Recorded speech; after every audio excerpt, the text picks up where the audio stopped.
The chandelier sparkled above as Ed Rothstaler's reputation echoed through the noble family's mansion halls.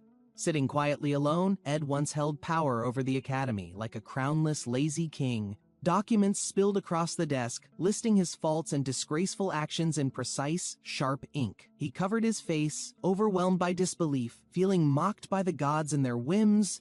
With a packed bag and no farewell, Ed Rothstaler walked out. His noble life was over. Whispers chased Ed down the path, students pointing, heads turning with curious, judgmental stares. His name spread fast, followed by shame. People glanced away, pretending they hadn't seen anything. The dorm emptied, his past exposed. Everyone talked like they always knew he'd fall. Sitting outside alone, Ed heard them call him a disgrace, a fraud, a filthy noble. But the truth was cruel. This wasn't his life. He wasn't that arrogant Ed Rothstaler. He wasn't from this world. Somehow he woke up inside a game he once played, a fantasy school full of magic, mystery, and deadly decisions he once enjoyed from afar. Usually players become heroes, chosen ones, or powerful magicians destined to beat unbeatable trials. But instead of glory, he got Ed Rothstaler, a third-rate villain who's hated and already ruined. The game picked the worst character at the worst moment, dropping him into disaster. Ed shouted in frustration, insisting he lived modestly, never greedy, always simple in real life. Students watched from above, mocking his meltdown, shaking heads at the once proud noble now yelling. Even the system betrayed him. His stats were laughably low, barely enough to carry a bag. Someone stared in shock at Ed's numbers. Weak, talentless, no stamina, hopeless even among commoners. No one remembered him past the prologue. Just a blurry face in early scenarios. A single memory flashed, Ed sitting in the credits, begging, forgotten like an afterthought in code. He remembered now. That's where this body came from.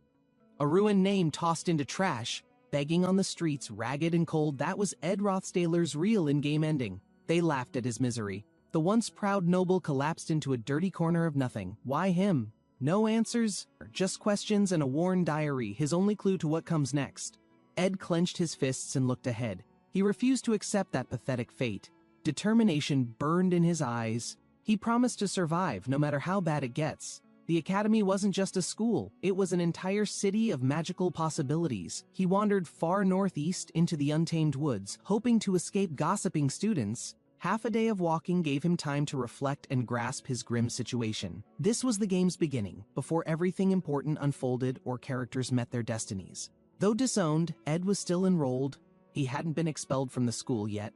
That detail mattered more than anything. The academy was his only shot at stability. Graduation meant guaranteed success. He couldn't waste the one opportunity he still had. If he could just survive and graduate quietly, life could be even better than before. His dream now was simple: graduate, live comfortably, and forget his old life completely. But there was one problem: tuition wasn't cheap, and he had no backup plan. Thankfully, this semester's paid for.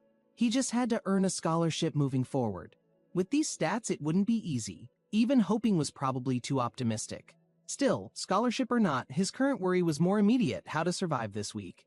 Ed stared at his bags. Food, clothing, shelter, he needed all three just to survive. Clothes, not a problem. He had enough formal outfits, though none gave him bonuses.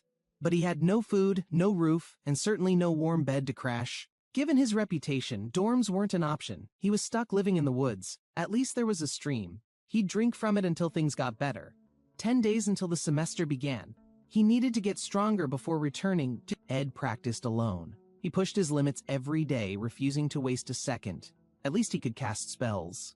Windblade worked well for cutting and survival. Still, chopping trees with magic made him dangerously hungry and completely exhausted. His stomach growled. He remembered something his grandfather once said about chewing bark in hard times. Ed's stomach growled louder than usual, reminding him that it had been a full day. With a deep breath, he brought the strange stew to his lips and swallowed. His face twisted instantly as nausea hit. Whatever he made shouldn't be eaten by humans. 3 violent retches later, he dropped to the ground, cursing his non-existent cooking skills. By the 3rd day, Ed sat in misery, clutching a spoon and questioning his life choices. He gathered scattered logs and branches, determined to build a decent place to sleep. The first step was figuring out how to balance 4 posts with only 2 hands. Each beam wobbled and refused to stay still no matter how hard Ed tried. He growled in frustration, wood falling in all directions, forming a chaotic forest around him. Ed collapsed to the ground, the tangled mess laughing at his lack of experience. Gritting his teeth, Ed forced himself to lift again despite sore arms and throbbing shoulders. Slowly but surely, the frame began to resemble a structure rather than scattered firewood. Sweat rolled down his forehead as he hammered the final beam into stubborn place. Exhausted but proud, Ed stared at the partial shelter, realizing there was still more ahead. With a sigh, he curled up on rags beneath the stars, already dreading tomorrow's labor. Sunlight filtered through the trees as Ed gazed at his now complete triangle-shaped shelter. His voice cracked from dryness, but the words came. He finally built something with his hands. He sat in front of it in awe, eyes wide, surprised he'd actually made it work. Suddenly, a screen appeared in front of him, flashing skills and a finished wood shelter. Ed blinked twice, realizing he might be better at crafting than he ever expected. His stomach interrupted again, louder this time, reminding him that shelter didn't equal survival. Ed's mind shifted to tools, and a new crafting screen opened with a weapon option. Apparently, magic wasn't his thing, but his hands were made for building and shaping. The creation system confirmed a harpoon just in time to hunt something edible for once. Armed and desperate, Ed yelled to the sky, ready to finally get real food today. Ed could barely stand, but hunger drove him forward like a man possessed by instinct. The harpoon flew from his hands, landing perfectly. A fresh fish flopped onto the ground. Fire burst from his fingertips as he shouted, desperate to cook something he could eat.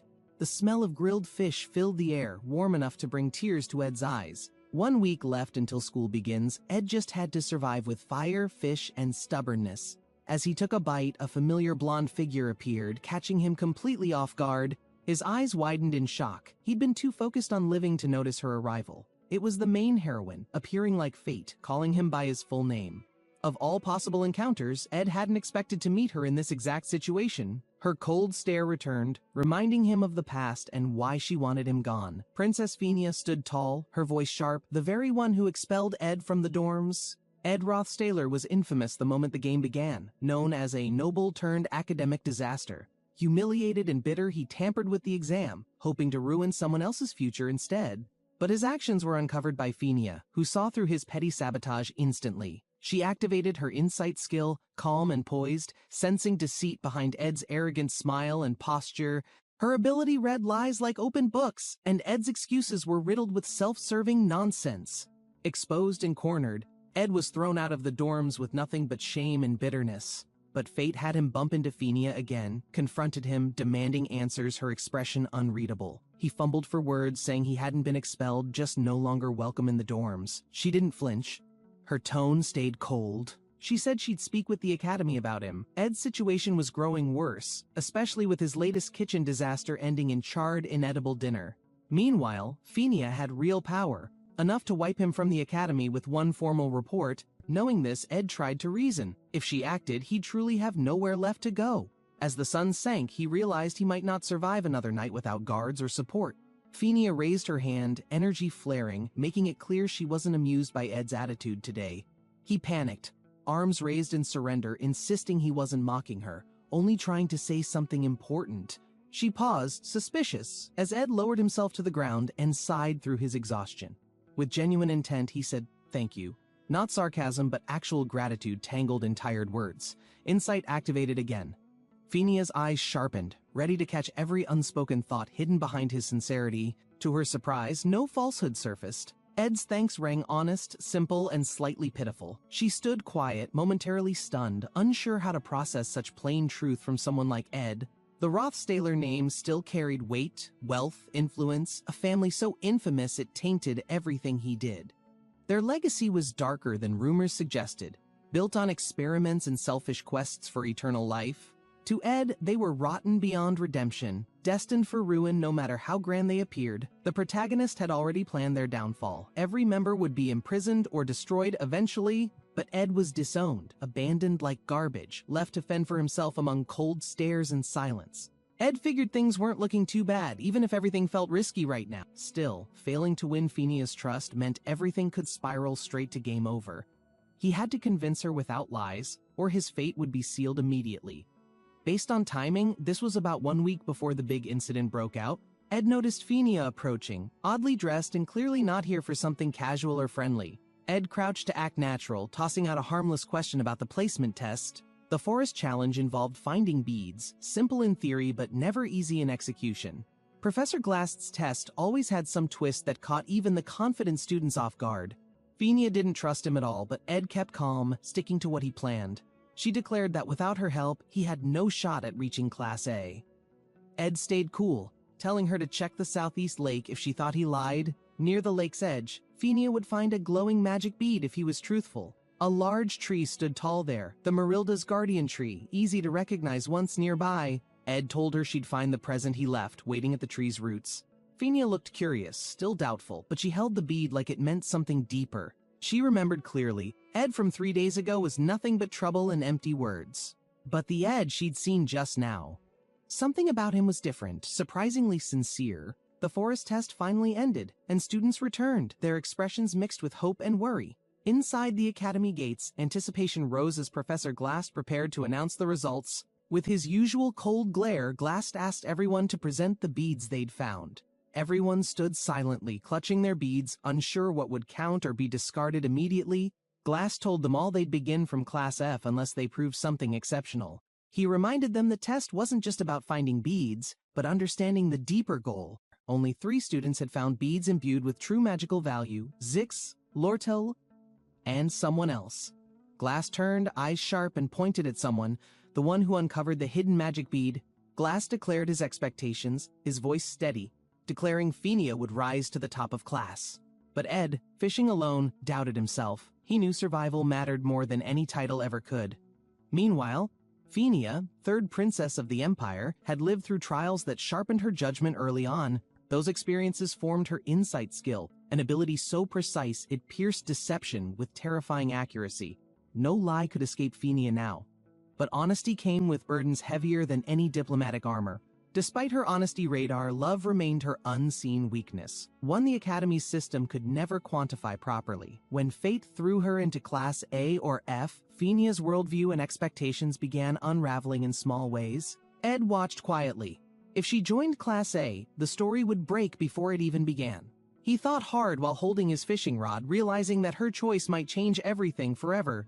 Even survival wouldn't save him if the future deviated too far from what he remembered happening. But even with different players, Ed wondered if the scenario's outcome might still remain the same. At the Academy gates, Lucy Merrill echoed Phinia's words, claiming Ed had to reach the top. Phinia watched Lucy closely. Her insight confirmed something strange. He wasn't lying about the golden bead. It existed, and Ed hadn't tricked her. Somehow, that fact complicated her feelings more than expected. She opened her palm. The bead shimmered, tempting fate, but its meaning wasn't as simple as victory. Phinia froze. It wasn't a gift, not even close. It was something else entirely, maybe even bait. She remembered the shame of hiding her name, afraid of failing despite her prestigious background. To truly succeed, she wanted to prove herself, not as royalty, but as someone deserving her place. Taking the bead meant leaning on privilege, so Phinia walked away, choosing integrity over advantage again. Ed respected her decision quietly, knowing her pride was built on more than position or title. Phinia faced Ed once more. Her title didn't define her, only her choices would from now. Ed, meanwhile, knew the Academy wasn't kind. One misstep meant losing everything he'd barely managed to rebuild. He told her she'd fail. Maybe it was bluff, maybe not, but her insight could decide. Phinia stood still. Whether his words were real or fake didn't stop her from trusting herself. But as she stared him down, Phinia swore to keep her eyes on Ed Rothstaler. Ed reeled in a large fish, hands trembling, grinning like it was a final boss. He exhaled hard, the weight of effort clinging to every muscle in his tired frame. Ed sprinted up the hill again, heart pounding, hoping he wouldn't be late for class. Living off campus meant waking before sunrise, racing just to avoid the Academy gates slamming behind her. Still panting, she pushed forward, determined not to fall behind everyone else one more time. Ed stood tall again, eyes wide. The spring breeze carried memories as petals floated past. Sylvania Academy towered before him, welcoming him back with grandeur, noise, and distant hopes reborn. Opening ceremony rang out, voices rising in tradition, students gathering with polished uniforms and cautious optimism. He took his seat while others whispered, some surprised, some amused that he had survived everything. A feast awaited, and Ed dug in slowly, savoring a moment that felt almost like triumph. He took his time with each bite, not from hunger, but because he could now relax. Nearby students gossiped. They recognized Ed Rothstaler, but something in his air made them hesitate. They wondered if this once villain was really back, quiet and focused, just chasing graduation like them. Ed didn't seek greatness. He simply wanted peace, a diploma, and enough food to keep going. From afar, a girl watched him closely. Something about Ed now felt unshakably and completely different. The campus of Sylvania looked peaceful, unaware of the chaos already brewing inside. Everyone gathered in the hall, eyes focused, hopeful energy buzzing through every single row. Ed, meanwhile, had already found trouble before the first announcement even ended properly. Standing before the dean's door, Ed wondered how he'd screwed up so quickly again. Turns out, Phineas spilled something to the dean, and Ed felt sweat crawl his back. The dean seemed too calm, his smile unreadable, which only made Ed even more nervous. Thankfully, he escaped without punishment, just a warning and a silent vow to behave carefully. Ed reminded himself not to mess with the story's flow, to play things smart. His skills were survival-based, a mix of archery and instincts sharpened through rough experience. Magic training fused with hunting knowledge, and Ed believed no tool beat a well-balanced As his skills grew, so did his confidence crafting arrows meant for much more. With focus, Ed began infusing spirit formulas into each shot, aiming for precision and depth. Though complex, he believed even spirit-based arrows would someday be within his grasp. A sudden movement caught his eye, a blur leaping from behind the trees. That girl again, Janica Faylower, always appearing like she belonged wherever she stepped. She watched him closely, book in hand, never missing a moment of his training. "So you're the guy Marilda mentioned, huh?" That piqued Janica's curiosity even more. Ed blinked. She was already standing beside him, like she'd been there all along. Janica smiled knowingly, saying she'd heard plenty about him through the forest's watchful guardian. Marilda, the forest spirit, clearly liked gossip, and Ed was now part of her latest story. Ed stood awkwardly, unsure if he should apologize for being labeled an unwanted guest. He admitted cutting trees and maybe overhunting a little more than necessary. Janica didn't seem bothered, brushing it off like it was the forest's natural cycle. Even Marilda seemed chill, apparently not fussing over a few missing branches or beasts. Unexpected, he thought, this confident girl, sharp-eyed and calm, laughing with genuine warmth beside him. Janica beamed brightly, holding out something tiny and glowing gently in her palms. She called it adorable, cradling it like a treasure she just couldn't wait to show. Ed blinked, reaching forward uncertainly as curiosity overtook caution for a brief moment. Wait, a contract? Was it some kind of spirit she'd bonded with already? If he really wanted to be friends with Janica, he'd have to respond casually. Timing was everything, but Ed struggled to find the right moment or right words. He admitted it simply, he didn't know how to see spirits at all. Not won't, can't. It just wasn't something his eyes or magic could grasp. Janica stared, surprised by his honesty and the calmness in his tone. Ed confirmed again, nodding like it was no big deal and brushing off the moment. He'd only come to gather food anyway, and was ready to head off. Following the original story was Ed's best shot at keeping an edge. Janica, a powerful figure in the narrative, was someone he needed to avoid. Getting too close would change things. That couldn't be allowed. So he left her there, standing quietly with questions in her eyes. Janica watched him go, the weight of silence settling between steps. She stood beside Marilda, the spirit wolf, who gazed thoughtfully after Ed. No matter how she analyzed it, Ed clearly couldn't perceive spiritual beings. She wondered who he really was, this confusing, unreadable student. Despite trying, she hadn't gotten through to him at all. Janica sighed, brushing her fingers through her hair in frustration. But it wasn't goodbye forever, just a pause and something oddly faded. From the treetop clearing, a calm breeze passed through her hair as she stared out. The map didn't lie. Ed's shelter and the student zone were miles apart. He sprinted daily, and that alone boosted his stats more than training could. Ed stared at Janica, her bright reaction clashing with everything he'd expected in that moment. He tried to stay cool, but saying it out loud left him stripped of pride. All he had left was honesty and a bare chest, which didn't help at all. He explained everything without sugarcoating it. No money, no home, just bad choices behind him. Then, the boldest move, he asked Janica straight up if she'd lend him some cash. Janica's cheerful face froze. Her whole expression turned grayscale, like someone flipped off the color. She scrambled for words, insisting she'd pay it back quickly, that friends helped each other. But the truth hit harder than kindness. Her scholarship was survival, not just recognition. Without it, Janica would be out, no tuition, no robes, no second chance at anything. She wasn't privileged either, just a ranch girl clawing her way through school on sheer will. Janica smiled, hiding her desperation. She needed money, not sympathy, to survive another day. Scholarship was her lifeline. Without it, she'd be expelled and dreams would crumble into dust. She studied every night, candle burning low, fingers trembling as poverty breathed down her neck. A ranch girl's world wasn't meant for elite towers of Sylvania's privileged, but she fought. When asked for help, she only laughed, hollow and fading, like a goodbye she couldn't control. 3 days passed. He tried forgetting Janika's sad smile, burying guilt beneath routine and silence. He hunted small animals, gathered wood, mumbled justifications to himself as the forest watched quietly. He swore to stay low, to dodge chaos, to avoid fate's hands twisting his path. But peace rarely lasts long. A rustle nearby disrupted his rhythm and stirred something uneasy. A shadow moved. He turned, startled, recognizing not Janika, but someone far more dangerous instead. Lucy Merrill, asleep on leaves, rested like a goddess untouched by worldly chaos or hunger. She stretched lazily, yawned with power. He stepped back, cursing fate's cruel sense of humor. Why was she here? The strongest student of Sylvania had no business in these woods. Before he could speak, she opened one eye and scowled, voice quiet but commanding. "Not you," she whispered, her tone sharp.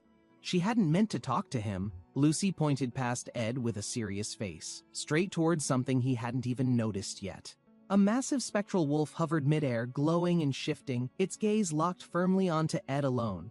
The creature's mouth didn't move, but its presence whispered louder than anything else in the forest. Ed turned instinctively, as if answering a question he hadn't fully heard but already understood. The wolf's words were simple. Save Janika at all costs, no matter what it takes. Lucy had only been here 2 days, and things already felt strangely intense. Ed stepped into the forest path, adjusting his gloves and muttering something to himself. He thought this wouldn't affect him, just routine training, nothing special on the schedule. But that assumption shattered fast as the notice for joint combat training appeared out of nowhere. The arena roared with noise, an overwhelming crowd gathering to watch the student battles begin. Combat training meant duels, one-on-one, intense but supposedly safe. Still, the tension never fully disappeared. To avoid serious injury, fake weapons were issued. But everyone still went all in anyway. The arena filled with names: Fenia, Lortel, Janika, Lucy, Clebius, all top students from different circles. Ed scanned the list, overwhelmed. So many strong personalities in one place felt exhausting already, but one name caught his attention: Taylor, the supposed main character of this unfolding story. Taylor's match was about to begin. Janika's eyes sparkled as he entered confidently. Ed already knew the outcomes. Most fights were predetermined, written out like a faded script. He watched calmly. Wind magic swirled on stage, announcing the next duel in a flash. These were all first-year students. Like Taylor, all destined to win, except for one odd case. Taylor called out cheerfully, waving at Ed like he hadn't just borrowed money from her yesterday. Ed blinked in disbelief. Why was she acting like nothing awkward had happened between them? The match list was out. Taylor clutched the papers, bouncing like an excited puppy. Ed, unlike Taylor's bright energy, always kept himself withdrawn, cat-like, quiet, and mostly disinterested in chaos. He admitted he wasn't even curious about his match, until something clicked inside him. Suddenly, Ed realized he wasn't just spectating. He'd been included in the fight roster. That made no sense. The original Ed never lasted this long. He should be gone. Taylor shoved the paper into his face. His opponent's name made his stomach drop. At the same moment, Taylor stood across the field, confidently preparing for what came next. Ed swallowed hard. No point stressing now. He'd have to give it his best effort. He took a deep breath. Lucy was Taylor's opponent. He had to show up fully. Taylor's body burned with determination, blade glowing as if fueled by pure instinct alone. Born into this role, the world had already decided he'd wield swords like destiny. Though this was his first swing, it slashed through Lucy's magic without hesitation or fear. Lucy blinked in disbelief. Her spell fizzled midair, intercepted so effortlessly it shocked her. Taylor dashed in closer, eyes steady, closing the gap she'd always relied on magically. Lucy panicked and cast lightning reflexively, her instincts lashing out faster than her thoughts. The arena shook violently as the magic hit, far stronger than anyone expected from her. Taylor collapsed beneath the blast, stunned and barely conscious beneath glowing embers of magic. Judges stood in silence, then disqualified Lucy for using banned intermediate-level spells in combat. Though Taylor had collapsed, he won. The crowd erupted. He was the first to beat Lucy. Lightning erupted toward Taylor, fierce and fast, yet he stepped forward without flinching or hesitation. Through shattered marble and smoke, Taylor emerged, quiet but firm, gaze steady with resolve burning inside.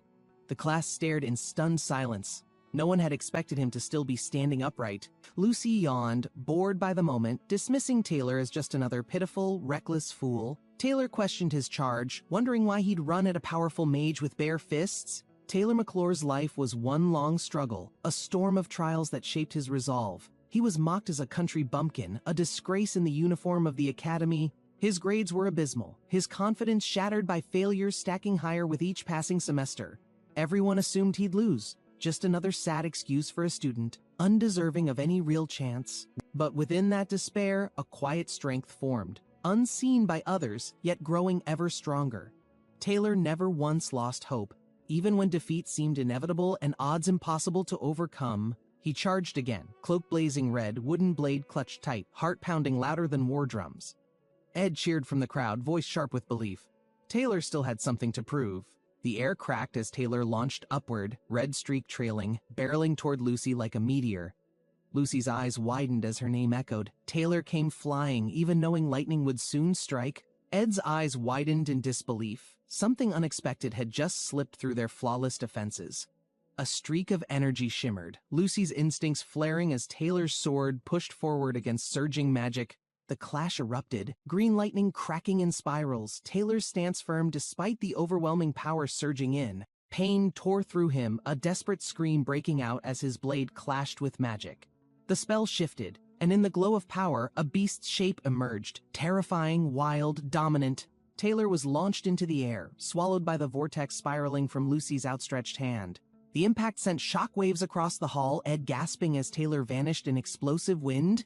He crashed through the upper balconies, unconscious bodies barely dodging the flying debris from below. A whisper spread among the crowd. This wasn't lightning anymore. It shimmered too wildly, too fiercely uncontrolled. Lucy stood calm amid the swirling air, eyes glowing violet. She had used forbidden wind magic. The arena echoed with the final announcement. Lucy Merrill stood victorious, the crowd erupting in cheers. Taylor's head hung low, smoke curling around him, his body still aching from the magical assault. Shock painted Ed's face, heart heavy with disbelief. Taylor, the underdog everyone underestimated, had lost? Taylor walked away quietly, the weight of defeat pressing down on his every step. Ed watched him go, thinking this wasn't something they could ignore anymore, not now. A passive spell, Protection of the Wind, activated, shielding from danger before it ever arrived. Marilda, a powerful wind spirit, revealed herself through magical energy dancing like a glowing storm. Lucy casually asked for jerky, while Ed realized they weren't just a mage and spirit. Next training match, Ed Rothstaler versus Princess Fenia. Everyone's eyes turned toward the approaching pair. Fenia stopped him cold, reminding him of their last clash, her words clear and heavy. Taylor once stood strong, believing victory was his only option after training so hard, but he lost because of Ed, who unknowingly shifted the tides with his presence alone. Just being there, Ed Rothstaler caused change. Fenia saw it and quietly acknowledged the truth. Someone called out to Taylor, chasing after him as he stormed through the corridor. Even if it's meaningless, Ed figured trying something was better than standing still doing nothing. Others tried to encourage Taylor, saying his efforts weren't wasted, no need for shame. Ed feared Taylor would collapse emotionally and he'd be the one forced to rise. A peer yelled passionately, "Don't fall into despair, this place will throw more at you." The Emperor once told young Fenia she was born with divine blessing and rare grace, but her insight to it wasn't divine. It was something she learned in silence, among shadows and whispers. Every royal life is complicated. Conspiracies surrounded her, so she developed the ability herself. From darkness, she grew stronger, learning how to protect herself with awareness and clarity. Though she sensed the deception around her, Fenia always played the role expected of royalty. Ed politely asked to go easy, but it unsettled Fenia more than expected. Fenia gave the same polite response, but couldn't stop herself from studying him deeply. Nearby students gossiped, mocking Ed's dramatic support for Taylor like it was all fake. They thought he was just trying to seem noble after being harsh to Taylor. Fenia quietly accepted it. Ed Rothstaler had used his standing to shame his juniors before. Ed's name echoed across the room as surprise and suspicion filled everyone's staring eyes. Rumors of cheating swirled around him, twisting old memories into new judgments he couldn't deny. Everyone believed Ed had always been like that, desperate, dishonest, and full of empty ambition. But now, standing tall and calm, he met Fenia's gaze without hesitation or fear. Her heart stirred unexpectedly as she questioned everything she thought she knew about this quiet student. Fenia remembered his eyes, focused, tired, yet filled with something stubborn and painfully sincere. That unshakable resolve wasn't a trick. It pulsed like truth through every inch of him. Cheers faded as the arena shifted. The duel was beginning and silence took over. She studied Ed from afar, his unreadable presence making her second-guess each passing thought. With icy magic forming around her hand, Phinia leapt forward to end the match quickly. Ed dodged swiftly, wind magic swirling around him as her freezing spell shattered behind. Everyone knew Ed only used wind and fire, but none knew how he'd respond now. Phinia narrowed her gaze, watching carefully, reading every move and testing her intuition. She wanted to settle this, on the field and in her heart, with one last clash. She charged with everything, heart and pride burning behind the blade of her spell. Ed accepted the blow without resistance, the wave crashing as if scripted for dramatic effect. Lying on the floor, he muttered that he lost, catching Phinia completely off guard. Her eyes widened in disbelief, confused by his stillness and unexpected words of surrender. He hadn't even blocked, just stood there and took the hit without hesitation or fear. Around them, murmurs filled the air as students reacted to the duel's sudden and odd end. Ed bowed politely, admitting defeat while thanking her, leaving Phinia frozen with unanswered questions. She stared at him, heart stirring, wondering what kind of person he really was. Something clicked. He hadn't looked her in the eyes once since the duel began. The match ended with Phinia declared victor, but something about him lingered oddly in her thoughts. As Ed left the arena, he reminded himself to avoid disrupting the story's flow too much. Even more important than Phinia, Ed remembered, was the protagonist of this world. Taylor. That thought triggered urgency in Ed, who bolted off without a second of hesitation. Phinia suddenly appeared, catching Ed off guard as her eyes narrowed with sharp focus. She demanded an explanation, questioning why he was alone without proper protection or escort. Her words were strict, but concern lingered behind them like a shadow she refused to show. Phinia stepped closer, voice rising with confusion and frustration she could barely keep hidden. Ed tried to deflect with calm words, hoping to ease her mood without conflict, but she exploded, accusing him of throwing the match just to get it over with. She ranted about the chaos at school, schemes, pressure, burdens weighing her down non-stop. With arms raised and temper flaring, she shouted about her overwhelming responsibilities piling up again. Ed gently held her shoulders, asking her to take a breath and slow down. Phinia paused, caught between fury and embarrassment, breathing deeply in the sunlit hallway. Quiet fell between them, their hands still touching in that oddly gentle moment. Her flustered silence filled the space as Ed blinked, unsure what just happened. He asked if she was all right, but her soft blush had already given him the answer. Phinia covered her face, quickly brushing off the moment and asking him to forget everything. Ed hesitated, then awkwardly asked if he could leave and continue searching for Taylor. Phinia reflected inwardly, blaming her upbringing in the palace for always guessing instead of asking. She stared at Ed again, then asked directly about his past and his family. Her voice was firm as she confronted him. Did he cut ties to escape darkness? She guessed he wanted to be expelled by causing trouble, starting with provoking Taylor. Ed admitted it was a sharp theory, even if most of it missed the mark. She continued piecing together her suspicions, determined to uncover everything hidden beneath Ed's quiet act. His denial came quickly, though not entirely convincingly. He knew she was getting too close. Phinia didn't hold back, eyes locked onto his, daring him to deny her straight to her face. Ed kept lying, hoping Phinia's insight skill hadn't fully activated without solid evidence yet. Despite claiming honesty, his thoughts betrayed him, and Phinia's magic flared up with suspicion. She slammed her hand down, furious with Ed's slippery avoidance and lack of straightforward answers. Her fire magic sparked in frustration, while Ed panicked but still clung to the scenario. Finally, she sighed and backed down, letting him go due to lack of concrete proof. Phinia allowed him to leave, pointing out his restless pacing and glances at the door. Ed thanked her quickly, slipping away before she changed her mind or pressed harder. Outside the room, he paused, stunned by how Phinia had acted differently than he expected. As someone tied to key events, Phinia's involvement with everyone made his situation more tangled. She already had enough drama to fill books, and Ed knew he'd only added more. Ed blamed his presence for shaking up the scenario's direction in such unexpected ways. Phinia, standing alone now, wondered how Ed compared his burden to her royal responsibilities. Still, she softened a little, sensing something unspoken behind his tired yet calm demeanor. Ed reminded her not to carry everything. This wasn't the palace, and she could breathe. For once, someone saw through Phinia's armor, and that truth startled her more than she admitted. Ed ran through the halls, breath ragged, mind racing after losing time with Phinia. He feared if Taylor gave up now, everything, including his new life, could collapse entirely. Rushing into the field, he spotted Taylor, only to freeze when someone else appeared. A girl blocked him, shouting with fierce protectiveness, keeping herself between Ed and Taylor. Her name was Ayla Triss, the main heroine, standing tall, eyes bright, and completely ready to fight. Ed Rothstaler stood nearby, hearing voices filled with concern and tension rising across the room. Ayla confronted someone firmly, stepping in before things got worse, her determination flaring without hesitation. Ed observed from a distance, slowly stepping forward, quietly surprised he was still being acknowledged here.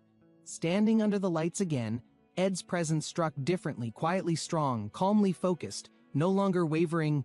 He walked toward them, silent but resolute, eyes lit with steady will, a purpose burning anew. While Ed faced his own trials, Ayla moved with urgency, worry pushing her feet forward. She ran without looking back, knowing exactly where she needed to be by Taylor's side. Finding him slumped, she sat close without words, her presence giving him space to breathe. Taylor slowly looked up, confused but comforted, as Ayla stayed grounded like always beside him. Ed knew Taylor's strength came not from solitude but from those who stayed when storms came. Ed remembered every moment shared with Taylor's struggles, laughs, pain, and how none of it was simple. He paused, realizing he never quite believed Taylor would falter, always treating him as untouchable. Facing himself honestly, Ed admitted he'd left everything to Taylor, never stepping fully into his own. Watching Taylor rise again, something changed, no longer just relief, but a quiet readiness to walk alongside. Ed smiled, no longer hiding behind fate's script, but choosing to shape the day himself. The arena shone in golden morning light as Ed stepped forward, silent beneath watching eyes. Behind him, voices faded. He knew the path wouldn't wait, even if he wasn't ready. He opened the doors calmly, heart steady, knowing there was no turning back from this. The clash was immediate, but Ed moved with clarity, no hesitation, only purpose in every motion. Flames danced behind him, but his gaze stayed forward, locked on what mattered beyond the fire. The scene was never meant to unfold like this, but Ed had stopped waiting for scripts.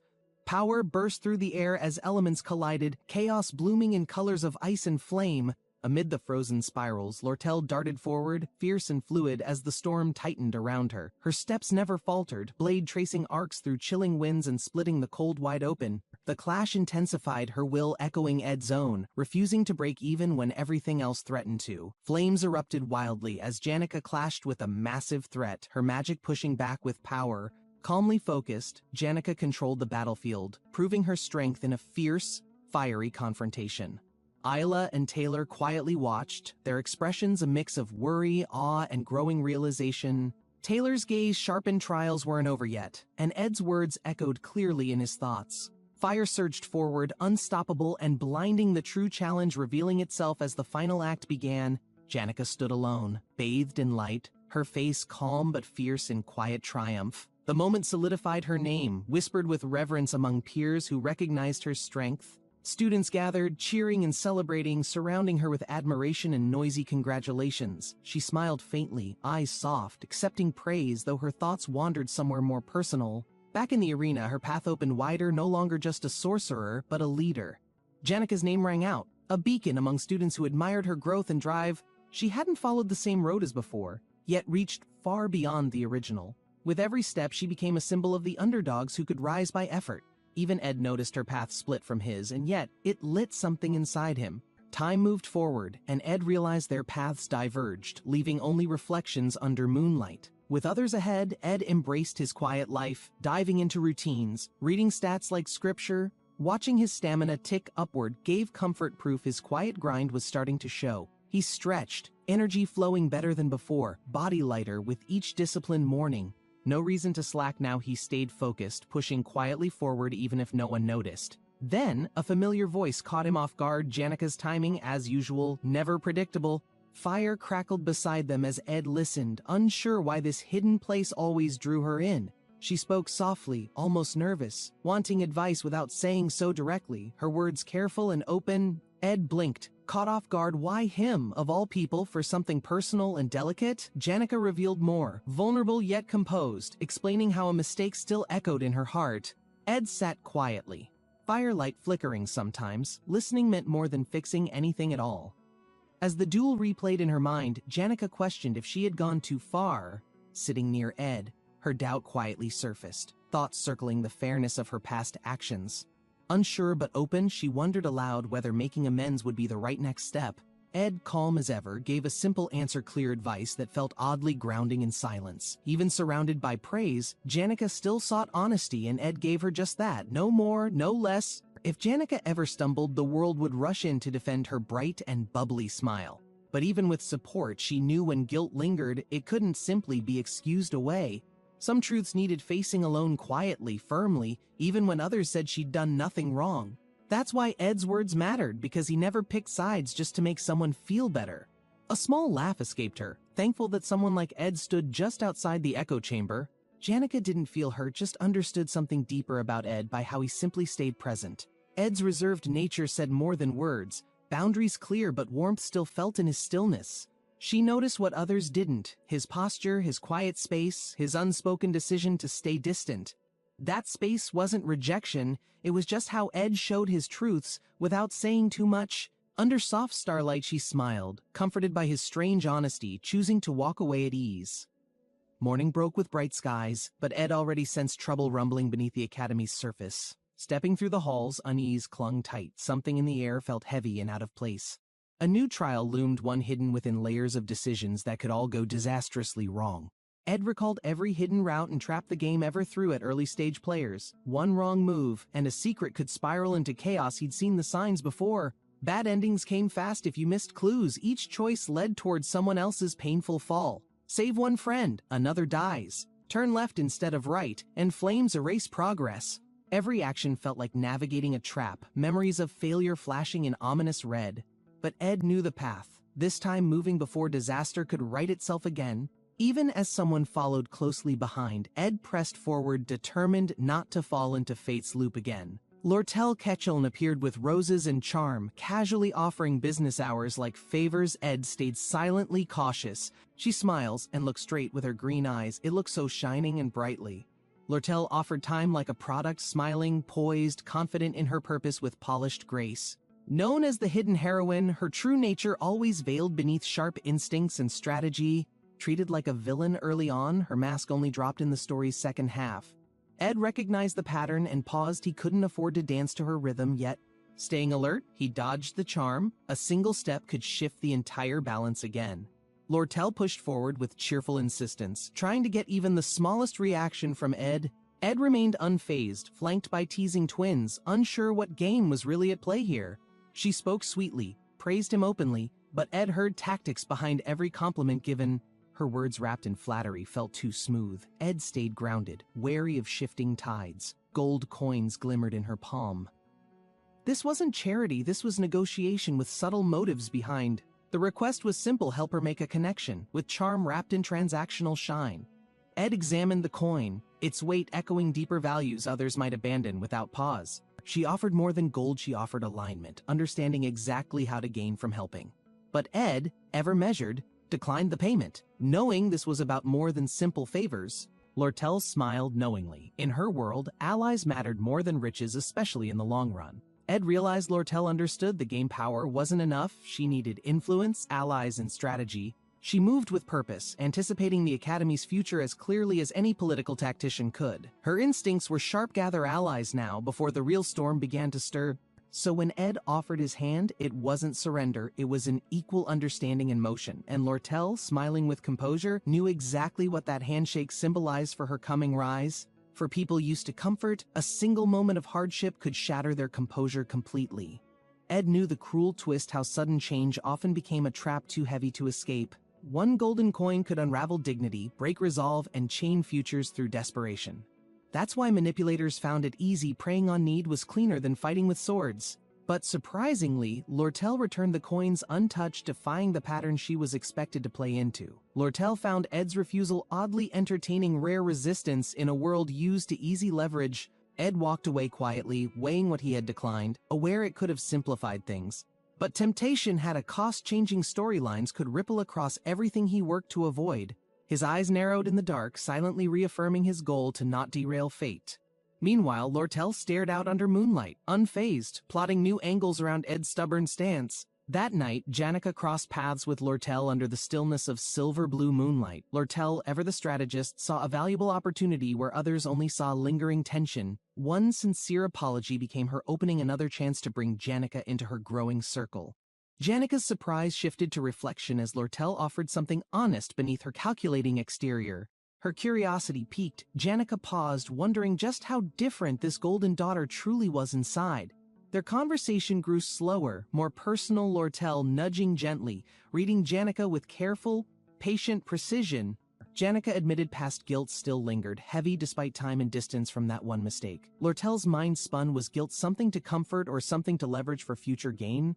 Her words turned a little too sharp, and Janica instantly sensed the shift beneath them. Spirits danced behind her, fiery and wild, Janica's calm masking the blaze still deep inside. Later, Lortel met Ed again, her tone different now, planning layered behind every pleasant word.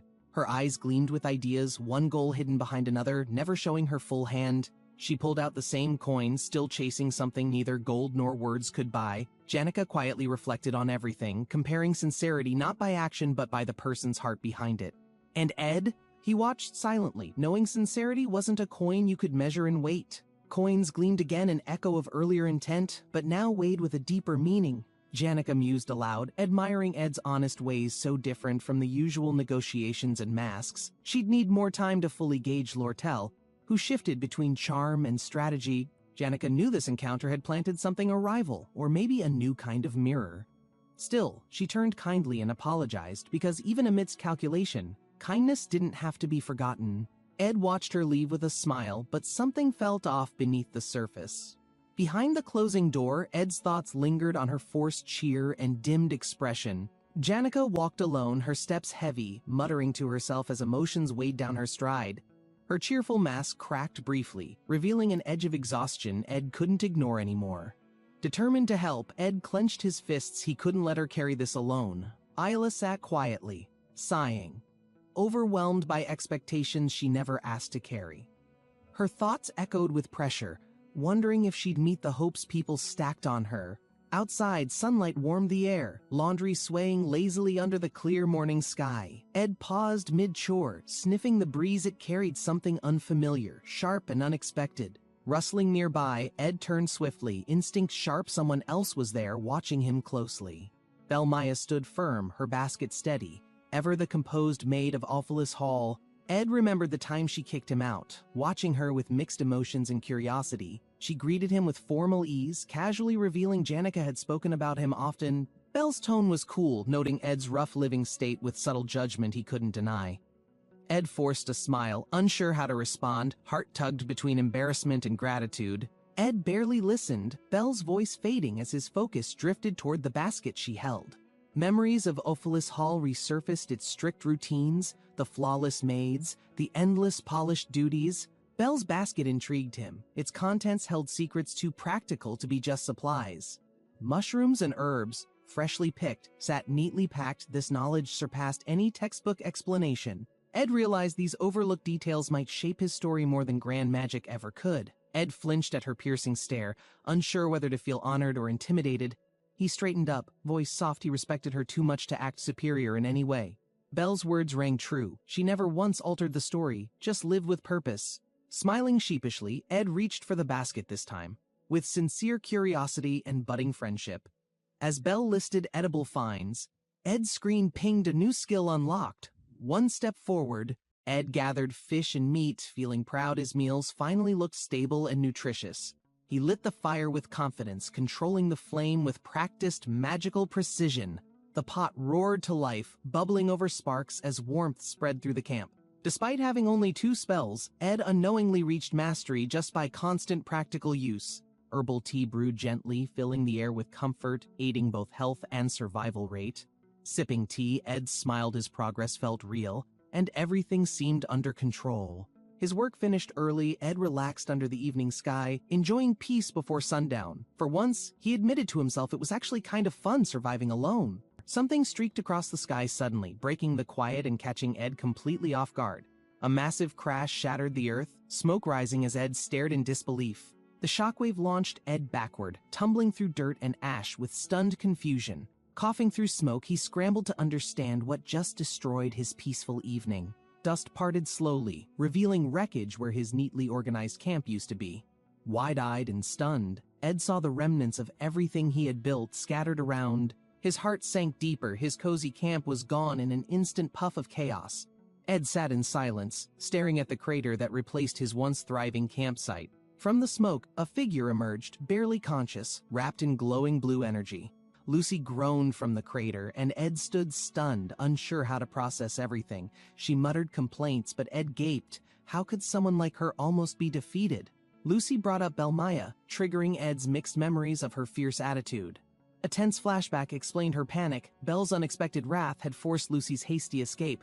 Ed watched her quietly, trying to understand what just happened and how it all unraveled. Lucy sat beside Ed, still dazed, wondering why the landing wasn't more painful. Ed clenched his fists. His peaceful setup had crumbled in one dramatic arrival. He glared upward and yelled, frustration boiling over Belmaya's name on the tip of his tongue. Lucy casually asked for food, seemingly oblivious to the chaos she'd caused around them. Magic depleted, she explained herself, leaving Ed bewildered by her carefree approach to destruction. Lucy teased Ed, realizing she may have crushed more than just a basic shelter. Ed's eye twitched, his anger flared as he stepped forward, arms crossed and ready to lecture. His makeshift home in ruins, Ed vowed silently that next time he'd build stronger.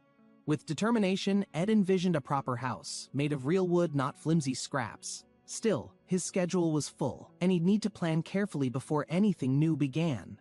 Late at night in the library, Ed scoured blueprints, planning his sturdier wooden haven. A voice called out. It was closing time, but Ed hadn't even noticed the hours passing. A fellow student entered, praising Ed's dedication with genuine admiration lighting up her eyes. She introduced herself as Elka Islan, and Ed paused, sensing something different in her energy. Her wide eyes sparkled, silently urging Ed to respond with his name and maybe something more. Ed introduced himself calmly, used to the stunned expression that followed his name everywhere. Elka's expression froze, then softened. Ed's name carried rumors, but reality seemed to surprise her. She admired his quick comprehension, having watched him absorb dense materials like it was nothing. Her curiosity grew. How could someone known for being difficult master so much with ease? Smiling, she dismissed the rumors, realizing Ed Rothstaler might be far more than people claimed. Ed walked away with a confident stride, feeling encouraged by Elka's unexpected words of support. He thanked her quietly, surprised at how light his heart felt leaving the library. Elka smiled warmly. Waving, her words carried more meaning than she probably realized in that moment. As Ed left, Elka turned, her eyes narrowing. Something unusual had caught her attention. A strange light flickered between the shelves, and Elka's calm shifted into sudden unease. Elka's expression twisted into a sinister grin as magic swirled ominously in the library's air. A dark laugh escaped her lips, echoing through the quiet as books floated unnaturally. Runes activated, glowing beneath the floor, pulsating with raw magical energy across the academy. Above the spire, purple lightning split the sky. An ancient summoning ritual had begun. Across the city, alarms blared as a magic circle marked the return of forbidden power. Onlookers identified the spell, an advanced summoning rune only used by elite summoners with dark affinity. Panic spread as word confirmed it was summoning the dark spirit Glaskin, highest ranked in lore. The conclusion was swift. Only one student could pull this off with such power and ease. Janica Feylover appeared, shrouded in darkness, clearly the force behind this rising threat. Faculty remained tense. It wasn't the moment to act recklessly, even if danger loomed ever closer. Taylor McRae assessed the chaos, trying to remain calm while organizing a response team. Claire issued orders, coordinating student evacuations and calling for reinforcements from nearby dorms. Isla joined quickly, her instincts sharp. This wasn't an ordinary training exercise anymore. Jin, watching nearby, stayed oddly quiet, calculating the risks with narrowed, observant eyes. The magical beast sneered, eyes glowing. This wasn't just summoning, it was a full-scale assault. Two high-rank spirits materialized, a berserk flame demon and Velosfer, the darkness embodiment. Everyone stared in disbelief. This power was far beyond what any of them had trained for. Jin panicked, declaring the mission suicidal, refusing to throw himself at certain death.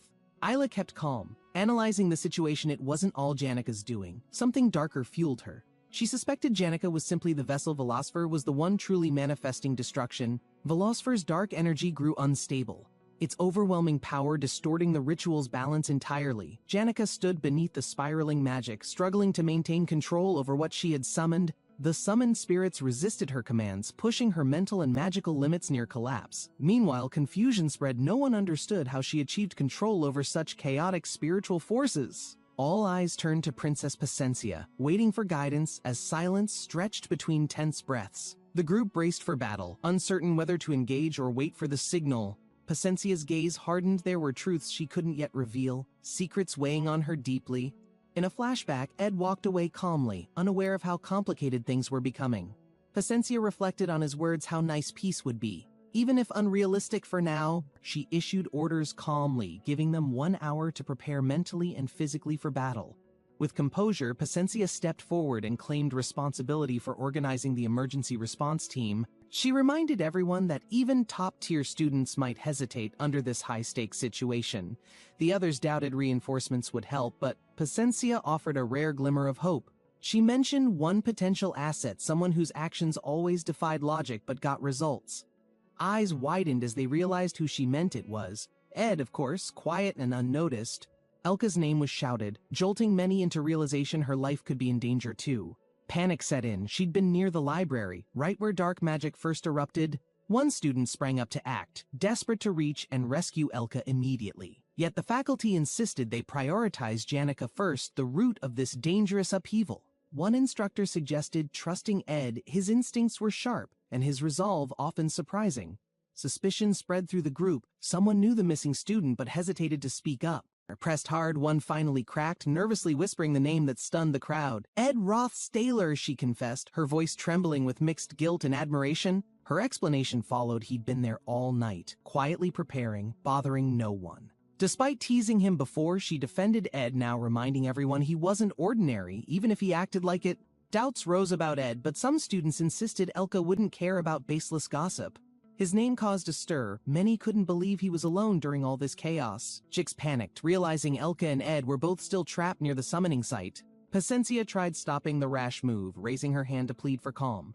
Despite the tension, she whispered gently even so, unsure if her voice would matter now. The massive ritual circle continued glowing, stretching above the academy like a second sun. Students stared, speechless, some frozen by fear, others by awe of its scale. Pacencia watched in silence, hoping her quiet belief would reach someone who could act. Slowly, all eyes turned to the building, wondering if Ed Rothstaler was already moving. Just then, a silhouette broke the light. Someone was dashing straight into danger without hesitation. A blood-curdling scream echoed. Summoned beasts surged forward, snarling with vicious intensity. Ed's silhouette tore through the air, aiming straight toward their path without slowing. One thought burned in his mind: no one touches Elka, not on his watch. Energy exploded midair as he collided into the enemy with unrelenting force. Determined and furious, Ed shouted his name as a challenge. He had entered the battlefield. Ed gathers meat and fish, feeling proud as he nears completion of his food preparations. Sitting by his handmade stove, Ed activates his ignition spell with calm satisfaction and a steady gaze. A burst of fire erupts from the stove, warming the air and cooking his latest meal. A pop-up glows. Ed unknowingly maxed out 2 magic skills from sheer repetition during daily chores. Ed boils herbal tea with practiced ease, enhancing survival as he chops firewood and reflects alone. Ed sips tea, watching sunset hues. His tasks are done, and peace wraps gently around him. He smiles, enjoying the simplicity of the moment, basking in the rare stillness before dusk. A sudden streak in the sky breaks his thoughts, making him flinch with growing curiosity. A loud crash sends Ed flying from his campsite, rolling through dust and chaos unexpectedly. Gasping, Ed lifts his head, eyes wide in horror. His once peaceful camp now lies in ruins. From the crater center, a mysterious girl named Lucy emerges, shimmering with magic and exhaustion. Shocked, Ed stares. She's powerful, unpredictable, and just obliterated his carefully built survival zone. Lucy mutters, barely awake, while Ed panics, realizing she's Belle Maya's most fearsome and loyal ally. Recalling Belle's grip, Lucy explains she was dragged here without warning, bruised and out of mana. Ed tries reasoning, only to get hit and yelled at by Lucy for hoarding food. Frustrated and confused, Lucy demands answers.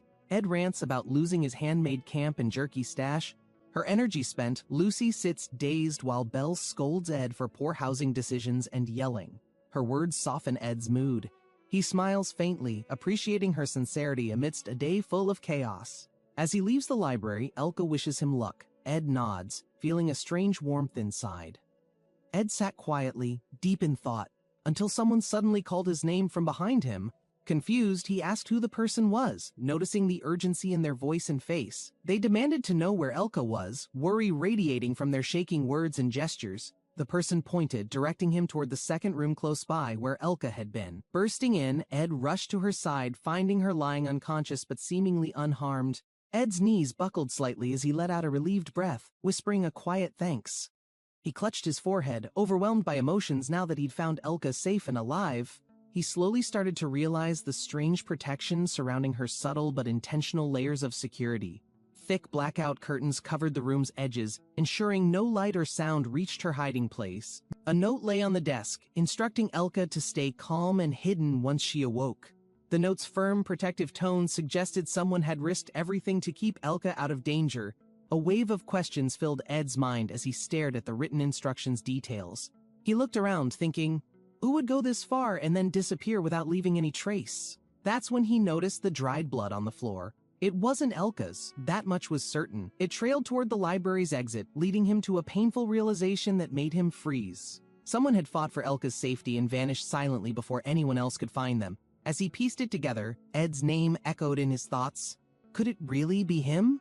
Sitting solemnly, tied and bruised, the blonde figure exuded calm strength even in painful silence. Everyone around whispered, Ed Roth Taylor, a name now tangled in mystery, sacrifice, and impossible assumptions. The quiet boy they had judged too harshly had endured everything to save her behind the scenes. Flashing back 3 hours, Ed dashed through empty corridors with Elka held firmly in his arms. His breath was steady, focused on securing her safely before chaos would inevitably reach the academy.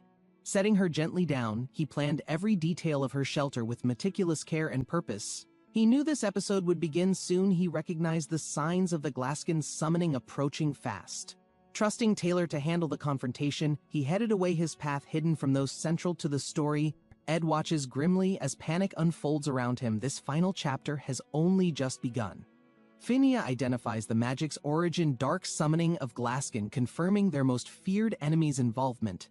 She suspects the mastermind, Janica Faylover, a former ally turned into an agent of chaos. Despite shock, the group regroups, steeling themselves for battle as the school trembles beneath them. Taylor prepares for combat, drawing strength from determination while students rally beside him. Claire and Ayla coordinate defense, guarding the evacuation paths with resolute courage and mutual trust. Students scramble into position as orders echo across the yard, everyone understanding what's at stake. Jix hesitates before volunteering, his voice quiet but firm, courage flickering behind anxious eyes. Taylor confirms their goals: survive, delay the summoning, and protect each other until reinforcements arrive.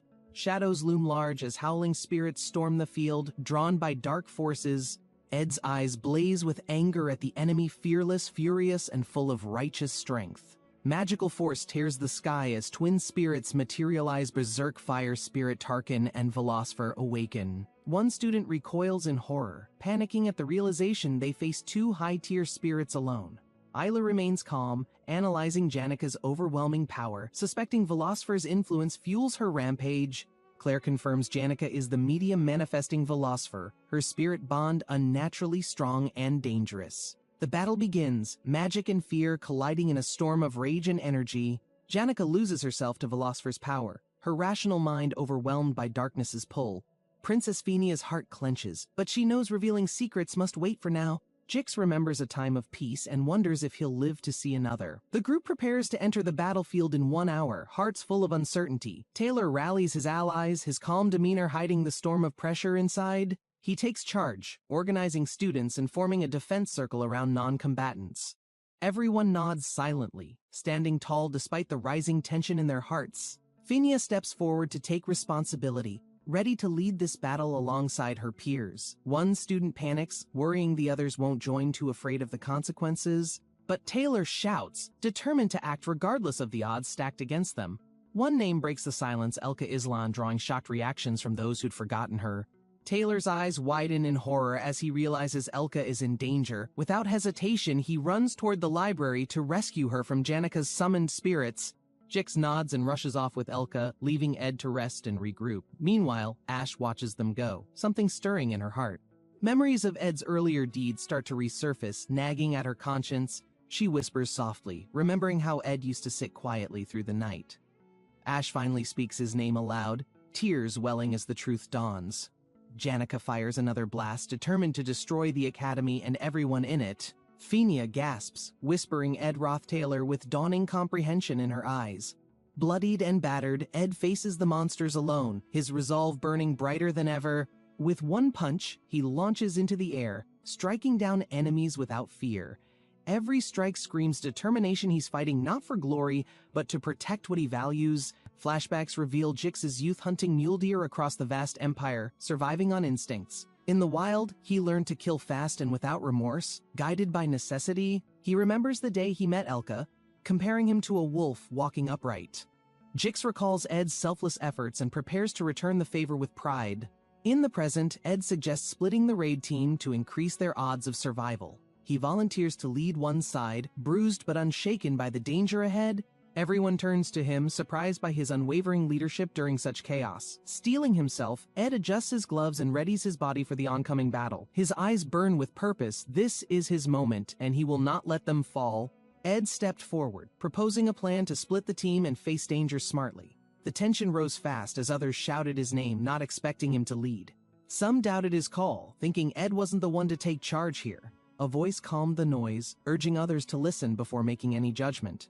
Ed explained the threat clearly defeating the summoned beast was crucial to survival now. Tarkin's strength was already known. It had overwhelmed others before without even showing full power. Its armored shell made it nearly untouchable, forcing a change in strategy quickly. Ed outlined a new path to divert Tarkin while sneaking in to stop Janka. Some shook their heads, remembering how brutal the last fight with Tarkin had been. Still, Ed stayed calm. This was their best shot, with time slipping away fast. The team hesitated again. No one wanted to volunteer for the dangerous distraction group. Someone muttered it was like signing up for suicide, eyes filled with dread. Silence fell as a hand rose. One stepped up without hesitation. Ed refused the offer, already knowing who needed to run that path. He explained his speed, his role, and why it had to be him. This wasn't about sacrifice. Ed made it clear they weren't sending people to die. The team didn't need an even split, just the right ones in place.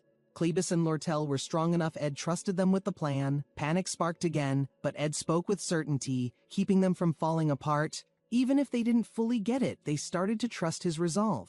An order came down. Fenia backed Ed's plan, sealing the raid group split. She assigned the teams clearly. Some would hit Janka, others would draw Tarkin's fury. Ed's name was called with the luring group. He didn't flinch, just nodded once. Fenia turned one last time, voice steady, reminding them not to die. The moment cracked open, the raid began, and no one looked back. Ed briefed the team quickly as they arrived, reminding them to follow the plan exactly. His confidence carried through the group, steadying nerves even with danger this close. Cleebus nodded stiffly, still unsure, but trusting Ed's words enough to move. Lortel watched them go, blade ready. There was no time for second-guessing. Ed smiled slightly, giving Cleebus just enough belief to keep going strong. Ed's mind spun. Did his crazy idea have a chance of actually working? Behind the hall, Tarkin growled louder, stomping through the broken grounds toward them. They didn't need to defeat it, just distract, delay, and keep it chasing. Fenia had backed the plan. That alone gave the rest enough reason to fight. Lortel exhaled. She wasn't alone anymore, and that made all the difference. Cleebus charged in first, drawing attention before fear could return and freeze him again. Energy cracked. Tarkin's body sparked wildly as it turned toward the noise. Cleebus's heart raced. This was it, the real fight. No safety nets now. He panicked, wondering how to keep the monster focused on only him. Then something strange happened. It turned, as if drawn to something else behind him. Lortel froze, realizing Tarkin's rage had found her too. It wasn't part of the plan. She bolted, teeth clenched, heart pounding. This wasn't how things were supposed to go. Screaming echoed down the corridor, her voice lashing out at everyone and everything. Her anger burned, but somewhere inside she knew it was working. Tarkin followed. Ed's voice cut through. Time to pull back. The distraction had succeeded perfectly. Lortel hissed. Still furious, was this really just clever planning or thinly veiled sacrifice? Ed met her glare calmly. This wasn't sacrifice, just hard choices made faster than usual. Cleebus kept running, battered but holding on tougher than they'd expected, stronger than he looked. Lortel's task was coming. She had to land the hit, and she knew it. Outside, she steadied her breath. Everything now depended on getting this one strike right. Ed reassured Lortel with calm certainty. Everyone hesitates, but she knew how to handle this. Magic erupted above her. Power was raw, bright, and without hesitation this time. The ceiling shattered, releasing a force meant to clear the path ahead. Debris thundered down, the air shook, and silence followed like a held breath. Lortel stood tall as smoke rose. The path was open, just like Ed planned. The others shouted in shock, watching her step into the smoke without hesitation. She smiled at them. This was her part, and she wasn't backing out. Her memory flashed back. Ed trusted her because of one chaotic moment during training. That forbidden spell she used once had become their key to this entire mission. She laughed softly. Ed Rothstaler always had a way of making crazy plans feel solid. With the path cleared, her next job became even more dangerous, facing Tarkin alone again. Tarkin roared, surging forward as if it remembered every blow from earlier. She knew the risk. If the others succeeded, she'd still have to stall Tarkin. The plan didn't end here. If anything, her part had only just begun. Escape wasn't an option. Now they had to stop it, no matter what happened next. Ed remembered their earlier loss. They couldn't scratch Tarkin's shell even with the full team. The solution wasn't brute force, it was how they used the magic they already had. Lortel had seen something back then, something no one else noticed during the fight. Her theory clicked. For Ed, redirecting magic properly could break through the armor. Lortel ran ahead, charging a slash that could shatter even hardened mana. The impact hit with a crash. Tarkin flinched, its defense cracking for the first time. The team's regular spells hadn't worked, but this one left a mark. Ed watched it unfold. They needed more than precision. They needed pure magical force. It had to be overwhelming, non-stop, powerful enough to punch through anything. Ed stood ready, thinking fast. Now they just had to figure out who could deliver it. Ed reflected. Only a few aim for everything, but he's cleared these conditions many times. Still, today felt different. More pressure, more eyes, and a strange sense of something bigger. He blinked at Lucy, who had randomly passed out during the middle of chaos. Turns out she'd used too much magic again. Her usual nap spot got blown up. Meanwhile, Janica was unstable, and Belmay was definitely not in the mood. Lucy dreamed of beef jerky while others fought, her magic reserves absolutely spent. Right now, being picky wasn't an option. Whatever was left, she had to eat. Beef jerky in hand, she powered up like it was a full meal. They targeted the flame lizard. Every shot counted, every second shaved off the danger. The throw was tricky, but her old military skills kicked in just fine. The bolt landed with a flash. Lucy's spell roared down like a falling meteor. Her voice echoed furiously, blasting out power and complaining mid-attack like usual. The explosion hit square. Purple energy crackled and lit up the entire rooftop. Tarkin reeled, knocked back hard for the first time in this whole battle. Divine punishment wasn't subtle, but it definitely worked better than expected. The team braced behind a barrier, eyes wide as the magic storm settled. Ed leapt forward without hesitation. This was the moment that mattered the most. Tarkin, tough as ever, roared again, but its armor had started to crack. Lucy's hit was exactly what they needed. It turned the tide completely. Now Ed knew they could do real damage, and it was finally time. Adrenaline surged. Ed sprinted with everything he had, no more holding back now. Ed Rothstaler remembered Janica's kind smile, how everyone admired her strength without ever questioning it. Praise followed Janica like sunshine. Friends, teachers, even strangers treated her like the Academy's shining hope. But behind every kind word, Ed noticed the cracks forming beneath her perfect, practiced smile. Alone in the hallway, Janica stood silent, swallowed by a darkness no one else could see. She held everything together, Ed thought, but maybe that pressure finally shattered her from within. The explosion shook the ground, and Ed dashed forward before thinking. His instincts screamed something was wrong. Students regrouped, blades drawn, but Ed's eyes searched only for Janica in the thick smoke. She floated, surrounded by energy too dark to be hers, but her smile stayed calm.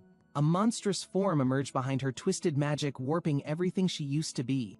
Ed raised his sword, heart pounding. He'd stop her, not as a hero but as her friend. Her blast sent 2 students flying. Ed barely caught one before crashing into a marble pillar. "She's gone," someone muttered, but Ed gritted his teeth. He refused to believe that.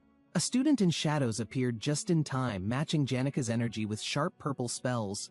More rushed in behind, tired, hurt, scared, but unwilling to let Janica destroy herself or anyone else. Ed clenched his fists.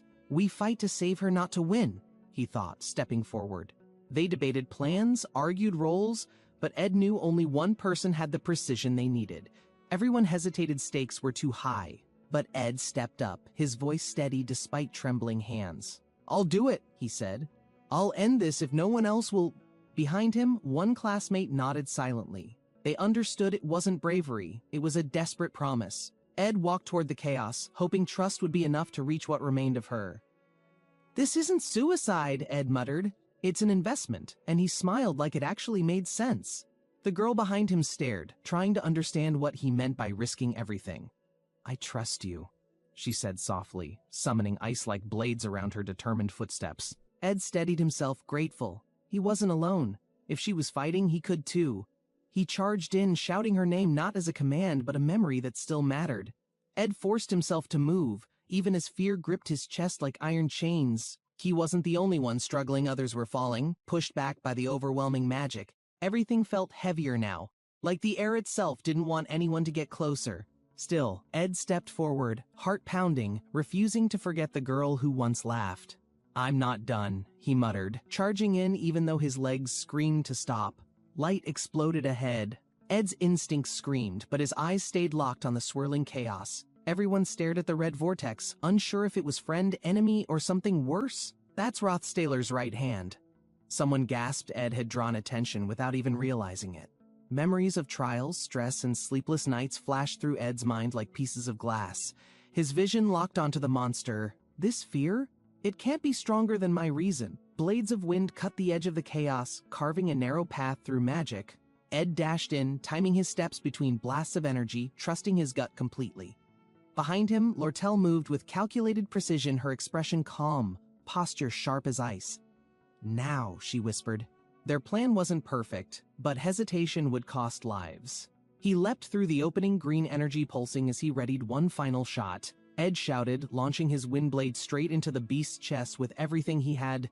The impact cracked something deep within the creature. Ed felt it more than saw it. Magic surged wildly. System messages blinked past his vision, data flying faster than he could think. Janica screamed from inside, voice echoing behind the roar. "She's still in there," Ed realized. Above it all, red eyes opened like a god watching ants, calm, cruel, calculating. The sky bled red. The tower lit up, pulsing like a heart ready to burst. Something massive descended, a divine weapon, or maybe just the end, barreling toward everything below. Ed watched the falling strike. No time for doubt, just action before it landed. He jumped toward it, magic bursting from his feet. This is what I'm here for. One flash, one explosion, and then silence. He didn't run. He embraced it, like the protagonist. The final burst faded, and everyone stood quietly, letting the silence confirm it was over. Morning broke through the clouds, warm and slow like someone finally exhaling after a nightmare. Ed sat under a tree, watching classmates laugh. Somehow life kept rolling forward again. Most had doubts, but they showed up, fought back, and didn't run when it mattered. Ed smiled, not proudly, just tired. He never expected this much weight when he started school. Lortel grinned, introducing herself like they'd never fought monsters or nearly died side by side. Ed nodded awkwardly. He wasn't great at moments like this, especially with people like her. She handed him a coin, her idea of victory, and maybe a weird kind of thanks. "See you again," she said. Ed didn't know if that was a promise or threat. He stared at the coin, unsure if he should feel honored, amused, or just confused. Another student walked by, muttering something about resentment. Ed just tilted his head, confused again. Turns out he'd accidentally stolen someone's spotlight, but not on purpose, not really. Even so, he nodded. "A debt is a debt," the guy had said. Respect felt strange now. Ed never aimed to earn it, only to help where he could. But those words stuck, and he replied the only way he knew how, so thank you. Not everyone was happy. Klebus exploded with anger, calling Ed a traitor, a mistake. Others defended him firmly, calmly. People who had every reason not to but still did. They listed what Ed had done, even when he tried to downplay it all. Lortel winked. "We're talking about everything, not just wins. Don't be embarrassed." Ed stayed quiet. Recognition made him uneasy, but he didn't walk away this time. The others teased Isla and Taylor, arguing about whether to keep respecting Ed like a senior. Ed stood back, watching from a distance, trying not to mess with the main cast. But now, seeing them all together, he felt something warm twist inside his chest. They'd all struggled, grown, and somehow stayed themselves through it all. And Ed? Maybe he was part of that now too, not just watching, but living. Jix found peace in people and purpose, no longer lost between blades and books. Klebus stood taller now, clearer about who he was and why he fought. Isla stopped chasing excitement blindly. She began asking what truly made a moment worth it. Lortel still smiled like a merchant, but Ed could see she was thinking deeper now. They were all main characters with arcs, battles, and endings that made sense. And knowing that, Ed quietly turned away, choosing not to stand among them this time. He wandered back alone, through cracked stones and silent halls filled with old memories. The academy was quiet now, but something still didn't sit right in his chest. No matter how much he tried to settle, the feeling never faded. So he returned not to fight again, but to find what he'd missed the first time. Maybe someone had to stay hidden, working behind the curtain so others could shine bright. Not all roles were heroic, some were just necessary, unnoticed, and still deeply meaningful. Ed glanced around, puzzled by Janica's sudden outburst. It wasn't like her at all. With a hint of concern, he remembered seeing something odd in Janika's room once. He recalled the cluttered space filled with gifts and notes stacked like walls around her. Each item carried warmth and gratitude, but no room left to simply breathe or rest. The overwhelming kindness ended up boxing her in, leaving no space for her own thoughts. Sticky notes of love pinned to the walls started feeling heavier than encouragement. All she had to do was step back, remove the pressure, not carry it alone. But she couldn't.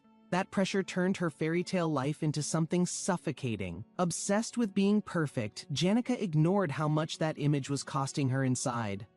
When she lost control, no one questioned why. They just saw the explosion, not the weight. Ed later found out the spirit contract happened early. Lucy's role had quietly replaced someone else's. That change had roots in the forest up north, where Lucy wandered often to nap. The comfy spot was built by someone who should have left long ago but stayed behind. Janica's pain went unnoticed, while others relaxed in peaceful spots made just for them.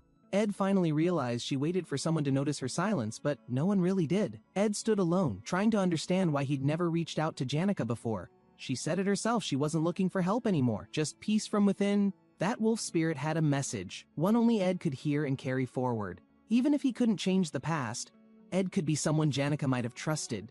He wasn't sure what lay ahead, but he wanted to be someone she could rely on. Janica's ritual went wrong. Her haste led her to a dark spirit, not a guiding one. She trained every night, smiling through the pressure while slowly burning herself out. To everyone else, she looked perfect, cheerful, strong, reliable, but that smile hid her burden. Maybe failing was part of her beauty too, because she gave her all without complaint. Ed sat quietly, wondering if Janica ever knew how deeply her effort had touched them all. Ed gave a gentle nod. Those simple words carried more weight than loud applause ever could. While others celebrated in the spotlight, Ed stayed behind the scenes, reflecting in silence. The cheers echoed above, but the shadows below held the truth few bothered to see. Ed noticed Janica slipping away quietly, her part finished, fading behind the curtain. No one clapped for her exit, but Ed watched, understanding what she left behind. The spirits emerged as the combat training act wrapped, swirling light across the sky. Ed paused mid-step, feeling something shift. It wasn't just the spirits he noticed now.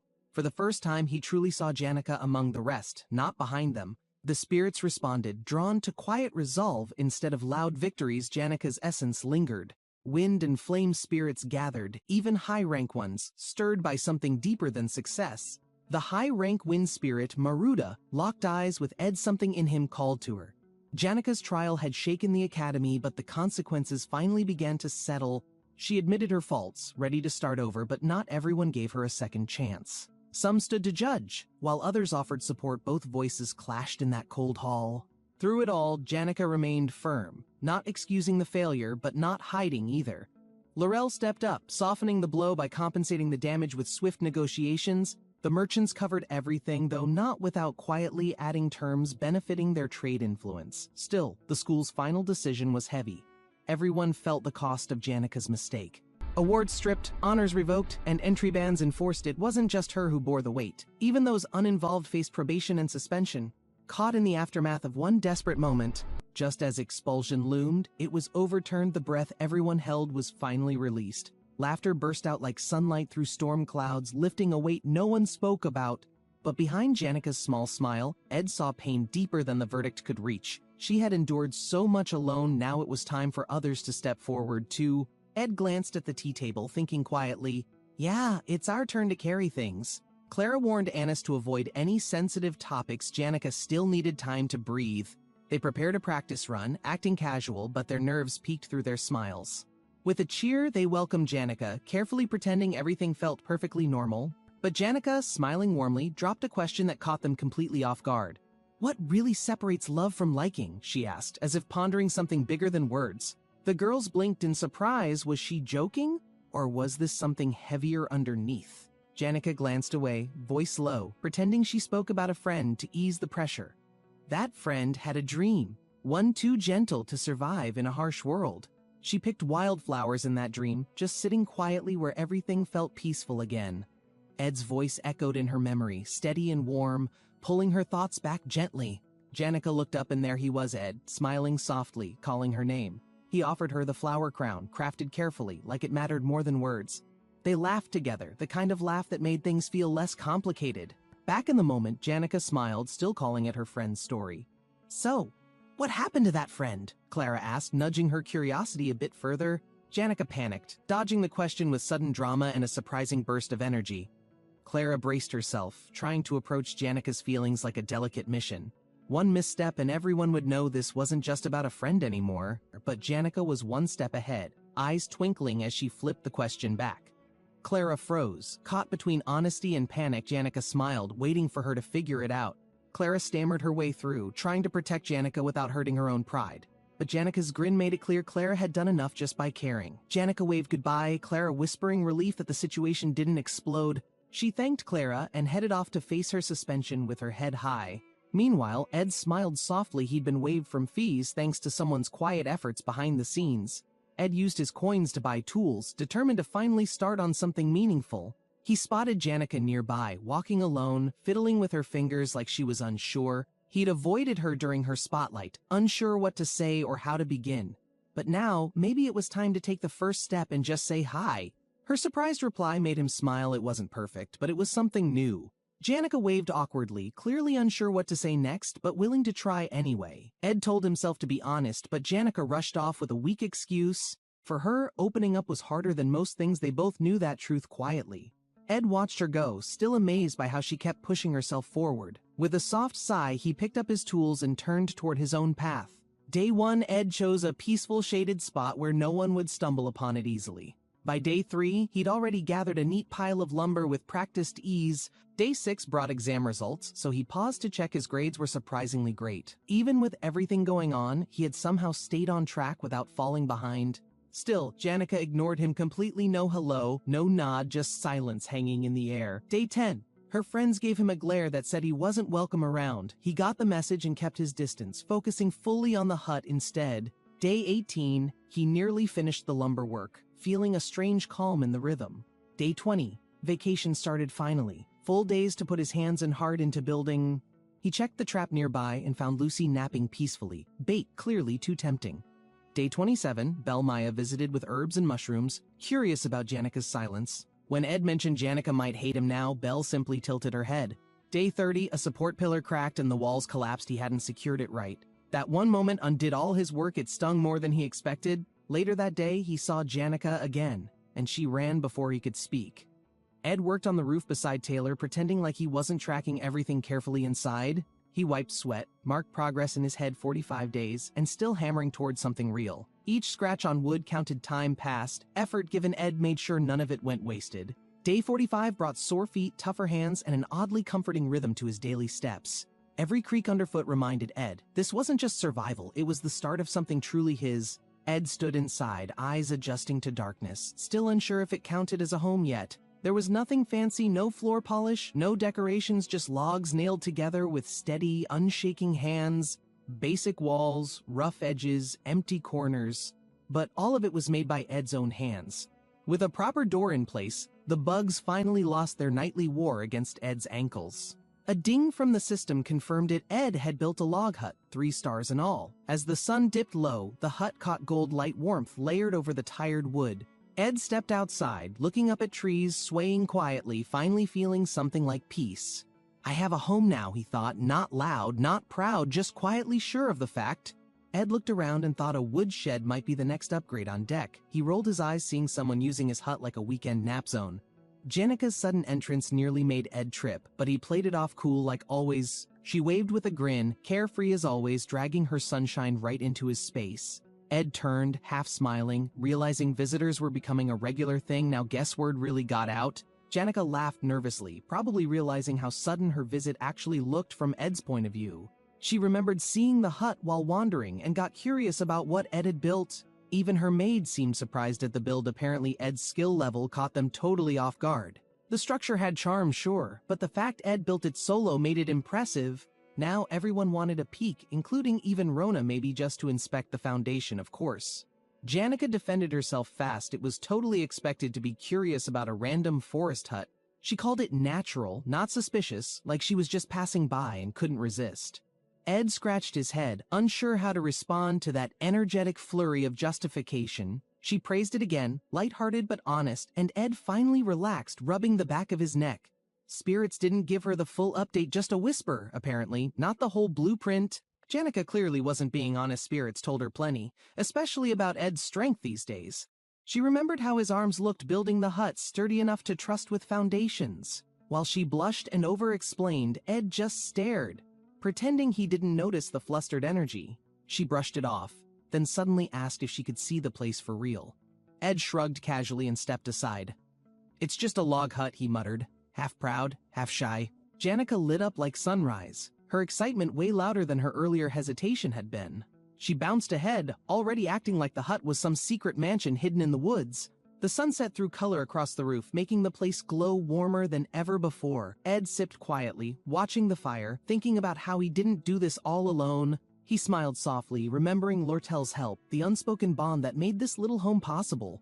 Janica stared into the fire, realizing just how much Lortel had quietly done behind scenes. She wondered how she'd ever repay people who helped without asking for anything in return. Ed looked at her and simply said, "Then don't." Like it was that easy. That idea shook her. Help without payback? It wasn't how she usually thought about things, but Ed's honesty hit deeper than expected. Maybe because he actually lived like that already. Janica couldn't fully explain it, but she'd always felt the pressure to balance every favor. Back then, others covered her tuition and needs. That weight made her quietly downsize her life. She gave up comfort to owe less, moving from elite dorms to decks with the crowd.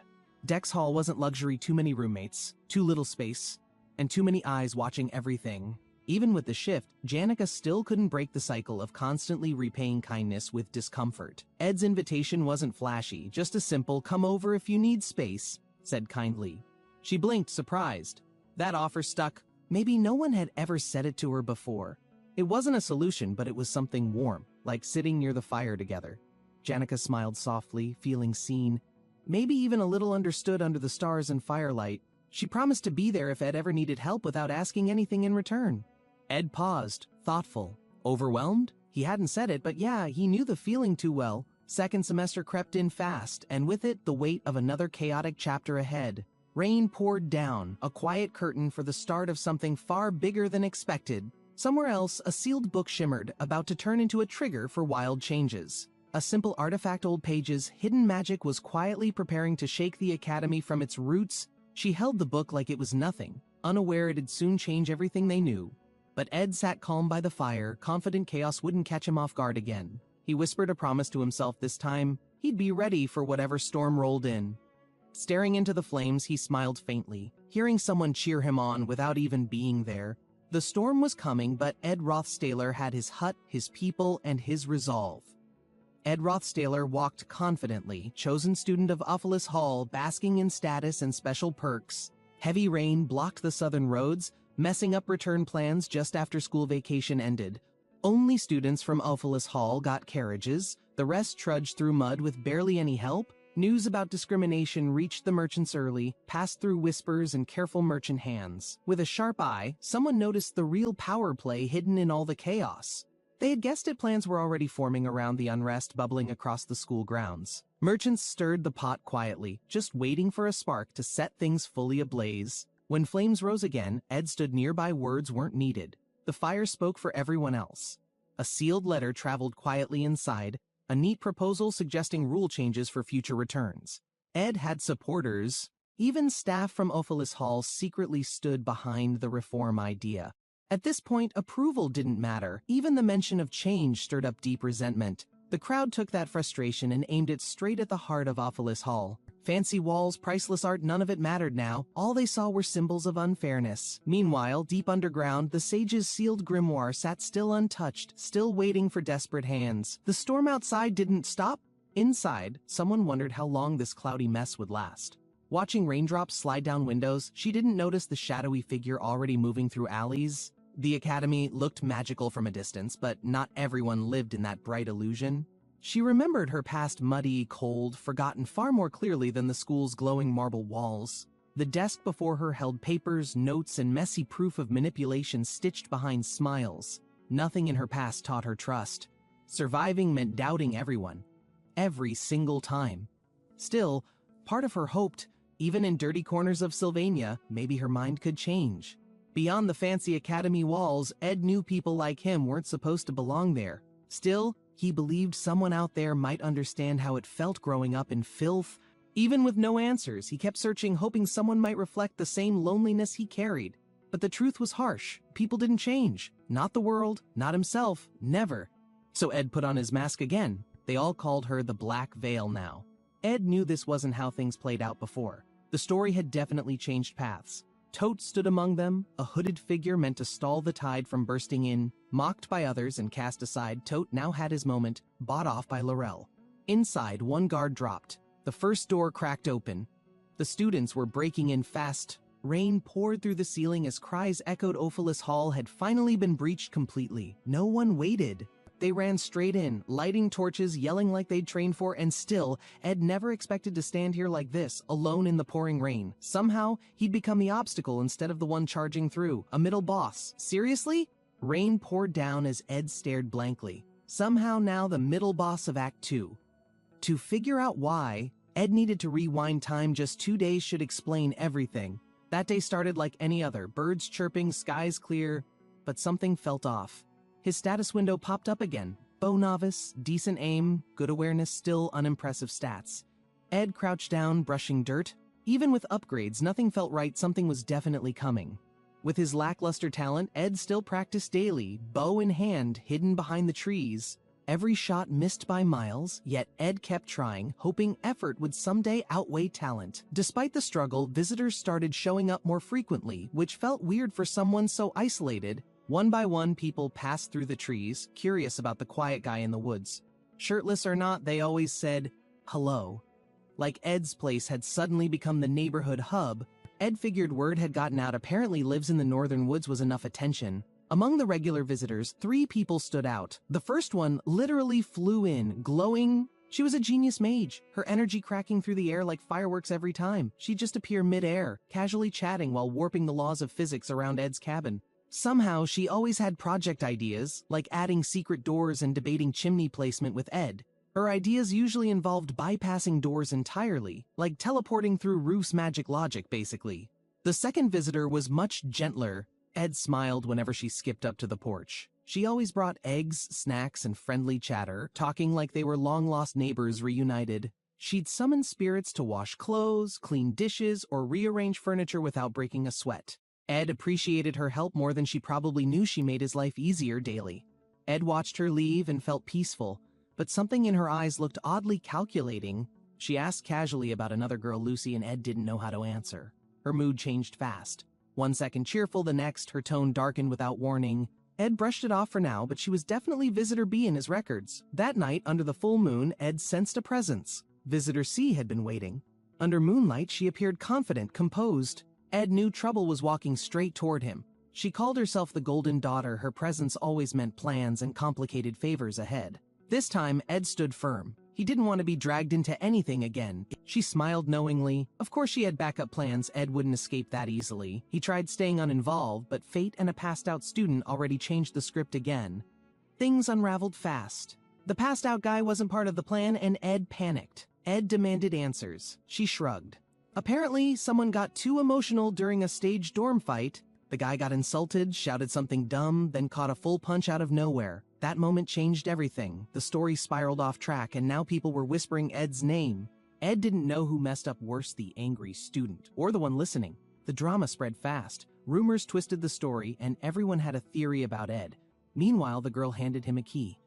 One tiny item, huge consequences. Naturally. Just open the door, she said, like it wasn't tied to a mountain of chaos. She feared being blamed, and Ed realized why she was suddenly being so cooperative. Her reputation mattered. But more than that, she couldn't risk being caught leading everything alone. She mentioned Ed's past, kicked out of the hall, traded silence for a favor. Ed wasn't thrilled, but deep down, he knew it was already too late to ignore. He paused, stared at the stars, and sighed. Fine, he thought, but I set boundaries. 20 gold coins sealed the deal. If he was involved, he might as well benefit. Ed agreed, but only to fix the timeline, not to join another pointless mess. The hall's chaos was about to begin. Ed had no plans to be a hero. While fires burned, Ed quietly navigated, dodging attention. This wasn't his mission, just survival. 2 sides formed, the idealists versus the realists.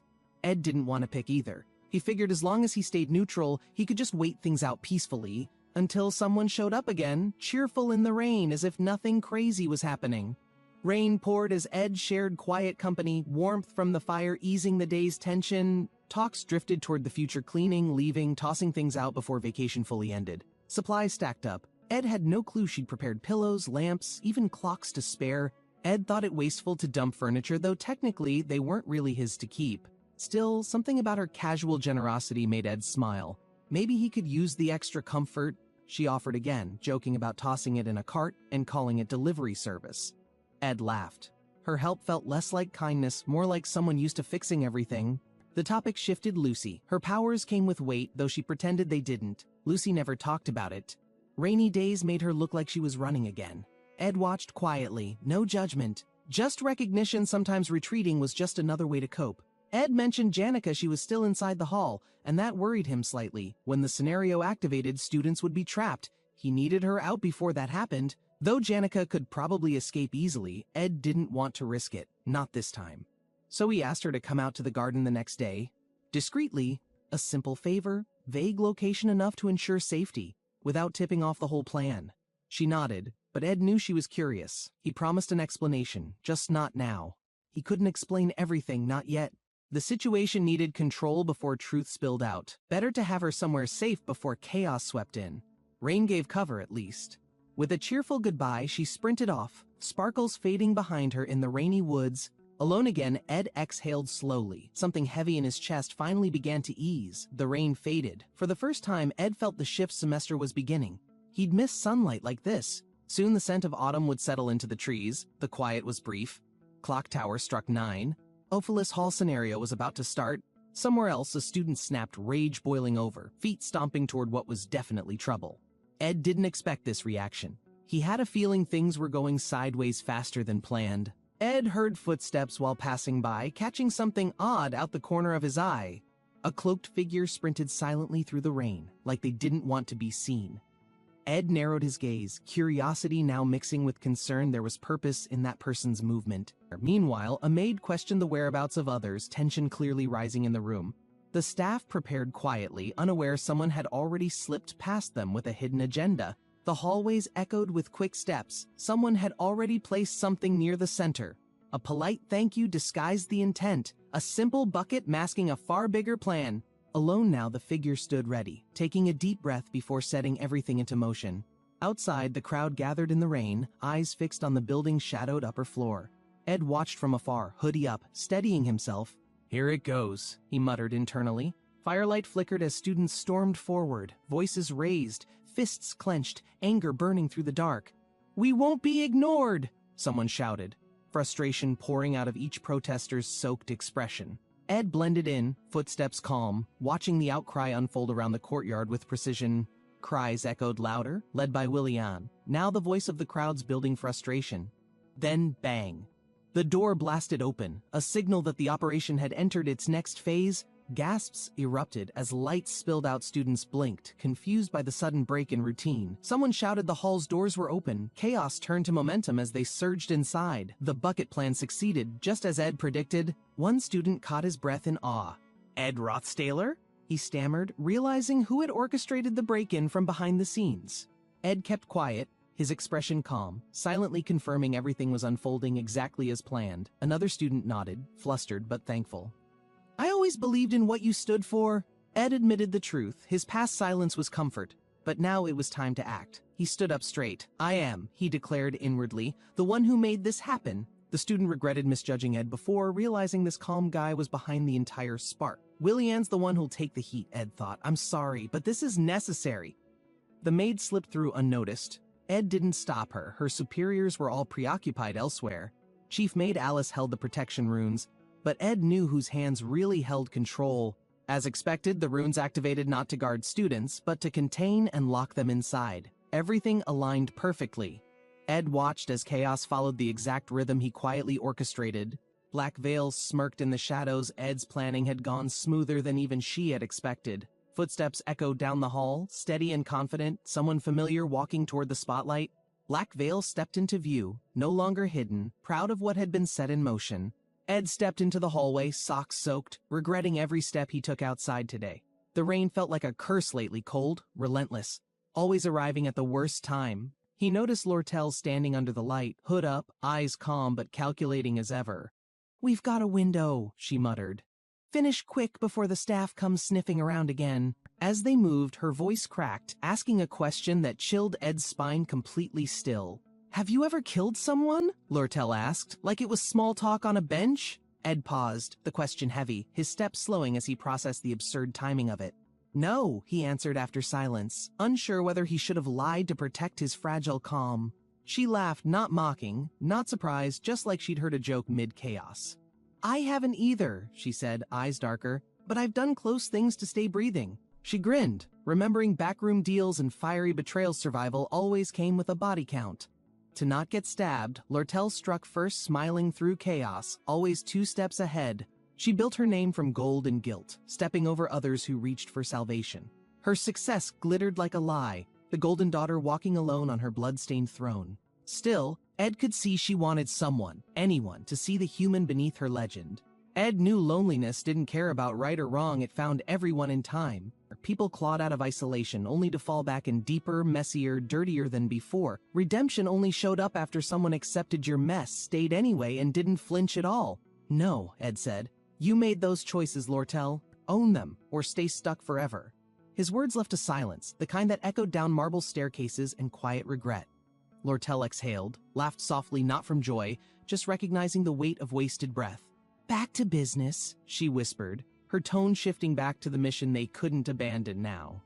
Time was slipping through cracks, and Ed watched her silhouette disappear into shadow like usual. Alone again, Ed sat down, drained like all his thoughts had been wrung out completely. He knew their plan was reckless, but also the only shot they had left now. The spells lit up the room, red, unstable, volatile as things escalated beyond predictions. Willain, drenched in chaotic energy, stood at the center. Now something more beast than man? Ed knew this was the plan. Hold him off until Taylor made her move upstairs. It wasn't about winning, just dragging things long enough without losing too many teeth. And if he took a few bruises for the mission, that's just how it goes. Somewhere else, the rain kept falling over the rose garden, quiet, distant from the chaos. A carriage rolled in with urgency, confusing her who would arrive this late. And why? She crouched under the arch, still waiting, clinging to hope, and Ed's note like a charm. He left in a rush, but he had written that she still mattered somehow. Her face flushed, heart racing with the possibility maybe he planned something just for her. The golden carriage didn't matter, she was waiting for Ed, and only Ed tonight. Rain fell harder, but she stayed, thinking about everything he hadn't said out loud yet. Through Marilda, she tracked Ed's actions, his visitors, and the troubling stirrings around his camp. Too many girls had been to see him lately, and it tore at her pride. But even if it hurt, she still wanted to wait until he returned, no matter what. She touched her hairpin, wondering if Ed would have liked a different one, maybe Cosmos instead. Her thoughts swirled, soft and full of doubt, then she made a sudden decision to leave. If she hurried back, she could still return to wait, prettier, with a better pin. So she dashed through the rain toward Ophelis Hall, dress soaked, heart pacing faster than feet. But others had their eyes on the hall too, each chasing their own desperate reasons tonight. Someone shouted about magic herbs and preservation spells, already frantic and half-soaked from the storm.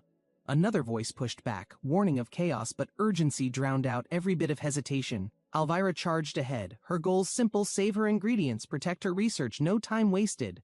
Tensions rose fast, everyone talking over each other, hearts pounding from panic, not just the rain. One thing was clear: if you got in her way, you'd get run straight through. A voice called out from behind, sharp and unsure someone recognized him too quickly. She stepped forward with others behind her, gaze fixed, footsteps echoing through the broken silence. "Ed Rothstaler," she said again, disbelief mixing with suspicion in the air around her words. Ed didn't rise, didn't flinch, just sat there, calm like it was another quiet evening. One of them stepped closer, eyes narrowed, voice rising. "Why are you even here now?" The mess around them told a story: broken displays, scattered gear, students rushing in earlier. Footprints filled the dusty carpet, evidence of chaos sweeping in faster than anyone expected tonight. There, Ed sat, unmoved, facing away from the stairs like he'd chosen that spot deliberately. Her expression shifted, not fear, just curiosity, like he'd become an unexpected complication mid-plan. "You're going to stop us?" she asked, her voice half scoffing, half wary of what he'd do next. Ed stood up, eyes sharp, voice firm. Whatever they planned, he wasn't letting them pass. She smiled at the challenge, clearly enjoying the tension that was beginning to crackle again. Their group looked solid fighters, magic users, alchemists, each ready to test their strength tonight. They listed their talents like a checklist, already assuming Ed wouldn't hold out for long. But then someone asked the real question, why Ed, of all people, stood guard alone? Ed didn't reply, just stared, waiting until one guy rushed forward, blade swinging fast. Ed shifted, muscles tightening. It was time to stop stalling and start making his move. I guess we're doing this, he thought, dodging with ease and barely missing a table. The attacker came in loud, fast, direct, the kind who expected answers through raw power. But Ed countered without hesitation, releasing a burst of wind that knocked the charge off balance. Alchemy Girl watched from behind, eyes narrowing as magic shimmered green in Ed's open palm. Basic magic, she thought, unconcerned she didn't see it as a real threat. Not yet. Wind blade crackled to life, circling Ed's fingers as the tension surged all across the hall. He'll aim for Taylor, she calculated, expecting close-range magic to follow the obvious tactical pattern next. But Ed raised his hand high, unleashed the spell wide, and everyone saw its force. Chains snapped apart as Ed Rothstaler's spell sliced through the chandelier like butter, intense and sudden. Debris fell. Ed sprinted ahead, breath steady, heart racing, the air vibrating from unleashed magic. Taylor's eyes widened as shock hit. He hadn't expected this power. Ed wasn't holding back anymore. Crashing down hard, Taylor felt the impact across his body. The floor cracked beneath him. Magic symbols ignited in the next room. Everyone inside flinched, heads spinning at the sudden boom. Confusion spread like wildfire. Ayula stumbled up, dust in her eyes, wondering what Ed unleashed. Taylor coughed, calling out. Alvira growled, fists clenched. The wind swirled with tension, thick as smoke. Alvira narrowed her eyes. She wasn't retreating. Her body moved before her thoughts caught up. Magic spiraled behind her. Ed's spell twisted around the air like a ribbon ready to snap. Her bag clattered open. Bottles glowed ominously. She grabbed one without thinking. Instinct sharper than panic. Vials rattled beside her feet. Alvira's breath hitched. One move could light the entire place up. Her hand tightened. Flames sparked from her alchemy. She launched the vial like pitching a fastball. Boom! Heat surged. The flames circled, dancing along the edges like it belonged there already. Fire spread in seconds. Ed barely moved. His eyes tracked everything, expression unreadable, almost calm. He stepped forward, no panic, no hesitation. Alvira realized he wasn't just strong, he was terrifyingly focused. Glass bottles rolled across the floor, Alvira's supplies ready to burn, boom, or blind scattered mid-fight. She snatched the right vial, eyes narrowed. If Ed wanted war, she'd give him one. She whispered the trigger word. The alchemical formula ignited, heat curling fast around her fingers. Flames danced out, wild and controlled. Alvira stood inside the blaze, confident, daring Ed to move. The room was chaos. Fire curved like ribbon. Ed Rothstaler barely flinched, reading every step calmly. Flames licked the ceiling. Ed Rothstaler stood calm, like he'd been waiting for this mess. Everyone panicked except Ed. He dodged falling debris like he was stepping through raindrops on instinct. She introduced herself mid-crisis, top alchemy student. Ed barely glanced. He wasn't here for credentials. Vials clinked on her belt, useless without magic. Ed already knew that. He planned ahead. As the fire raged, she realized Ed predicted every move. This wasn't chaos. It was set up. Earlier, Ed shattered the chandelier.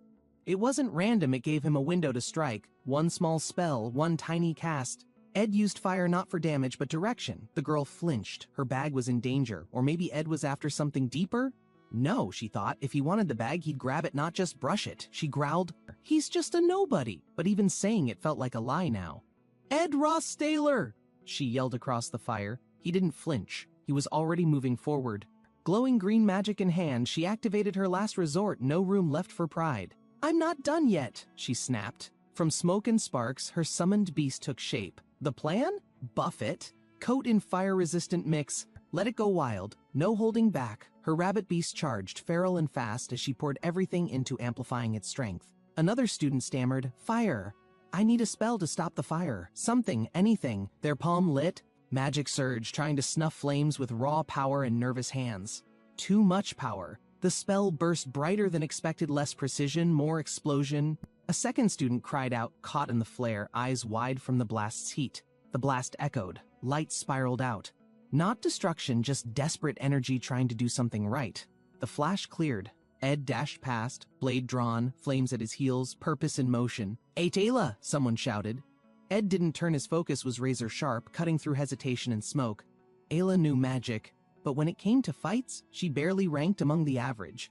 Ed kept charging. The guy he was targeting made it impossible for Ayla to approach. They couldn't move. Not until she shouted, "Then go!" and Ed finally sprang into strike. Screams echoed as the berserk beast lunged. Ayla froze, heart thumping too fast to think. Flames blurred the hallway. Ed dashed forward, weaving through fire like it obeyed him. Ed's mind raced. It's now or never. No room for fear, only instinct. Ayla moved too, expression wild. "Let's finish this." Her eyes gleamed through the smoke. Together they rushed the hallway, chaos behind them, but Ed's focus was still razor sharp. The beast's paw slammed down but missed. Ayla dodged, breathless, gripping her potion tight. The hallway opened up. Ed ducked low, momentum propelling him forward through fire and claws. Ayla grinned mid-battle. "Miss me?" Her potion clinked dangerous, unstable, and perfectly timed. The flames parted slightly. Ed arrived just in time, green glow spiraling from his palm. She hurled the reagent. A reaction was coming. Ed's hand shimmered release magic already primed. "Windblade?" Ed roared. The beast staggered as magic sliced clean through the firestorm. The girl hesitated. He's prepared, but... She gripped her own bottle tight, determination catching fire. She whispered, "Apply release magic," and charged. Glass shimmered like starlight in her hand. She hurled the flask. It spun midair, glowing brighter. Aimed perfectly as if drawn by fate. The potion detonated green burst of energy. Night butterflowers and gall mushrooms never looked so dangerous. The potion ignited in blue brilliance. A chemical spark danced like stardust in the air. Ayla smiled faintly. It worked. Release magic synced perfectly, just as she'd envisioned in practice sessions. She controlled the effect. The chemical reaction subdued the mutated beast's raging magical influence. A temporary calm settled. Even the fire around them paused, unsure how to continue. The beast fell, dazed but breathing. Not dead, just stunned. Ed Rothstaler stepped between shadow and light. Bloodied but alive, the beast slumped. Ayla's potion worked. Ed didn't even look surprised. He stood quietly. Scorched shirt, steady eyes. Magicless, yet somehow more dangerous than anyone present. "Mr. Mage without magic," someone muttered. But Ed moved like that title meant nothing. "Now's your chance," they shouted. Adrenaline kicked in. Ed Rothstaler's name rang like a warning bell. But instead of attacking, Ed ran, not retreating, repositioning, calculating, and already 10 steps ahead. A barrel tipped, spilling something volatile. Ed's opponent didn't notice. Ed's eyes tracked everything. The container burst liquid fire. Flames flared unnaturally bright. Ed didn't flinch. This was part of the plan. The explosion followed instantly. Controlled chaos. Fire danced like it had been invited. The heat surged, walls trembling. Someone screamed, but Ed stood steady, sword gleaming orange in the light. He muttered, "This smell... oil?" Not fear, recognition. He knew exactly what this meant next. "This smell... oil?" he repeated louder. Ayla's eyes widened. This was the Ophilis Hall.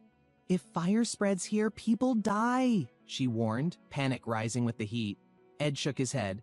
"I've got this. Oil or magic, I'll slash it away." The blade pulsed with magic. "Chemical won't last long anyway," Ed said. Confidence sharp as steel. With a roar, he charged. "Before anyone gets hurt, I'll end this. Now." Ayla shouted after him. "Wait, T. Taylor!" Her voice cracked, but Ed didn't stop. She glanced around. "Windows open. Smoke can escape. No carpet either, less to catch fire." She looked again, eyes narrowing. Nothing flammable in reach. Was this all planned? She stared at Ed's back. Did Ed Rothstaler really think this far in advance? Her breath caught. And plan it all? But Taylor dashed ahead, drawing fire with every step. Ed sprinted down the hall, sword drawn, his opponent ready to bow too late. "He's using a bow?" Ed muttered. "I'll deflect it." His grip tightened, pace unwavering, but then his eyes widened. Something was wrong. The shot wasn't aimed at him. "Wait." His gaze followed the arrow's flight. "He's not targeting me?" Across the room, Ayla froze, completely exposed to the incoming bolt. Ayla gasped, realizing too late. The arrow cut through the air, light trailing its path. Her magic fizzled. Ayla can't even cast basic spells right now, Ed thought, fear rising. "Ayla!" he yelled, sprinting too far to reach her in time. Electric energy erupted midair. The impact knocked Ayla back, but she was alive. Breathing heavy, she whispered, "That was close." Fire crackled nearby, but for now, she was safe. Elvira pants, hands glowing. She's scared but focused, gripping the lightning-charged arrow with force. The arrow floats above the magic circle, reacting weirdly. Something feels off about this one. A magic orb labeled Claw Hand appears. It's a tool to retrieve distant stuff. Elvira narrows her eyes. Why is the arrowhead wrapped in cloth? That's way too suspicious looking. She gasps, thinking fast was his plan to hurt Isla. Her mind's racing through scenarios. Taylor and Clebius clash mid-charge, blades swinging wide. Sparks fly and expressions twist, intensity everywhere. Clebius's eye shifts, sensing something. That noise. He thinks, it's time already? He looks concerned. Clebius yells, we'll die if we don't act now! Everyone freezes. Tension hits max. Chapter ends, Act 2 final minus the Ophilis Hall incident. Heavy moment. Boss alert. Clebius sprints out, fire trailing behind. Caption drops, the gloomy Clebius Nortondale has escaped. Wild. Taylor and Clebius fly down the hallway, wolf beast behind, everything's moving at warp. A shot of falling debris, dust and ash floating midair. Silence, before realization hits. Elvira freezes. What? She gasps. Her expression says it all. Pure confusion and dread. Clebius is crouched alone, bloodied and bruised. What the hell is his deal? She shouts. Chapter splash, Extras Academy Survival Guide, moody tones, rain outside, we're not done yet. Taylor grabs Clebius. Why'd you go so far? He yells, frustration boiling to surface. Elvira watches, arms crossed. I feel icky, she mutters. She's not buying this outcome, she thinks. He showed up after the chandelier. Could have destroyed us, but didn't. Strange. Another guy chimes in, glowing hand, serious expression. He never let his guard down once. Clebius stares into the dark, silently bleeding. Something's off, they all realize, chilled to bone. Taylor, Elvira, and others stand stunned. What? He says. Everyone's reeling from the weirdness. Elvira stares at Clebius. Why'd you stop us from moving, then suddenly let us? The camera shifts to the ominous academy tower. Thunder cracks. This isn't a normal night. Clebius replies vaguely, bleeding. What do you mean? But he clearly knows what's up. Elvira clenches her fists. Answer me! Why did you let us win? Suspense rises again. Clebius's eyes glow cold, serious. He's hiding something again, and Ed knows it too. Elvira grits her teeth, anger rising. She's done playing nice. This mystery's dragging too long. Footsteps echo down a dark hall. Someone's making a move, quiet, urgent, and probably secretive. The door creaks open slowly. Moonlight spills through. Tension builds again. Something's definitely up here. A flashback. A girl holds a flower pin. Her decision came after a restless night. Ed's sharp gaze cuts through silence. He knows something is about to begin. Her fury burns bright, baring teeth. She won't let this go unanswered. A hallway. Quiet yet ominous shadows stretch longer as footsteps vanish around corners. The door creaks open. Somebody dared cross the boundary into this troubled night. A pin on her uniform, a choice born of fear, love, and sleepless worries. She believed in her love, naive perhaps, but heartbreak doesn't ask for permission. Her steps tremble, imagination once warmed her, but reality shows no mercy. Seeing him bloodied shattered the sweet illusion he's no longer just the boy from class. She braces him, tightly gripped strong, heart struggling to catch up. Ah, all of you, he mutters, voice fading, confusion evident in his gaze. A letter he wrote rare, sincere, something about it didn't feel quite right. Could he have been dragged into something far beyond his peaceful student life? She thought he was always reliable, but now cracks start to form in belief. Seeing him battered, she realizes he always bore burdens alone, never asking for support. He wrote her out of character, just to protect her from the chaos ahead. Alone in battle, bloodied and bruised, he shielded Janica from punishment's reach. She remembers his eyes caring, calm, hiding turmoil behind calculated distance. I don't know what happened, she whispers, fear mixing with guilt. While she focused on image and judgment, he fought quietly to spare her. What are you doing? Janica appears, eyes glowing, dark energy rising like a storm. She's an enemy, her friend cries, hurling the potion with desperate resolve. Janica's expression shifts cold, distant. Something inside her has changed. Honestly, I don't care what you're doing, she mutters, power crackling around her. Chaos erupts, floor shatters, students scatter. Ed screams her name through smoke and light. She grins. Crimson-eyed Ed. Wait just 1 minute. Ed Rothstaler stood still, watching elemental spirits surge like a storm ready to explode. He scanned the chaos, knowing even together, their strength wouldn't pierce that burning magical barrier. With grit in his teeth, Ed braced, knowing retreat wasn't cowardice, it was survival right now. A flash of violet magic split the battlefield, spirits screamed, and shadows started closing in. Top student or not, she wasn't playing. Her elemental command left no room for mercy. Taylor hesitated, but Ed's calm focus pushed the reality into sharp, terrifying clarity. Students might die, Ed had thought earlier. This wasn't a game. Awfulest Hall was war. He charged forward, flame blade drawn. No hesitation, just instinct and a little anger. Spirits clashed with roars and Frost Taylor was pinned. But Ed dove into the chaos. Battered, bleeding, but unshaken, Ed shouted, demanding Taylor retreat before this battle claimed both of them. A blast erupted. The floor trembled. Ed tightened his grip, forcing clarity into chaos. "Listen up," he said firmly. Eyes locked ahead, Janica had to be handled now. The hallway cracked around him as Janica's beast loomed, glowing with molten fury and dread. Even Taylor balked. Surprised by Ed's sudden shift in plan, he'd told them to run. Now he ordered them to move upstairs, bloodied, burning, and still full of fight. Taylor protested, disbelief flashing. Ed was scarred, tired, but fire still lit his voice. Ed took a punch for his trouble. He didn't flinch, just kept giving orders. He smiled, apologizing for a torn bag like it was some casual misunderstanding. Despite everything, they listened. Maybe Ed's madness was just the kind of strength they needed. They bolted ahead, spirits chasing. Ed stayed behind, daring the chaos to catch him. Janica turned, eyes glowing, her power surged, then froze at the sight of someone familiar. "Ed?" Her voice cracked with shock. He'd arrived, shirt torn, bruised, steady like always.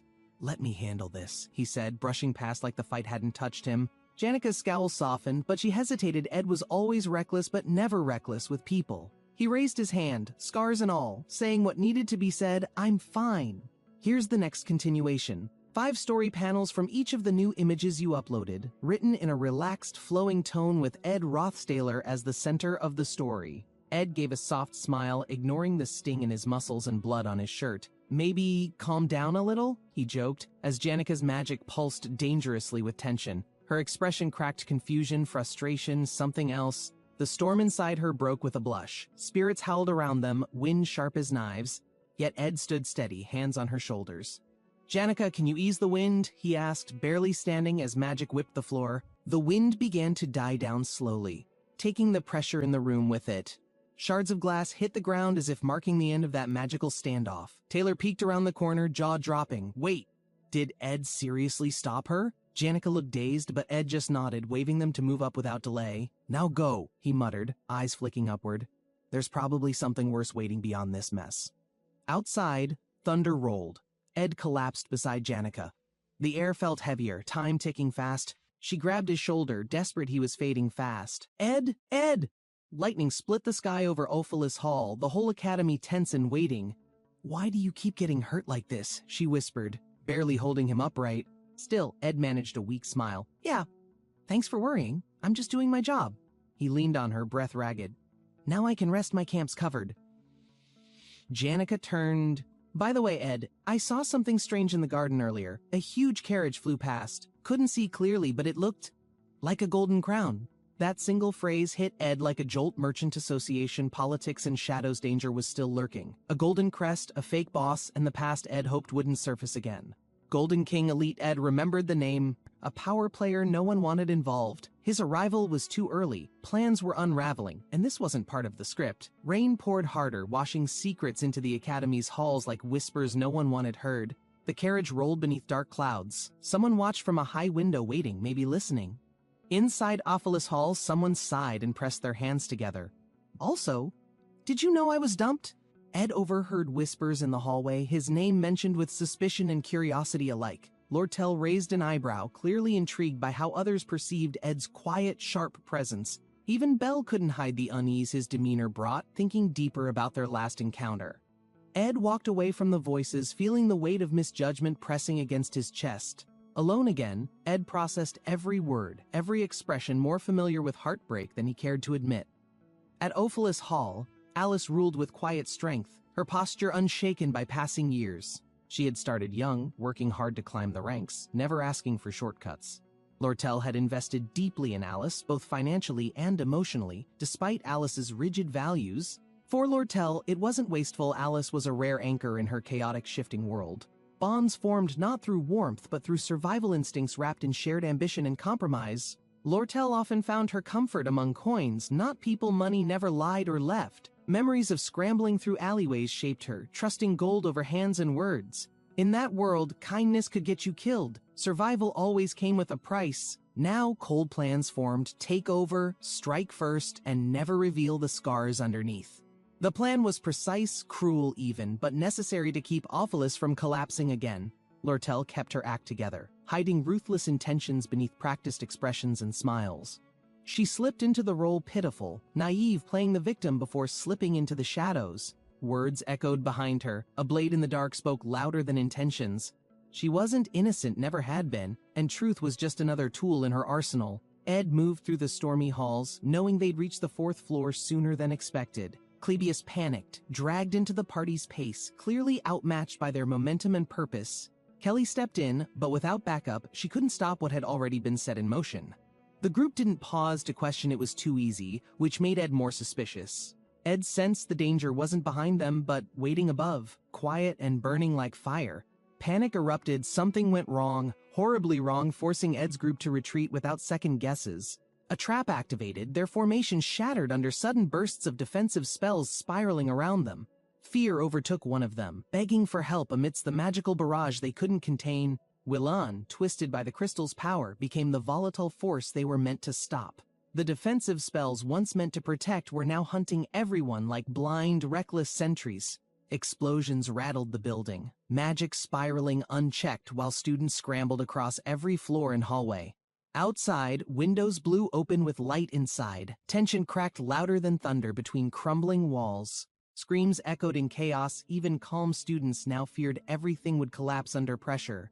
Fire spread, not from flame, but magic gone wild. No spellcaster could maintain control anymore. Orders shouted. No one was listening. Ed's gut told him this was far from over. "Evacuate!" echoed in every corridor as students leapt from windows, flying or crashing through magic. Everyone ran different ways, some flew, some warped, but none paused to help another. Ed descended the shaking halls, fire and shards chasing his heels as he pushed onward.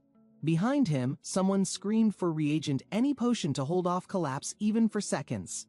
Alvirai responded, searching their satchel. Every second counted now. Every move could save or doom them. The anglerweed reagent sparked green light, flooding the corridor with temporary magical stability. Ed and Alvirai worked fast, assisting spells flaring between them like rhythmic beats in battle. Ed stayed calm, knowing others were watching his lead, even without saying a word.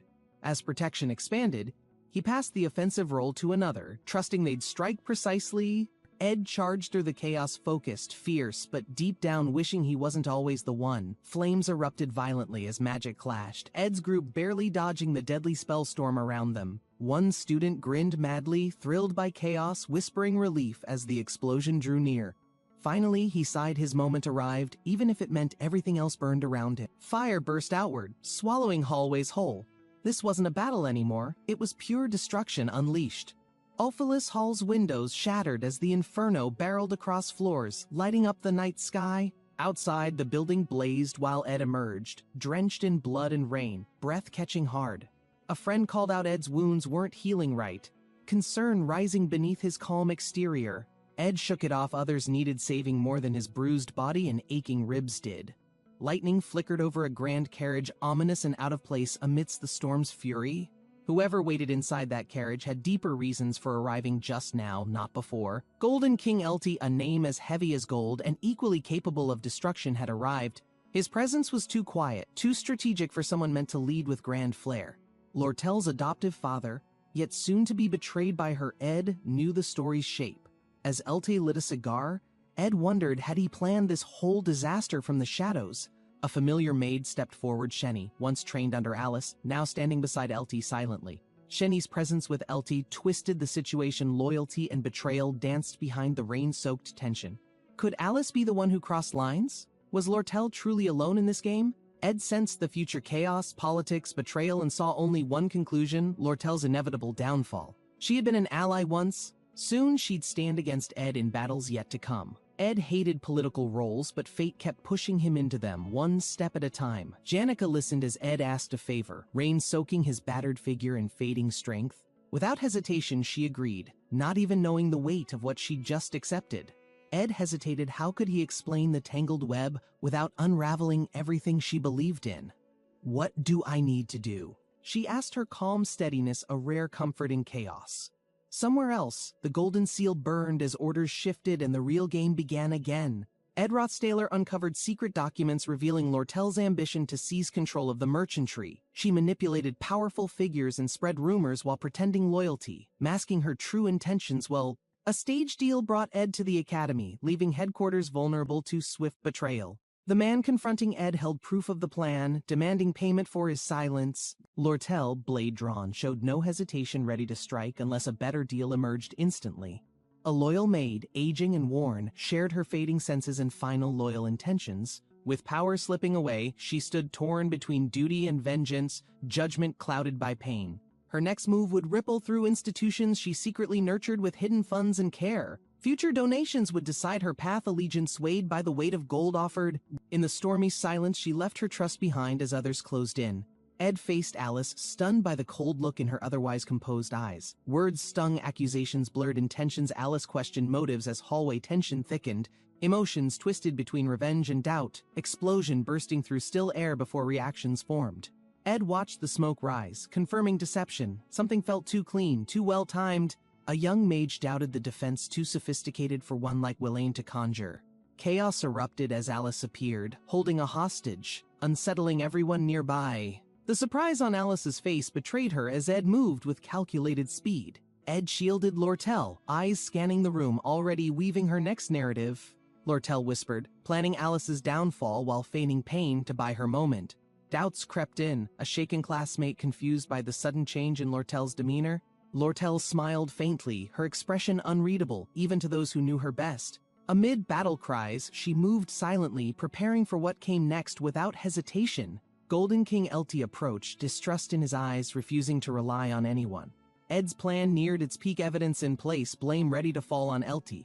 Lortel ran to send word, heart racing, everything depended on her staying free. Ed Rothstaler walked calmly, telling himself it would all work out in the end somehow. Alone with his thoughts, he masked pain, feeling like no one could truly understand him. He had faced betrayal many times before it no longer stung the way it used to. Still, the sting lingered as Lortel passed by, her expression unreadable under the hallway lights. Ed paused, gathering strength. Whatever came next, he had already learned not to rely on others. Ed held back tears, shaking off the ache of disappointment before it overtook him. Betrayal wasn't new, but somehow it still left a dull, tired ache deep inside. Ed stepped forward, choosing action over sorrow, determined not to waste another moment in doubt. With urgency burning in his chest, he sprinted down the corridor, focus clear and sharp. If he could just reach his room and send that message, everything would be okay. Meanwhile, chaos unfolded below as forces moved swiftly through the broken hall's shadows. Elti arrived, calm yet commanding, flanked by figures cloaked in urgency and expectation. A student intervened, urging retreat, concerned for safety as the building creaked with unseen stress. Tension brewed as orders clashed, resolve tested by duty and suspicion in uncertain times. A firm voice blocked the path, stalling movement until help from faculty officially arrived. Ed kept his cover, casually answering Sylvania's system didn't require special clearance to act. He quietly observed, piecing together the tangled web spun by three key players. Lortel, driven by vengeance, wanted to remove Elti and claim her own place. Elti resisted with everything he had, desperate to stop her and fulfill his mission. Between them stood Alice, her choices balancing both sides, this chaos shaped by her presence. Ed recalled Alice's betrayal, her presence beside Lortel, a sharp twist he hadn't expected. He questioned whether to act, but quickly realized fate had already moved the pieces ahead. Taylor's group would face her. Ed didn't need to intervene where trust already existed. Trust wasn't blind, he had seen Taylor's strength firsthand, proven through fire and determination. Ed turned back, eyes set. Ophelis Hall needed him now, more than ever, to end this. Ed stood firm, believing as long as he delayed them, the plan could unfold. The realization hit the man before him was Elte Kichelm, an unexpected force in play. Diplomacy emerged briefly, an offer to talk things out and keep appearances polite. Elte's smile masked suspicion, red gem glowing as if to challenge Ed's intentions directly. The mood shifted, Ed's silence hinted allegiance, and Elte finally understood where he stood. Power radiated from Elte as realization struck. Ed might have been playing for Lortel's side. The explosion roared above as Ed Rothstaler and his friends emerged into the broken hallway.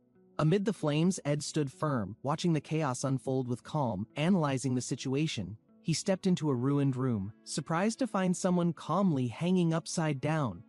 Unbothered, they exchanged casual thoughts, the wall's destruction more inconvenient than dangerous to this strange resident. Ed tried to process it how someone so muscular could still be called a mage. Janica appeared beside Ed.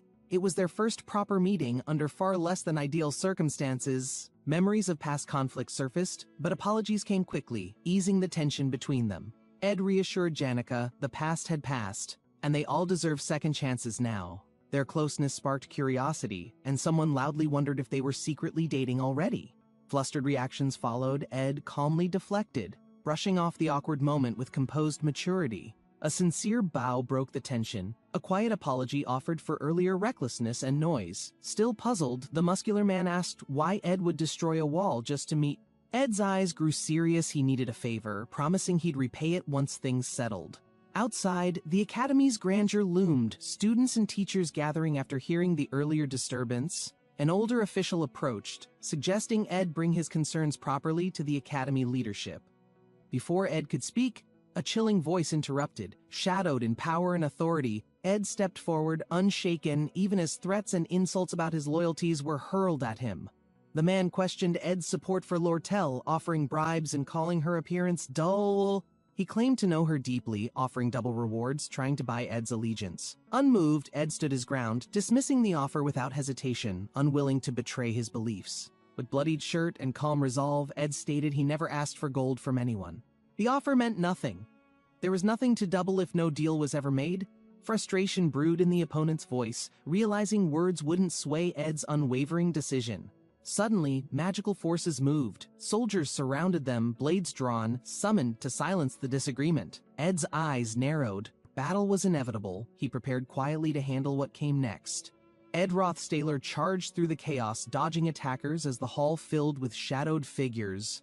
Chasing him down, enemies surrounded from both sides, blades flashing, determined to trap him inside. But just as blades clashed, green energy surged forward, someone shielding Ed with radiant force. Allies arrived in time, brave, confident, standing firm as their magic lit up the corridor. Promising to return, one turned away, leaving Ed with a quiet nod and clear purpose. Janica and the others launched into battle, fire swirling around them in a glowing spiral. They reminded Ed of old debts, now gladly paid back through flame and sheer grit. Warnings echoed they weren't fighting amateurs, but skilled foes hardened by experience and confidence. The room blazed as attackers charged, heat and noise flooding every corner with roaring tension. Meanwhile, Ed slipped away, intent on finding Lortel to uncover the full story himself.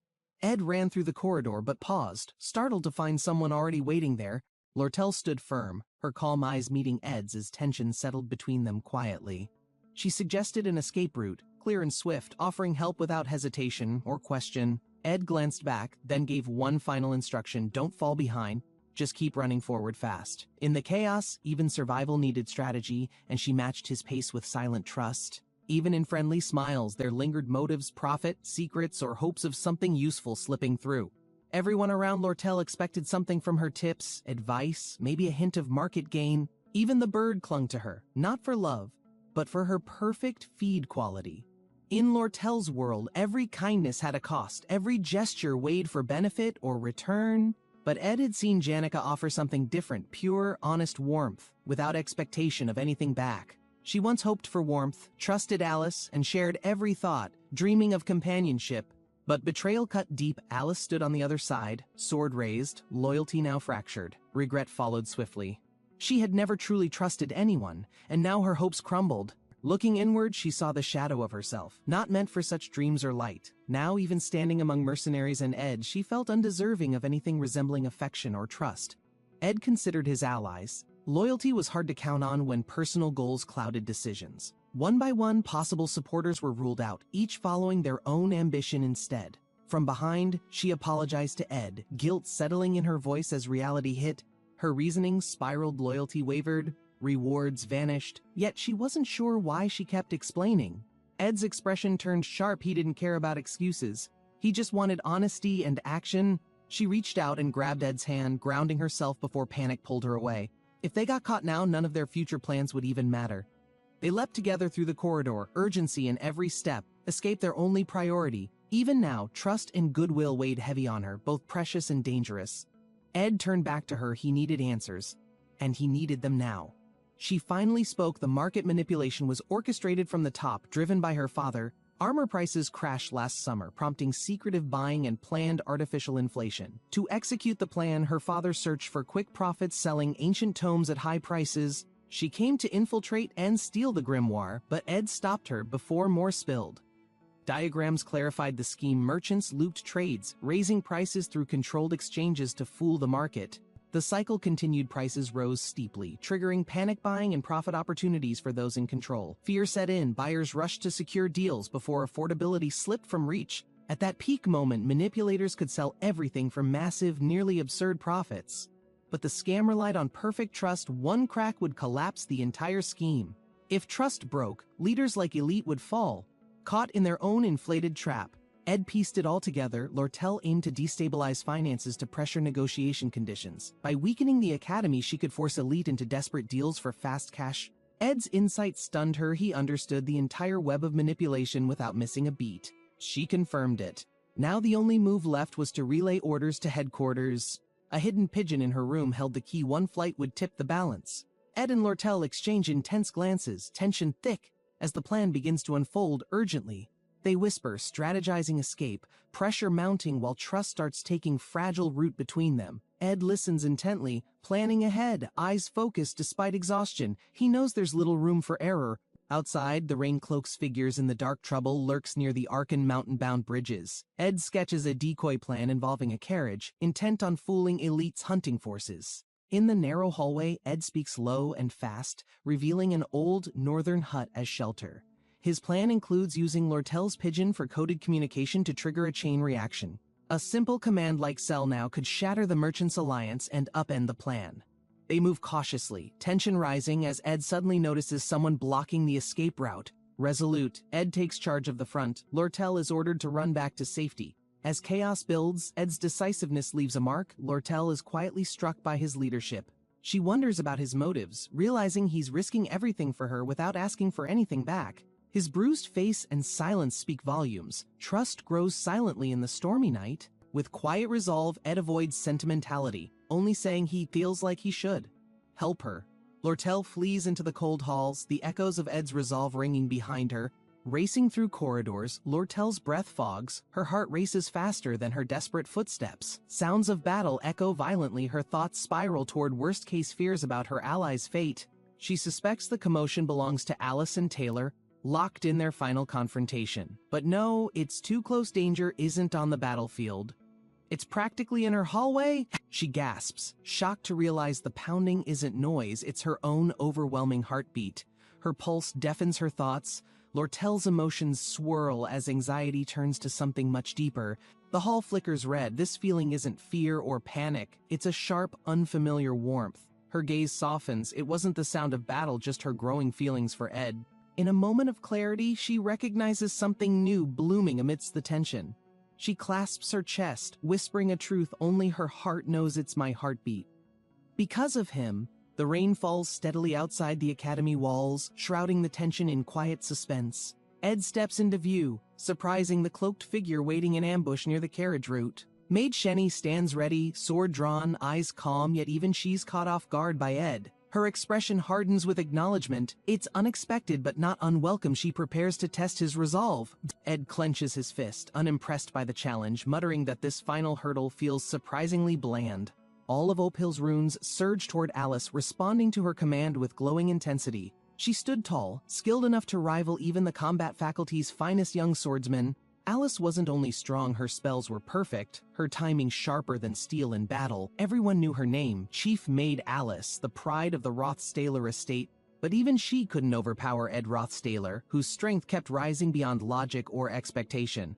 Ed's resolve held firm. After all, he's the one this story won't let lose. Alice advanced with purpose. This wasn't training. This was the final battle of her arc. Their clash sent shockwaves through the hall, magic and metal screaming together in fury. Through the rain, another figure appeared, steady stance, eyes sharp. A different maid now stood ready. Ed watched her approach, his mana nearly gone but his will stronger than ever before. Only a few spells left, Ed thought, blood running from his temple in steady lines. Still, he pushed forward, launching his next strike with everything he had left inside. The clash was swift. Shenny blocked, countered, then struck low with precision and fierce speed. Ed's eyes narrowed. He'd seen this before, and this time, he was ready for it. Their blades met again, Ed's counter forcing Shenny into the air, staggering from the surprise hit. Her attack was fast, but Ed had already seen the angle, reading it mid-strike. She went for his leg. He dodged cleanly, just ahead of her prediction. Ed had trained for this moment, learned her rhythm, her motions, her common openers. His spell activated faster than her reaction, catching her. Just as she reset her footing, with a loud crack, Ed's spell struck true, flipping her back into the stone wall. Shenny gritted her teeth, groaning from the impact, eyes blazing with renewed defiance. A purple glow surged, telepathic link awakening between twins bound by fate and celestial grace. Ability sharing triggered. One day, one skill, one moment. That was all she needed. Power gathered in her hands, low-level telekinesis flaring with borrowed strength and precise control. Ed lunged in, mana swirling around his fist, meeting her strike head-on without hesitation. Purple blades struck Ed's side sharp but shallow, scattering light more than breaking skin. Shenny grinned, confident in her strike until she saw Ed standing, barely even flinching. Her eyes widened in disbelief as her vision blurred. The telekinesis had suddenly stopped working. Ed stepped forward silently, gripping her wrist firmly. Rain fell harder with every slow heartbeat. Borrowed strength lacked polish. His wounds bled, but not enough to slow his advance. With a sharp yell, Ed spun, lifting Shenny and hurling her toward the stone wall. She crashed hard, pain echoing as she tried to rise, drenched and trembling. Ed landed beside her, bruised and breathless, as magic flared again from above. 1 minute, that's all he had left before others arrived. He needed to finish. Kneeling, he caught his breath. Lightning flashed. He couldn't afford to let this chance slip. Shenny gritted her teeth, shouting she couldn't let Alice down, not after everything she'd done. Her voice cracked, desperate. Ed stayed quiet, eyes locked ahead, unwavering under rain and threat. The tension rose. She screamed Alice's name, convinced Ed didn't understand her loyalty. Her voice echoed of pain, of honor, of every sacrifice made under Alice's command. Above them, Alice unleashed her power spell circles, swirling with brilliant pink fury, magic roaring. Explosions lit the night sky, casting Alice's silhouette in blinding pink and orange flames. Shenny cried out, defending Alice's heart, her mission, her countless acts of kindness. Ed whispered the truth. He knew almost nothing about her. Not really, not her whole story. Her past remained hidden, even from the books, but her presence had shaped lives deeply. If not for her, Shenny gasped, I'd never have survived, never had a job, a future. I wouldn't even be alive, Shenny muttered, memories blazing as spells crashed around them. Her eyes burned. Through it all, she stood to defend what gave her meaning. You don't know her, she snapped. Ed lowered his gaze, quiet under heavy thoughts, but even after hearing everything, his response was calm, soft, steady. That's none of my business. Despite her pain, her rage, Ed's feelings hadn't changed. His resolve stayed firm beneath the storm. Shenny's voice cracked, furious and betrayed. How could you side with her? She asked painfully. Her body trembled, lips quivering. She could barely stand, her thoughts spinning in burning doubt. Fire roared behind her. The battle was ending, but the scars were far from over. Ed stood silent. I don't know everyone's past, he thought, and I never pretended to. There are already too many stories that'll never be heard, never be remembered, he muttered. The explosions raged behind them. Heat swallowed the building's silence with chaotic orange fury. If you weigh Alice's sins and her kindness, how would her balance of deeds fall? The orphans she saved, the enemies she defeated. How does one measure good and bad? People who weigh choices like that live meaningful lives. Lives shaped by what truly matters. But Ed? His only goal never changed. From the start, it's always just been survival. System, you have killed Shenny, who was assigned to kitchen duty. New skill acquired minus pain endurance, delays fatigue, and pain for limited duration. Ed blinked. Now's the time I learn this? Figures, he muttered. Pain barely held back.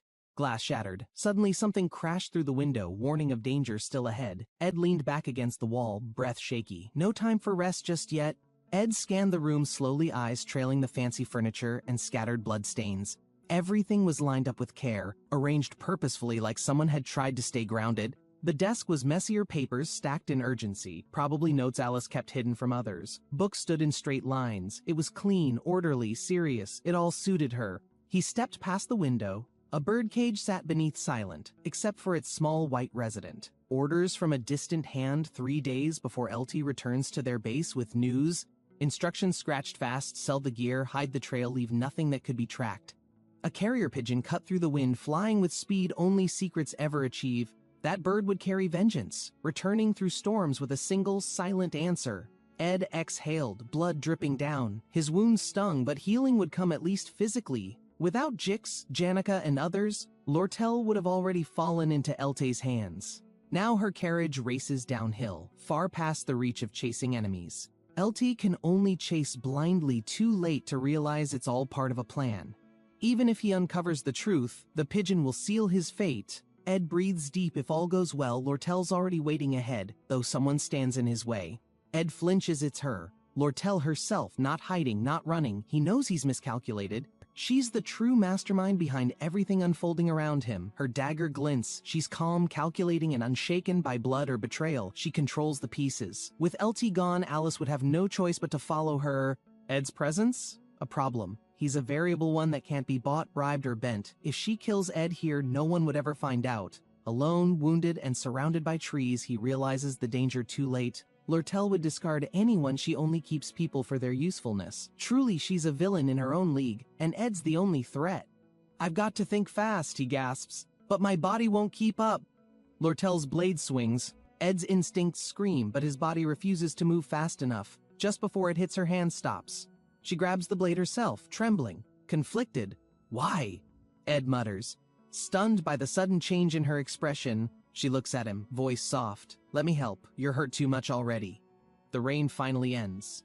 Ed leans on her, surprised by the warmth in her words. Flames roared in the quiet night as Ed sat near the fire, reflecting on the perilous deal just struck. Lortel reclined with a smirk, recounting the calculated risks that made her victory possible, her confidence unwavering amid Ed's silence. His selflessness secured their chance, Lortel thought, recalling the ally who risked everything for the mission's fragile success. Ed's brow furrowed, unsure whether admiration or unease stirred within him as Lortel described the unyielding ambitions shaping their ally's life. The campfire crackled louder, Lortel's smile deepening. A great ally indeed, she declared, awaiting Ed's response to her sly observation. The firelight softened her sharp words, but Ed's calm demeanor masked the storm of thoughts churning behind his composed expression. Ed will not forget this. Just pay him that 20 gold, she promised. Though confident, her gratitude carried a rare vulnerability that made Ed's gaze linger a moment longer. The night sky stretched endlessly above as Ed considered the cost of their journey, his silence speaking louder than words. Lortel's focus shifted momentarily, her tone sharp but curious, revealing plans too crucial to leave untended even in brief respite. Yennecar is a good person, he mused inwardly, their mundane exchange contrasting the tension of the day. Ed's mention of about Yennecar brought a rare softness to Lortel's features, her guarded admiration surfacing for the trusted friend they shared. Lortel sit and looking at the fire, her resolve stood as a beacon, her actions driving their mission's unrelenting momentum forward. Silence lingered, heavy yet revealing.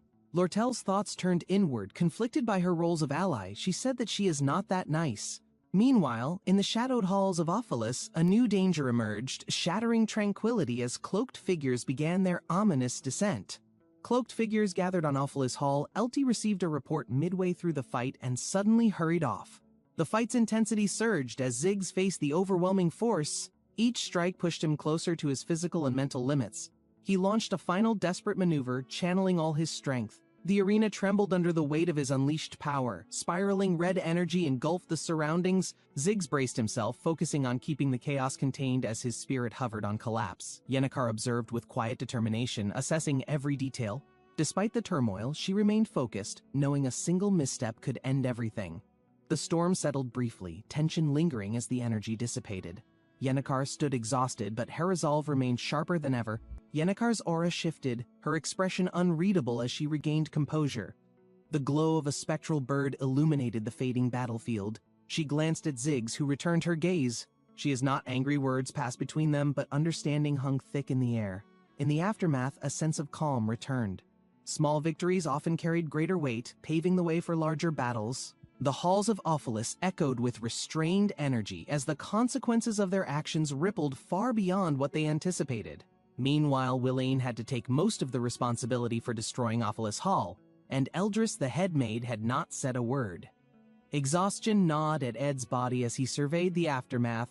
Recovery seemed distant, but his mind remained fixed on progress. One step at a time, he thought, recalling the resources needed to rebuild. Every moment brought a new set of challenges. Skill charts materialized before him, highlighting untapped potential. His goals crystallized further as he planned the next stages of his journey. Spiritual infusion intrigued him. The delicate art blended seamlessly with elementalism. Each new skill would carry him closer to self-sufficiency. Magic engineering promised transformative possibilities. Ed resolved to refine his craft, driven by a vision of survival amid chaos and opportunity. Ed contemplated crafting infused items, understanding the value of a spiritual contract while debating whether a low-ranking spirit sufficed for now. Yennecar appeared, her cheerful greeting contrasting the weight of Ed's thoughts. Her presence added warmth to the chilly morning air. Ed admitted his exhaustion, choosing rest over lectures. Yennecar's concern, though subtle, reflected her growing attachment to their companionship. Her glance toward the cabin hinted at quiet worry. Yennecar's unspoken thoughts centered on her head hurts and she feel weak. Her glance toward the cabin hinted at quiet worry. Yennecar's unspoken thoughts centered on Lortel and her current fragile state. The cabin's stillness enveloped Yennecar as sunlight streamed in. Her mind raced with unfinished tasks despite the brief reprieve she allowed. Days passed as Lortel awaited news. The weight of her responsibilities kept her restless, yet her spirit refused to falter. She envisioned appeasing Elris, the stern headmaid, knowing the success of negotiations relied on her careful management and patience. The cabin, though confining, became a temporary sanctuary. Lortel found solace in fleeting moments of peace amidst her relentless schedule. Her gaze softened as memories of Ed lingered. Somehow his quiet reliability eased her restlessness, though she'd never admit it aloud. Ed's steady presence resonated deeply with Lortel, her heartbeat quickening whenever he was near, though she kept her feelings guarded. His unwavering kindness gave her strength, a warmth she cherished, despite the cold, detached image she often maintained for survival. Lortel valued Ed's sincerity, recognizing its rarity in a world rife with manipulation. For her, it became an irreplaceable anchor. Yennecar's friendship added a layer of complexity. While Lortel trusted her, a quiet rivalry over Ed's affection simmered beneath the surface. Lost in thought, Lortel resolved to protect the rare connection she shared with Ed, knowing its worth exceeded all material gains. Lortel reclined, analyzing the chaos unfolding in her mind. Her strength was turning unpredictability into a controlled, profitable opportunity. She reflected on how to piece together seemingly random events. This knack for strategy was both her power and her curse. 3 days of living together is a prefect advantage, Lortel mused, visualizing gold filling the cabin. Yet practicality held her back from such an impulsive display.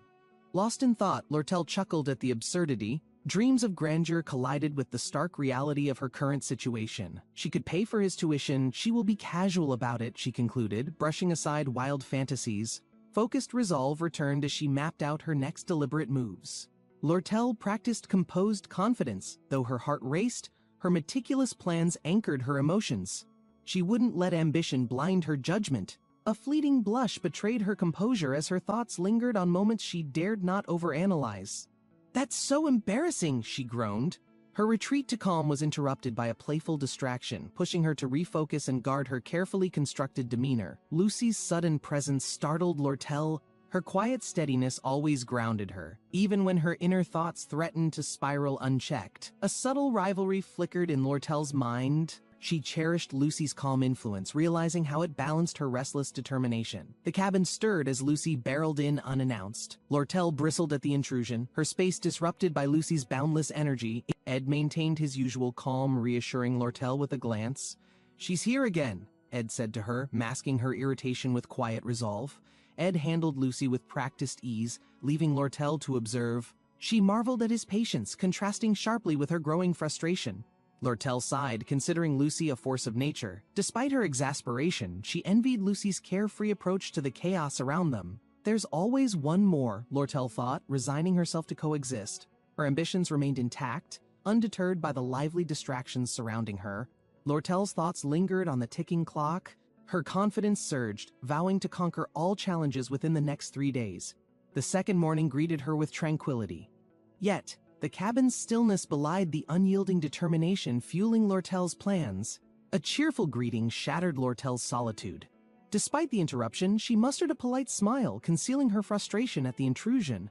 Yennecar's bubbly demeanor clashed with Lortel's calm, revealing how rare moments with Ed seemed impossible amid their ever-complicated dynamics. With a sigh, Lortel resigned herself to sharing the day. her focus shifted back to managing priorities amid distractions. Lortel sought clarity in quiet moments, her mind tracing the delicate balance between strategy and execution, always recalibrating her ambitions. Ed, meanwhile, completed another crafted item. His steady progress demonstrated a practical resilience Lortel couldn't help but silently admire.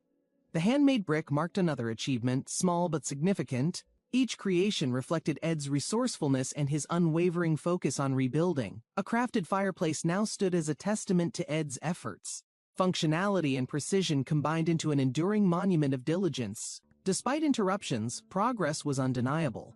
The cabin became a nexus of survival and ambition, fueled by unyielding resolve and teamwork.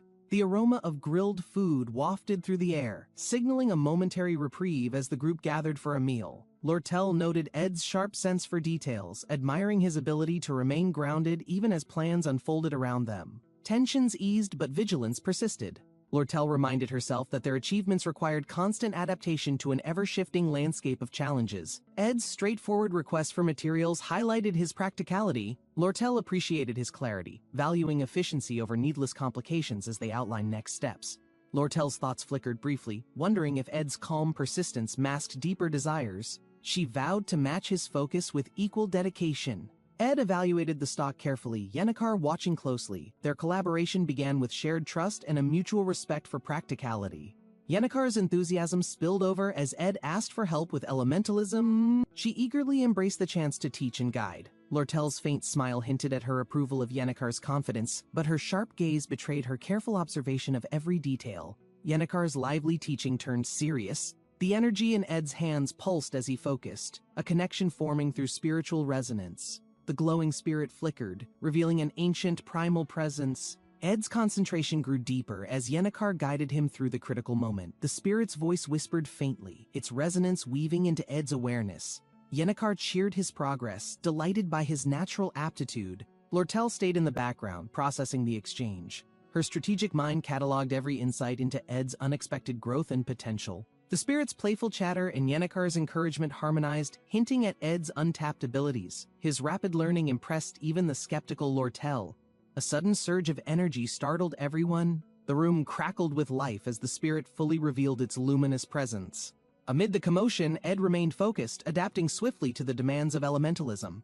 His calm steadied the room's shifting atmosphere. Lortel approached Ed after the session, her sharp wit masking admiration. "Is she done here?" she teased, concealing her genuine curiosity. Lortel discussed the stocked items casually, his practical tone amusing Lortel. She saw opportunity in their banter, sharpening her strategy. Lortel's proposal hinted at underlying intentions. Her smile carried confidence, an invitation to a game of clever exchanges and subtle bargains. Ed weighed her words carefully. Her charm and candor masked a deeper ambition that kept him cautiously intrigued yet willing to engage. As plans formed, Lortel's gaze softened. Their partnership, built on mutual respect, promised more than simple transactions. It was a quiet alliance. Lortel teased Ed over his frugality, her words playful but deliberate. She admired his restraint yet sought to challenge his practicality. Ed's response, calm and composed, shifted the mood. Lortel's smirk faded slightly, her mind analyzing his every subtle reaction. Yennecar chimed in cheerfully, lightening the atmosphere. The group found unexpected harmony, each presence balancing the other's quirks and motivations.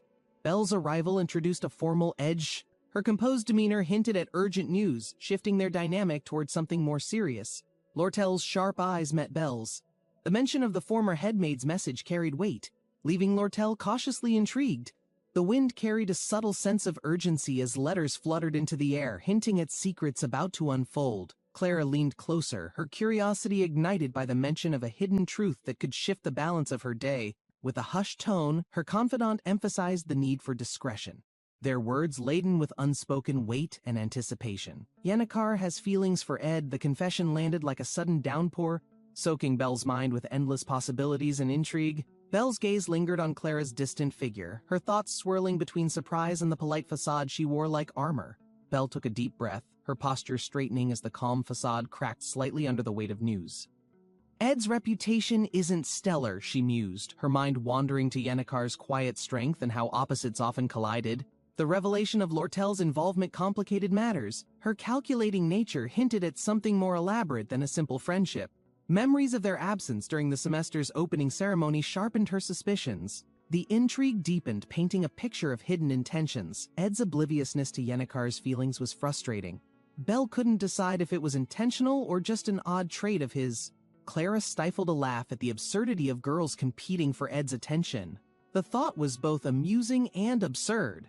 As her gaze shifted, she noticed Lortel's silent presence, always observing yet rarely sharing her thoughts on these matters. Meanwhile, Yennekar's quiet demeanor seemed to waver. Despite her strength, her feelings were a fragile secret teetering on exposure. The group dynamic felt like a chaotic puzzle, with every piece moving yet never quite falling into place. Belle rubbed her head, overwhelmed by the tangled emotions and relationships swirling around him like a relentless storm. Lortel's sharp eyes met Belle's. The mention of the former headmaid's message carried weight, leaving Lortel cautiously intrigued. A sharp bow accompanied a gesture of respect, the letter seal identifying its sender as the former headmaid Elris. Memories of a blazing fire resurfaced, revealing the extent of the destruction caused during a critical moment in the academy. The survivors huddled together under the moonlit sky, the tension palpable as decisions about the future had to be made.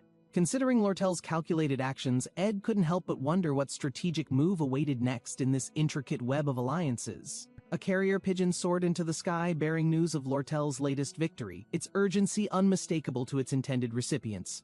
Lortel's thoughts shifted to her father's tireless fights. With the academy at peace, her attention could finally return to Lortel. Trusting Slog to oversee future operations was a gamble Lortel's reluctantly accepted, knowing her concerns with Elris were unresolved. The Inferno marked an end to this chapter. Lortel mused that sometimes fate had a way of resolving lingering problems. The flicker of flames illuminated her face, determination steady as she clutched a document hinting at a bigger confrontation ahead. Lortel unfolded the letter, the elegant script revealing plans she suspected would force a decision she'd long dreaded to make. Delivered through discreet channels, the letter listed maintenance fees and sponsorship options, a plea to keep the academy afloat. Elris's worsening health and workload fueled the desperate appeal, yet the academy's leadership turned a blind eye to her plight. Striking in the moonlit academy grounds, Elris's silent endurance masked the gamble she made with every remaining ounce of her strength. Those loyal to Elris knew her struggle but stayed silent, their unwavering support keeping her driven, even on the brink. Lortel unfolded the letter slowly, her thoughts racing. She knew trust was fragile, especially after witnessing such calculated moves. Flames flickered as she reflected on the sender's intent. The world of merchants was harsh, and pity held no place. She realized the letter's implications, her grip tightening. It hinted at a potential reveal that could expose her involvement. Deciding to play along, Lortel smirked faintly. Allies and enemies, she thought, often switched roles depending on convenience. For a brief moment, Lortel exhaled deeply. The burden seemed lighter, her focus sharpening on the path ahead. Under the starlit sky, they glanced back at the fire. The warmth contrasted with the cold realities surrounding her choices. Her companions, Ed offered to mend things, added a spark of unexpected camaraderie. A simple gesture, but it meant something. Looking at the offered light, Lortel didn't give any reaction to it. The flickering fire between them reflected the unspoken understanding they now shared. Lortel hesitated at his sudden insight. "Too fast," he said, unsure how to navigate the awkward yet growing connection between them. She sighed, brushing the thought aside. "Catch up later," she murmured, suppressing the urge to rush into uncertain territory. Lortel paused mid-step, her voice quieter.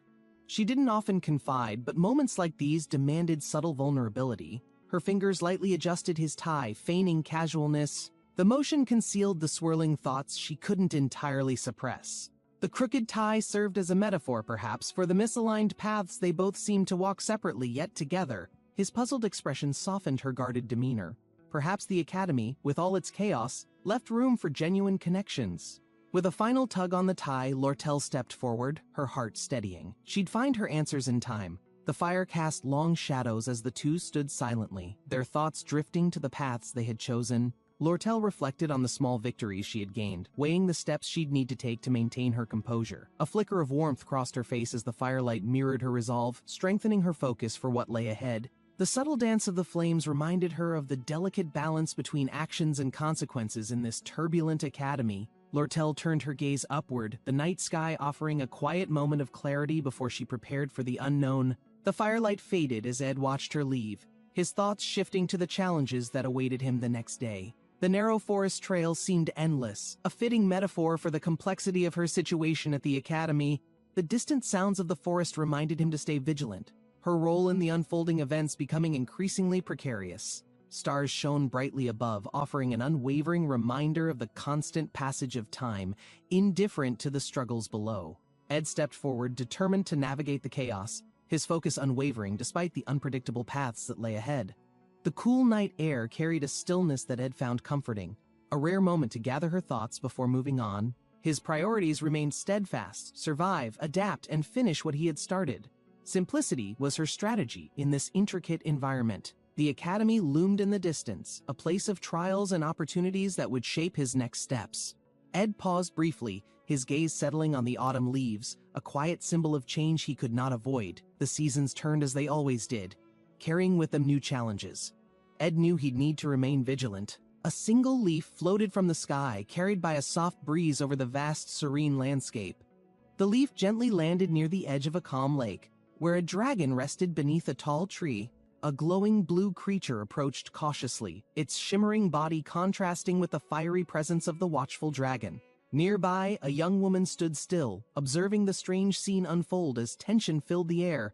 Her focus sharpened as the dragon shifted slightly, its movements deliberate, while the blue creature remained silently attentive. Seated near the dragon, the young woman's expression showed concern as she reflected on the unusual events surrounding them.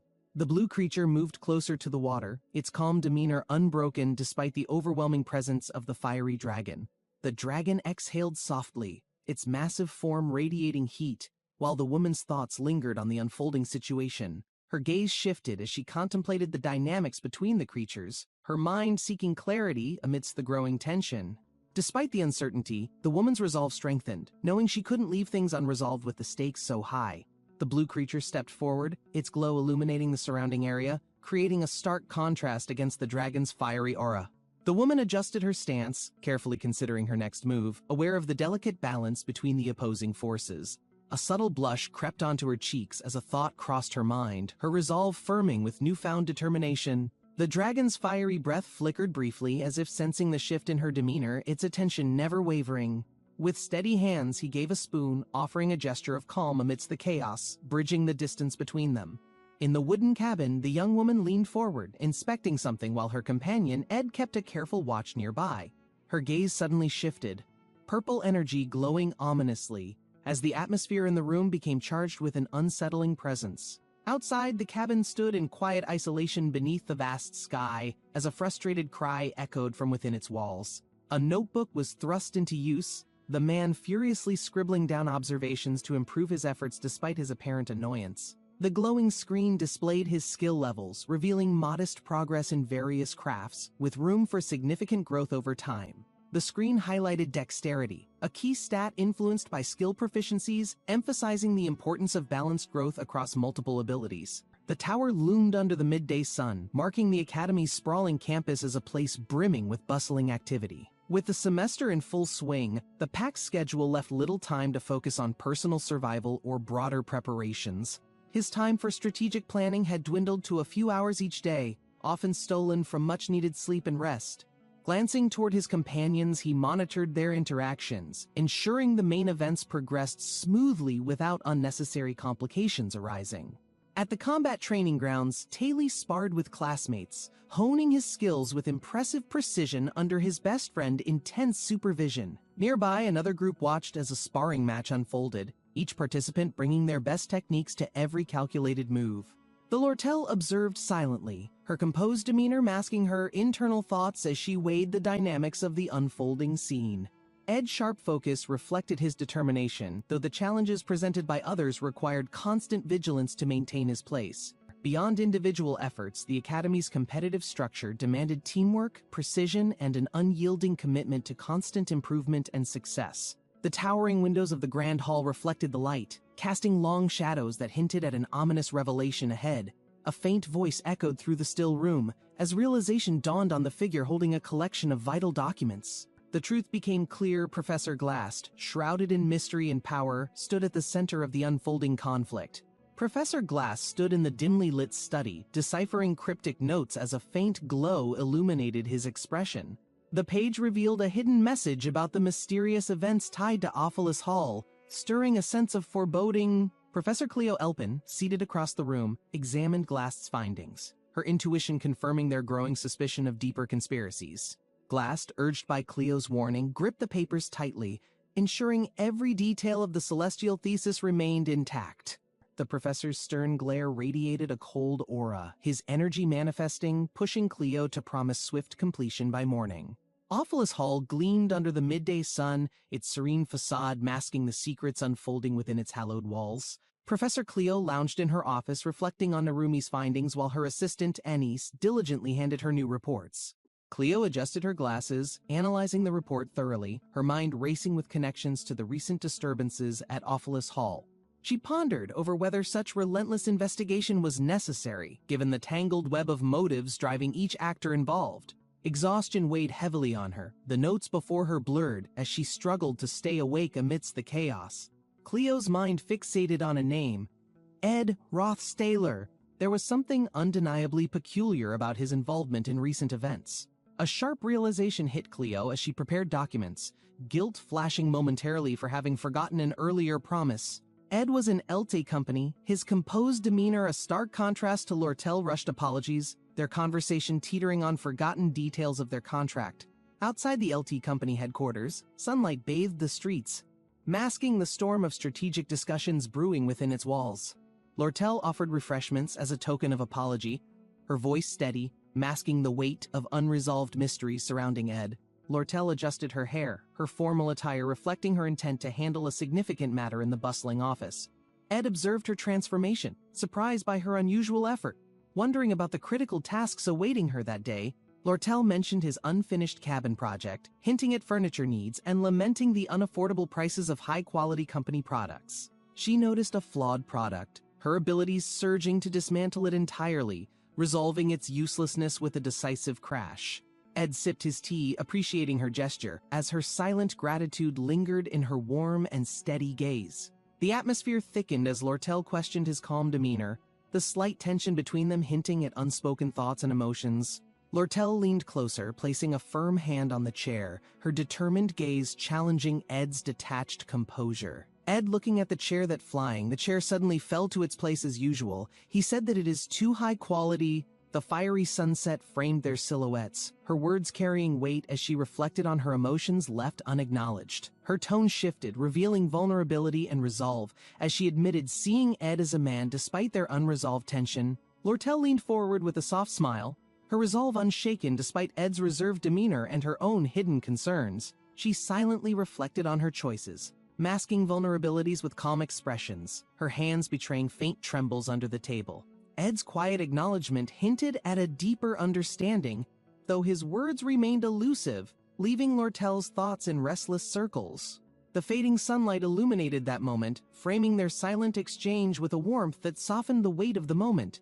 Lortel, ever composed, resumed her tasks with newfound determination, concealing emotions behind her professionalism as she moved forward decisively. Lortel smiled to him. She pointed her index finger to Ed's chest. She smiled. She is only helping him like this out of her own selfish reason too.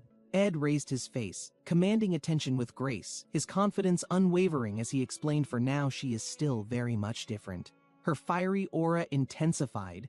Lortel still pointed his finger on Ed's chest. Lortel becomes serious and said that she will not be the only one. With precision, she smiled to him. Her eyes seemed like speaking many words to him. Coquettish smile of hers remained the same. Lortel index finger that pointed to Ed's chest tremble. Ed realized that she using her skills as a merchant, she never revealed her true feelings. The academy courtyard bustled with students, the centerpiece fountain glistening under the sun as anticipation filled the lively atmosphere. Yennecar raised her staff, commanding attention with grace, her confidence unwavering as she prepared to demonstrate advanced magical techniques. Her fiery aura intensified, magic surging through her staff, a brilliant display of flames igniting the awe of onlookers. With precision, she summoned a controlled burst of fire, its mesmerizing glow casting a golden hue over the gathered crowd. Yennecar encouraged focus and discipline, her demonstrations serving as inspiration for those striving to reach her level of mastery. Ed nodded quietly, absorbing the instructions, his determination evident as he prepared to follow Anissa's lead in mastering fire magic. The fiery sphere in Ed's hand crackled, its unstable form threatening to burst, yet he maintained calm and focus. A brilliant explosion of flames erupted, revealing a fiery spirit emerging from the chaos, its form glowing with vibrant energy. The spirit saluted Ed with fiery enthusiasm, introducing itself as Mug, a low-ranking fire spirit eager to serve. Mug proudly detailed its selection process, emphasizing its capabilities while expressing excitement about forming a bond with Ed's magic. Mug proudly boasted about its training achievements, detailing its mastery of fire magic deep in the northern forest. Ed admired Mug's fiery enthusiasm, realizing its dedication and how it would push him to new levels of mastery. Their dynamic quickly proved unique. Mug's boundless energy and Ed's focus created an inspiring partnership that brightened the atmosphere. Reflecting on his past attempts, Ed felt a new appreciation for spirit contracts, seeing Mug as more than a tool. Amid training, Mug's intensity reminded Ed of a drill sergeant, its passion pushing him to keep up despite exhaustion. Mug's fiery aura intensified as it explained its rigorous selection process, emphasizing the effort involved in earning Ed's companionship. Ed's respect for Mug grew, especially as it shared stories of trials, teamwork, and the challenges of spirit bonding. Concentrating deeply, Ed worked to synchronize with Mug's power, knowing their collaboration was essential for future challenges ahead. A surge of energy marked their first synchronized spell, their connection glowing brightly as they unlocked new levels of power. Mug's light-hearted humor cut through the tension, claiming it could double as a portable heater for Ed's convenience. Their bond deepened further as Mug's cheerful determination inspired Ed, setting the stage for adventures filled with trust and growth. Mug's shared senses opened new tactical possibilities, reinforcing Ed's decision to trust in this fiery companion during critical moments. Ed laughed as Mug teased about his tired appearance, the partnership already bringing a sense of camaraderie to their journey. Ed reviewed Mug's magical stats, impressed by its potential despite its rank, seeing how it could complement his strategies. Together, they faced the horizon, ready to tackle the trials ahead with unwavering confidence and a spark of humor. Ed and Yennecar walked through the courtyard, their casual chatter blending with the vibrant energy of the academy grounds. Yennecar offered her help, her genuine enthusiasm lifting Ed's spirits as they discussed ways to improve his training regimen. A sudden blush crossed Yennecar's face as her words stumbled, revealing a deeper sincerity she struggled to put into words. Ed, oblivious to her nervousness, tried to ease the mood, focusing on the practicalities of their upcoming plans. Yennecar composed herself, determined to express her thoughts clearly, balancing her emotions with the camaraderie they had built over time. Yennecar reminded Ed about the importance of mutual effort, her advice steeped in both care and a hint of mischief. Realizing her point, Ed rummaged through his belongings, insisting on finding a token of gratitude for her unwavering support. Yennecar waved off his offer, stressing their friendship meant more, her words carrying warmth that melted Ed's awkward attempt. Their bond deepened further as they shared a laugh, the tension dissipating into the light-hearted atmosphere surrounding them. Yennecar's genuine concern for Ed shone through, her encouragement a reminder of how friendships thrived on honesty and shared goals. Ed reflected on Yennecar's words, realizing how her gentle push was a necessary balance to his often solitary efforts. She admitted her intentions, explaining how their friendship motivated her to support him while respecting his independent nature. Their walk ended with a promise to meet at the combat training hall, excitement brewing for their next challenge. The academy fountain sparkled under the sun, a fitting backdrop for the growing bonds and challenges shaping their shared path. Yennecar dashed off, her energy contagious, leaving Ed smiling as he prepared for the next steps in his journey. Yennecar waved goodbye, her enthusiasm lingering in Ed's mind as he returned to focus on honing his magical engineering skills. The newly acquired production skill expanded his understanding, allowing Ed to efficiently modify and enhance items he had collected earlier. In his dimly lit workspace, Ed worked late into the night, creating tools that reflected his growing magical proficiency. Using Mug's fire, Ed sustained warmth in his cabin, balancing mana use carefully to conserve resources for critical tasks. His shelter became a cozy haven, a safe place where his growing confidence flourished amidst challenges from the outside world. Ed reflected on the comfort of safety, finding solace in the mundane as it eased the weight of responsibility. Moonlight illuminated the cabin as Ed prepared to venture out, ensuring his traps were set for the approaching night. Thoughts of the Ophelis Hall incident stirred her resolve, his mind determined to uncover the mastermind behind its occupation. A creeping unease settled as Cleo walked through the forest, the familiar surroundings cloaked in an ominous midnight silence. The rustling of leaves broke the quiet, drawing Cleo's attention to a shadow moving just beyond his line of sight. Cleo's senses heightened, mana pulsing faintly as she scanned the area, unsure whether friend or foe awaited her. Whispers of a forgotten plot echoed in her mind, piecing together clues that pointed to a greater looming threat. A fleeting glimpse revealed figures moving stealthily, their intent unclear but their presence undeniably tied to Ophelis Hall's mystery. Cleo steadied her breathing, her determination burning bright as she prepared for the confrontation hidden within the forest shadows. The sound of footsteps approached, the tension thickening as Cleo faced the unknown, ready to protect everything she had built. Cleo hid in the shadows, her heart racing as her instincts warned her of an imminent and unseen danger. A chilling energy surged in the air as she noticed the mysterious figure surrounded by glowing violet magic. The moonlight revealed the face of Luce Mayfield, her commanding presence radiating power as she whispered cryptic words. Cleo's suspicions solidified, her trembling hands gripping tightly as she realized the connections tied to Ophelis Hall's ominous events. Her deductions stunned her. Ed Rothstaler was the one orchestrating the occupation of Ophelis Hall, the mastermind all of this. Smoke billowed from the distant cabin, faintly visible against the moonlit sky, signaling an unusual disturbance in the calm night. Ed silently approached the glowing campfire, his sharp eyes catching the scattered shadows dancing ominously around the area. Ed dropped a deer with a rope beside the fire, the movements deliberate, revealing a task shrouded in secrecy. Lucy crouched, blending into the shadows, observing the unfamiliar group, their strange rituals raising questions about their intentions. He stepped back, pondering his priorities, preparing for tomorrow's meeting or confronting this sudden, unsettling mystery before him. A sharp breath escaped Cleo's lips as he noticed Lucy bound near the fire, her expression calm but eyes sharp. Hidden behind a tree, she assessed that place, every rustle of leaves heightening the tension of his calculated rescue. Sneaking forward, Cleo kept her movements deliberate, her thoughts focused entirely on freeing Lucy without attracting unwanted attention. A quick motion sent a sharp blade cutting through the ropes, freedom for Lucy but a spark of chaos for others. Bright light flared from behind, catching them off guard as a spell disrupted their quiet escape attempt. Lucy spun to face her rescuer, her narrowed eyes meeting Cleo's, gratitude briefly overshadowed by the urgency of escape. Cleo explained to her that she is the assistant professor, but when she wants to continue her words, something bright is behind her. Turning quickly, Cleo caught sight of someone familiar among the guards, a revelation freezing her mid-step, heart pounding. Lucy ducked behind the trees, whispers of pursuit growing louder, the forest now a dangerous maze of hunters and prey. Cleo gestured toward Lucy who was behind her, her sharp gaze scanning for Lucy, as Cleo quietly looking for her.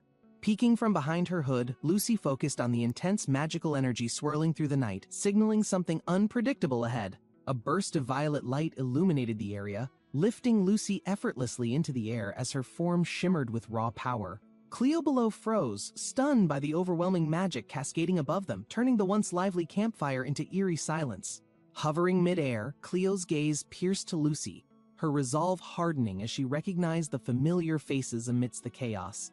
With a sudden thud, Cleo told her professor about what she saw, the energy dissipating, leaving her alone yet confident amidst the curious eyes of the onlookers. The professor glared with stern authority, the sphere of power in her grasp glowing faintly, evidence of her unwavering expertise. Glast's response was measured, his calm demeanor masking the brewing tension as the weight of her expectations pressed heavily on him. She gestured to the glowing sphere, emphasizing the need for precision, her tone unwavering, but the challenge was unmistakable.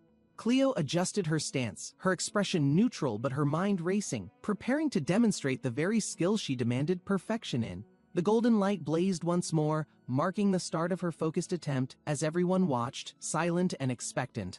A shadowed figure sat under the dim red light, his piercing gaze giving an aura of foreboding intent and hidden strength. Whispers filled the air, speculating his purpose, yet his calm composure seemed to dismiss their assumptions without uttering a word.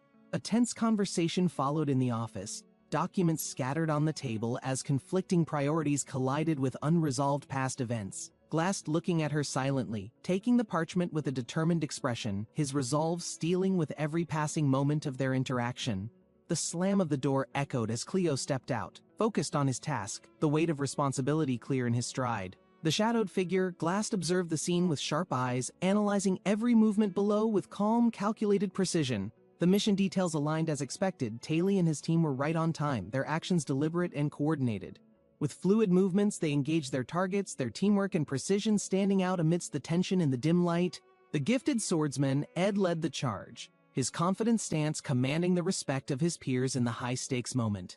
As the radiant magic flared, a surge of determination coursed through Glassed mind, his resolve shining against the odds. The orb of magic pulsed brighter in front of Glassed, channeling energy into a powerful spell aimed at shifting the battlefield. A sudden explosion rocked the surroundings, sending debris flying as the fiery impact left a glowing crater in its wake. The weapon gleamed in the light, its intricate design symbolizing the skill and precision poured into its creation. The completed construction marked a pivotal achievement, further bolstering the strength of the group in the challenging confrontation. With renewed confidence, Ed charged forward, the fiery aftermath behind him igniting the resolve in his every movement. Ed grinned as the infusion worked flawlessly, the fiery companion beside him chirping with delight at the successful enchantment. He explained the intricacies of the infusion process, his tone confident, reflecting his growing mastery over the advanced technique. The spirited creature beside Ed burst into song, celebrating the moment with an impromptu melody that left him slightly flustered. Apologizing profusely, the fiery companion hovered nervously, its bright glow dimming slightly as it sought Ed's forgiveness for its misstep. Ed waved it off with a small smile, redirecting focus to the task ahead as the journey pressed forward. Ed dismissed the formalities, his tone firm, focusing on the unusual dynamics between spirits and their pursuit of acknowledgement. The fiery spirit eagerly explained its reasons, glancing nervously at Ed, trying to justify its ambitious attempts for recognition. Ed's expression remained neutral, his silence compelling the spirit to reveal more, its anxiety bubbling over into a comical outburst. Walking along the forest path, Ed listened patiently, balancing his firm demeanor with a quiet understanding of the spirit's struggles. The spirit, overcome with emotion, expressed gratitude and loyalty, its bright flames glowing warmly, reflecting its unwavering admiration for Ed. The spirit confessed its calculated decision to seek Ed, believing the partnership would accelerate its growth and abilities significantly. Ed sighed, his calm acceptance putting the spirit at ease, though its emotions still spilled over in exaggerated expressions. Walking ahead, Ed encouraged the spirit to adapt to the realities of survival, his words practical but not unkind. The fiery companion, reluctant but inspired, resolved to learn from Ed's guidance, its antics fading into focused determination. Their journey continued, the forest enveloping them in peaceful silence, as Ed reflected on the surprising complexities of the spirit's world. With a solid swing, the axe split the wood cleanly, Ed's practiced movements showcasing his self-reliant and disciplined routine. He surveyed his progress, his strength honed enough to handle physical tasks with ease, a testament to his disciplined lifestyle. The stocked shelves in his cabin reflected his hard work. No longer starving or desperate, he had secured a stable life. Ed juggled study and labor seamlessly, determined to excel in both theory and practice despite the exhausting demands on his time. Late at night, he leaned over his desk, sleep tugging at him, yet his dedication to improvement kept him pushing forward. Late at night, Ed dozed off at his desk, exhaustion catching up with him after hours of relentless study and planning. A sudden voice called his name, jolting him awake, as Yennekar's concerned expression filled his blurred vision. Yennekar approached, her worry evident, reminding Ed to take care of himself instead of overworking to the point of collapse. Sitting by the fire, Ed apologized, explaining how his thoughts had been consumed by his latest challenge, leading to his fatigue. Yennekar's gentle reminder resonated. Prioritizing health over ambition was just as vital for the battles they would face tomorrow. Sorting through 3 letters, Ed's eyes lingered on one, its elegant seal hinting at a message of great significance. The contents outlined a balance of power, revealing the tensions between factions that governed the Academy's delicate political structure. At the heart of the letter was a veiled warning about a key figure, one capable of upsetting this fragile order. Ed contemplated the significance of the sealed tome, its importance to both allies and enemies making his role even more critical. As dawn broke, he resolved to uncover the truth behind the faction's intentions, ready to act decisively when the time came. The ominous imagery of the crossed-out sigil weighed heavily on Ed, a stark reminder of the high stakes of his task. Excluding a powerful adversary from the upcoming conflict was crucial, as their influence could shift the tide against him. Ed mulled over the challenge of securing the sage's sealed tome, knowing its possession could determine the outcome of the ordeal. The letter revealed key insights, urging decisive action while extending an invitation to play a pivotal role in the brewing conflict. Standing by the fountain, someone talked to the woman that he has returned from the northern forest, his resolve hardening as he prepared to step into the unfolding events. Someone greeted an old acquaintance in the courtyard, their casual conversation masking the weight of the secrets they both carried. The conversation shifted to a tome of immense value, its significance tied to the Academy's delicate political and magical balance. The stranger explained the risks of keeping the tome, its aura attracting those who sought its power for their own gain. That woman listened carefully, pondering how such a relic could fall into the wrong hands and disrupt the fragile peace. The encounter ended with a cryptic remark, leaving her with more questions than answers about her next steps. A figure clad in red approached Lortel, her formal demeanor suggesting a request of importance, though her presence carried a hint of tension. She humbly asked for the opportunity to join her efforts, surprising her with her sudden change of heart. Her sharp words hinted at her motives, but that woman's composed expression betrayed nothing as she assessed her sincerity. A fleeting mention of negotiations involving Ed's name sparked curiosity, revealing connections that ran deeper than he initially suspected.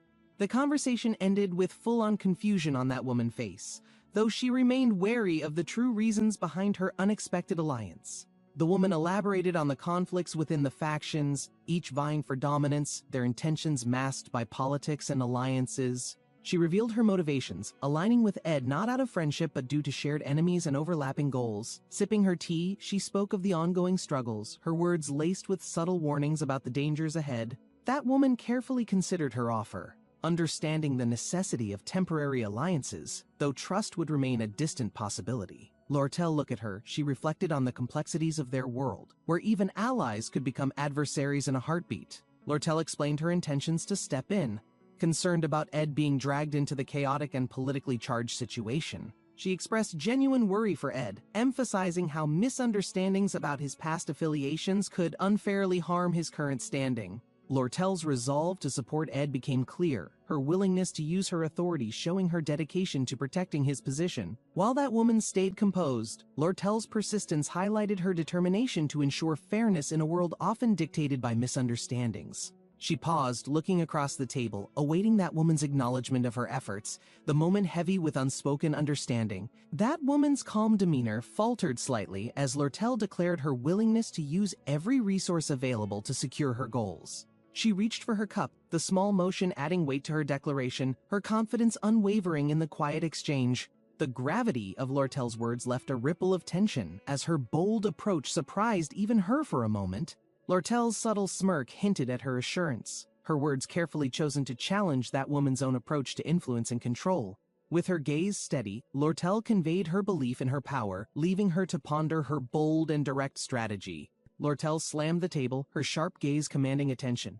Tensions flared as the room stilled in silence. Princess Penya's calm demeanor masked her growing unease. An alliance, even temporary, demanded trust amidst these stormy interactions. Lortel stepped closer, her firm tone carrying unspoken weight. Lessons of trust and power echoed within her determined eyes. Warning clear, Lortel's steady gaze challenged the room. Her cautionary words left a lingering sense of unease behind. Penya exhaled softly, pushing away thoughts of indignation. Alliances demanded resolve even when power dynamics tilted sharply. Lortel's boots echoed against the cobblestone, her determined stride drawing attention amidst the bustling crowd. Focus lingered in her gaze. The lively streets provided no answers. Penya wondered if she was seen as a force for order or chaos. A sudden commotion shifted her focus. Her instincts sharpened as she assessed the scene with a cautious, knowing expression. Ed and Yahello stirred, their movements confident but reckless. Lortel's presence loomed, a subtle reminder of discipline they often ignored. The group straightened, recognizing her intent. Leadership wasn't just about commands, it demanded accountability from everyone, even those at the top. Lortel's expression shifted to a playful grin as she led the group inside, her confidence lighting the dim shop. A glimmering display of enchanted trinkets captured everyone's attention. Each item seemed to hum with untapped energy and potential. The group's excitement grew as Lortel revealed her find. Rare artifacts gleamed brightly, promising power to those daring enough to use them. Yahello fumbled an item, its intricate craftsmanship almost wasted. Lortel's amused smirk hinted at a deeper understanding of their value. It's not about appearances, Lortel thought, watching them struggle. It's about utility and the ability to adapt under pressure. Ed's gratitude masked hesitation. Accepting a gift without strings felt unnatural, but Lortel's insistence carried a strange sense of reassurance. A fleeting sensation of unease gripped Ed, as if the weight of expectations had tethered itself invisibly to his resolve. His mind wandered, thoughts sinking into an all-too-familiar realm. The sense of floating brought clarity, yet confusion lingered. Memories swirled like currents underwater, tugging at his consciousness. Ed recognized the pull, though its origin remained veiled in mystery. Emerging, Ed refocused, eyes sharper. The tasks ahead were plenty, yet a lingering unease suggested unseen challenges brewing beneath the surface. The dimly lit cabin offered quiet reprieve. Ed considered his to-do list, crafting, cleaning, and preparing for days ahead. His thoughts drifted to resourcefulness. Every small improvement to his surroundings brought tangible relief, reminding him of survival's constant demands. The sight of a half-prepared deer carcass evoked determination. Each task, no matter how mundane, was vital for endurance. Ed's focus was sharp, yet a faint tug at his consciousness reminded him of deeper, unresolved mysteries lurking in the past. A voice broke through the haze. His name echoed, pulling him back to the present. Concern surrounded him like ripples in water. Sunlight filtered through the academy's grand windows. Penia sat in deep thought, the weight of recent revelations gnawing at her resolve. The intricate dynamics of survival revealed truths she had long overlooked. Focus and judgment clashed in her restless contemplation. Memories of Ed's unwavering determination surfaced, shifting her perspective. Survival wasn't just about strength, it was about calculated action. Penia realized her insights had been limited. The stories whispered about Ed held lessons she had yet to fully grasp. Resolute, she turned to the ceremonial artifact. Understanding its role in the broader scheme was now her responsibility to bear. A concerned gaze fell on Claire's exhausted figure. Whispers of his relentless effort hinted at a toll too heavy to bear. The word collapsed carried weight. Penia's expression shifted, understanding the unseen cost of determination that pushed beyond physical limits. A status screen appeared, stark and unyielding, exhaustion. The consequences of pushing boundaries demanded rest, a lesson often ignored.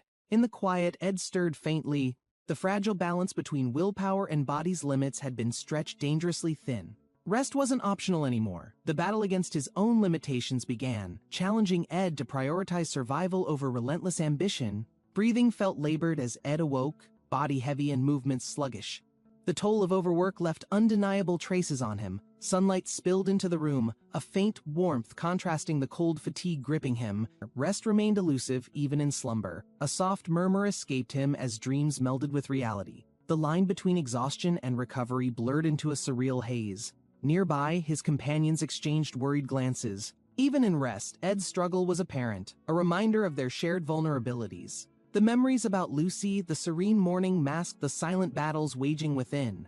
Recovery required patience, a resource as rare as strength. Ed lay motionless, his body unresponsive. The stillness weighed heavily on him, a stark reminder of his depleted strength. The unfamiliar blanket covering him hinted at care. The LT Company's resources extended beyond missions, offering quiet support. Hunger gnawed faintly at Lucy Core, a sign of life returning. Even small needs felt monumental in his fragile state. A flicker of green light surrounded him, energy pulsating gently. Magic, once dormant, began to stir and realign within. The voice nearby confirmed it. Recovery had started. Months of strain unraveled, leaving Ed with hope for strength yet to come. Ed's glowing aura revealed magic's quiet repair. Lucy, ever watchful, reflected on the fragility of life amidst recovery. The past weighed heavily on Lucy. Memories of loss mingled with her determination to ensure Ed's strength endured the trials ahead. Green energy pulsed faintly as Ed's body regained strength. The unspoken bond of companionship lent courage to both of them. Lucy's quiet resolve deepened as she remembered the pain of watching others succumb to sickness. Her vow strengthened silently. Gratitude filled the cabin's quiet air. Their shared experiences reminded them that survival was never achieved alone but through trust. The soft creak of the door stirred Ed awake. Ziggs stepped inside, his presence carrying a spark of curiosity. Ziggs, from the magic department, observed the glowing traces of magic. His mind raced with the implications of Ed's condition. Ed shifted slightly, his body still heavy with exhaustion. Ziggs studied him, marveling at the resilience that defined his character. The cabin's quiet felt like a fragile bubble, a momentary refuge from the relentless demands of the academy. Outside, a gust of wind swept the grounds. The world kept moving, though for Ed, the focus remained on recovery. Ziggs studied Ed with amused curiosity, his question tinged with playful intrigue. Ed's reputation had grown in unexpected directions. Reflecting on his actions, Ed realized the connections he formed weren't just strategies, they carried unintended consequences and responsibilities. The crackling fire filled the silence. Both companions contemplated their roles, the burdens of power, and the unseen costs. Ziggs shifted his focus, noting Ed's slightly changed appearance. Even small details spoke volumes about the trials he had endured. The quiet moment passed, and Ziggs smiled faintly. Both knew the next steps were inevitable, but this pause offered clarity. Ed grimaced at the bland food, but hunger left no room for complaints.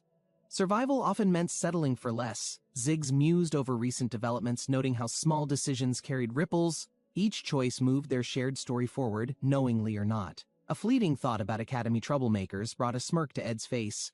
Every act, good or bad, shaped their path. Tales of Taili's underground skirmishes echoed through the conversation, a reminder of the hidden battles fought to maintain balance. Progress meant sacrifice, and their stride so far had built a foundation. Chapter 5 of their shared journey was taking form. Ed reflected on his unexpected 10-day absence, the weight of lost time pressing heavily on his mind and shoulders. Ziggs detailed recent events, from academy disruptions to preparation for the battle ahead. Every piece fit into a larger puzzle. Ed's companions carried on in his absence, their actions keeping the balance as he rested. Trust in teamwork proved vital. Thoughts of tomorrow lingered. Negotiations, alliances, and strategies collided, reminding Ed that recovery wasn't the end, action was inevitable.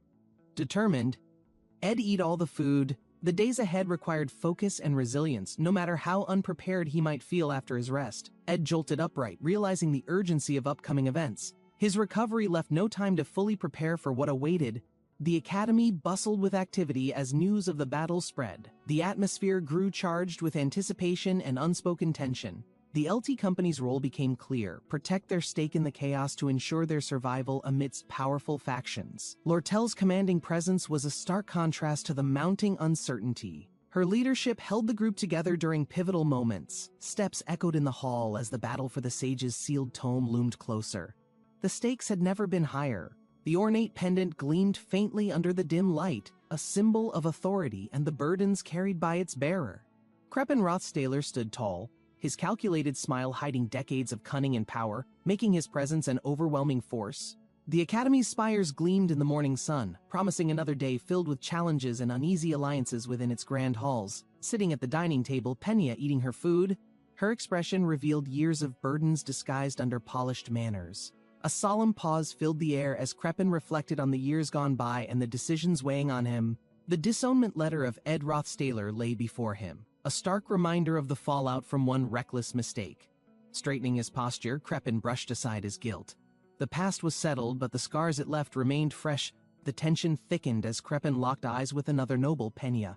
Every word exchanged carried implications beyond the walls of the room. With careful diplomacy, Penia outlined the next step. His resolve masked the unease bubbling beneath his measured tone. His shadowed thoughts revealed the truth beneath his poised exterior. A villain's schemes lurked, weaving intricate plans with cold precision. Kreppen then looking at Lortel, who sat behind him. He'd think that Lortel might be the representative of the LT Company. Yet, amidst the veiled maneuvers, Lortel sought a way to emerge unscathed. She bowed to him and introducing herself to him as Lortel Keheland. The negotiations reached their climax as the table of nobles considered the precious artifact, its value far outweighing monetary cost. The Saint-Sealed Tome was no ordinary relic. Whispers claimed it held ancient secrets capable of altering fates entirely. Each noble weighed their next move. The stakes had shifted, and hesitation could mean losing more than gold or pride. The bidding commenced, tension mounting with every passing second. Strategies intertwined as the room braced for the highest bid. Behind the scenes, hidden motives unraveled. Kreppen knew securing the tome was vital. His plans depended on its power entirely. The bidding room was tense, with participants bracing themselves. Everyone knew this auction was more than just acquiring a simple relic. The auctioneer's decision cut through the silence, announcing the rules. Only 2 bidders remained, and the stakes couldn't be higher. Penia's sharp gaze swept over the competition, studying their resolve. She could sense hesitation in the opponent's moves. The room seemed to hold its breath as Kreppen weighed his options. The tome was invaluable, but so was leverage. As the bids escalated, Penia leaned forward. Her strategy was clear: to outlast and overwhelm his opponent through sheer determination. The auction continued, but the tone shifted. Pena looking at Lortel and think that she must be aware of countless other price ranges. Lortel smirked on it.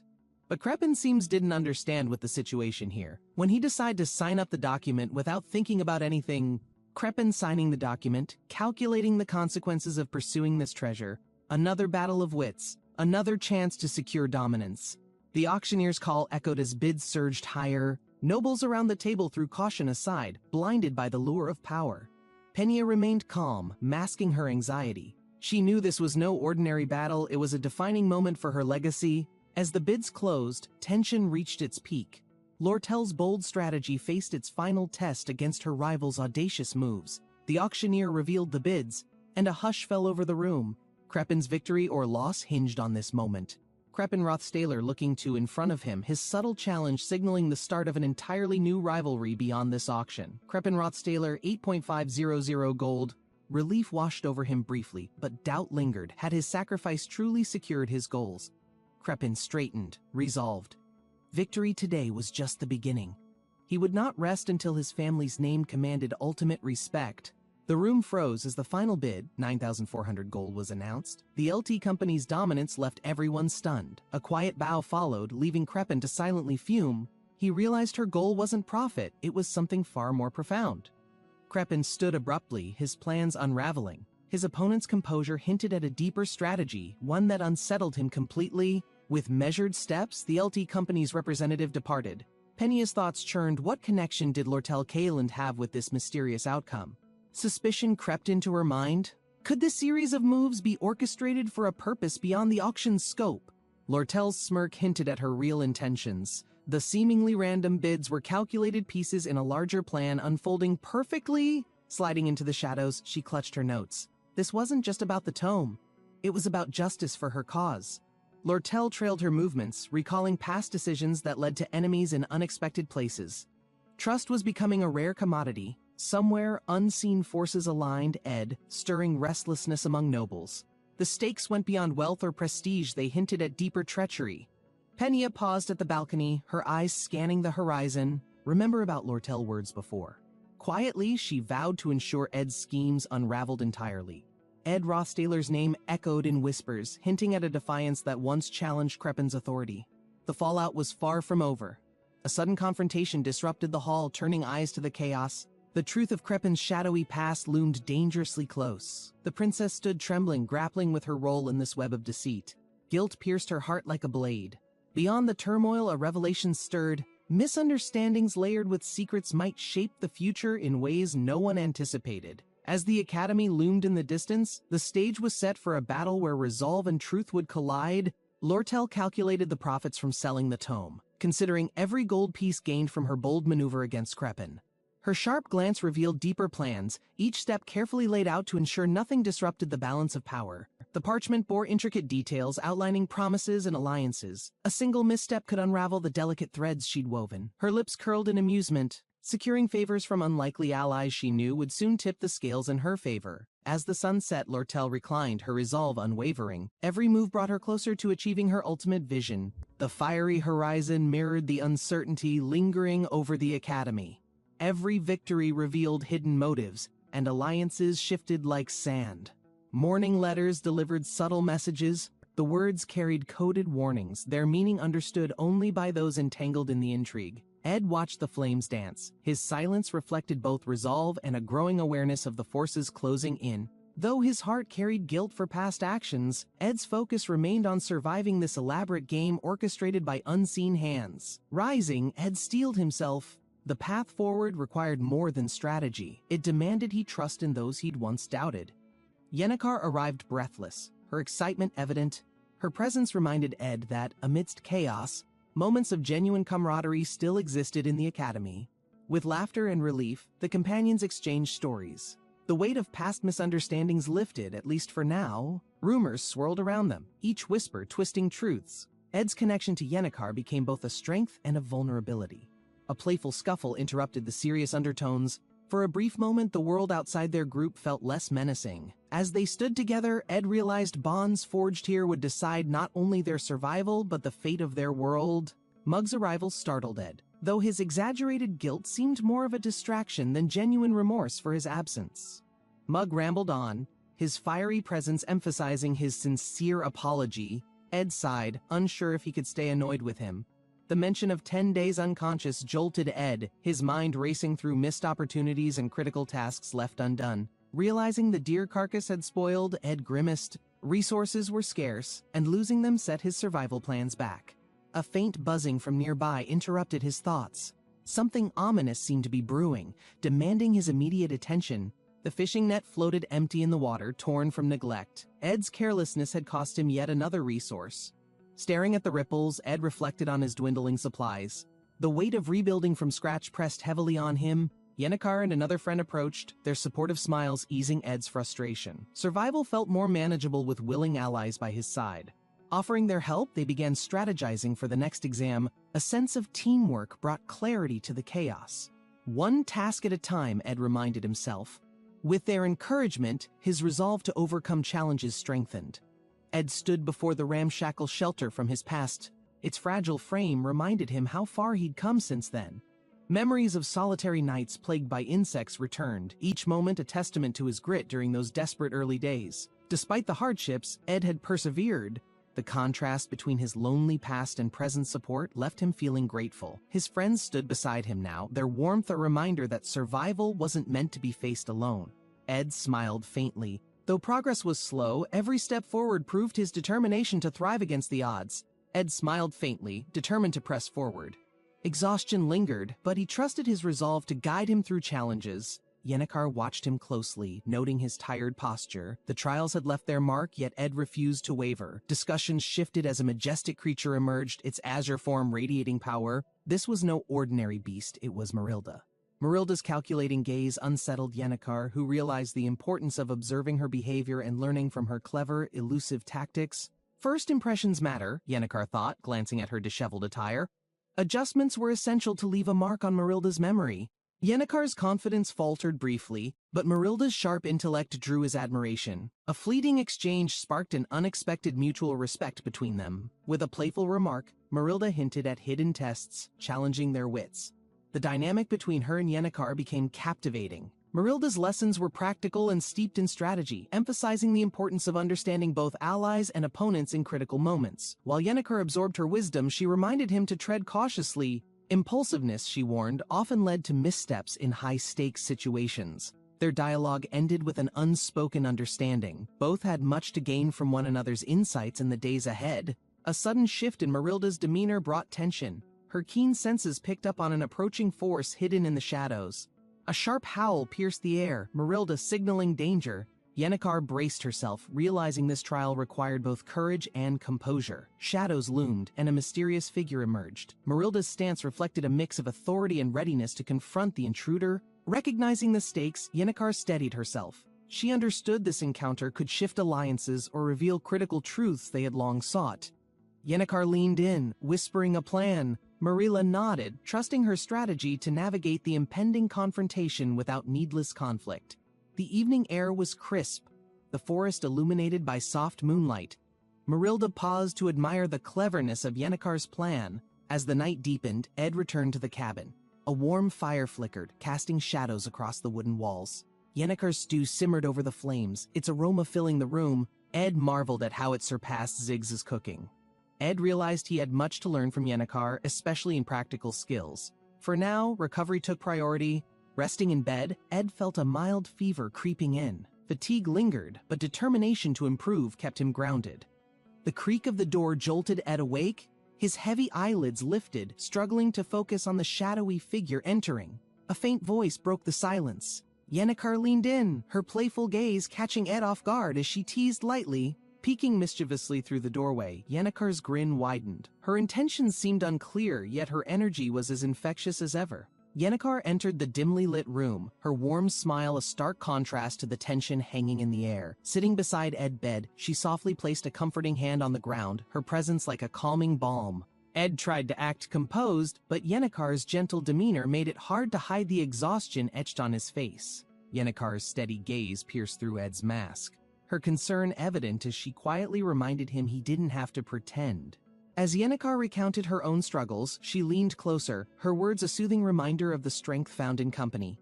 Yennekar's words carried a weight of kindness, her voice steady as she reassured Ed of his efforts and resilience. Ed's initial resistance softened. Her quiet insistence made him confront the truth. He was pushing himself beyond his limits. Yennekar leaned in closer, her eyes shining with determination, as if willing Ed to accept the vulnerability he so feared. Overwhelmed, Ed finally let his guard down, allowing himself to acknowledge the toll the relentless days had taken on him. With a gentle sigh, Ed smiled faintly, her presence a quiet anchor, letting Ed rest without judgment or expectation. As the light filtered through the room, Ed stirred, his body heavy with fatigue but his mind oddly at peace. Ed told the truth to Yennekar that it is really difficult. Meanwhile, Yennekar listened to him calmly, know exactly what Ed's mean. The soft chirping of birds accompanied the faint warmth of sunlight, marking a quiet moment of much-needed stillness. Rising from his bed, Ed looked towards the window, his thoughts drifting to Sylvia's unwavering support the previous evening. He exhaled deeply, realizing how her simple presence had helped lift a weight he hadn't known he was carrying. Yennekar leaned against Ed, a soft embrace offering silent encouragement, her actions conveying what words couldn't in the stillness. Ed's lips curved into a faint smile, her warmth melting away the weariness, grounding him in the present moment. Rising with new energy, Ed laughing, his body feeling lighter, his resolve renewed after the much-needed reprieve. Reviewing his progress, Ed examined the detailed skills he had honed, every ability reflecting his diligence and unwavering determination. The screen of achievements displayed vividly in his mind, reminding him of the effort it took to get here. Ed wiped hair, his mind racing with the intricacies of advanced magic engineering that now lay within his grasp. Each skill represented countless hours of practice, their utility proving to be unparalleled when compared to standard abilities. He meticulously disassembled and reassembled magical artifacts, each process a step closer to mastery, despite the inherent limitations. Formulas and blueprints danced in his head, their complexity reminding him of the challenges that lay ahead in his craft. He smirked at the thought of allies like Taeli, who had little interest but endless faith in his path. Materials scattered before him told a story of scarcity, their rarity a constant obstacle he had to overcome creatively. The scroll before him glowed faintly, an incomplete recipe, waiting for the rare components required to bring it to life. Ed's mind wandered briefly. His reliance on a resourceful ally was invaluable, bridging the gap between theory and practice. Sitting under the open sky, Lortel's light-hearted presence contrasted his intense focus, grounding him in moments of shared camaraderie. Her playful remark about her appearance drew a chuckle, her humor breaking through the monotony of Ed's focused endeavors. Ed and Lortel sat in the quiet forest, their surroundings offering a serene break from the Academy's relentless challenges. Lortel mentioned her plans, her voice carrying determination as she spoke of opportunities and responsibilities she hoped to take on. Ed listened intently, impressed by her vision, realizing how much she valued collaboration and the balance required for leadership.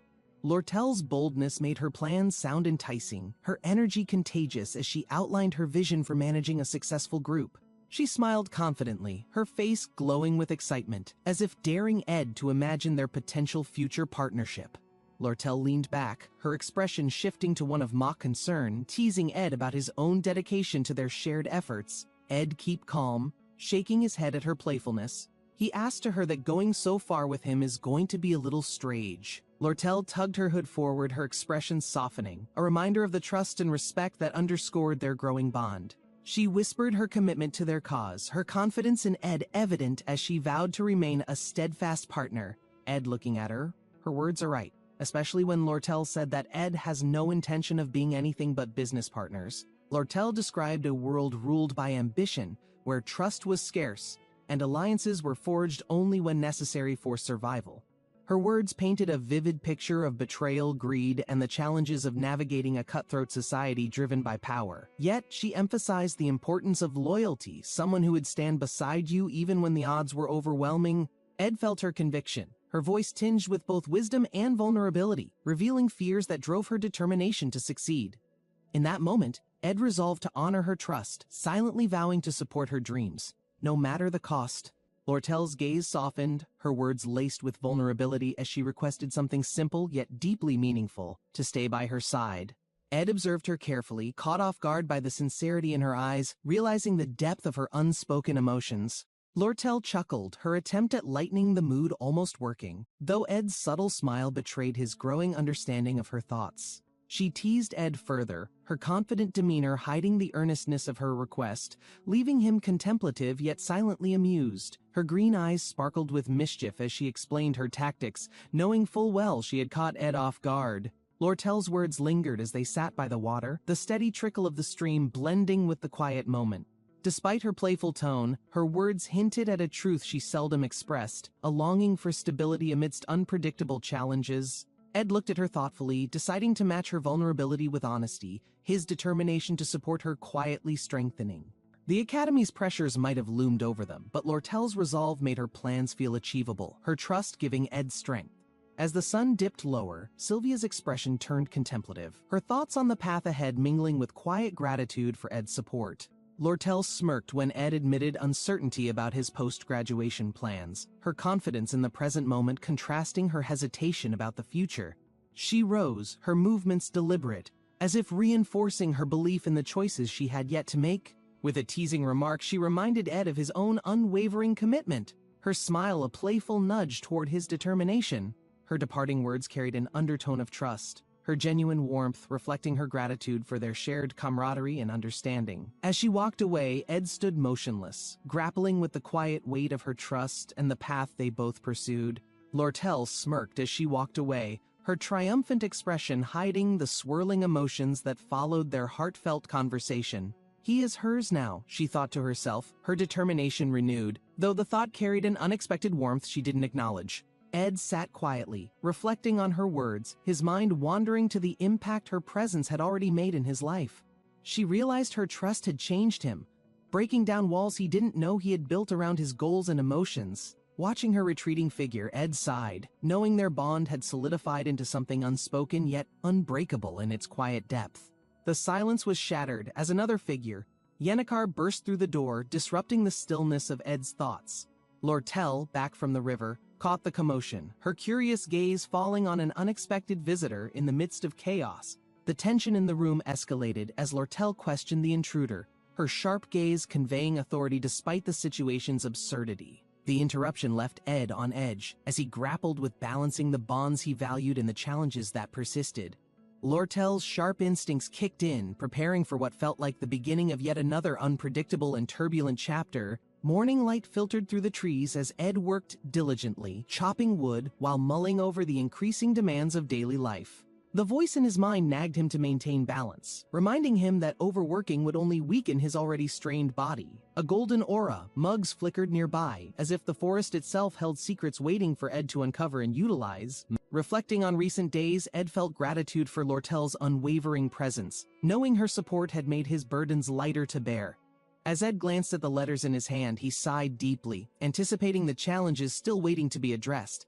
Ed stared at the sealed letter, unease creeping into his thoughts as he anticipated its contents and the challenges ahead. The faint glow of magical seals hinted at the importance of the letter, raising questions about its sender's intentions. His heart sank as he recognized the sender, Professor Glast, a name that carried weight and a dangerous reputation. The memories of past exhaustion returned, reminding Ed of how Glast's demands always pushed him beyond his physical and mental limits. As the letter's magic faded, Ed realized this marked the beginning of a new, inevitable chapter in his journey.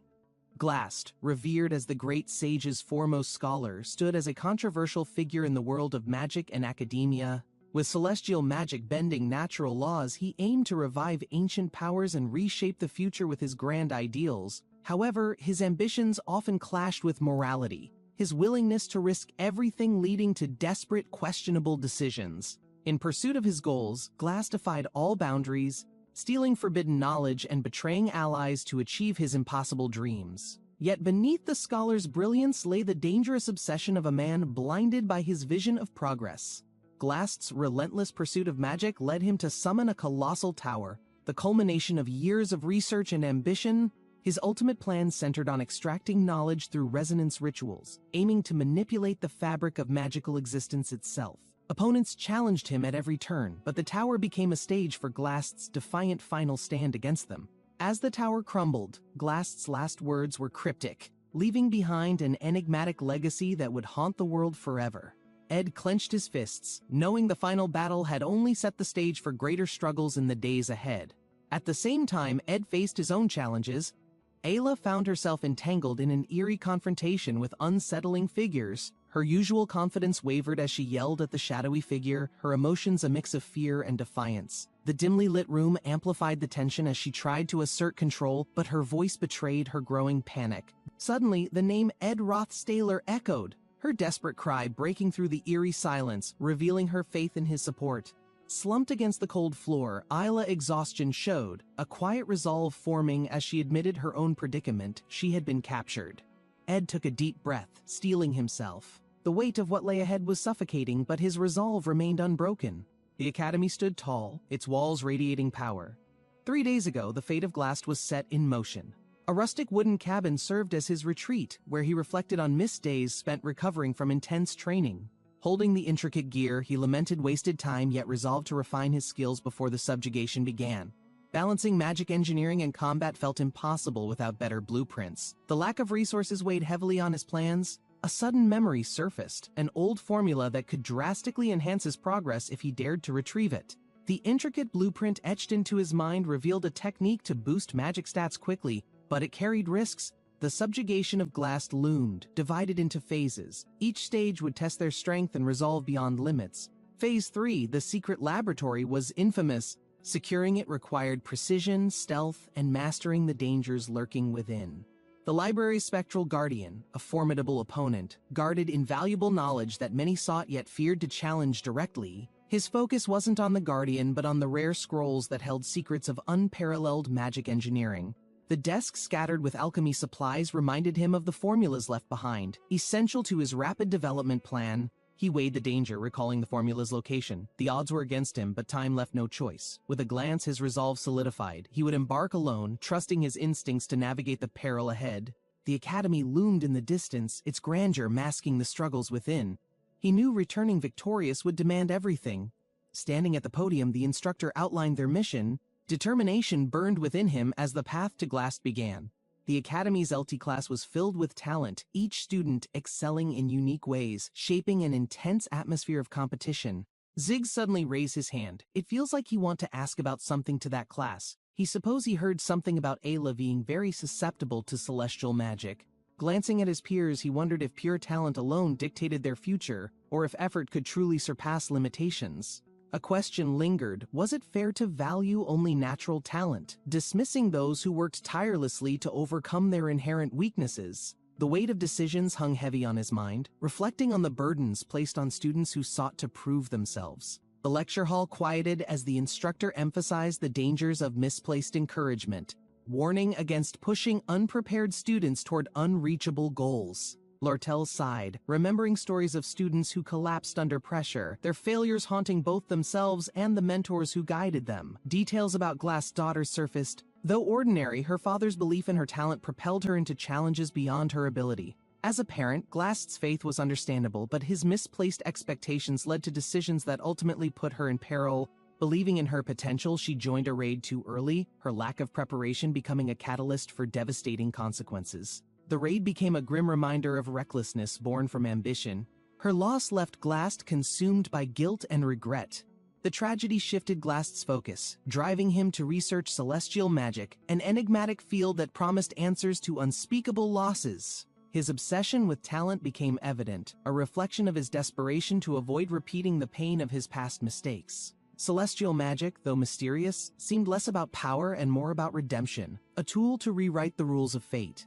In the quiet of his studies, Glast sought not power but absolution, chasing the elusive dream of undoing the irreversible. The great sage, Sylvania, was a legendary figure, hailed as history's most brilliant genius in the realm of magic. Her groundbreaking research on celestial magic relied heavily on dragon-fed mana, a resource both rare and fiercely guarded.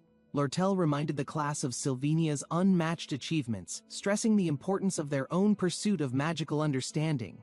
Until Glast calling her name. Lortel listened, determined to secure his role in the ritual. The looming responsibility weighed on him heavily. Through the resonance ritual, the tome's ownership would transfer. Lortel knew her preparation had to be flawless for success. The day ended with a sharp reminder. The resonance ritual was imminent, and every moment of preparation was crucial. Ed, thinking about something, formulating a risky plan. Tailing Taily closely would provide insights and possibly rewards to enhance his strategy. As Taylor forged ahead, Ed followed, ready to claim any valuable items left behind during their perilous exploration. A checklist of treasures occupied Ed's thoughts. Each artifact promised to significantly bolster his capabilities in the coming trials. Among them, Glock's Eyes and Delheim's Hourglass were paramount, artifacts rumored to unlock new dimensions of celestial magic's potential. Ed muttered to himself, confident the artifacts wouldn't serve Taylor's purpose. Claiming them would be a step toward his goals. Securing the items, he intended to verify Taylor's success before retreating, completing his own mission without unnecessary conflict. The subjugation began with plans in motion. Ed enlisted Yennecar for the underground search, trusting her expertise despite his guilt. Yennecar's unexpected enthusiasm brought reassurance. Her unwavering support eased his doubts, convincing him their journey into the depths would succeed. With determination and a capable ally, Ed braced for the challenges ahead, ready to conquer both his fears and ambitions. Cleo called Ed and said that Professor Glass would like to see him, Ed looking at her feeling curious because Yennecar told him that Cleo visited his cabin a few days ago. Ed hesitated and, feeling confused, said that he will go to the Professor Glass's office, wondering what is the real motive behind this all. Ed steps into Professor Glass's office, greeted by his stern expression. The room feels heavy, tension unmistakable. The academy looms outside, its grandeur masking the unease Ed feels. Whatever lies ahead will test him beyond expectations. In the office, a sudden aura emerges. Ed turns sharply, realizing someone else has arrived with their own dark agenda. A flashback stirs. Ed remembers the last time he encountered Ayla. Her fiery determination had left a lasting impression. Ayla prepares for battle, her fierce resolve unwavering. She stands as a symbol of strength in the face of chaos. Back in the present, Ed wonders why Ayla is here. Her involvement complicates an already precarious mission. Suspicion grows as Ed scans the room. The professor's intentions seem unclear, and an ominous tension fills the air. Papers fly as Ed trying to looking for something on the paper. A hidden clue emerges, demanding Ed's immediate attention and caution. Ed reviews a report, frustration mounting. The details don't align with his understanding of events, raising new questions. The report hints at someone monitoring him. He suspects Professor Cleo but needs more proof to confirm the connection. A realization dawns. The report implicates him in the Ophelis Hall incident, but Ed knows there's more at play. Footsteps echo nearby. Ed tenses, sensing someone approaching. The tension thickens as he readies himself for what's to come.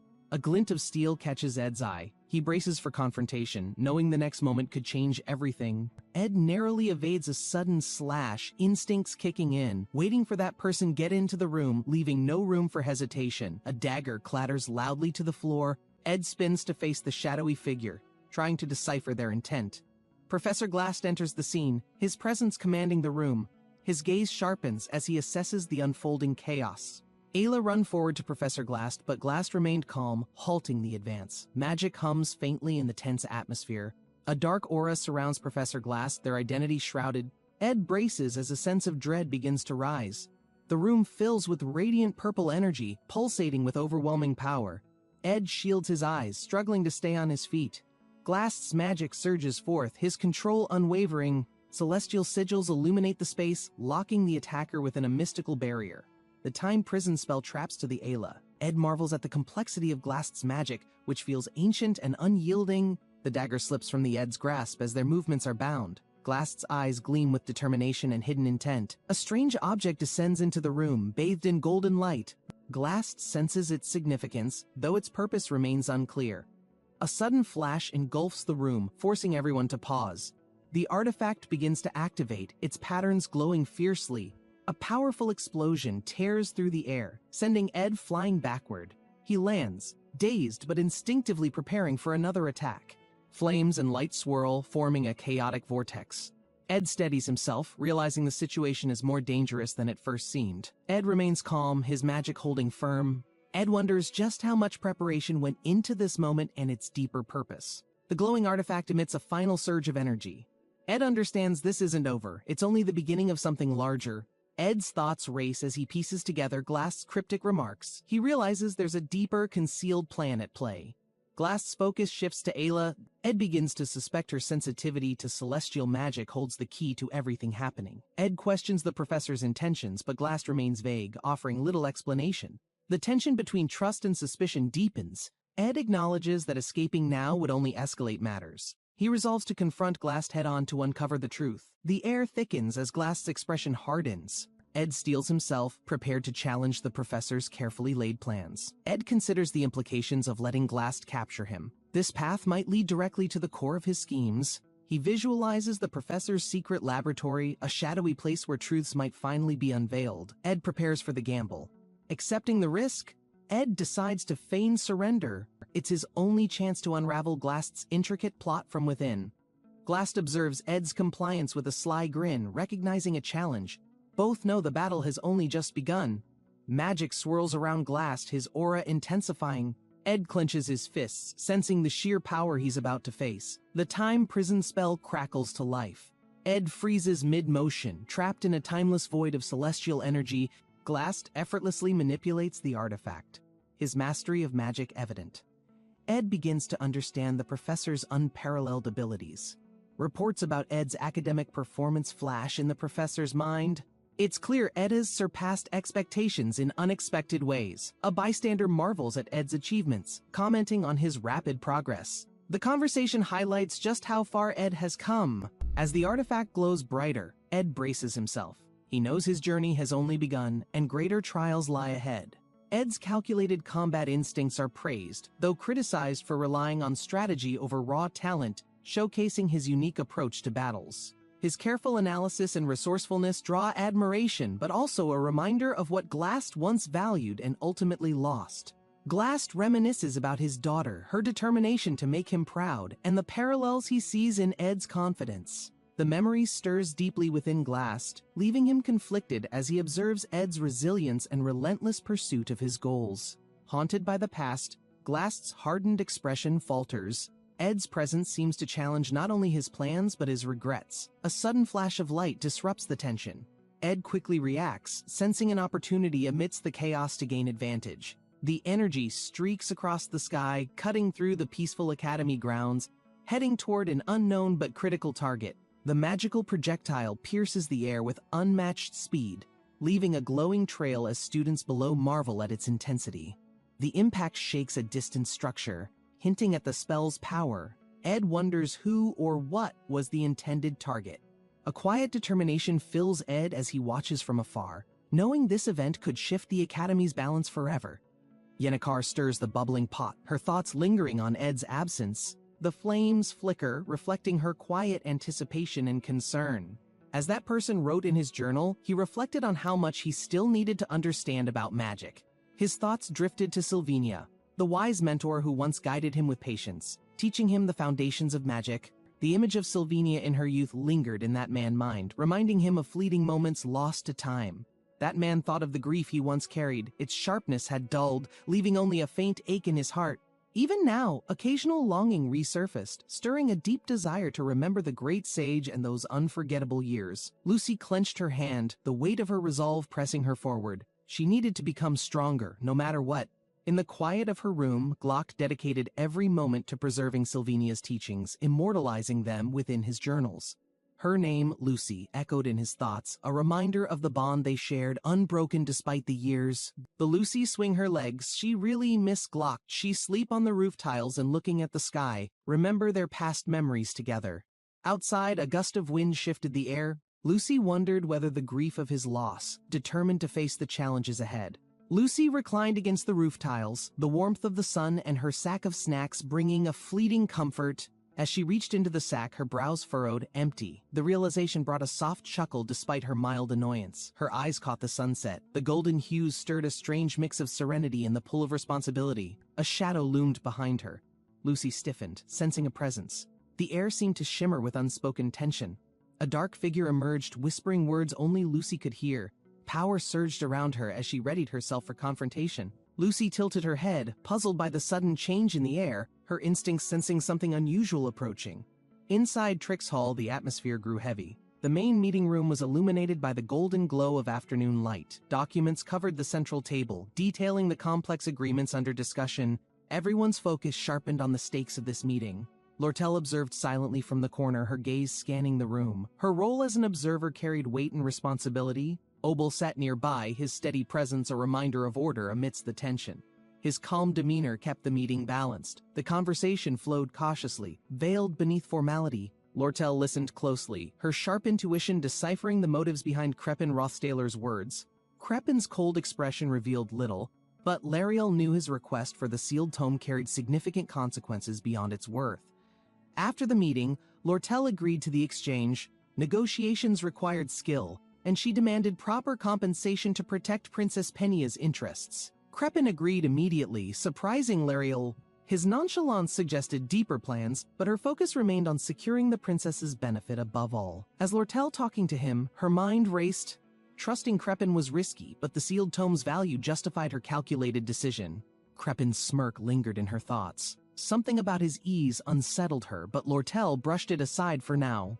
Crepin looked at her, his purple eyes, his gaze sharpened while talking to Lortel. He rubbed her the wrong way, but that didn't matter. The information from Crepin proved useful. Lortel found a willing buyer for the sealed tome, ensuring the deal brought her profit. Rumors of mercenaries watching Sylvania grew louder. Obel's presence reassured Lariel, though the situation hinted at a growing conspiracy. To her surprise, her hand froze mid-motion. She think about that she would gain a profit and finally obtain the sales certificate. Lortel smirked, determination shining in her eyes. She needed to act fast and rely on Ed to retrieve the tome. A burst of violet energy erupted, swirling around her. The power felt unstable, shaking the ground beneath her feet. Rocks crumbled as the magic intensified. Lortel braced herself, ready to fight against the overwhelming force trying to overpower her. The sealed tome appeared in the chaos. Lortel reached for it, but the explosive surge of magic pushed her back. Breathing heavily, she steadied herself.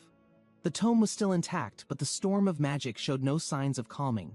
The tome floated mid-air, glowing faintly. Violet tendrils of light shielded it, as if protecting its mysterious contents from intruders. A flash of light blinded Lortel momentarily.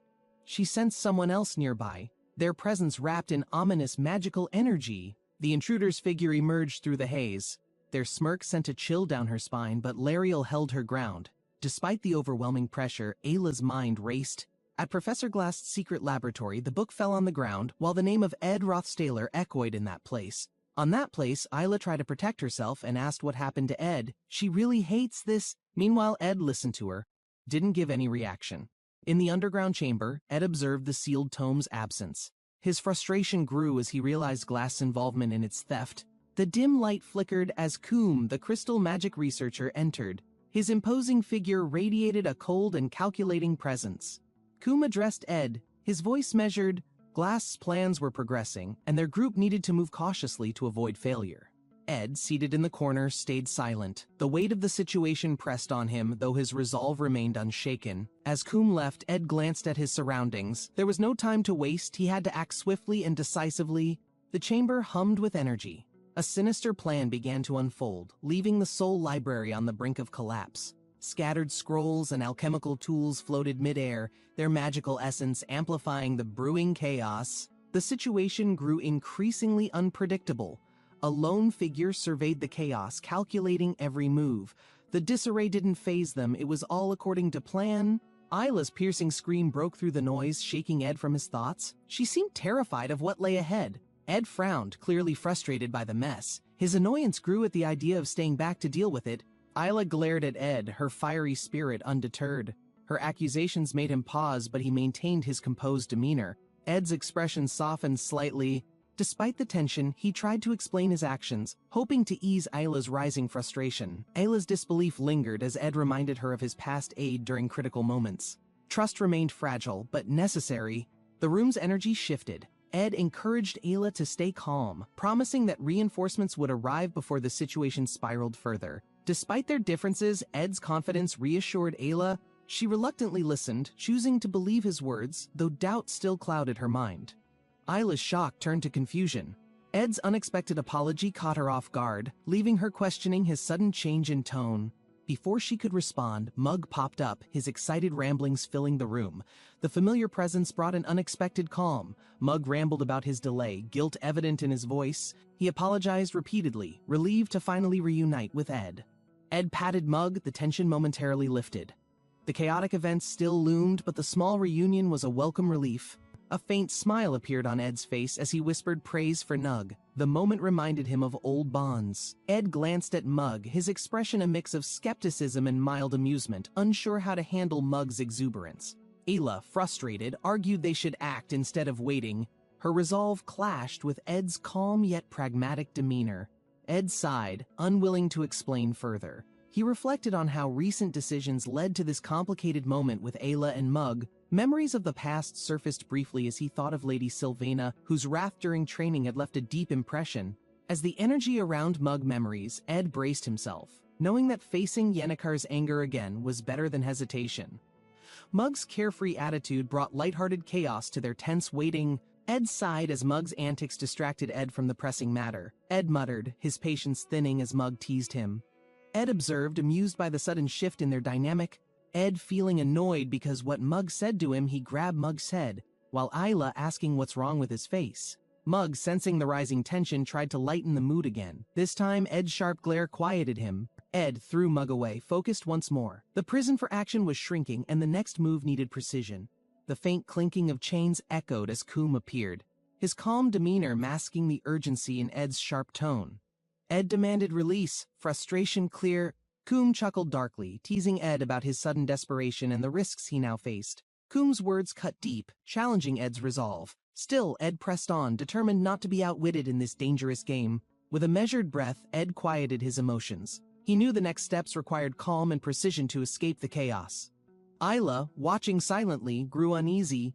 Coom's presence unnerved her, but she trusted Ed's ability to handle the escalating tension. Ed held the key with resolve, his mind racing to calculate the next steps to secure their escape. Mug praised Ed's ingenuity, marveling at how he quickly devised plans under pressure, despite the chaos surrounding them. Ed handed the key to him, urging him to proceed.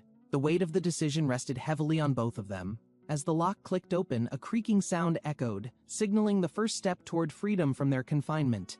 A loud bang interrupted their moment of relief. Both turned sharply, their senses heightened, anticipating the source of the disturbance. Ed's expression grew tense as he questioned Ayla. The situation demanded clarity and quick decisions to avoid further complications. Ayla hesitated, struggling with fear and doubt. Ed's sharp gaze left no room for argument as she nodded reluctantly. He spoke with determination, warning her of the dangers beyond the gate, urging her to move quickly and quietly. Ayla's legs trembled, but she steadied herself. She couldn't let fear hold her back in such a critical moment. With a deep breath, Ayla agreed to follow Ed's instructions, her trust in him finally outweighing her hesitation. Ed sprinted through the corridor, his mind focused on the plan. Each step brought him closer to the unknown. He recalled strategies from past experiences, piecing together tactics to navigate the labyrinth ahead without losing his composure. The walkthrough information resurfaced in his thoughts, a reminder of the calculated risks he'd taken to reach this point. Ed paused briefly, feeling the weight of the task ahead. Failure wasn't an option, and every decision mattered. As energy surged around him, he prepared for the confrontation that would test his resolve and abilities to their limits. Ed sprinted forward, determination in his eyes. He knew the challenge ahead required every ounce of his courage and wit. Memories of past encounters flooded his mind. Each ally and lesson reminded him that this wasn't a fight he could avoid. Mug's cheerful antics flashed briefly in his mind, a stark contrast to the intensity of the enemy he was about to face. As energy swirled, Ed's resolve strengthened. He recalled the tales of the unbeatable foe, a test of ultimate patience and skill. Facing Lucy, engulfed in violet power, Ed braced himself. Her overwhelming aura was the epitome of his deepest fears. Ed's jaw tightened as determination filled his gaze. No matter the odds, he knew this was a mission he couldn't fail. With every step, Ed's focus sharpened. Stopping Lucy wasn't just about survival, it was about protecting everything he held dear. The Grand Academy stood tall against the sky, its bell tower ringing as an air of unease spread throughout. Ziggs, focused and resolute, prepared himself with unwavering determination, ready to face whatever challenge awaited him. Taylor staggered into the room, breathing heavily, his hand clutching his side as he searched for help. Urgency filled the air as Taylor revealed Ayla's peril, his voice trembling with desperation and determination. Together, Taylor and Ziggs set out on their perilous mission, stepping into the unknown with a shared resolve. Ed recalled every step of the route through Trix Hall, his memory guiding their path in the labyrinthine academy. The underground waterways stretched ahead, dark and foreboding, with echoes of water splashing beneath their cautious steps. The Soul Library radiated a haunting glow, its endless shelves hiding knowledge both precious and perilous. The Monster Research Lab felt like a tomb of forgotten experiments, its chilling silence broken only by their footsteps. The heart of the laboratory shimmered, filled with mysterious energy, signaling the final stage of their dangerous journey. In the dim light of the lab, two figures stood locked behind bars, their presence unsettling despite their confinement. Ed let out a sigh of relief, realizing the creatures remained securely contained, giving them a moment to regroup. A sudden surge of energy illuminated the room, purple light crackling as an ominous presence made itself known. The guardian of the Soul Library emerged, its glowing form radiating power, prepared to defend its domain. Ed braced himself, locking eyes with the guardian, aware that this battle would test both his strength and courage. The lab's shimmering aura intensified, casting eerie shadows that hinted at the unseen dangers lurking just out of sight. A sudden revelation struck as the Soul Library's protective enchantments began to activate, glowing with an ominous, unyielding power. The shimmering guardian loomed, its movements elegant yet foreboding, each step a reminder of the challenge standing before them. Taylor gripped his weapon tightly, the glowing blade pulsing with energy, ready to confront the unrelenting test ahead. Through the thick shadows, figures emerged, adding another layer of dread as the stakes continued to rise relentlessly. The guardian's ethereal melody filled the air, echoing through the labyrinth as Taylor carefully studied his next move. A fleeting glance at a shelf filled with treasures left behind stirred a moment of regret, but urgency pulled him forward. Ed couldn't help but mourn the lost opportunity to secure the artifacts, knowing survival was now the ultimate priority. With newfound resolve, he braced himself for the coming storm, the ground quaking beneath his feet as tension escalated. An explosion shattered the silence, throwing Ed off balance as the Guardian unleashed its wrath with overwhelming force. The rumbling earth sent shockwaves through the labyrinth, each tremor threatening to crumble the fragile path they desperately navigated. A cascading bookshelf crashed down, blocking the escape route and leaving Taylor with no choice but to face the unknown. The Guardian's glowing figure re-emerged, its power surging as it prepared a devastating strike that shook the entire library. Ed's breath quickened as he readied his counterattack, his eyes glowing fiercely, reflecting the resolve burning within him.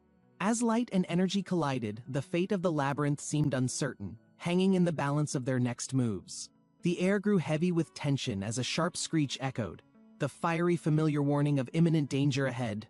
Ed darted forward, his heart racing, as the once quiet hallways erupted in chaos with resounding explosions. The academy trembled violently as a magical surge disrupted the tranquil skies, signaling the unfolding of a catastrophic event. A swirling mass of purple energy formed, shaking the ground as dark magic began to spread through the corridors. Cracks spread rapidly across the barrier, shattering in a brilliant burst of energy, leaving devastation in its wake. Debris fell from above as Lortel assessed the destruction, desperately searching for answers amidst the chaos. A moment of clarity struck as she realized the path forward demanded sacrifices and leaving treasures untouched. The memory of Lortel's plight pushed her forward, her resolve firm as she vowed to survive for her sake. A hidden chamber revealed ancient artifacts, their allure tempting but time too short to indulge in their secrets. Just as hope flickered, a loud boom echoed, signaling the beginning of a dangerous confrontation with an unknown foe. A commanding figure stepped forward, the energy around them pulsating with unmatched intensity, their gaze piercing through the chaos. Obel readied himself for a battle unlike any other, the stakes higher than ever with lives hanging in the balance. Sylvania's voice echoed in his mind, her teachings guiding his actions as he faced the terrifying challenge ahead. The confrontation reached a critical point, energy colliding in a vivid burst, illuminating the room with a blinding flash. With everything at stake, they knew this was the decisive moment that would determine the fate of the academy. The room buzzed with urgency as the gathered individuals debated the best course of action to handle the unfolding chaos. Discussions grew heated, tensions rising as names and plans were tossed into the mix with little resolution in sight.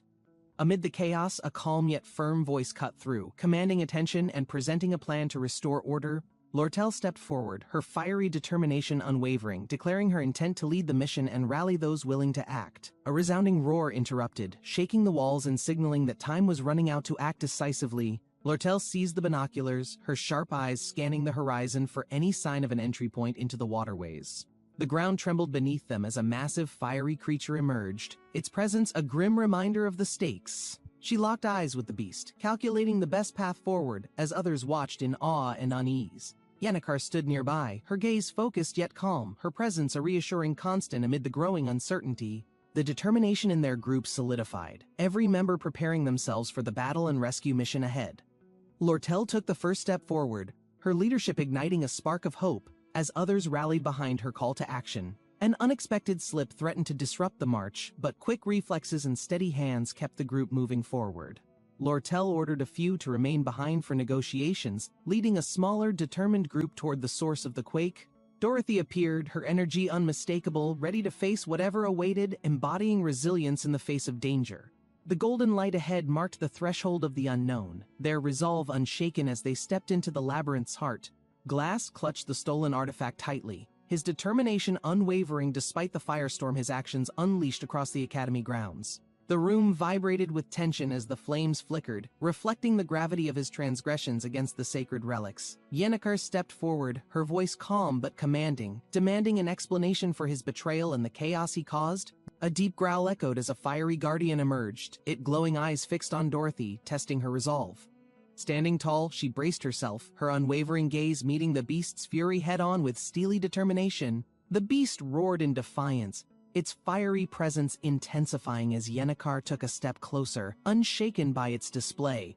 Dorothy looked at it cowered, their fear palpable, while Yennecar maintained her composure, channeling her energy into containing the escalating conflict. Dorothy stumbled forward, her voice trembling as she attempted to provide directions through the labyrinth of fire and chaos. The flames swirled around them as Yennecar focused on the task, her sharp instincts guiding her every move. Yennecar looked at Dorothy, who was fainting on the ground. She didn't believe that she is the one who made Dorothy like that. Yennecar paused, her gaze sharp as she observed the shadowed figure emerging from the flames with deliberate, calculated steps. The room fell silent as the two locked eyes, the tension between them thick enough to cut through the heat.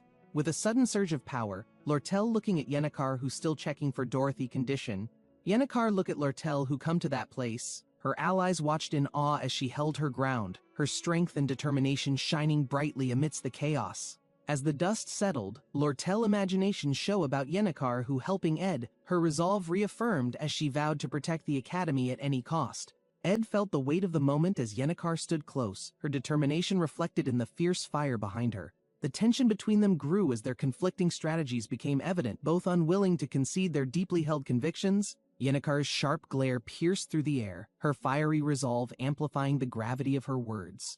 Meanwhile, Lortel contemplated the growing complexity of the mission, torn between what was right and what was necessary. The flames flared higher as their path forward became clear. Yennecar looked at her and asked why would she tell her that. Yennecar's words resonated, her intelligence and quick thinking adding clarity amidst the chaos, even as emotions ran high between her and Ed.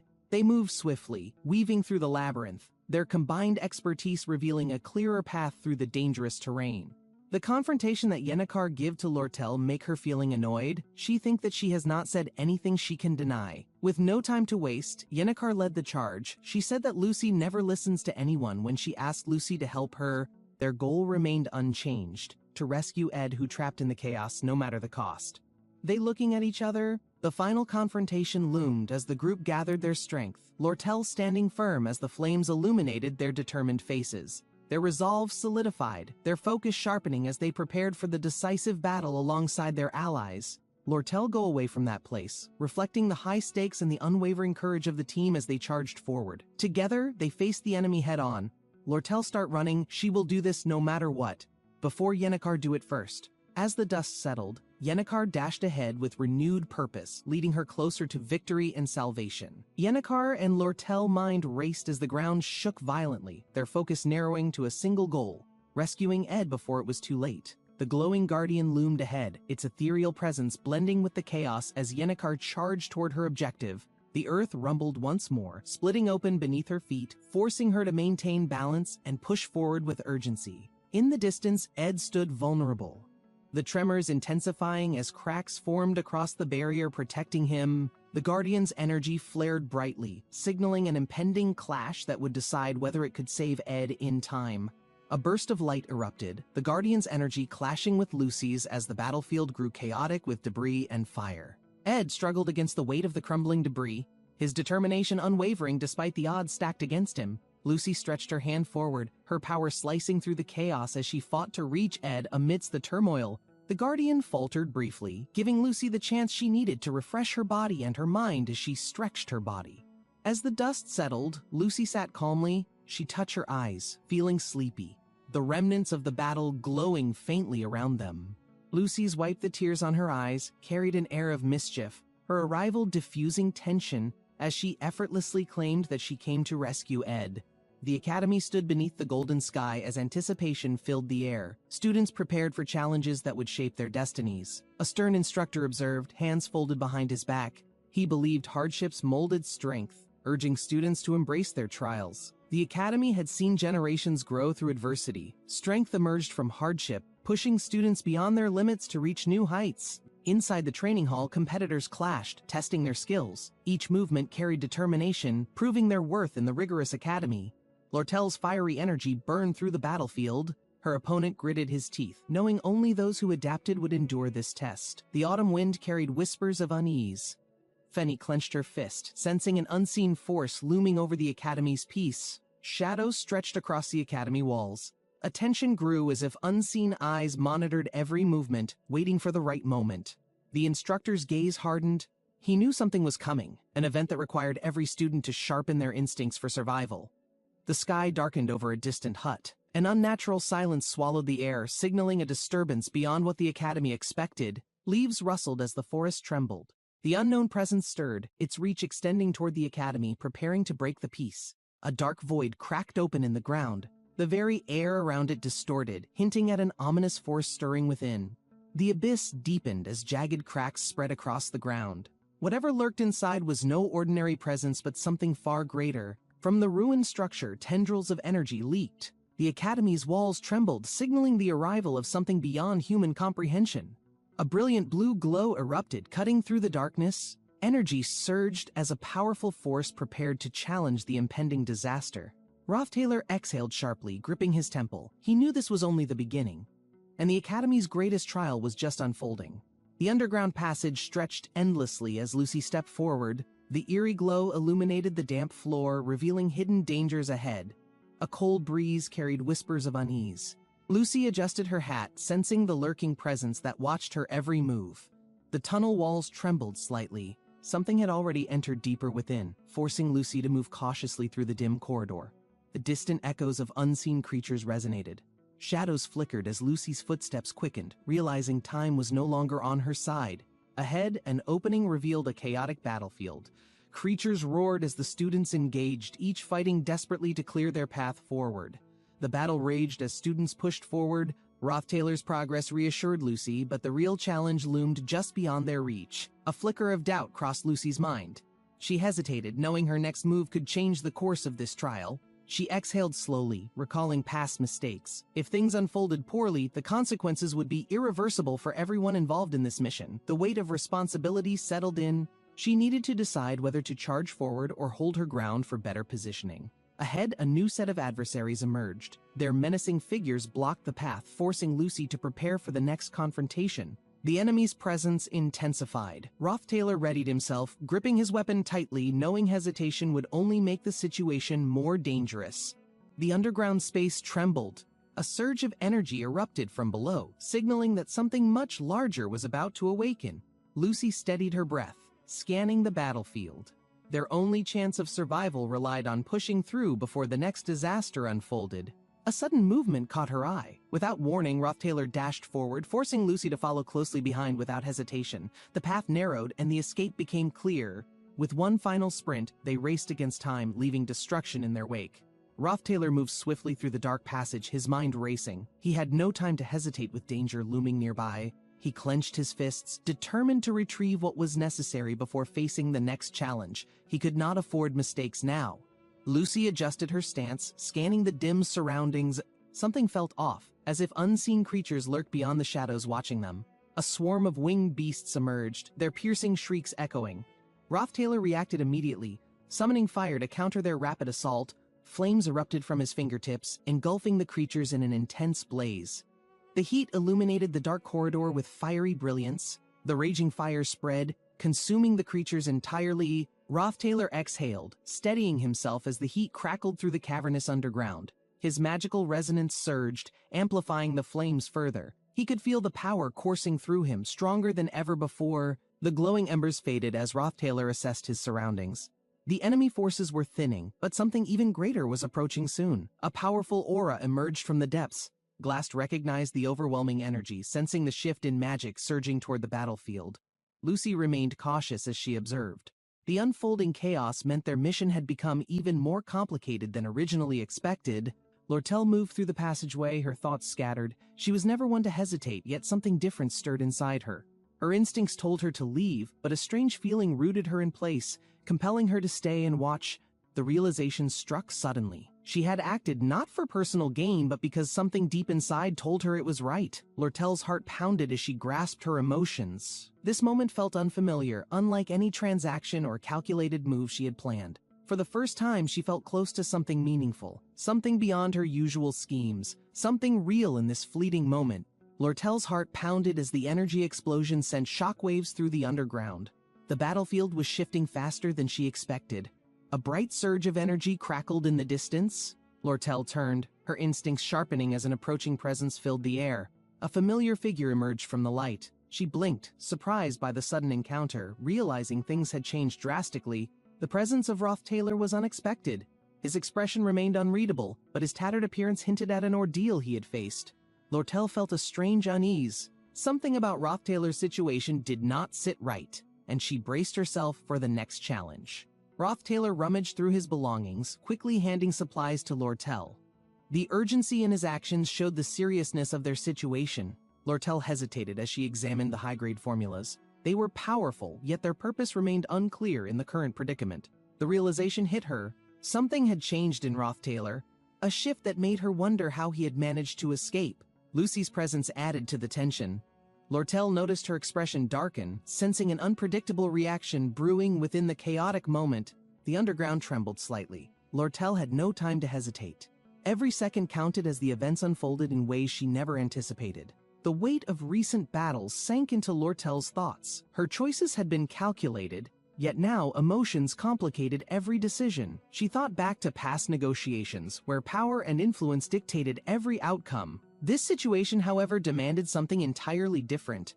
The sunset cast a long shadow behind them. Lortel's eyes lingered on Rothtailor, uncertain whether to trust what came next. Her grip tightened around the formulas. This mission required survival instincts, but something else was pulling her toward an unfamiliar path. The golden glow reflected in her eyes. For the first time, Lortel considered an outcome not dictated by gain or strategy. Lortel's heart pounded as thoughts rushed through her mind. She could not ignore the growing uncertainty surrounding Rothtailor's next move.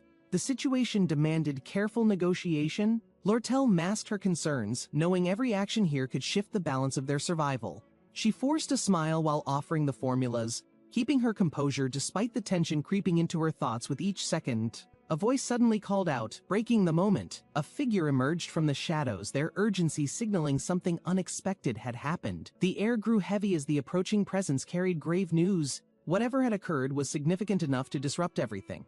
Heavy footsteps echoed as the group pressed forward.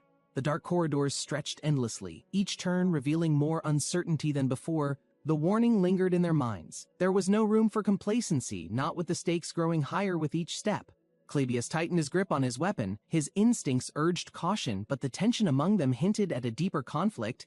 Falira's determination burned as she stepped forward. She was not one to abandon an ally, even if the situation grew worse. The weight of the mission settled upon them. There was no turning back, only the unknown path leading deeper into danger. Zig maintained a calm expression, but the intensity in his stance spoke volumes. The confrontation ahead would test more than strength. The dim passage revealed new obstacles. Adele's presence alone signified that the unfolding events would lead to something truly unpredictable. Her insights were never wrong. Predictions often blurred reality, yet her words carried undeniable weight when it came to survival. A strange presence loomed ahead. The warning signs were clear, and hesitation now would only invite disaster into their uncertain path. Shadows stretched beyond the corridor. Each step forward brought them closer to a revelation that none of them were prepared for. Flames erupted as the explosion shook the chamber. The heat crackled through the air, signaling an unexpected turn in their mission. Chaos spread as fire consumed the surroundings. The strategy had shifted, forcing everyone to rethink their next move immediately. The inferno illuminated a silhouette amidst the destruction. A figure emerged through the blazing corridor, their presence altering the battlefield completely. A heavy impact sent Rothtailor tumbling. He struggled to regain his footing, realizing the situation had escalated beyond his expectations. The flickering flames revealed an unknown entity standing ahead, its gaze locked onto the group, exuding an aura of overwhelming power. The tension thickened as the group braced themselves. Clebius held his weapon tighter, sensing the sheer intensity radiating from their foe. A memory flashed in their minds. Fear had once dictated their actions, leading to disastrous misunderstandings and costly consequences. Lortel's expression darkened, her instincts flaring. She had seen this type of situation before, knowing hesitation would only invite disaster. Determination surged through their veins. Each of them knew this was their defining moment, the choice that would alter everything ahead. A cry rang out as they charged forward. There was no turning back now, only the battle that awaited them. Heavy footsteps echoed as the tension reached its peak. Zig remained composed, his sharp gaze assessing the unfolding chaos ahead. The battle shifted as the flames flickered. Rothtailor clenched his fists, readying himself for what was about to happen next. The corridors trembled as reinforcements arrived. The once desperate fight now carried a chance of victory, but only if they acted fast. A familiar voice called out through the dimly lit chamber. Rothtailor turned, realizing this fight was far from over. The group stood together, their resolve solidified. No matter the outcome, they would push forward, determined to face whatever awaited them. Rothtailor tightened his grip, his mind racing. The battlefield had changed, and every decision would determine the outcome of this fight. Flames danced wildly around them. The heat pressed in, but retreat was not an option with everything hanging in the balance. The burning glow illuminated the determined figures standing together. Their combined strength would be tested against an opponent far beyond expectation. The enemy's presence loomed over them. Rothtailor knew that hesitation meant failure, and only precise coordination could lead them forward.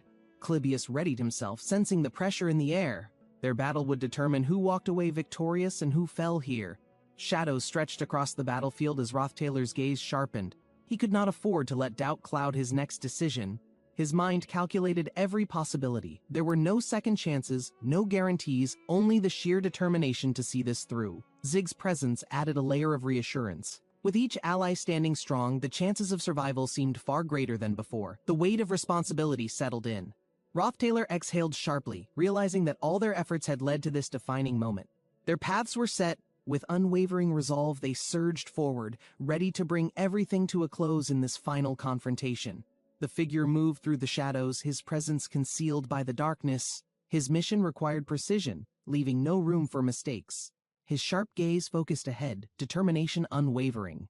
The battle was inevitable, and he would not hesitate to eliminate any threats. Lortel already knew Taylor was heading back, yet something held her attention. Her instincts told her there was more to uncover. The crowded underground passage was filled with whispers. She moved forward carefully, knowing that hesitation could expose her presence to enemies. The old merchant revealed the existence of protective enchantments. Many were already using them, proving their immense value in this situation. He held out a glowing potion, explaining how survival depended on knowledge. Lortel considered his words, understanding the deeper meaning. The unfolding events confirmed her suspicions. The second act was nearly over, yet the looming battle would determine the real outcome. The battle's momentum shifted as Elte emerged, standing at the midpoint of the conflict. His presence signaled the turning point ahead.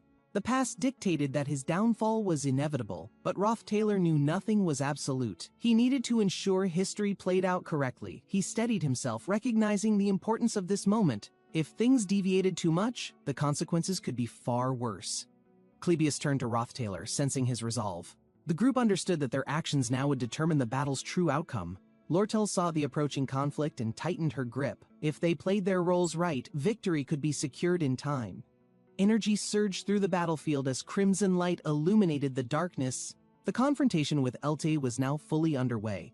Crackling energy distorted the air as the enemy unleashed a massive force. The group braced for impact, knowing retreat was impossible. Lortel stood ready, scanning for an opening. Every action needed to be precise, as even a moment of hesitation could be fatal. Clebius clenched his jaw, realizing how close they were to failure. The enemy's overwhelming power threatened to crush their strategy completely. Rothtailor charged forward, flames trailing behind him. His determination burned brighter than the enemy's attacks, signaling the decisive clash that would follow. Janica rushed forward, her breath unsteady as she struggled to keep up. The dim tunnel stretched ahead, shadows shifting ominously around them. Rothtailor pressed forward, his focus unwavering despite the exhaustion weighing on him. Janica hesitated, gripping her sleeve tightly as doubt clouded her thoughts. Her heart pounded as she clenched her fist, watching Rothtailor continue. Memories of past struggles surfaced, reminding her of the dangers ahead. The air thickened as she chased after him, fearing his reckless determination. The tunnel seemed endless, each step echoing through the narrow passage. Ahead, Lortel stood firm, determination burning in her gaze. Janica hesitated, recalling Rothtailor's previous collapse. Concern gripped her as she stepped forward. Janica lowered her gaze, knowing her worries were justified. Rothtailor had always taken burdens alone, pushing himself beyond limits no one else dared. His expression remained unreadable, but hesitation flickered in his eyes. He understood the risks yet refused to step away from the unfolding crisis. Despite exhaustion, he stood firm. Lortel observed quietly, recognizing his resolve. Janica sighed, knowing neither of them would back down so easily. She clenched her fists, deciding to stand beside them. Whether they wanted it or not, she would not let them face danger alone. Lortel gave a small nod, acknowledging Janica's determination. Though unspoken, an agreement was reached. The three of them would move forward together. Glancing between them, he knew the stakes, but retreating was never an option. Every step forward carried a heavy price. Janica shifted, sensing his internal battle. She understood his reluctance, but walking away was impossible now. The weight of responsibility bound them together. Lortel remained silent, observing the exchange. Her sharp gaze flickered with something unspoken, acknowledging the burden Rothtailor carried without complaint. Suddenly, distant voices echoed through the tunnel. Urgency sparked in their movements as footsteps approached. The enemy was closing in fast. Rothtailor exhaled, stepping forward. Lortel and Janica followed without hesitation. There was no time for doubts. The battle ahead would decide everything. Janica twirled her braid, her thoughts racing as she assessed the situation. Lortel's position in the company was more complicated now. Rothtailor remained silent, his expression unreadable. He knew how crucial this agreement was, but doubts still lingered deep within his mind. Lortel glanced between them, her mind sharp as ever. She understood how difficult this situation had become, but there was no choice. The tunnel stretched ahead as the group moved forward. The air grew colder, and distant echoes hinted at approaching figures lurking nearby. Loose stones tumbled from the walls as the passageway trembled. The unstable tunnel threatened to collapse, urging them to move quickly. A deep rumble filled the air as Rothtailor moved ahead. He knew they had to leave before the tunnel became completely unstable. Janica hesitated, recalling past encounters. She never expected things to escalate this far, but retreating was not an option anymore. Lortel kept her pace steady, her expression unwavering. The situation demanded immediate action, but the weight of responsibility had never felt heavier. The exit was close, but danger still loomed. The group's urgency increased as the tunnel walls groaned under immense pressure from within. Beyond the tunnel, a dim glow revealed a waiting carriage. Relief washed over them, but they knew the danger had not passed. Bodies lay scattered across the ground as the group stepped outside. The scene before them was worse than they had expected. Rothtailor's eyes narrowed as he scanned the battlefield. The air was thick with tension, and a familiar presence loomed in the distance. Lortel clenched her fists, stepping forward with determination. She knew this confrontation was inevitable, but she had prepared for this moment. A tall figure emerged from the shadows, his gaze sharp. Rothtailor exhaled slowly, recognizing the man who had shaped his past. The tension thickened as Rothtailor met his father's gaze. The long-awaited confrontation was no longer avoidable, and neither could afford hesitation. Lortel smirked, masking her unease. She had spent years perfecting that expression, knowing appearances could be just as powerful as words. The older man observed her carefully, his voice steady. His influence loomed over everything, leaving no room for hesitation in his decisions. A faint glint reflected in the darkness as crimson eyes emerged. Silent figures lay motionless, their presence a reminder of unseen dangers. A swift motion cut through the still air as energy surged. The overwhelming force carried an undeniable weight, forcing immediate reactions. The impact resonated, sending waves of power outward. Lortel braced herself, feeling the intensity behind the strike as the battle escalated. Blades clashed, sparks igniting between opposing forces. Lortel stepped back, adjusting her stance. The pressure of combat intensified with every calculated movement. Rothtailor surged forward, defending against the relentless attack. Despite exhaustion, his grip remained firm. He refused to yield against overwhelming odds. Janica watched intently, energy gathering in her hands. She knew this battle demanded more than strength. Timing and precision would decide victory.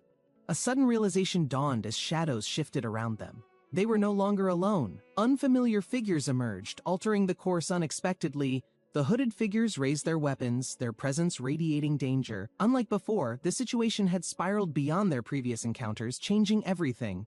The strongest mercenaries stood against them. Unwavering, each movement carried lethal intent, honed through years of experience that few could counter. Lortel's eyes flickered with recognition. The man before her orchestrated every step, pulling unseen strings that controlled the chaos around them. Taylor's expression hardened as arrows soared. He instinctively moved, barely avoiding the onslaught. The opposition had planned this confrontation long before their arrival. A barrage of energy surged forward, tearing through the battlefield. Each force clashed, intertwining like an intricate dance of survival and dominance. The night sky reflected the chaos below. Shadows wove between streaks of light as the battle's outcome remained uncertain for all. Taylor deflected the incoming arrows with a swift motion, his sword glowing with energy. Each attack grew fiercer, pushing him backward.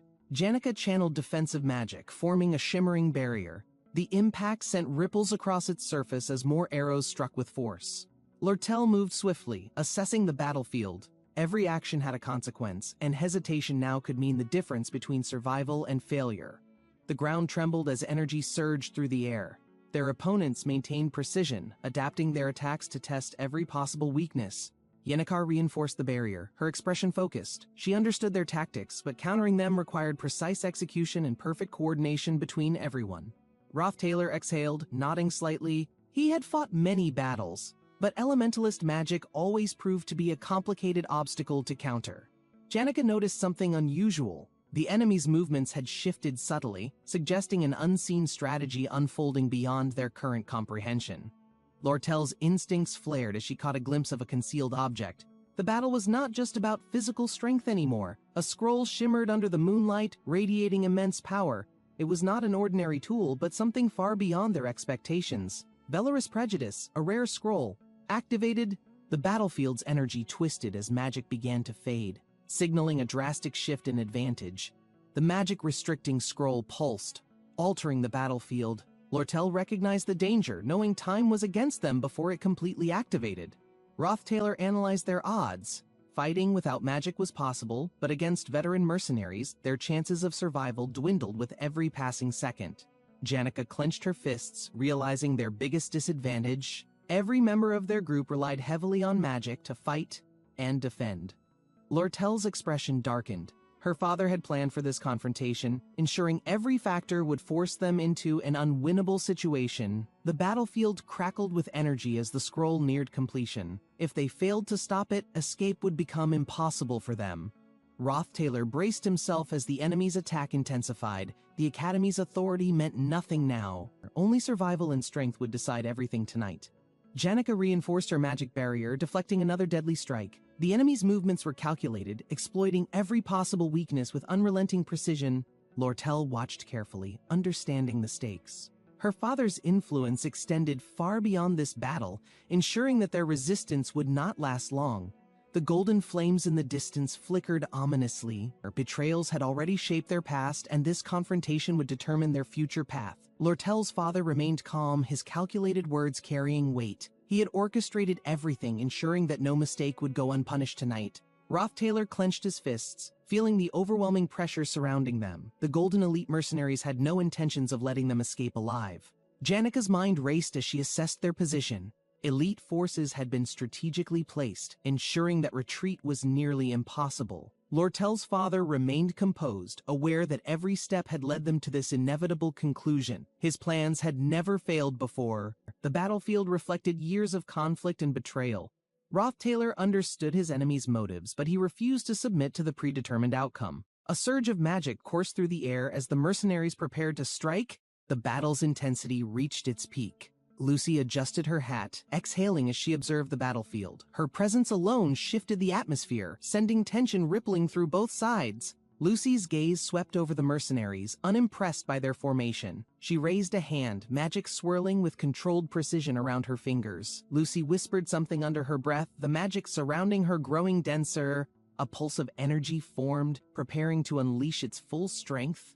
A brilliant explosion of light burst outward, engulfing everything in its path. The sheer force illuminated the battlefield, overwhelming their opponents instantly. Lucy stood amidst the fading glow, completely unshaken. The battlefield had changed once again, and she now controlled the direction of this fight. Lucy stood at the battlefield center, violet energy crackling around her. The once passive presence now radiated an overwhelming and undeniable force. A secluded house stood deep in the forest, hidden from the world.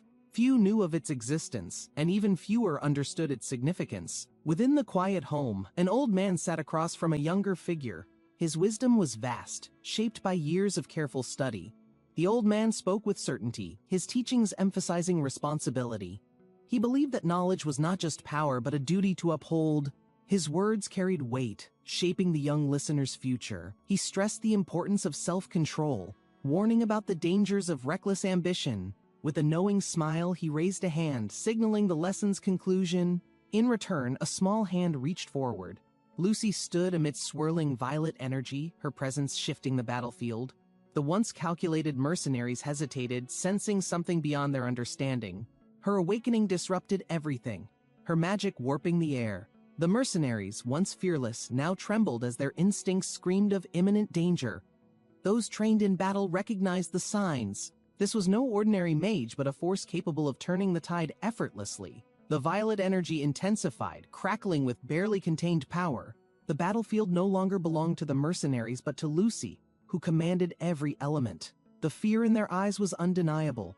Those who survived countless battles understood that they had underestimated something far beyond them. Lucy stepped forward, her movements slow yet deliberate. The magic surrounding her pulsed, sending waves of fear through the mercenaries watching. Some stood frozen, unable to react. Their survival instincts urged them to run, but an invisible force kept them locked in place. Lucy's expression remained unreadable as she observed the battlefield. Her presence alone dictated the rhythm, forcing even veterans to rethink their approach. A desperate mercenary lunged forward, attempting to break the paralysis. His sword swung with full force, but his attack never reached. Lucy barely reacted, her presence overwhelming the battlefield. Her magic required minimal effort, yet the fear it invoked was absolute. Lucy's hand moved effortlessly, summoning violet energy that pulsed through the battlefield. The overwhelming force caused the air to distort violently. A concentrated blast of magic struck a mercenary, sending him crashing backward. The sheer force shattered the ground beneath his impact. Dark energy crackled as raw power condensed in her palm.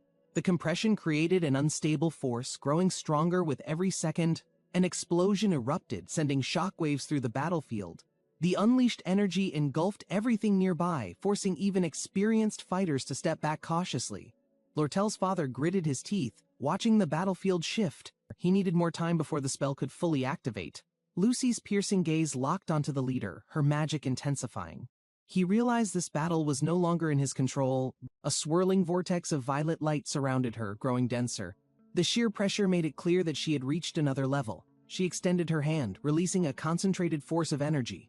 The impact sent the leader staggering, struggling to withstand the immense power. Electric currents flickered around him as his resistance weakened. The battlefield had shifted, and he was no longer the dominant force. Lucy stood unwavering as the violet energy faded slightly. Rothtailor approached, realizing the battle's outcome had already been decided. Lucy exhaled as the energy around her stabilized. The mercenaries hesitated, their survival instincts warning them that retreat was the only option. The ground trembled violently, sending deep vibrations across the battlefield. Something far greater than their fight was now coming into play. A blinding surge of violet energy shot skyward, illuminating everything. The sheer magnitude of magic left no room for doubt or hesitation. Above them, celestial patterns formed, signaling a powerful convergence. The moment of activation had arrived, changing the course of everything. Ancient inscriptions glowed, their energy expanding outward. The professor's high-level spell had triggered, twisting reality itself with an unimaginable force. A blinding purple glow descended over the city as towering structures emerged, distorting the very fabric of reality around them. The air trembled as the magic towers solidified, their presence signaling a shift in the balance of magical forces. Rothtailor observed the unfolding chaos, recognizing the perfect moment to advance toward the core of the phenomenon. Deep underground, Taylor had already eliminated the lurking creatures, ensuring that nothing would interfere with his next decisive move. With allies gathered and preparations complete, the path forward remained uncertain, but Taylor was determined to stop Glast's plans. The sudden appearance of the towers confirmed the unfolding events were progressing as intended, ensuring nothing deviated from the planned course. The pulsating energy surrounding the towers carried a strange resonance, distinct from conventional magic, surpassing the understanding of most onlookers. Even the Academy's brightest minds failed to fully grasp the nature of this power, leaving them uncertain of their next steps. Taylor narrowed his eyes as he studied the towers, realizing the ominous significance behind their strange magical properties. Above the towers, Lucy floated effortlessly, her magic hat barely shifting as she radiated an overwhelming aura of forbidden power. The scene shifted to Lucy, who stirred from her slumber, indifferent to the unfolding chaos surrounding her arrival. In the original sequence, Lucy should have remained asleep atop the Academy Hall, unnoticed until later in the conflict. However, awakening her early introduced unforeseen changes, drawing her into the conflict much sooner than originally anticipated. As the battle escalated, Professor Glast, faced with no alternative, presented Lucy with a tempting proposition that could alter everything. Instead of pursuing celestial magic to restore an ancient legend, he offered an alternative, resurrecting his most cherished pupil instead. Lucy's presence shifted the balance, altering the expected course of events as unseen forces moved to influence the unfolding catastrophe. In an instant, reality collapsed, leaving behind only remnants of magical energy lingering in the underground waterways where everything had begun. The only evidence left of Lucy's intervention was a single faint glow, a reminder of what had transpired beneath. Despite countless efforts to prevent disaster, no method had succeeded in countering the overwhelming power reshaping destiny's original path. Unexpected turns had created a new possibility, one that diverged from previous failures and introduced an uncertain chance at survival. A legendary relic activated, sending shockwaves through the battlefield as its power suppressed all surrounding magic for the next moments. Lucy stood at the center, her presence undeniable, as Professor Glast recognized the shift in control slipping from his grasp. Taylor prepared himself, knowing this was the best opportunity to strike while magic remained restricted, forcing a decisive confrontation. A figure descended swiftly, moving with precision through the suppressed field, exploiting the moment to eliminate any remaining threats. The disruption left an opening that had to be seized before the magic restriction lifted and balance shifted again. A powerful wind blade tore through the battlefield, disrupting the remaining defenses while forcing retreat from those still resisting. Taylor stood firm, recognizing that his intervention alone was not enough to stop everything set in motion. Even as the battle shifted, an undeniable truth remained that some events could not be entirely prevented. Professor Glast's expression faltered, unable to comprehend how the situation had reached this breaking point beyond his calculations. Despite wielding a legendary artifact, uncertainty clouded his actions as the unpredictable forces continued shaping an unforeseen resolution. A surge of energy erupted as Lucy channeled her magic, pushing beyond known limits while reality struggled to contain her power. Taylor watched, realizing the strain on the artifact, its cracks forming as the immense force threatened to spiral beyond control. The artifact released a final pulse before shattering completely, sending shockwaves through the battlefield while the surrounding magic grew unstable. A figure emerged from the explosion, her silhouette outlined by crackling energy as the overwhelming force converged into a single entity. Lucy stood with unwavering presence, her glowing eyes reflecting absolute dominance while others barely grasped the extent of her transformation. Taylor's instincts screamed at him, warning of an impending disaster as Lucy's aura grew denser, warping the space around her. Suspended in midair, she radiated power beyond comprehension, an unstoppable force unchained from previous constraints, leaving devastation in its wake. Professor Glast's trained senses confirmed the inevitable outcome, a chilling realization settling in that survival against her might be impossible. The overwhelming force gathered at her fingertips, crackling violently, preparing to unleash destruction capable of reshaping everything caught in its path. Taylor remained motionless, fully aware of the impending outcome, his mind racing through every possible escape while reality twisted around them. Lucy's transformation had exceeded expectations, but a lingering hesitation remained, as if something unseen restrained her from complete annihilation. Taylor noticed this hesitation, recognizing an unexpected flicker of restraint within her gaze, suggesting that control had not been entirely lost. Despite the chaos unfolding, a strange thought crossed his mind, questioning why she had yet to finish what had been started. Memories surfaced, fragmented recollections of moments before everything spiraled out of control, hinting at an unseen factor influencing her decisions. Taylor clenched his fists, knowing that something deeper lay beneath the destruction, an answer buried within the storm Lucy had become. Lucy turned away, her steps deliberate as if the outcome had already been decided before the battle had even begun. Rothtailor watched her go, uncertain whether to chase after her or accept that their paths had finally diverged completely. Lucy's expression remained unreadable, her gaze fixed ahead while the remnants of energy crackled softly in the fading aftermath. A lingering silence settled between them, filled with unspoken words neither had the strength nor the will to say. As she disappeared into the distance, Rothtailor clenched his fists, feeling an unfamiliar weight settle deep within his chest. Lucy found herself before a familiar book, its pages filled with the wisdom and regrets of those who came before. The final words of the text resonated deeply, urging strength for those who remained, despite everything that had been lost. Memories surfaced as she traced the worn pages, recalling the lessons imparted by a figure whose presence still lingered. The book's dedication carried a weight beyond its words, marking the culmination of a journey shaped by sacrifice and resolve. Under the golden light, Lucy stood alone, the book now a part of her as she prepared for what remained. The battlefield lay silent as Rothtailor lifted his head, watching the space where Lucy once stood before fading from sight. A sharp gust of wind carried away the remnants of magical energy, leaving only the aftermath of everything that transpired. The towers stood tall, their ominous glow dimming as the world slowly adjusted to the absence left behind. With Lucy gone, uncertainty filled the air, yet something deeper lingered, a shift not even Rothtailor could fully understand.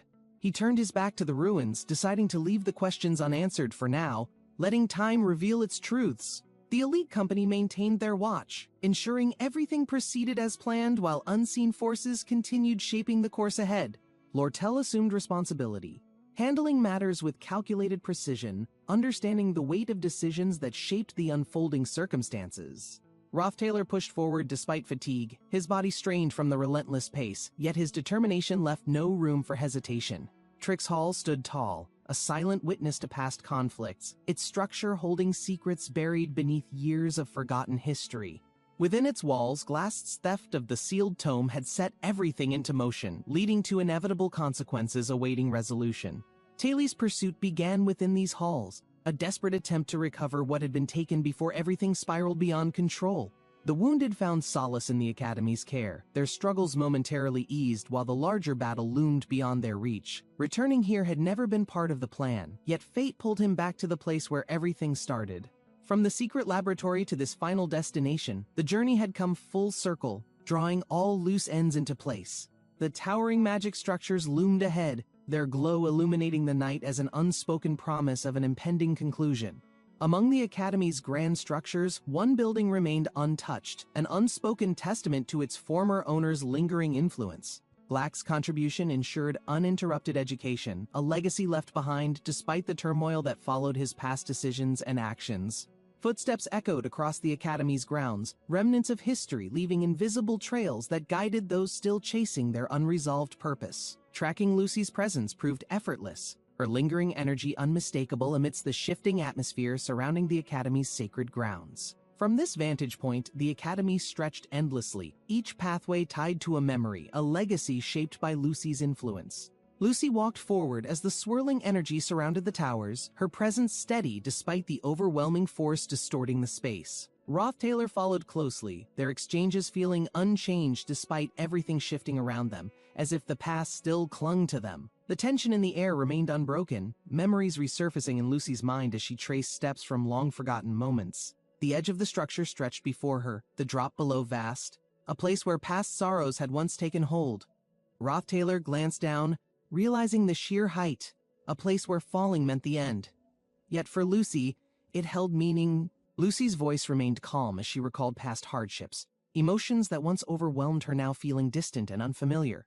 Time had dulled the pain, though the memories remained vivid, a reminder that even sorrow eventually faded into acceptance. Glack's words echoed within her thoughts, wisdom imparted not to dwell on loss but to move forward despite the weight. Even if magic could return what was lost, the cycle would only repeat, leaving the same wounds to reopen. Lucy gazed at the towering structures, realization dawning that resurrection was never a solution but a burden best left untouched. Rothtailor observed in silence, understanding that Lucy had reached the answer she sought, her conviction now steady and unwavering. The realization settled in that she had no intention of turning back, the weight of choice firmly in her hands. The final decision had already been made, yet uncertainty lingered, an unspoken question left hanging between the two of them.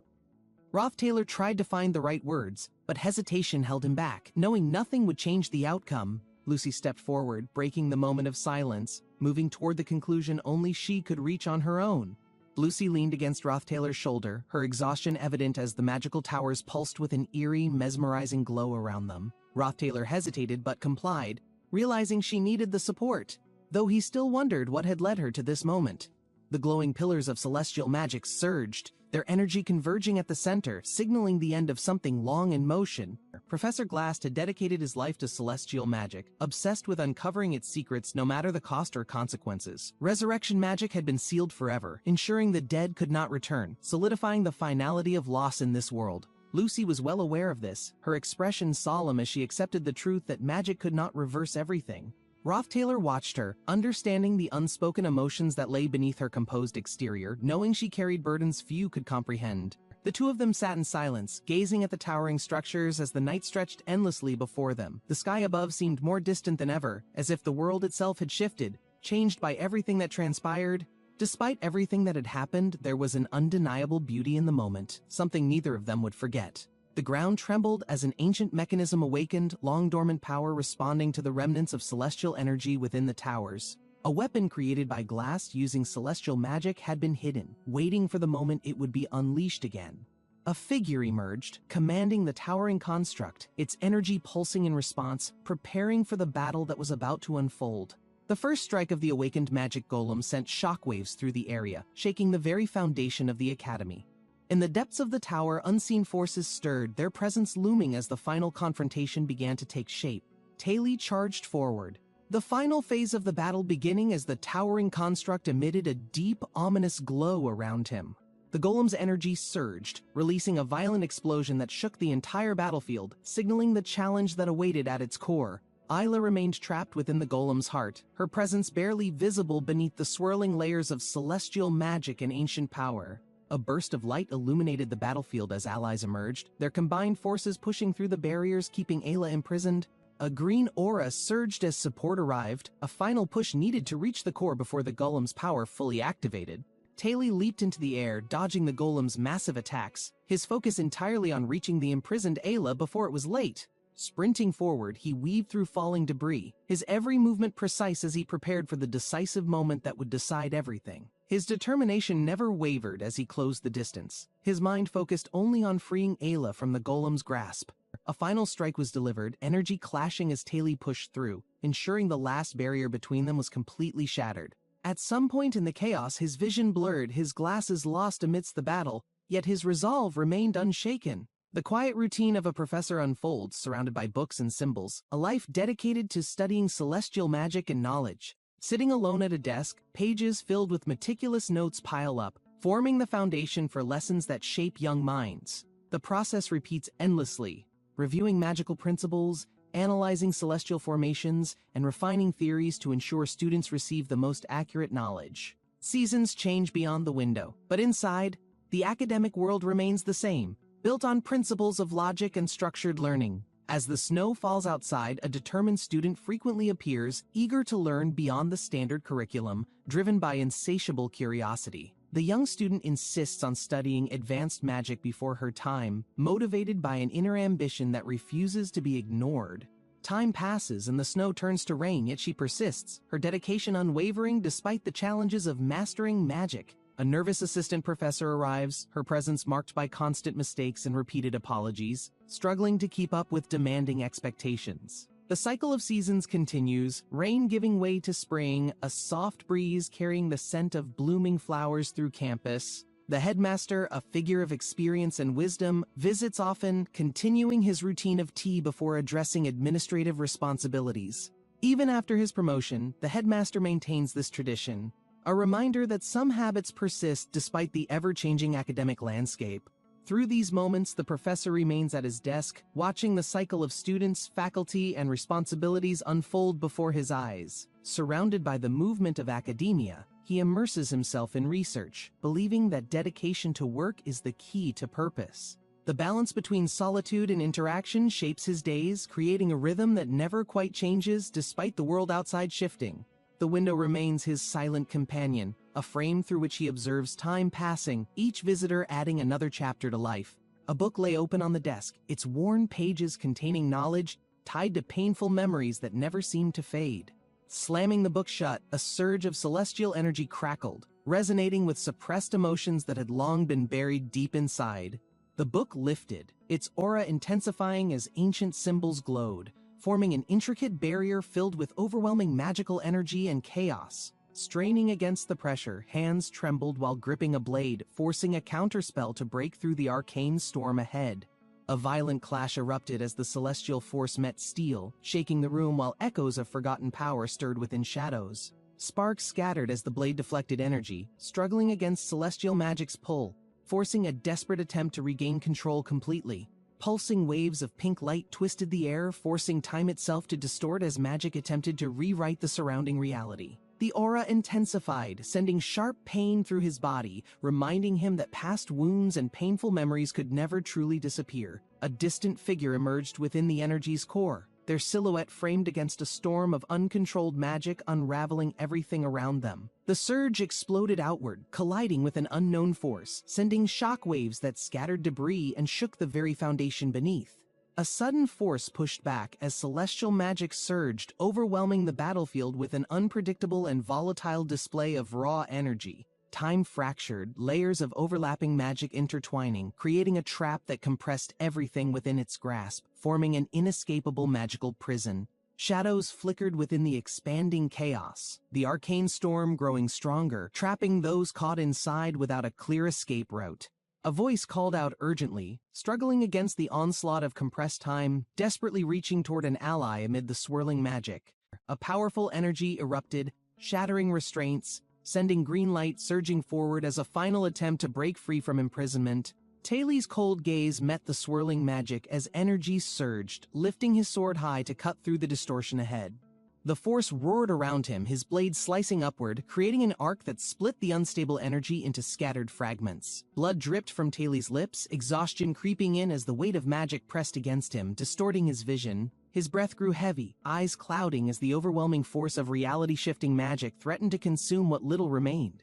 The darkness stretched before him, time slowing as memories surfaced, flashing through Taylor's mind in waves of aching recollections. A familiar face appeared within the void, her presence warm yet distant, a lingering trace of what Taylor had once lost. The light flickered, distant but tangible, guiding him closer as determination pulled him toward the fragile boundary of reality. Taylor's pulse quickened, fingers reaching forward, nearly grasping what had slipped through time's grasp, driven by a desperate longing. The energy surged violently, forcing Taylor to move, pushing past the chaos while gripping his sword tighter against the storm. Each strike shattered the forces against him, the clash of steel and magic echoing as he fought to reshape destiny. Sparks ignited as Taylor's blade met the glowing core, power colliding, sending waves of burning golden light across the battlefield. Shadows twisted and lashed out, desperate to contain him, their form collapsing under the relentless force of his sweeping blade. The golden storm expanded, consuming the dark mass, breaking through the barrier that had held time frozen within its grasp. Heat rushed through the air as the battlefield illuminated, the last remnants of resistance fading beneath the overwhelming surge. Standing amidst the fading light, Taylor steadied his breath, eyes locked forward as reality settled, the battle finally reaching its end. Flames surged around the swordmaster as his blade crackled with energy, unleashing a skill powerful enough to shake the battlefield. Taylor's blade clashed against celestial magic, sending sparks flying as time itself trembled under the overwhelming force of reversal magic. Ancient runes glowed, reversing time's flow, breaking the barrier that had trapped those frozen within its grasp, restoring their lost movement. The echoes of time resounded as those trapped gasped for air, their bodies freed from the relentless grip of stasis. Taylor's fingers tightened around his sword, his resolve burning as magic crackled, determination unwavering even against the cost of sacrifice. Taylor gritted his teeth, his body trembling under the strain as magic surged through his veins, threatening to consume him. Ice magic erupted, sharp spears forming mid-air, crackling with energy before launching forward, piercing through the distortion in a flash. The frozen lances carved through space, targeting the unstable core of the spell, attempting to shatter the chaotic energy completely. Taylor lunged forward, weaving through the falling debris, his sword striking true as magic whirled, sealing the chaotic remnants. His chest heaved as he steadied himself, golden light reflecting in his eyes, knowing the battle's final moment had arrived. A violent explosion erupted, flames consuming everything in its path as the last remnants of the battle reached its peak. The force of the blast sent shockwaves through the battlefield, knocking down anything that stood in the way of destruction. Amidst the crumbling chaos, Taylor's eyes remained focused, his body moving instinctively as he evaded the cascading debris around him. The battlefield trembled as fire engulfed the remnants of the fallen enemy, the intense heat warping the very air itself. Ashes filled the sky, golden embers swirling as the ruins collapsed, marking the end of a battle fought with everything. Taylor collapsed onto his knees, breath unsteady, the battle's toll weighing heavily as exhaustion crept through his weakened limbs. The battlefield lay silent, the once chaotic energy dispersing into the air, leaving behind only remnants of a long struggle. Clouds of dust swirled as movement resumed, broken ground cracking beneath footsteps that carried the weight of hard-fought victory.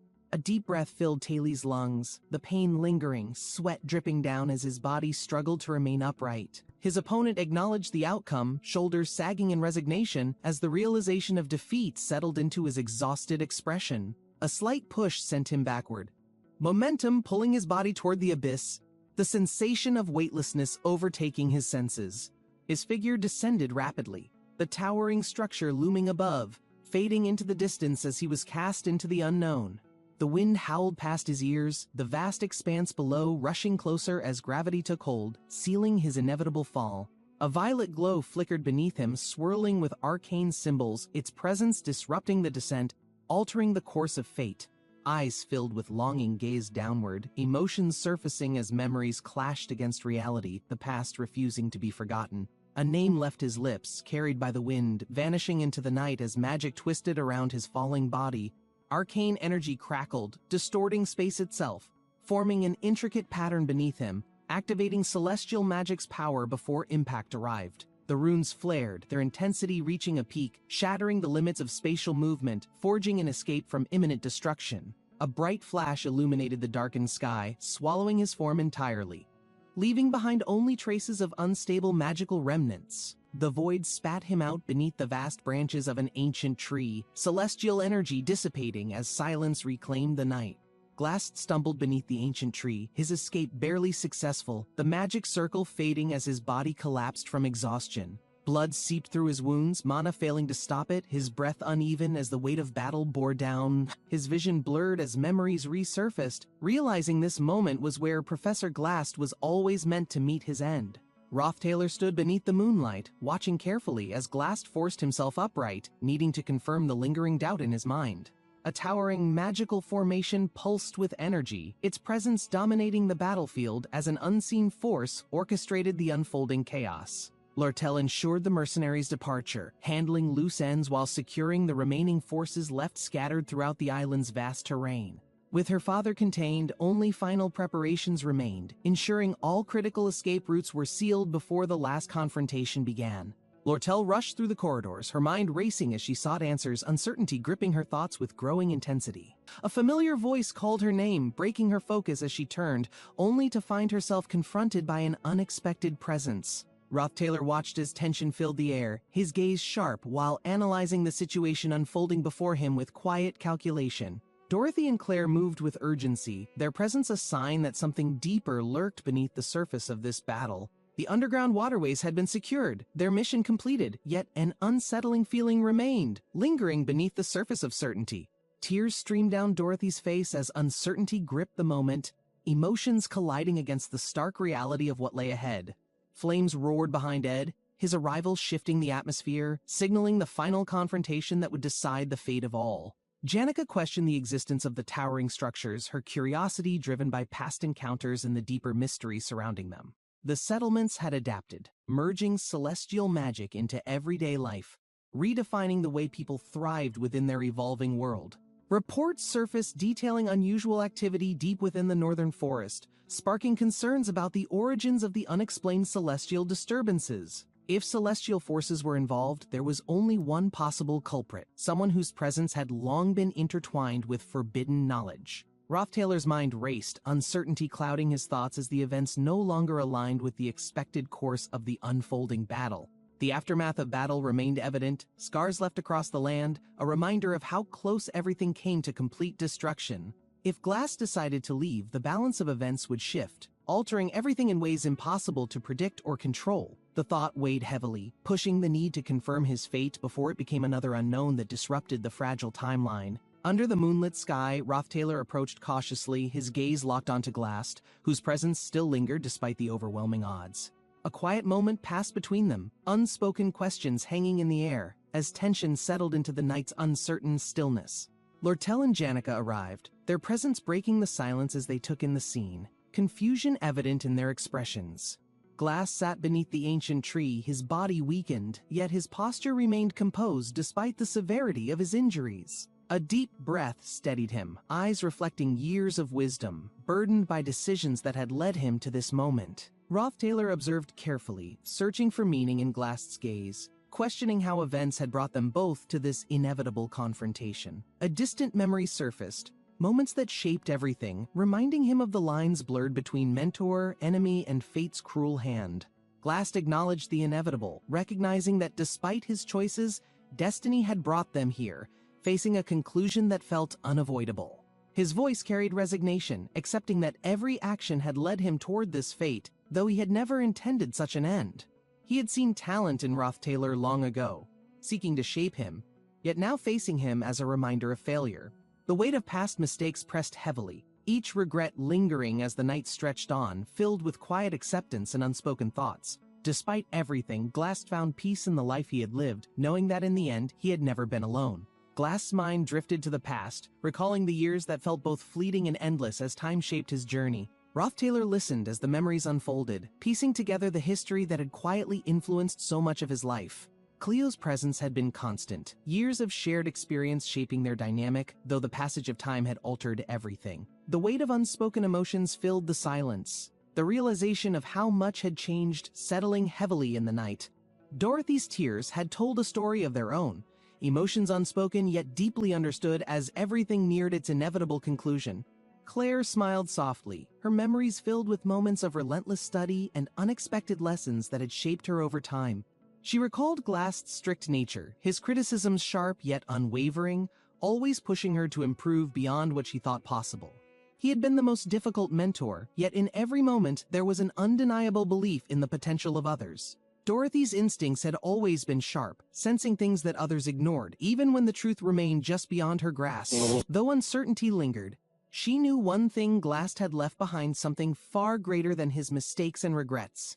Dorothy had always admired Glass, despite his flaws, forever grateful for the recognition he had given her long ago.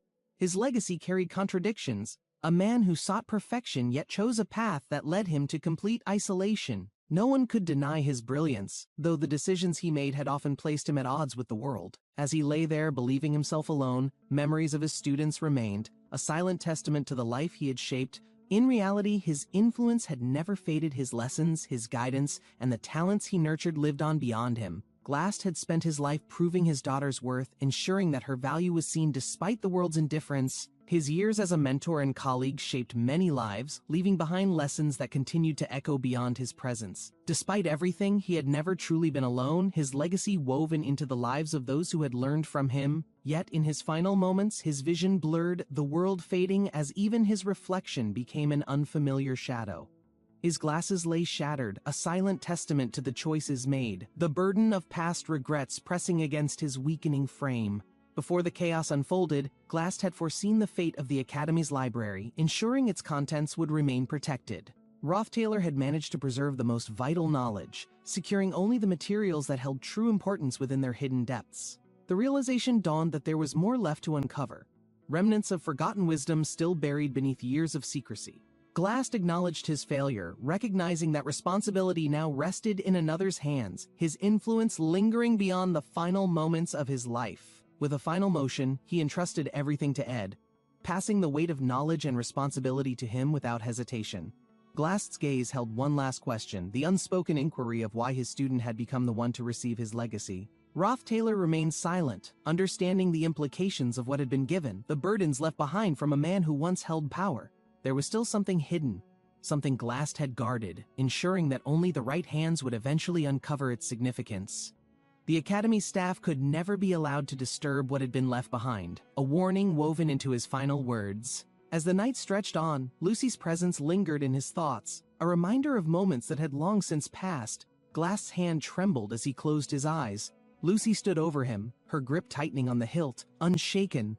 Darkness concealed Lucy's face. Roth Taylor, watching from afar, wondered what expression she wore in that moment of irreversible decision.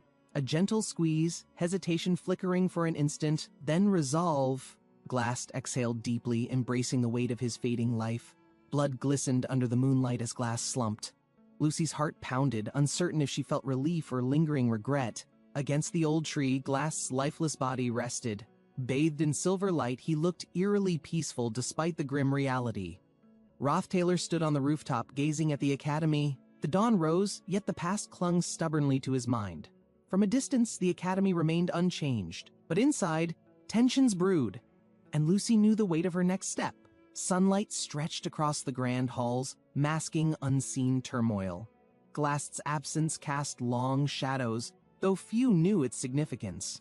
The headmaster's sharp gaze surveyed the entrance, instincts flaring. A deception lurked nearby, hidden behind practiced expressions and measured steps. Papers rustled as names were read aloud. Evaluations began, yet beneath official procedures, something far more dangerous took root. Yahello watched Roth Taylor closely, sensing the weight of his thoughts. Suspicion lingered, forming walls neither words nor reason could break. Trust scattered like fallen leaves. Glass's final moments haunted Lucy, each step forward burdened by decisions she could not erase. A firm hand slammed the table, breaking the silence.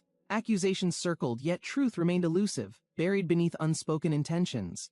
The academy's watchful eyes narrowed, their patience fading. Threads of past and present tangled together, forming an inescapable web.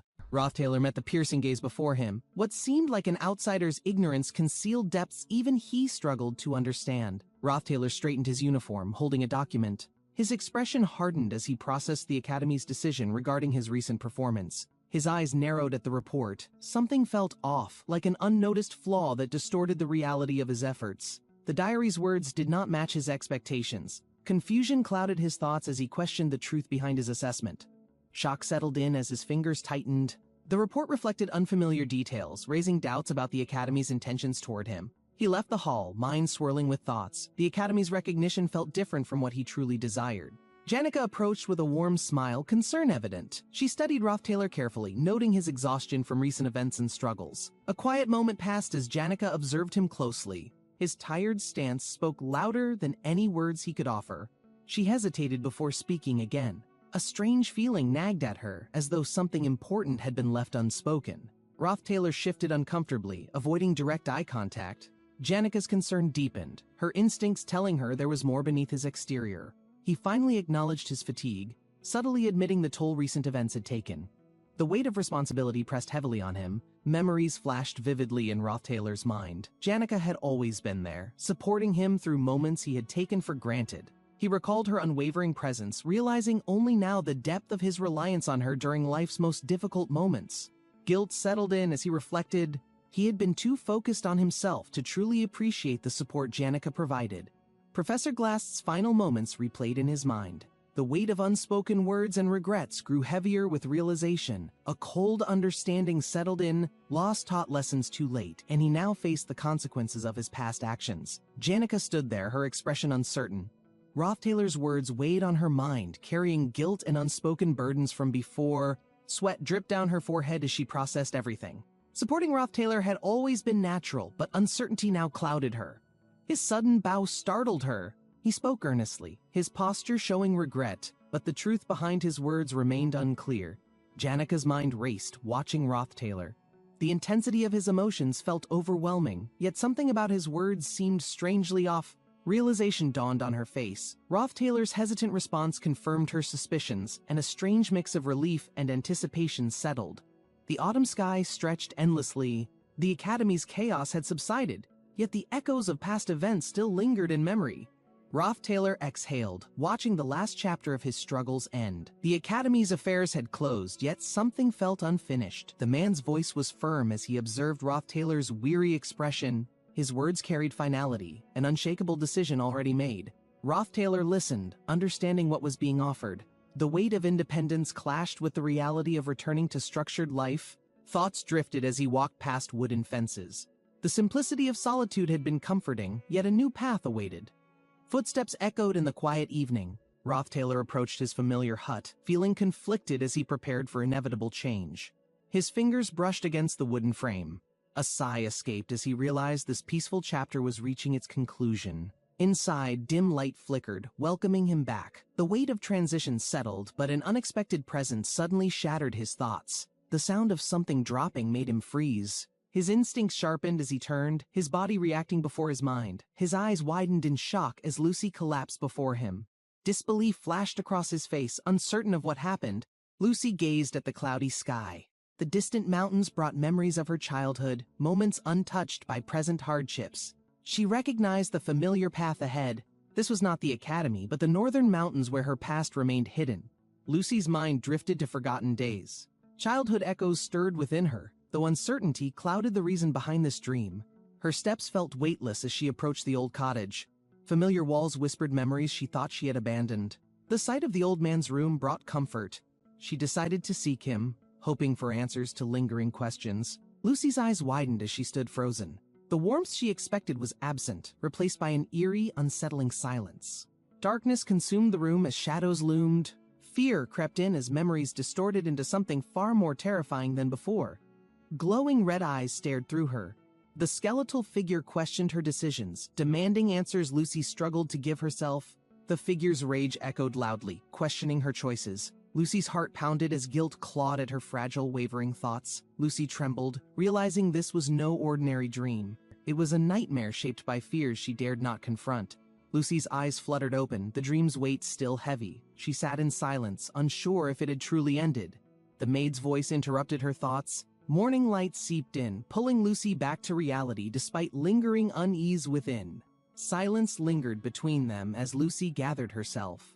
The dream's impact left her questioning what awaited her that day. A surge of magic pulsed through her veins. Advanced spatial magic activated, fueled by instinct rather than conscious choice or will.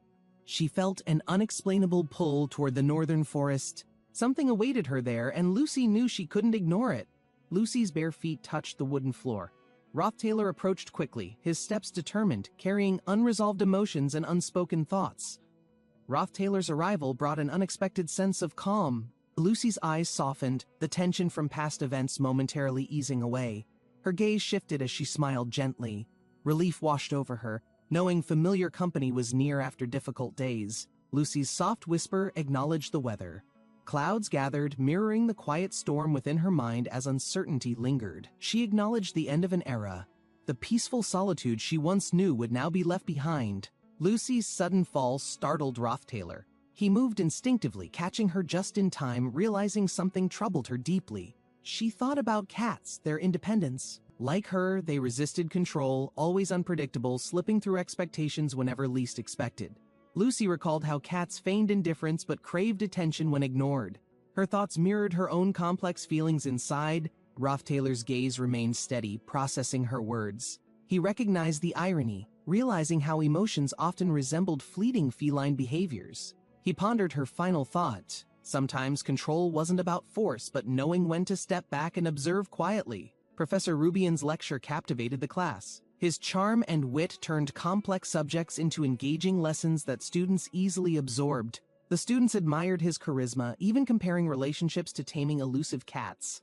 Laughter filled the room at unexpected comparisons. Rothtailor noticed how Rubian's popularity guaranteed good grades. Initially overwhelmed, he worked tirelessly to match his peers' progress. Now confident, Rothtailor surpassed expectations. His meticulous notes and dedication made him stand out, even in challenging subjects and lessons. As the day ended, Rothtailor felt accomplished. Yet, an unexpected invitation made him pause, leaving questions lingering in his mind.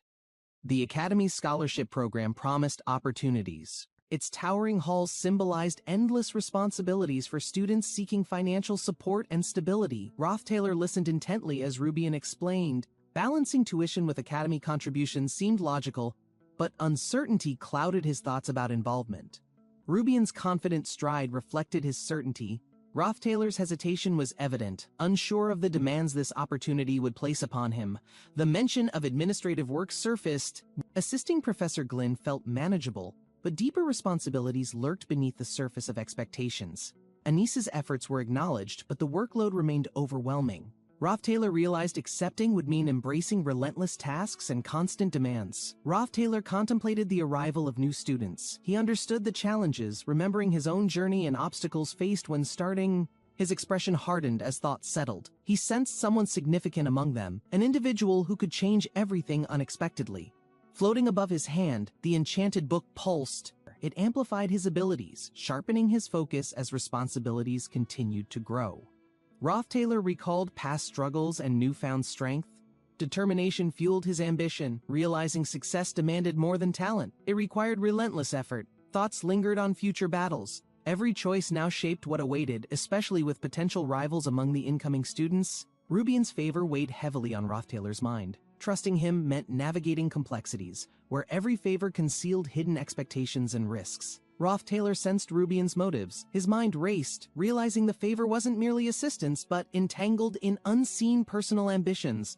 Lortel's hand brushed her hair. Calculations filled her mind, weighing options, knowing decisions now would shape her future greatly.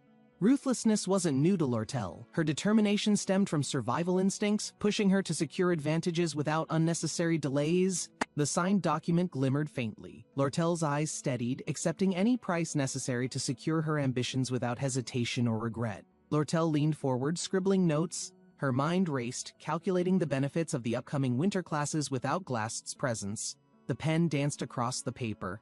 Lortel's thoughts wandered to new opportunities now that roles at the academy had shifted. Her eyes narrowed, considering responsibilities. Without Glast, someone had to step up. Lortel wondered if she could fill that space. She sighed softly, acknowledging the burdens. Others like Roth Taylor and Janica would also be preoccupied with their growing responsibilities soon.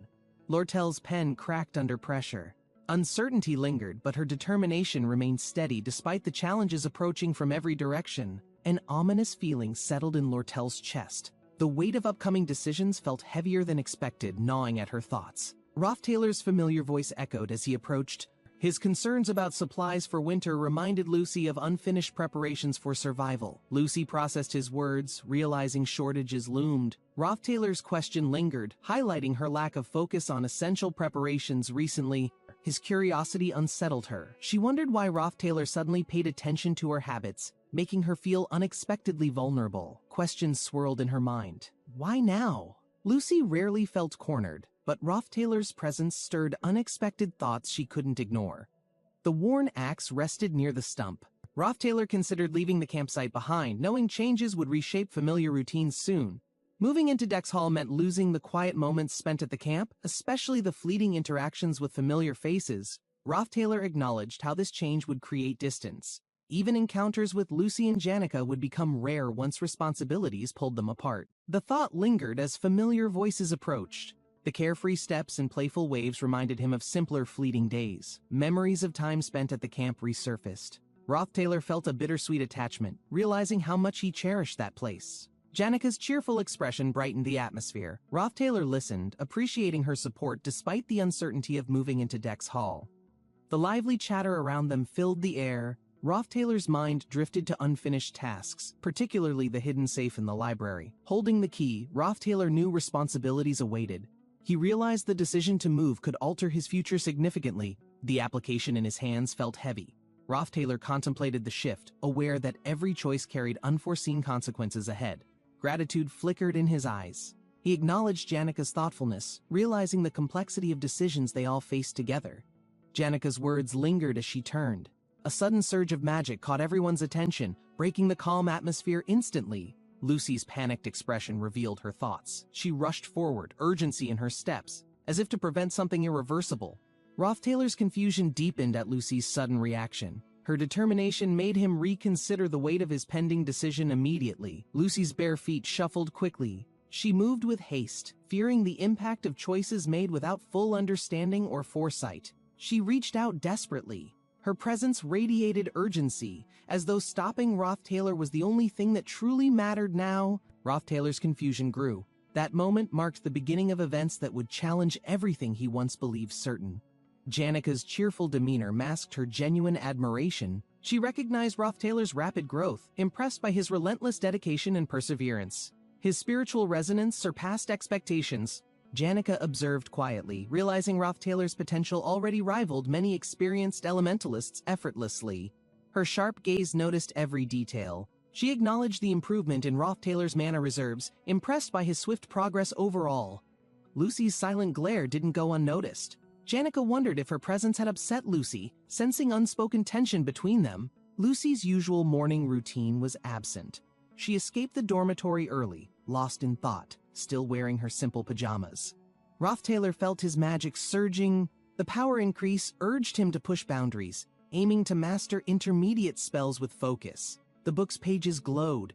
Rothtailor absorbed its knowledge, determined to improve, knowing magic mastery required relentless dedication and unwavering resolve. Frustration settled in as spells fizzled. Rothtailor's efforts felt insufficient despite the day's commitment to perfecting his magical abilities. Lucy's presence unsettled Rothtailor. Her silence and focused stare hinted at unspoken concerns, leaving him puzzled by her behavior. Janica's nervous apology lingered. Lucy's reactions felt intense, almost hostile, especially when Janica was involved in conversations around Rothtailor. Rothtailor noticed Lucy's unease. Her tension suggested fear rather than aggression, making him question her intentions and unspoken worries. Magic challenges frustrated Rothtailor. Intermediate spells proved more demanding than anticipated, leaving him drained despite his continuous practice throughout the day. Exhausted, Rothtailor admitted defeat for now. The day's efforts felt fruitless, but he remained determined to improve eventually. Lucy's question surprised Rothtailor. She expressed a desire to visit somewhere, leaving him curious about her sudden request. Lucy's thoughts were divided. Checking the campfire and fireplace became vital as freezing nights threatened comfort and survival. She considered Dex Hall's warmth. Moving there promised safety from harsh weather but distanced her from familiar routines at camp. Rothtailor's silent glance at Lucy reflected confusion. Her determined stare suggested something significant weighed on her mind unexpectedly. Lucy's steady gaze met Rothtailor's eyes. Determination sparkled within her, signaling urgency for something she couldn't ignore anymore. Lucy's resolve strengthened. She requested Rothtailor's company, suggesting an immediate visit to a place holding unknown importance for her. The rope tightened as Rothtailor secured it against the sturdy tree, preparing for the descent into darkness below. Rothtailor's hands gripped tightly while descending, shadows swallowing him as he moved deeper into the forgotten chamber. Rothtailor floated carefully above the cavern floor, balancing magic and strength to navigate the treacherous depths beneath him. The faint glow of magic illuminated the hidden chamber where countless relics lay untouched for years. Rothtailor's eyes locked onto the hidden key. Realizing Glass's secret had remained buried until now for unknown reasons, Rothtailor secured another rope, ensuring safe passage before exploring further into the forgotten archives buried beneath the academy. Magic energy surged as Rothtailor navigated obstacles, realizing multiple trips would be necessary to retrieve everything safely. A hidden safe revealed itself, surprising Rothtailor as he pondered Glass's reason for concealing its existence from everyone. Rothtailor's hand grasped the key tightly, knowing it unlocked more than just forgotten relics from the past. Rothtailor's mind drifted to Lortel, hoping her supplies would arrive soon to assist in his growing responsibilities. Rothtailor steadied himself, exhaustion creeping in, realizing strength training had prepared him for moments like this. Lucy's magic flickered as she floated behind him, determined to offer support despite her exhaustion. Rothtailor's heart raced as he noticed the weight of secrets growing heavier with each passing moment. Lucy's presence offered comfort, a silent reminder that he wasn't alone in the challenges ahead. Rothtailor's mind settled on asking Lortel for assistance, realizing he couldn't face everything alone anymore. Lucy's eyes widened as Rothtailor revealed the ring, glowing with untapped power capable of bending time itself for magic. The legendary ring promised future magic drawn into the present, offering limitless potential but with a cost too dangerous. Rothtailor's fingers trembled holding the artifact, realizing its ability to channel advanced magic from future efforts back into now. Memories of battles fought and magic wielded flashed before him, showing the devastating strength possible through this newfound tool. Yet Rothtailor knew its price, risking his consciousness depending on how much magic he dared to unleash instantly. As flames flickered around him, Rothtailor envisioned using the ring's power only in moments of absolute desperation and peril. Outside battle, Rothtailor imagined overcoming magical barriers, forming contracts with high-ranking spirits despite his previously limited magical capacity. Years of training with low-ranking spirits lingered in Rothtailor's mind, emphasizing his insufficient power compared to other elementalists. If this ring could temporarily amplify magic, Taylor believed he could summon beings far beyond his current capabilities. Lucy's cautious gaze followed Taylor's resolve, knowing that using this power would invite immense danger alongside fleeting greatness. Taylor clenched his fist, recalling Professor Clast's disappointment, his own determination now fueled by the ring's overwhelming potential. Memories of the professor's harsh judgments echoed, labeling untalented students like Taylor as hopeless investments in a magical academy. Taylor stared at the ring, convinced it could shatter barriers holding him back from achieving mastery and recognition. Professor Clast's obsession with researching magic tools became clear to Taylor. Now every hidden secret revealed through this discovery. Taylor stood beneath the shattered ceiling, realizing the professor's final gift was this ring, hidden until Taylor's greatest need. Professor Glass's research into forbidden magic was all because he wanted to protect someone precious to him. The ring wasn't created for power, but as a heartfelt gift for his beloved daughter's safety. Taylor exhaled sharply, recalling how he once lost focus chasing dreams that seemed forever beyond his reach. He realized that the ring's true significance came from love, not ambition or selfish desires for power. Taylor gripped the rope tightly, determined to endure every challenge, knowing survival demanded sacrifices beyond imagination. Lucy's steady gaze lingered on Taylor, making him question the weight of decisions waiting ahead of him. Taylor's mind raced, torn between moving into Dex Hall or remaining isolated within his familiar makeshift camp. Lucy's silent question echoed louder than words, her expression revealing concern and curiosity about his uncertain path. Taylor understood the ring's power was immense, but every benefit carried unseen risks waiting to unfold. Being around Lucy often forced Taylor to confront difficult choices he wished he could ignore forever. The rustic camp reminded Taylor of solitude's harsh reality, contrasting with the structured environment inside Dex Hall. Winter's cold bite gnawed at him, making the comfort of Dex Hall an undeniably tempting thought. Lucy's keen sense detected rain approaching, proving once again how attuned she was to her surroundings. As drops fell, Taylor acknowledged that even Lucy's sharp instincts couldn't always predict everything perfectly. Taylor opened the wooden door, realizing uncertainty would always shadow his path, regardless of his final choice. Taylor realized the unexpected rainfall didn't match the season, questioning whether this moment signaled something unusual approaching soon. Lucy's calm presence reminded him that certainty was fleeting, especially when unpredictable events defied logical expectations without warning. Her sharp gaze remained steady, watching the sky as uncertainty filled the air, blending curiosity with growing concern. Taylor thought about how rain often followed periods of calm, bringing new challenges despite peaceful moments previously experienced. Snowflakes gently replaced raindrops, defying expectations as Taylor accepted unpredictability as a constant part of his journey. Taylor admitted that preparations for winter were incomplete, realizing solitude made survival harder without help from trusted companions. Lucy's presence offered unexpected reassurance as Taylor acknowledged the difficulty of managing everything alone before winter's harsh arrival. He asked for help sincerely, realizing self-reliance wasn't always the smartest choice when challenges grew insurmountable quickly. Lucy's response was surprising, recognizing Taylor's struggles while offering her support despite his usual stubborn independence. A sudden slip disrupted their moment, making Taylor laugh at how easily unexpected events reshaped ordinary circumstances. Taylor considered the benefits of staying at camp, finding comfort in familiar surroundings despite the growing challenges ahead.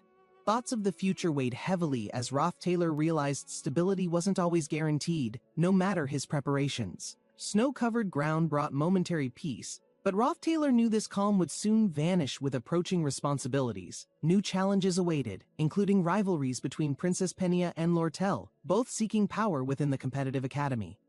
Taylor braced for what lay ahead, knowing new allies and enemies would soon shape his unpredictable journey. Lucy's presence radiated power as the final challenge, her eyes glowing with unmatched magic and unwavering determination.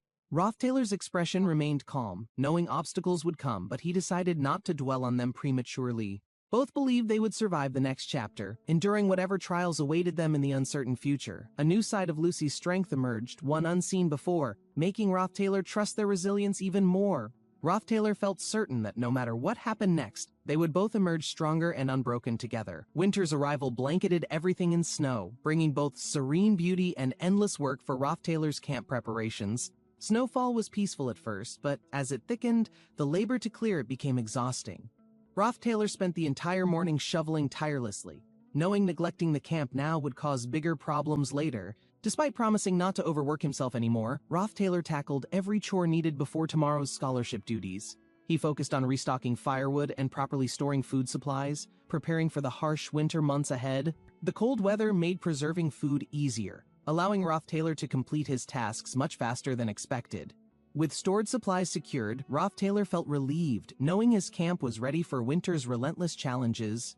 In exchange for abandoning dormitory life, Taylor earned a scholarship that helped cover his tuition expenses. Enduring solitude and harsh conditions wasn't easy, but Taylor accepted every hardship for his ultimate goals. Prepared and determined, Taylor braced himself for whatever challenges the coming semester would inevitably bring. Taylor clenched the magical artifact tightly, feeling its overwhelming energy surge through his body as flames ignited fiercely around him. The blazing power intensified, crackling with heat as Taylor focused his mind, preparing to summon everything within his soul. Through the swirling flames, Taylor's determined gaze locked forward, calling out to Marilda, knowing this moment would change everything. The Academy's grand architecture stood tall as students moved through the day, unaware of upcoming challenges awaiting them. La Place Bakery, known for its sweets crafted by a former royal chef, attracted visitors with its renowned delicacies. The terrace seating, filled with fragrant flowers, offered a peaceful escape amidst the bustling academy life outside. A luxurious afternoon tea set, hard to obtain due to its popularity, awaited those lucky enough to get it. Janika's cheerful smile appeared as she enjoyed tea, knowing she wouldn't have met Anis without the tempting desserts. Anis teased Janica about her obvious feelings for Taylor, making Janica flustered while defending herself awkwardly. Janica admitted she felt overwhelmed at first, but had accepted reality despite Taylor's rising reputation among students. Memories of Taylor's presence lingered in Janica's mind, making her heart race every time she thought of him. Clara's persistent questions about Janica's feelings made her blush, realizing how deeply she admired Taylor without expressing it. Janica's panic grew, as Clara pointed out that her silence could lead to the dreaded fate of being just friends. Clara's bluntness frustrated Janica, highlighting how her one-sided affection would never reach Taylor if left unspoken. Janica realized that following Taylor like a lost puppy wouldn't make him acknowledge her true feelings. Clara encouraged Janica to make Taylor see her as someone important, not just another follower admiring him. Anis observed their conversation, knowing Clara's advice was crucial if Janica wanted to change her current situation. She understood that Anis's presence had helped improve Taylor's reputation, but her feelings remained just as strong. Clara's repeated efforts praising Taylor to staff and students improved his reputation, making him more trusted within the academy. Anis disagreed with others, questioning whether Taylor's actions truly reflected the praise and trust he now received. Observing Janica's carefree attitude despite constant reminders showed Anis how little responsibility she felt toward deadlines and tasks. Other professors acknowledged Janica's lack of discipline but also recognized her undeniable brilliance and magical talent within the academy. Claire's charm, coupled with her exceptional magical skills, made her stand out despite her flaws and carefree behavior. Claire's network of connections granted her opportunities others could only dream of, securing her place among elite students. Somehow, Claire earned the favor of key figures like Professor Glast and Administrator Talaria through her charming demeanor. Handling numerous responsibilities, including supporting professors, highlighted Claire's strategic efforts to maintain her influential position. Anis Halen's reputation as the top senior magic student reflected her unmatched talent, earning respect from everyone. Anis's close relationship with Professor Glast ensured her knowledge and skills remained unmatched within the academy's walls. Anis gathered personal information by moving between the library, dorms, and office almost like a meticulous stalker. Her ability to avoid suspicion while collecting data showcased Anis's strategic mind and cunning approach to relationships. To Anis, maintaining alliances meant wearing different masks depending on the situation and the people involved. Analyzing Taylor's background, Anis noted his noble birth, siblings, and early selection as family successor. Despite his prestigious upbringing, Taylor's unimpressive grades during his first year questioned his true capabilities and potential. Anis struggled to adjust to the academy, working tirelessly to secure her scholarship while managing daily responsibilities with determination. Her admiration for Lortel drove her forward, pushing her to survive despite the hardships she faced at every turn. Though financial instincts were not her strength, Anis relied on her unique skills to navigate the academy's competitive environment. She researched Roth Taylor, uncovering details about his upbringing and the powerful influence of his noble family. His privileged background stood in stark contrast to her struggles, but his lack of academic success left her intrigued.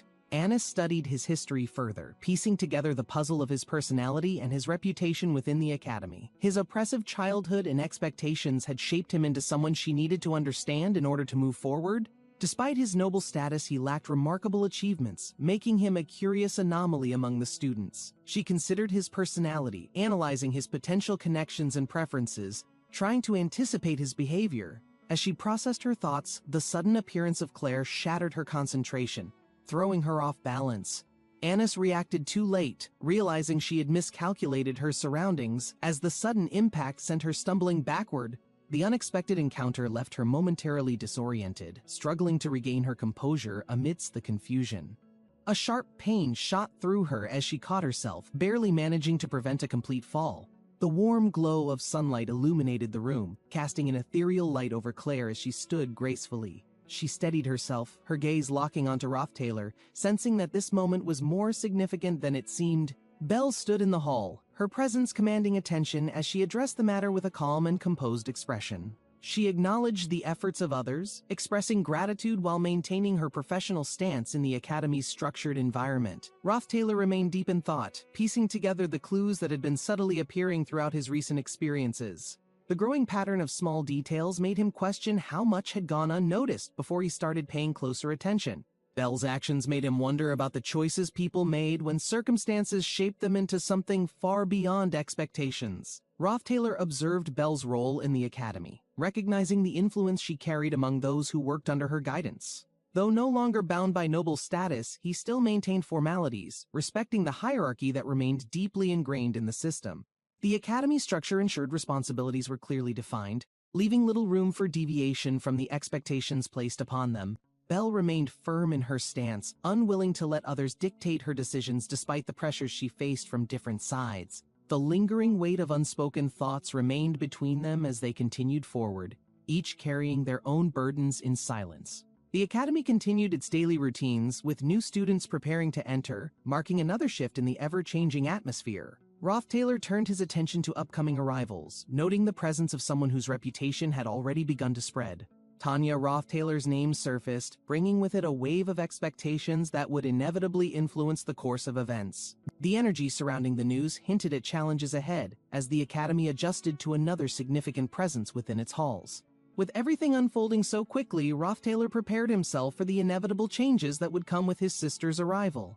The cold air settled over the academy as Ziggs considered his plans for the break, thinking about his time away. He reflected on his recent progress, pushing himself beyond his limits while focusing on his physical and magical training. Roth Taylor observed the flames flickering before him, contemplating how much had changed since the previous year's winter.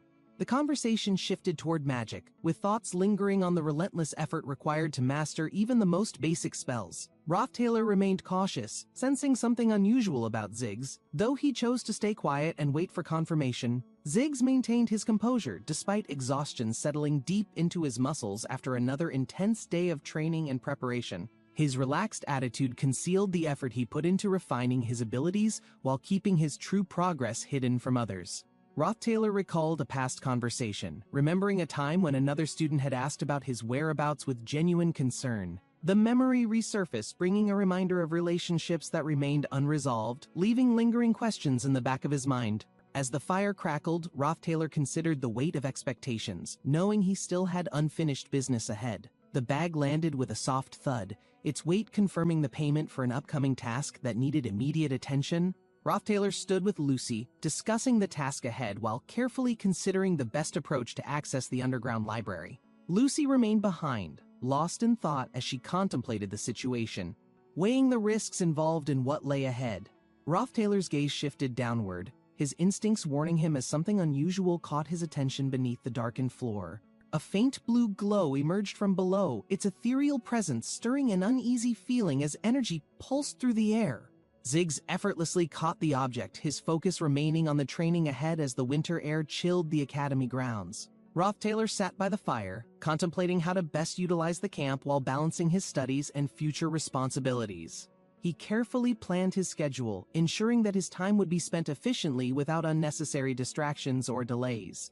The list of tasks grew longer, each responsibility piling up as the weight of expectations settled on his shoulders. The academy loomed in the distance, a constant reminder of the challenges awaiting him once the break finally ended. The new group gathered, preparing for their duties as senior students took charge of responsibilities for the upcoming evaluation. Rothtailor listened carefully, absorbing the details about the examination, knowing that its results would shape the academy's next academic cycle. The dark presence of Professor Glast's influence remained strong, his past examinations still leaving a lasting impression on students. The upcoming test location was revealed, shifting the challenge to a more dangerous terrain where strategy and adaptability were crucial. Tasks were assigned swiftly, each student given a role, ensuring the preparations would be completed before the final deadline arrived. Rothtailor stood in the hall, his composed demeanor unwavering as he faced yet another situation demanding his attention and awareness. Observers analyzed his every move, considering the influence he held while speculating about his relationships within the academy's social circles. The gathered information formed a calculated strategy, carefully designed to test his reactions and uncover the truth behind his intentions. Anis appeared with a confident presence, prepared to challenge Rothtailor's position while ensuring her own advantage in the unfolding situation ahead. The snowy path stretched before them, the academy's landscape covered in frost as winter's presence settled over the towering mountains. Rothtailor observed the area, noting potential dangers hidden beneath the ice, where one misstep could lead to an unexpected fall. The journey continued without pause, the cold air biting against their skin as the altitude made each step feel heavier. Anis took a moment to relax, her expression softening as she found comfort in the brief pause from walking. Rothtailor sensed a shift in the conversation, realizing Anis had something more to say beyond the surface of her words. The evening grew darker as thoughts weighed heavily on Rothtailor's mind, lingering uncertainties forming an unshakable presence around him. A memory surfaced, shadows of doubt forming from past interactions, hinting at an underlying tension yet to be addressed. The checklist in his hands served as a reminder of unfinished responsibilities that required his focus before the day ended. Anis stood beside him, her composed demeanor unwavering as she carefully navigated the emotions hidden beneath her cheerful exterior. The subtle shift in her tone hinted at something deeper, revealing unspoken burdens she carried through her time at the academy. The conversation deepened, revealing fragments of Anis's struggles as she reflected on the challenges that shaped her path forward. She recalled financial hardships, pushing herself to survive within the academy while ensuring she could continue despite overwhelming circumstances. The journey had not been easy, but Anis refused to let adversity define her, relying solely on her determination. Rothtailor acknowledged her strength, recognizing the resilience that carried her through each hardship with unwavering persistence. The moment passed between them, unspoken understanding settling as they continued forward, both aware of the weight of their pasts. Anis walked beside Rothtailor, her expression thoughtful as she considered the similarities between their struggles and past experiences. A sudden misstep sent her forward, her balance slipping on the uneven ground as she instinctively reached for stability. Rothtailor reacted quickly, steadying Anis before she could fall, his grip firm as he ensured she did not get hurt. She hesitated for a moment, her thoughts racing as she processed the unexpected warmth from their close proximity. Anis tried to calm herself, regaining composure as the brief moment of surprise faded into the background of their journey. Rothtailor stepped away, his expression neutral as he observed Anis, who appeared more flustered than he had anticipated. She instructed him to wait as she walked away, her sudden departure leaving a lingering question in his mind. The snowy landscape surrounded them, its quiet stillness emphasizing the uncertainty of her intentions as she disappeared from sight. Anis reflected on her approach, carefully considering how to balance charm and sincerity without losing her intended purpose. Her strategy blended different personas, an effort to create the perfect image that would yield the response she wanted. Anis smirked slightly, believing everything was going as planned while maintaining an air of confidence in her actions. A flicker of doubt crept in, making her wonder if she had allowed herself to become too immersed in her act. She brushed aside her hesitation, reassuring herself that everything remained within her calculated approach to handling the situation. Rothtailor's physique surprised her, his composed demeanor hiding the physical strength that contradicted his seemingly aristocratic upbringing. She reassessed him once more, realizing that beneath his noble status he possessed more resilience than she had originally expected. Anis observed Rothtailor, her mind racing as she analyzed the subtle charm that naturally drew others toward him. A sudden realization struck her, a deeper understanding of why some had become entangled in his presence so easily. She clenched her hands, recognizing the unseen methods that unconsciously influenced those around him without deliberate effort. Determined, she vowed not to be swayed, setting her resolve as she planned her next course of action. The night deepened, and a newfound intensity burned in her gaze as she focused entirely on Roth Taylor. A deep breath escaped as the cold mountain air surrounded him, offering brief solitude from the complexities within the academy.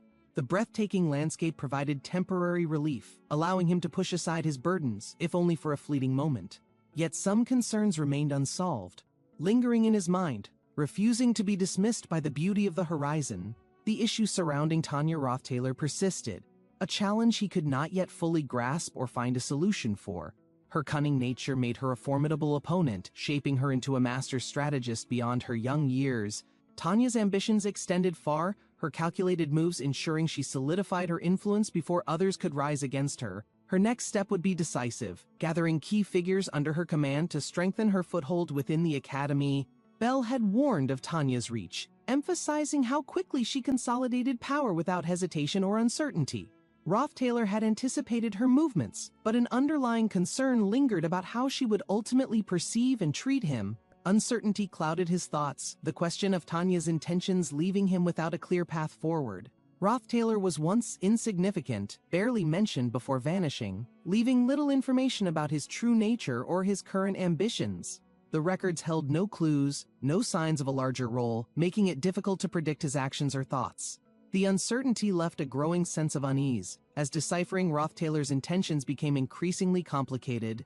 Tanya Roth Taylor's perception of him was absolute, reducing his worth to nothing more than disposable waste beneath her notice. The academy remained unchanged, its halls filled with countless students and the weight of unseen conflicts beneath the surface. The strongest figures emerged, each with talents surpassing ordinary students, setting the foundation for power struggles within the academy. Warriors, scholars, and mages honed their skills, preparing for the future while shaping their legacies with each decisive action. Among them stood a feared presence, wielding abilities beyond comprehension, ensuring their influence stretched far and wide. This gathering of elites shaped the academy's fate, creating an environment where power dictated one's survival and standing. The academy's structure was built on ambition, ensuring only those willing to fight for their place would remain. Tanya moved with purpose, her actions precise, ensuring every step aligned with her grand design for dominance within the academy. Manipulation came effortlessly, her words crafted to control those around her, shaping events to align with her ambitions. Every move was calculated, allowing no room for hesitation, ensuring she remained several steps ahead of her opponents. Roth Taylor was an obstacle, one she viewed as insignificant, destined to be discarded like forgotten remnants of failure. The academy's shadows whispered secrets, hidden agendas woven into its foundation, waiting for the right moment to unravel completely. Tanya received a direct order to act as a proxy. Strengthening her position within the academy meant proving herself beyond noble expectations. She acknowledged the command with confidence, knowing it was an opportunity to solidify her influence. Success required careful planning and execution. Before leaving, Tanya informed her father of her resolutions. She intended to carve her own path, separate from family ties. The academy was a place where intellect determined power. Even nobles sought knowledge, proving that birthright alone was never enough. Tanya reminded herself not to rely solely on her background. True recognition required proving her worth through effort and strategy. Tanya sipped her tea, prepared for a formal discussion. Every interaction had underlying motives, and she needed to remain composed. A familiar name was mentioned, stirring old memories. She had known him since childhood and understood the burden his presence carried. Unlike others, she had grown up witnessing his failures. He had always been considered a disgrace, unable to meet expectations. His incompetence was widely acknowledged, yet his arrogance never faded. He acted superior despite lacking the perseverance to improve. Even a minor talent had inflated his ego. His belief in his potential far exceeded his actual achievements. Tanya recalled how he barely managed to use mana. Watching him struggle had once left her speechless at the absurdity. Time had passed, but the results remained unchanged. Witnessing his continued failures brought a strange sense of vindication. She realized the conversation had become one-sided. The silence felt unnatural, as if her words carried more weight than intended. A lesson resurfaced in her mind. Understanding the importance of etiquette and balance in discussions was a necessity among nobles. She reminded herself to remain composed. Careful judgment was essential when dealing with those who held influence despite their incompetence. Tanya and the man had unfinished business tied to the hidden dealings of commerce. The weight of expectations pressed down heavily. The farewell carried a cryptic warning. Tanya sensed something ominous beneath the surface, a challenge she had no choice but to face. A chilling sensation surrounded her as an intense gaze locked onto her. The overwhelming aura made it difficult to remain composed. The presence of the serpent twisted reality, its oppressive energy wrapping around Tanya. The situation escalated faster than she had anticipated. Tanya struggled to maintain composure, realizing the conversation had shifted in a dangerous direction. Understanding emotions became crucial in high-stakes encounters. The unsettling atmosphere thickened as Lortel observed the expression before her. The shift in energy hinted at something far deeper. A knowing smile formed, radiating an eerie confidence. The rising aura suggested an unexpected turn, forcing Tanya to reassess the situation. Taylor reviewed his winter break goals carefully. Completing everything efficiently would help him improve and secure a stronger position at the academy. The book contained mid-rank magic, offering deep insights. Mastering these spells required patience, discipline, and a sharp understanding of magical principles. The Academy's library provided unrestricted access to advanced magic. This advantage allowed Taylor to progress steadily without unnecessary setbacks. The cold breeze outside kept his mind sharp. Despite the quiet surroundings, expectations weighed heavily, pushing him to train harder. Ignition magic required control and precision. Channeling energy properly ensured success, proving that effort and discipline mattered more than raw talent. Taylor understood that mastering magic theory compensated for his limitations. Even without practical experience, knowledge allowed him to stay ahead. His calculations were precise, ensuring consistent progress. Recognizing patterns in spell structures became second nature through careful study and repeated exposure. Lucy always appeared in unexpected places. Her presence was unpredictable, making it necessary to remain aware of his surroundings. Over time, Taylor had become accustomed to her sudden appearances. Anticipating movements required adaptability and a sharp sense of awareness. Lifting Lucy required little effort. She was incredibly light, making it easy for Taylor to move her without any difficulty. Flames ignited with controlled precision, responding smoothly. Managing fire magic required steady adjustments to prevent reckless destruction from minor miscalculations. Taylor and Lucy agreed to stay outside. The open air allowed them to focus better without unnecessary distractions breaking concentration. Scents carried subtle traces of memories. The lingering flower fragrance from earlier interactions remained noticeable, creating an unexpected familiarity. Prolonged exposure to mana affected perception. Small changes in the environment became easier to detect through heightened magical sensitivity. Lucy quickly noticed a shift in Taylor's condition. Even the slightest differences in behavior revealed underlying physical effects from magic use. Lucy observed Taylor's condition, sensing an imbalance in his mana flow. His exhaustion hinted at something beyond simple physical strain. With careful movements, Lucy extended her hand. The surrounding energy responded, indicating traces of depleted mana lingering around Taylor. A brief silence followed as Taylor processed her words. The realization of his reckless actions settled in slowly. A deep breath steadied his thoughts. Even without immediate concern, he acknowledged the need to manage his energy properly. Winter's harsh training would strengthen him. The trials ahead required perseverance, ensuring his growth before the season's end. Taylor's sharp gaze met Lucy's, considering the unusual request. Trust between them had grown, though some things remained unspoken. Lucy's expression remained unreadable, waiting for his response. Taylor hesitated, understanding the weight behind seemingly simple actions. The atmosphere shifted as movement broke the stillness. Flames crackled nearby, casting shadows that danced with the wind's rhythm. Lucy's presence was always unpredictable, appearing when least expected. Her actions often defied logic, yet they carried undeniable purpose.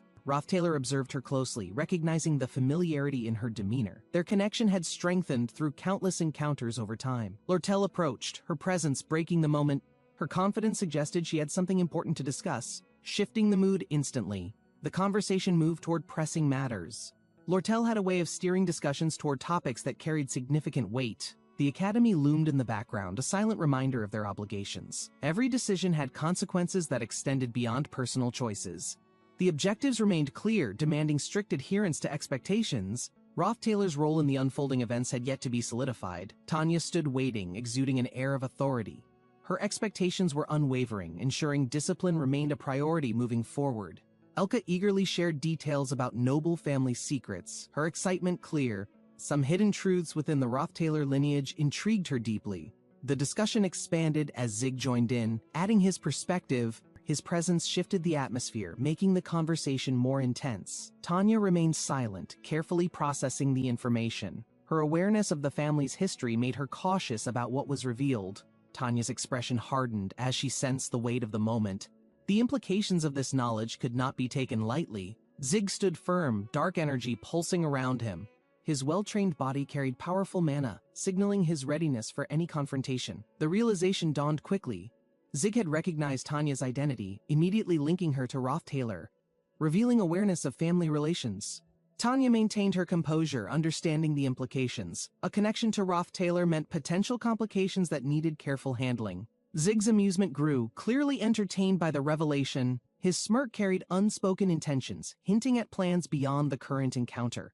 Roth Taylor observed closely, recognizing an opportunity to gather more insight. Information exchange often held greater value than direct confrontation. The atmosphere lightened as an unexpected comment shifted the mood.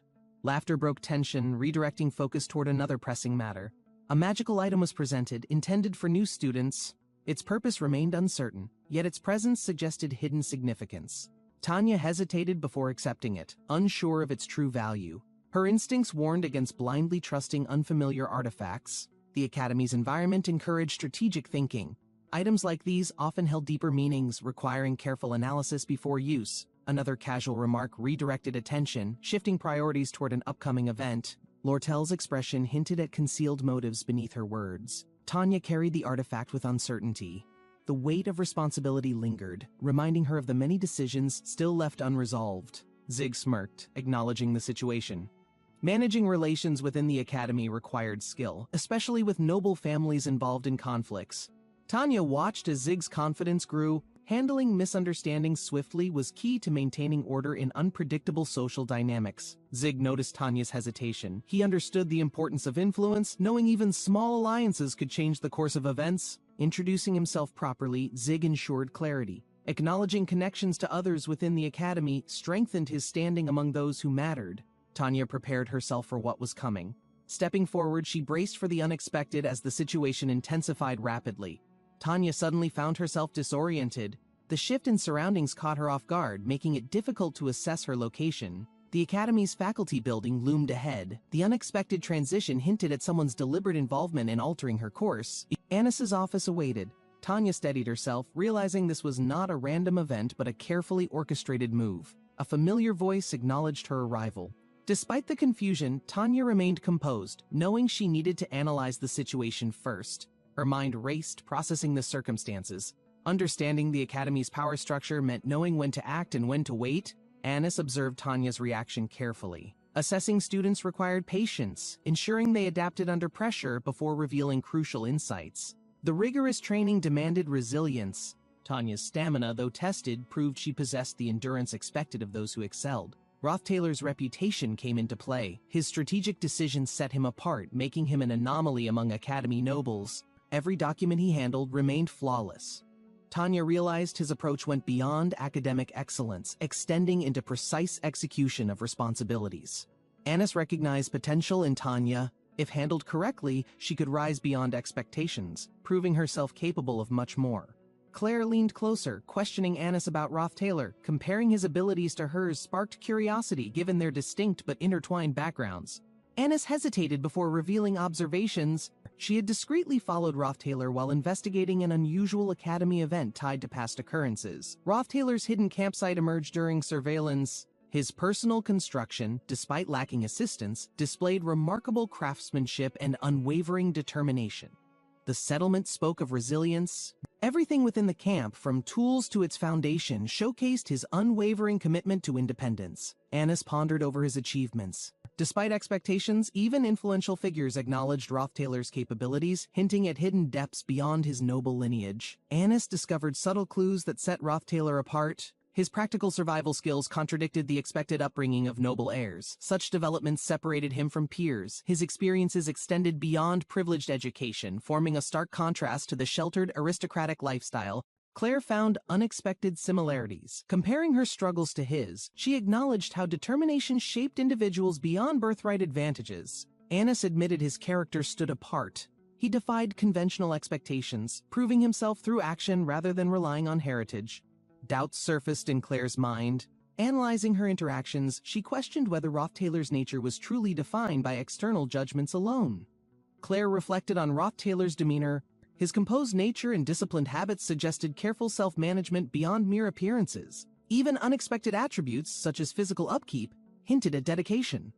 His ability to maintain composure added to his presence. Anis momentarily lost focus. Realizing her thoughts drifted, she shook off distractions, regaining composure before the discussion continued. The room's warmth intensified. Adjusting to the environment, Claire suggested minor changes to maintain a comfortable atmosphere. Anis reassessed herself. The weight of exhaustion hinted at overexertion, leading to an unexpected moment of unsteadiness in her movements. Anis sensed something was wrong. The tension in the air hinted at an unfolding situation beyond her immediate control. Doubt filled her mind.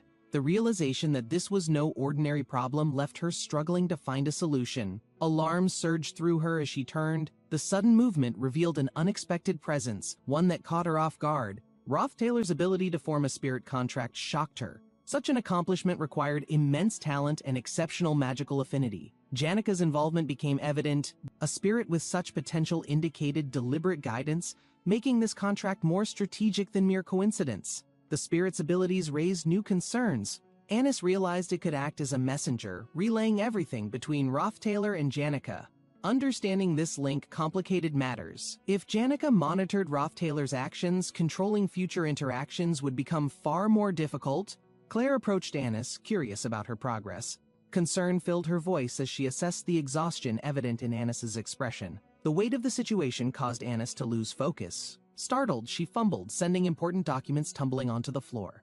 As papers scattered, she remained composed. Her calm demeanor and presence reminded Anis of the stability their family always upheld. Janika stood calmly, her presence exuding confidence. The air around her carried a sense of authority, making her difficult to ignore.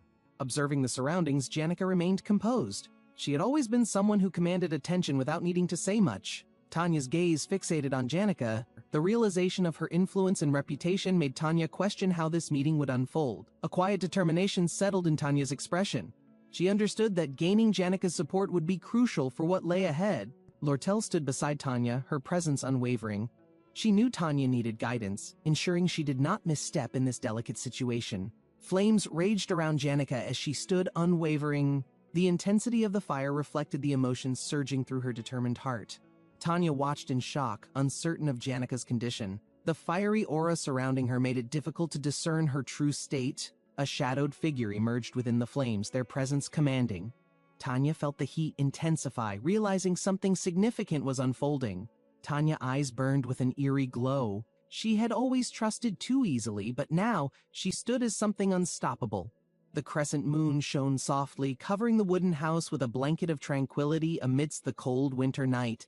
Despite most preparations being complete, legendary materials were still difficult to obtain, especially with winter making resources incredibly scarce and elusive. Lortel sat by the fire, adjusting her scarf, pondering a solution to the growing challenge of obtaining the required materials. Roth-Taylor observed her calm demeanor, quietly admiring how she balanced her responsibilities, ensuring everything moved forward without hesitation despite her busy schedule. The warmth of the steaming cup in her hands offered Lortel a brief moment of solace during the frigid night. The crescent moon reflected gently on the frozen river, creating a serene image of tranquility amidst the harsh winter surroundings. Nature's stillness provided peace for most, but Lortel's thoughts were restless.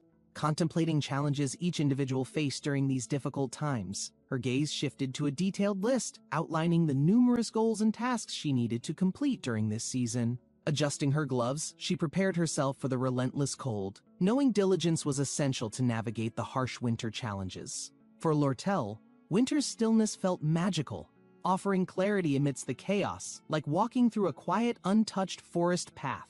Roth-Taylor noticed Lortel resting near the fire, her figure glowing faintly as the flickering flames illuminated her peaceful expression. He tilted his head slightly, wondering if she had finally allowed herself some rest after tirelessly working to complete countless tasks. Though amused by the situation, Roth-Taylor couldn't help but worry, considering how her efforts left her with little time. Roth-Taylor realized he hadn't traveled all this way to discuss trivial matters but felt hesitant to address his real concerns. Lortel's smirk betrayed her understanding, her expression subtly illuminated by the strange ethereal glow now surrounding her, captivating Rothtailor completely. Rothtailor observed the glowing object in Lortel's hand, realizing it was the reward she had successfully acquired. Lortel gracefully held the glowing prize, her confidence radiating as the object's aura pulsed, casting an ethereal light around her. As the object materialized fully, its sharp edges gleamed, representing both power and the effort required to obtain it. Lortel smirked with satisfaction, the warmth of her success evident as she leaned back to savor the moment. Rothtailor glanced at her, realizing she sought more than power, her determination masking a deeper purpose behind her calculated actions. Memories of Lortel's past flashed before her as she reflected on the value of perseverance and the cost of ambition. She adjusted her cloak, subtly reminding Rothtailor that deals were not simple, especially when stakes involved matters greater than material gains. The fire crackled as Rothtailor pondered her words, understanding her ambitions while weighing the consequences of siding with her entirely. Lortel's words carried weight, her sharp gaze emphasizing her determination, making her offer one Rothtailor couldn't easily dismiss. The air grew heavy as Lortel leaned in, her intentions clear, leaving Rothtailor to decide whether to align with her path. Lortel stood tall, her gaze locked onto the looming challenge, sensing the start of a critical turning point in their story. Princess Fina emerged as Lortel's rival, her poised demeanor signaling the beginning of a clash destined to shape their futures. Lortel's mind raced, strategizing her next steps as Fina prepared to seize control, escalating the political tension within the academy. Rothtailor listened intently, realizing the rivalry held greater implications, forcing him to consider the consequences of remaining neutral or choosing sides. Lortel's voice softened, her plea sincere, as she asked Rothtailor for unwavering support, knowing his decision could tip the scales. Lortel stood across from Fina, the tension between them thick as their rivalry began to dominate the academy's atmosphere. The decision of who to support weighed heavily, with Rothtailor realizing that even minor choices could shift the delicate balance of power. Lortel's actions had bolstered her reputation, but Rothtailor couldn't help feeling her motivations were beyond simple politics or personal ambition. Rothtailor's quiet observation revealed his inner conflict, balancing the sincerity of Lortel's cause against the gravity of taking sides in this feud.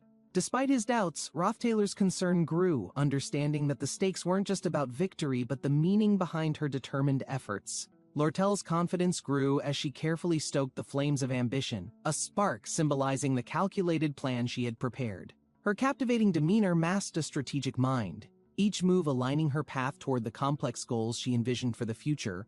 Rothtailor couldn't help but be mesmerized, questioning the depth of Lortel's motives while her sharp focus hinted at unseen possibilities. The fire illuminated her determined smile, a reflection of her multifaceted nature, earning her the reputation of unmatched resourcefulness. Beneath the fiery exterior lay an unpredictable element, leaving Rothtailor uncertain of what would emerge from her labyrinthine schemes. Under the pale moonlight, Lortel's rare expression of contentment caught Rothtailor off guard, lingering in his mind long after their encounter. The next morning dawned peacefully, marking a rare break from academy life where obligations temporarily gave way to moments of calm. Rothtailor rose early despite his intentions to sleep in, the habit of discipline overriding the opportunity for leisure during the break. Standing outside in the crisp winter air, he ignited a fire, reflecting on the warmth she resolve had left behind. Her presence lingered in his thoughts, a vivid reminder of their conversation and the soft strength that refused to fade. Lortel's gaze lingered on Rothtailor, the firelight flickering between them as she spoke of familial ties and hidden intentions. Rothtailor pondered the situation, questioning if his younger sister viewed him with distrust or merely harbored playful mischief typical of siblings. Lortel smiled warmly, sharing how she had introduced Rothtailor's sister to various acquaintances, setting the stage for unexpected outcomes. A quiet resolve filled Rothtailor's expression as he imagined how Tanya's actions would lead to another eventful day tomorrow morning. Footsteps echoed in the distance, marking the beginning of a new chapter as the night's warmth faded into anticipation. Tanya approached swiftly, her determined stride accompanied by an aura of mystery that hinted at unresolved familial connections. Her presence stirred questions, leaving Rothtailor grappling with the enigma of their sibling bond, a puzzle he couldn't quite solve. Standing before the fire, Tanya's hesitation seemed to reflect both unease and a hidden depth beneath her carefully guarded expression. Rothtailor observed her closely, realizing Tanya's visit wasn't just a simple reunion but carried layers of meaning beyond appearances. Tanya handed him a gift, her actions hinting at an unspoken desire for approval as her eyes avoided his gaze. Tanya's nervous demeanor puzzled Rothtailor, leaving him to wonder if her intentions were genuine or concealed beneath a layer of uncertainty. Reflecting on his past actions, he realized his conduct must have left a stronger impression on his family than anticipated. Tanya's voice trembled slightly, but her words carried sincerity, bridging the emotional distance that had formed between them. Rothtailor's expression softened as he silently accepted Tanya's gesture. The warmth of familial bonds rekindled despite lingering doubts and questions. As the gift revealed its contents, sad filled the air, breaking the tension and easing the weight of their conversation. Tanya's expression remained firm, her perseverance visible as she faced a situation that demanded strength beyond her years and experience. Victor observed her resolve, commending her ability to maintain composure despite the underlying tension and pressure present in the room. The air grew tense as Victor's mysterious aura enveloped the room, his words carrying a weight that unsettled everyone present. Tanya flinched slightly, yet her determination didn't falter, showcasing her inner strength even when overwhelmed by Victor's overpowering presence. Her plea echoed softly, revealing vulnerability that hinted at deeper emotions, contrasting her usual confident demeanor amidst the looming conflict. Tanya's quiet determination stood firm, but Victor's imposing words caused a ripple of doubt to creep into her guarded mind. The tension between them escalated, highlighting a stark contrast between their convictions, as Victor's authority pushed Tanya to her limits. Victor's chilling smile conveyed his unshaken belief in his superiority, a stark reminder of Tanya's ongoing struggle to prove herself. Rothtailor's reassuring presence eased Tanya's nerves, his acknowledgement of her efforts offering comfort amidst the storm emotions within her. Grateful yet composed, Tanya held the gift close, its meaning transcending material value, symbolizing trust and recognition she longed for. Tanya hesitated briefly, her actions reflecting uncertainty as she sought to maintain dignity in the presence of those surrounding her. The fire's warmth provided a momentary refuge, grounding Tanya as she prepared to navigate the delicate balance of expectations and identity. The atmosphere grew lighter as casual interactions unfolded, granting Tanya an opportunity to observe and understand those she'd just encountered. Rothtailor observed Tanya silently, noticing her reserved demeanor, which masked her curiosity and eagerness to connect with the unfamiliar faces present. Tanya's gaze shifted toward the group, her determination to strengthen her bonds solidifying, a quiet resolve shaping her next steps. Rothtailor reflected on Tanya's kind demeanor, marveling at her ability to connect with people despite the complexities of her role. Tanya's spirit shone brightly as she handled a high-level fire spirit, demonstrating her remarkable strength and commanding presence. The fiery display mesmerized onlookers, her control over the flames leaving no doubt about the depth of her magical abilities. Tanya's actions, though elegant, held a firm authority that commanded respect, even as she dealt with the challenges of school life. Rothtailor sensed an underlying narrative, pondering whether Tanya's tales were an embellishment or rooted in a mysterious truth she concealed. Rothtailor maintained his resolve, determined to navigate his circumstances while balancing the weight of familial expectations with personal aspirations. Tanya's quiet determination revealed her struggles, her vulnerability adding layers to the complex relationship between her and Rothtailor's past. Reflecting on his shortcomings, Rothtailor expressed his sincere support, wishing Tanya well as she pursued her ambitious goals within the academy. Tanya's conflicting role as a villain for Fina lingered in Rothtailor's thoughts, highlighting the complicated dynamic of her character and loyalty. Despite her actions, Rothtailor's attachment to Tanya grew stronger, appreciating her as the only blood relative he'd encountered since arriving.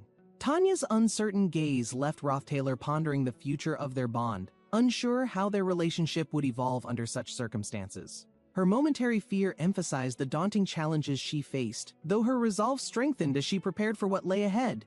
An overwhelming sense of danger consumed Tanya as she recalled a moment when she nearly lost control while speaking ill of Janica. The flames symbolized her realization of Janica's unwavering loyalty, a reminder of the strength behind the mysterious bond they shared. Tanya emerged with newfound clarity, determined to approach her next steps with caution, understanding the depth of true fury and allegiance. Sylvania Academy's top elites displayed their extraordinary skills, making the academy a place where only the most talented could thrive. Among the brightest students, the legendary genius Mage Muriel stood as a testament to the Academy's unparalleled reputation for excellence. Rothtailor recognized that no matter how well he acted, his true nature would eventually surface in such an environment. Tanya hesitated in the hallway, her curiosity piqued as she wondered about the unfamiliar presence she sensed from the next room. Despite being in Awfulest Hall, the most prestigious dormitory, an unsophisticated presence seemed to contrast starkly with its refined atmosphere. Tanya's thoughts lingered on the imperfections she noticed, understanding that even the best places were not immune to such disparities. The unexpected meeting left Tanya momentarily off balance, as she realized she was speaking to someone closely related to Rothtailor. As they exchanged a few words, Tanya's guarded demeanor softened slightly, acknowledging the mutual challenges they both silently endured. Tanya offered a parting gesture, reminding the other to seek help if needed, her quiet kindness subtly breaking the tension. Despite Awfulest Hall's reputation, Tanya felt uneasy, her gaze reflecting the complexity of emotions stirred by her surroundings and encounters. Tanya wandered through the prestigious halls of Awfulest Hall, her eyes drawn to the golden nameplates reserved for only top students. Stopping in front of room 302, Tanya's heart raced as she read the name Lucy Muriel, the Academy's legendary mage. Standing before the door, Tanya marveled at the weight of the title, feeling both awe and uncertainty in its presence. The grand architecture of Sylvania loomed over Tanya, symbolizing her struggle to adjust to its expectations and the mysteries within. The vibrant rose garden bathed in golden sunlight set the stage for an intriguing conversation about introductions to potential acquaintances. Lady Annis suggested meeting someone distinguished, her confidence reflecting her expectations for a proper introduction befitting their refined social circle. The waitress in the red dress attentively listened, her presence adding a sense of grounded normalcy to the elevated atmosphere of Awfulest Hall. Despite her direct tone, Lady Annis's candid remarks left room for introspection, hinting at her deeper concerns about personal growth. The tranquil atmosphere of the garden subtly contrasted the lively dialogue, emphasizing the importance of balance in their everyday pursuits. Lady Annis admitted her underlying curiosity, her composed demeanor betraying a hint of vulnerability as she reflected on past encounters. The waitress quietly observed, her unobtrusive presence ensuring the conversation remained fluid while offering her subtle support to Lady Annis. Lady Annis acknowledged the unexpected attachment, her rational thoughts clashing with her emotional struggles, creating a moment of quiet internal conflict. Her inner resolve grew as she prepared to address her emotions constructively, ensuring her actions aligned with her aspirations. The serene ambience of the garden continued to offer solace, complementing Lady Annis's journey of self-awareness and introspection. Lady Annis reviewed profiles of potential suitors, her strategic approach reflecting her determination to navigate her emotions through practical solutions. The waitress stood nearby, her calm and composed demeanor hinting at a deeper understanding of the complexity behind Lady Annis's choices. The realization of her feelings brought clarity, prompting Lady Annis to reconsider her actions and the implications for those around her. Her resolve to act thoughtfully strengthened as she acknowledged the balance between her personal desires and the impact of her actions. The sun dipped lower in the sky, its golden light mirroring Lady Annis's growing clarity and resolve to move forward gracefully. The atmosphere grew tense as Lady Annis left without resolving her thoughts, her expression reflecting the weight of unspoken emotions. Thoughts of supervising exams with Ed troubled Lady Annis, her guilt toward Janica surfacing amidst her growing sense of responsibility. A suggestion about Janica's kindness and sincerity brought clarity, reminding Lady Annis of her genuine intentions and commitment to their shared friendship. Lady Annis reflected on her actions, realizing her mistakes were less significant in the grand scheme of Janica's unwavering kindness. Grateful for her realizations, Lady Annis embraced the importance of protecting her friends while balancing her own imperfections. Lady Annis acknowledged Janica's strength, her thoughts circling around the charm of imperfection and how it brought depth to relationships. Encouraged by a friend's words, Lady Annis began to see the value in vulnerability, moving toward clarity and acceptance. Memories of the boy with a strong spirit filled her thoughts, reminding Lady Annis of the balance between strength and gentleness. Her guilt lifted as she found clarity, resolving to focus on protecting those dear to her with genuine determination. Sitting in the serene garden, Lady Annis thought of Janica, her mind clear and ready to embrace her decisions confidently. Lady Annis reflected under the firelight, her thoughts wandering as she considered the challenges ahead with a calm demeanor. The tranquil night blanketed the surroundings, its stillness a stark contrast to the emotions stirring within those preparing for winter. Rothtailor crossed paths with Janica, their meeting marked by an unspoken tension as mutual understanding began to subtly emerge. Rothtailor's gaze held a quiet resolve, his thoughts lingering on the delicate balance between duty and personal reflection in the moment. Janica sat alone, her pensive posture illuminated by the faint firelight as she sought clarity amidst her swirling emotions. Taylor sits silently by the fire, reflecting on his thoughts while holding a steaming cup of warm tea for comfort. The cold air and flickering fire set a serene backdrop as he pours himself another serving, savoring the moment. Snow begins falling once again, covering the grounds with a white blanket, signaling the deepening winter season surrounding their camp. Janica, hesitant, sits by the fire next to Taylor, her silence filled with unspoken thoughts that she struggles to articulate. They both stare into the flames, their words unspoken, but the warmth of their companionship fights off the winter's chill. Taylor reassures Janica with his calm presence, quietly allowing her space to breathe and process without needing to explain herself. A flicker of warmth appears in Janica's eyes as she realizes her struggles are met with understanding and not judgment. Taylor notices Janica's vulnerable yet determined spirit, comparing her to a small animal bravely facing the harshness of her challenges. Together, they brace against the cold, finding a fragile solace in the firelight while winter's unrelenting presence surrounds them completely. The fire burns brightly as Taylor contemplates the passage of time and the eventual return of spring to their lives. Spring slowly approaches, but for now, Taylor and Janica continue facing the trials of the lingering winter season. Memories of their past fill the peaceful dormitory, revealing moments of strength and growth after overcoming their personal struggles together. Janica recalls Taylor's transformation from a figure of power to someone shaped by humility, as he became the person she admires. Taylor's journey was marked by countless challenges, yet his perseverance allowed him to rise and find strength within his purpose. Their shared connection reinforces the bond between them, built on respect and understanding as they prepare to face what comes next.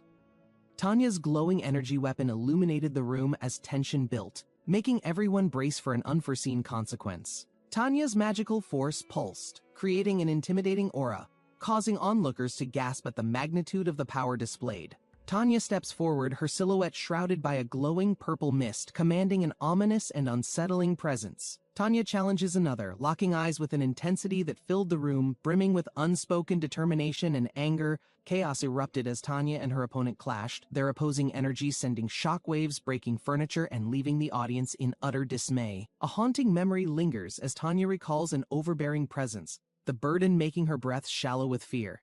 Tanya recollects years of silent torment under the oppressive figure, her inner anguish silently stoking a growing fire of rebellion. The scene shifts to Tanya's forgotten estate, the loneliness palpable as she plans her redemption against insurmountable odds.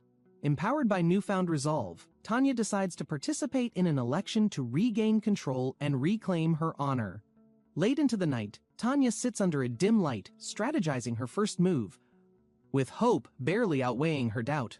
The evening sky paints the academy in hues of orange and purple, signaling the calm before the approaching night. Lady Annis stands poised near the academy gates, her presence exuding grace and authority under the fading sunlight. Lady Annis and Taylor exchange a fleeting glance, their paths crossing briefly as they prepare for their respective tasks. Claire appears at the entrance, her confident stride drawing attention as she surveys the scene with a determined expression.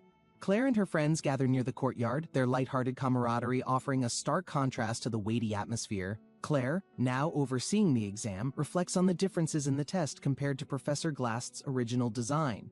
The glowing magic marbles scattered across the landscape replace the difficult-to-find magical items from the initial plans. Taylor surveys the magical marbles, realizing their ease of access, yet senses a hidden complexity in their purpose. The altar of substitution awaits, its mysterious energy drawing candidates who seek to prove themselves in the test. A shadowed figure, the disciple of a renowned master, monitors the trial, adding tension for the exam participants. The night brings a grim atmosphere as countless students prepare for the onslaught of creatures summoned by the trial's design. Dragons and fierce monsters appear, forcing students to confront challenges that separate the determined from the faltering. The academy grounds are strewn with exhausted participants, no new A-class students emerging from the rigorous trials of survival. Taylor, noticing the scenario's importance to the academy's narrative, strategizes to keep the test outcome within its desired course. Writing a formal apology, he prepares to maneuver events toward a future that aligns with his calculated plans. Claire's focused eyes scan the snowy landscape, brimming with determination as she assesses the trial's progress. Monstrous creatures lurk in the shadows, adding an ominous tension to the Academy's survival challenge. A glowing object radiates magical energy, hinting at its importance to the test and the students' objectives. Lady Annis observes the scene with a calm yet calculating demeanor, her presence commanding respect and attention. Lady Annis remains steadfast, her poised stance revealing her authority and deep understanding of the trial's intricacies. Roth Taylor reaches for a fallen object, determined to keep it safe as Lady Annis watches nervously in the background.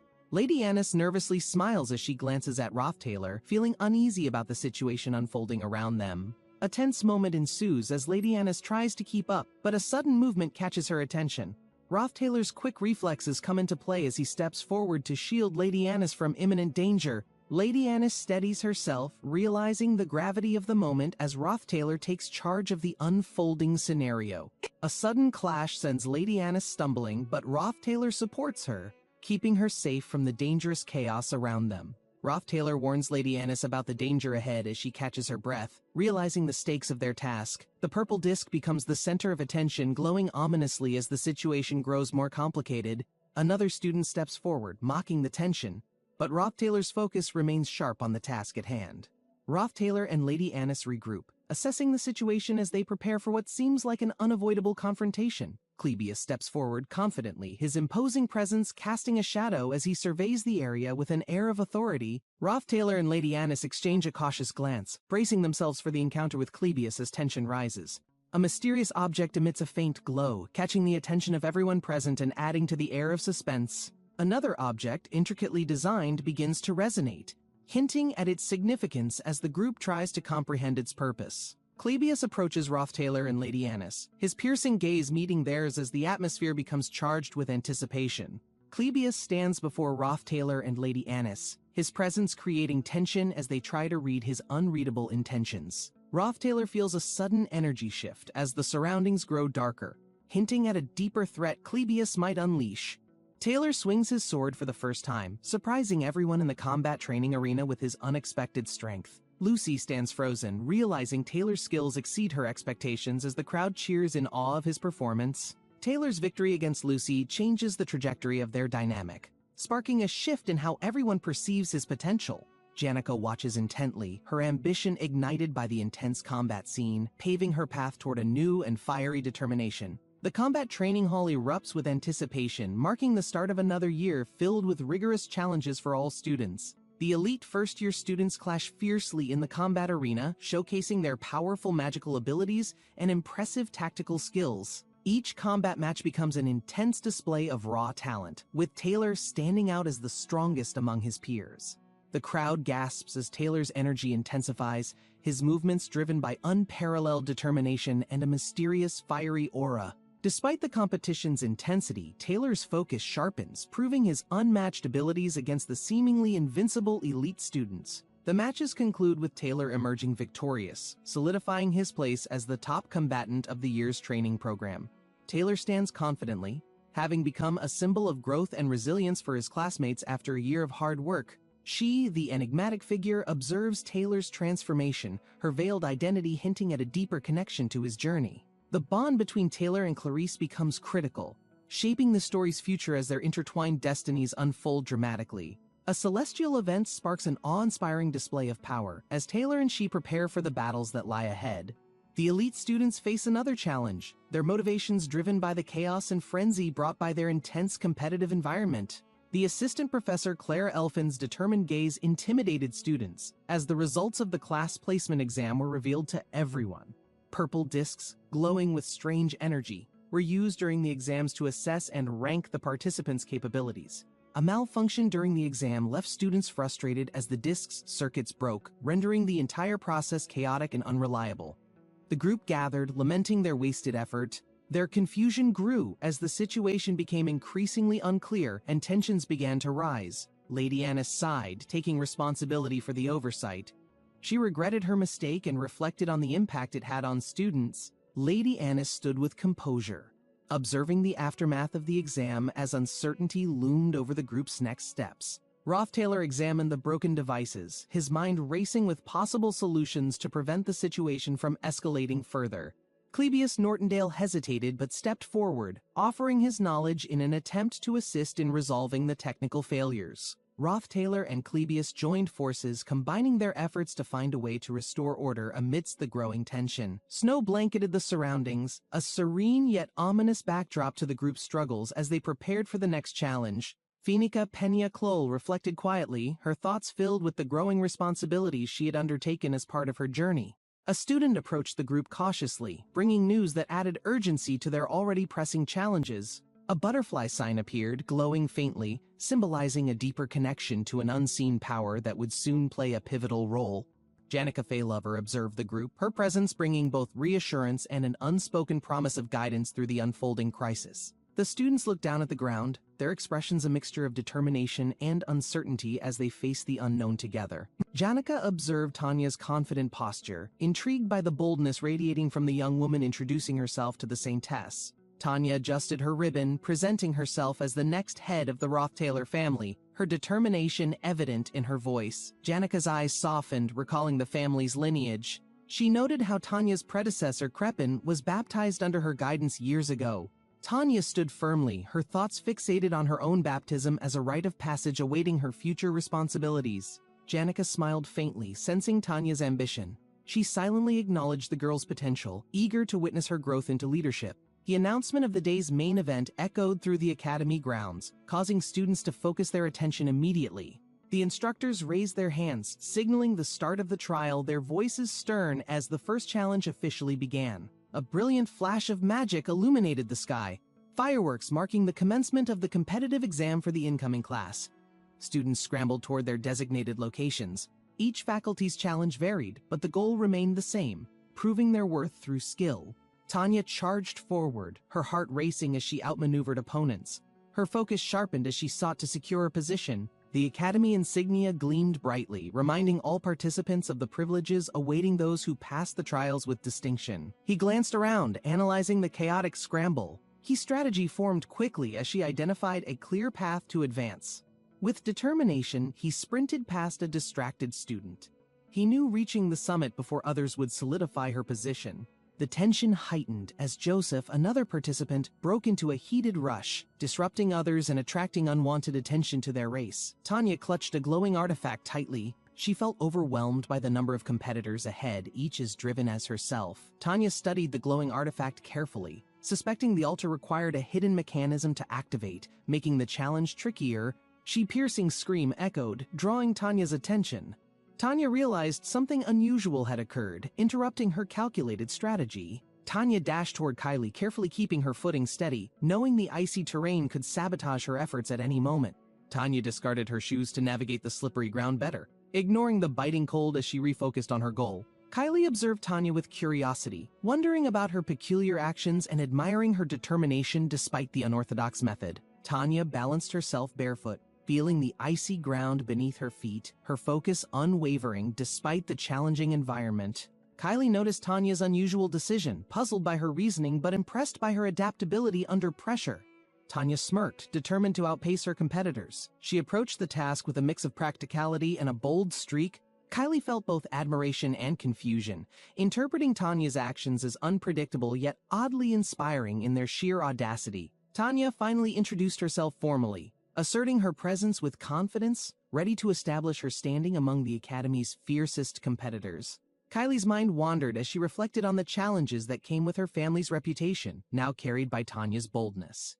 Janica recalled a past encounter with someone whose intimidating presence had left an indelible mark on her confidence. The shadow of an ominous figure haunted her memory, a powerful reminder of the expectations she sought to overcome. Tanya steeled herself against doubt, knowing that strength came from persistence, not status, as she advanced steadily toward her goal. With the snowy landscape stretching before them, Tanya and Kylie moved forward, finding an unspoken camaraderie amid their shared determination. Tanya exhaled softly, taking a moment to gather her thoughts as the snow crunched faintly under her feet. Kylie introduced herself, explaining she came from a remote town and lacked experience with such formal and competitive environments. Kylie apologized politely, acknowledging her nervousness and inexperience. Tanya listened with a neutral expression, trying to understand Kylie's humble demeanor.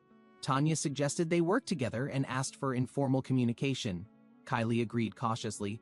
Unsure of Tanya's relaxed attitude, Tanya reminded Kylie about the exam, brushing off concerns about others' expectations. Her focus remained on moving forward. Tanya extended her hand confidently to help Kylie, signaling her willingness to cooperate despite the competitive nature of the trial. Kylie hesitated for a moment but eventually grabbed Tanya's hand. Her expression showed both surprise and gratitude for Tanya's gesture. Tanya smiled excitedly, admitting this was her first chance to form a bond in such a stressful and competitive setting. Kylie looked concerned, wondering if Tanya's bold actions might create unnecessary risks during the trial. Her doubts lingered quietly. The two moved through the snow together, with Tanya's energetic steps leading the way while Kylie tried to keep up.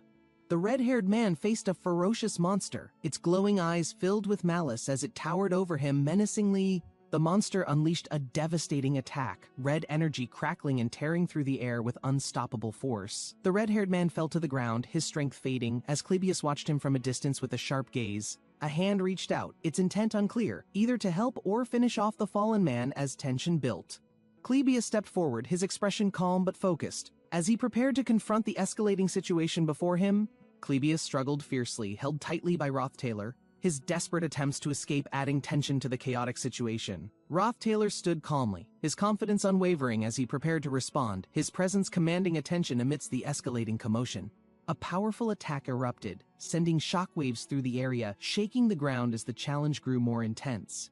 Lady Annis and Clebius were assigned to block advancing students, creating a barrier to test their strength and determination. She gazed at the altar with firm resolve, his role critical in ensuring only the strongest would reach their goal.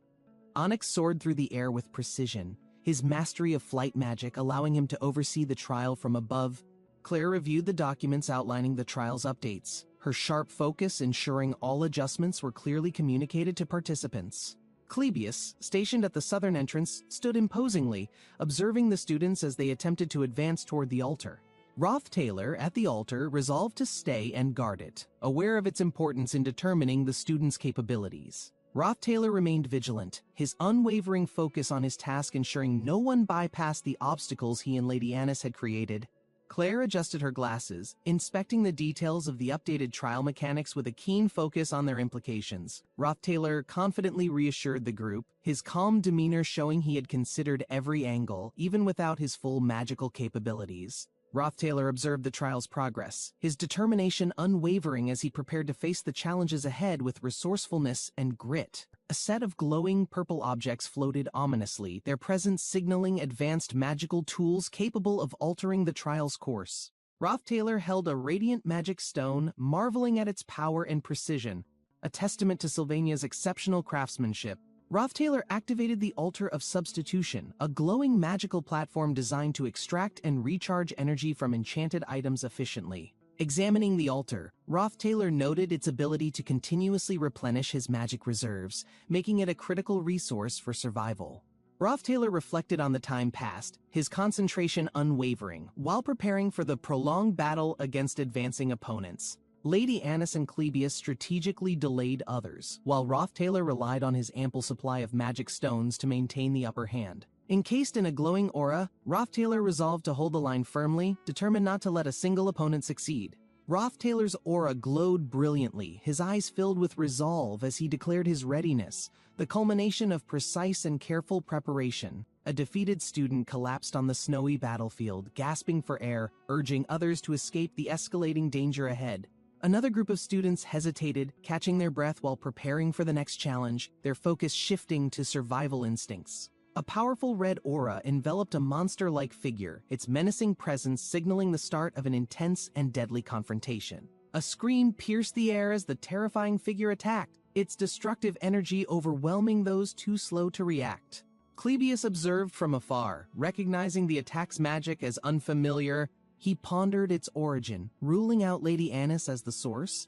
Clebius urged his group to run as the danger escalated, attempting to keep them safe despite the rapidly worsening situation. Lady Annis pursued the fleeing students, her determination to enforce the trial evident as she displayed her combat abilities. A detailed assessment highlighted Lady Annis's excellence in academics, but described her as only slightly above average in practical combat abilities. Despite her limits, Lady Annis remained a challenging opponent for first-year students, her experience making her formidable in their eyes. Another student, Joseph Whitefelt, appeared, his confident demeanor reflecting his exceptional skills that set him apart from other participants. Joseph Whitefelt, known as a prodigy, effortlessly displayed his genius by mastering advanced magic at an astonishingly young age. Lady Annis allowed Joseph to proceed, her understanding of his potential reinforcing her decision to prioritize her efforts elsewhere.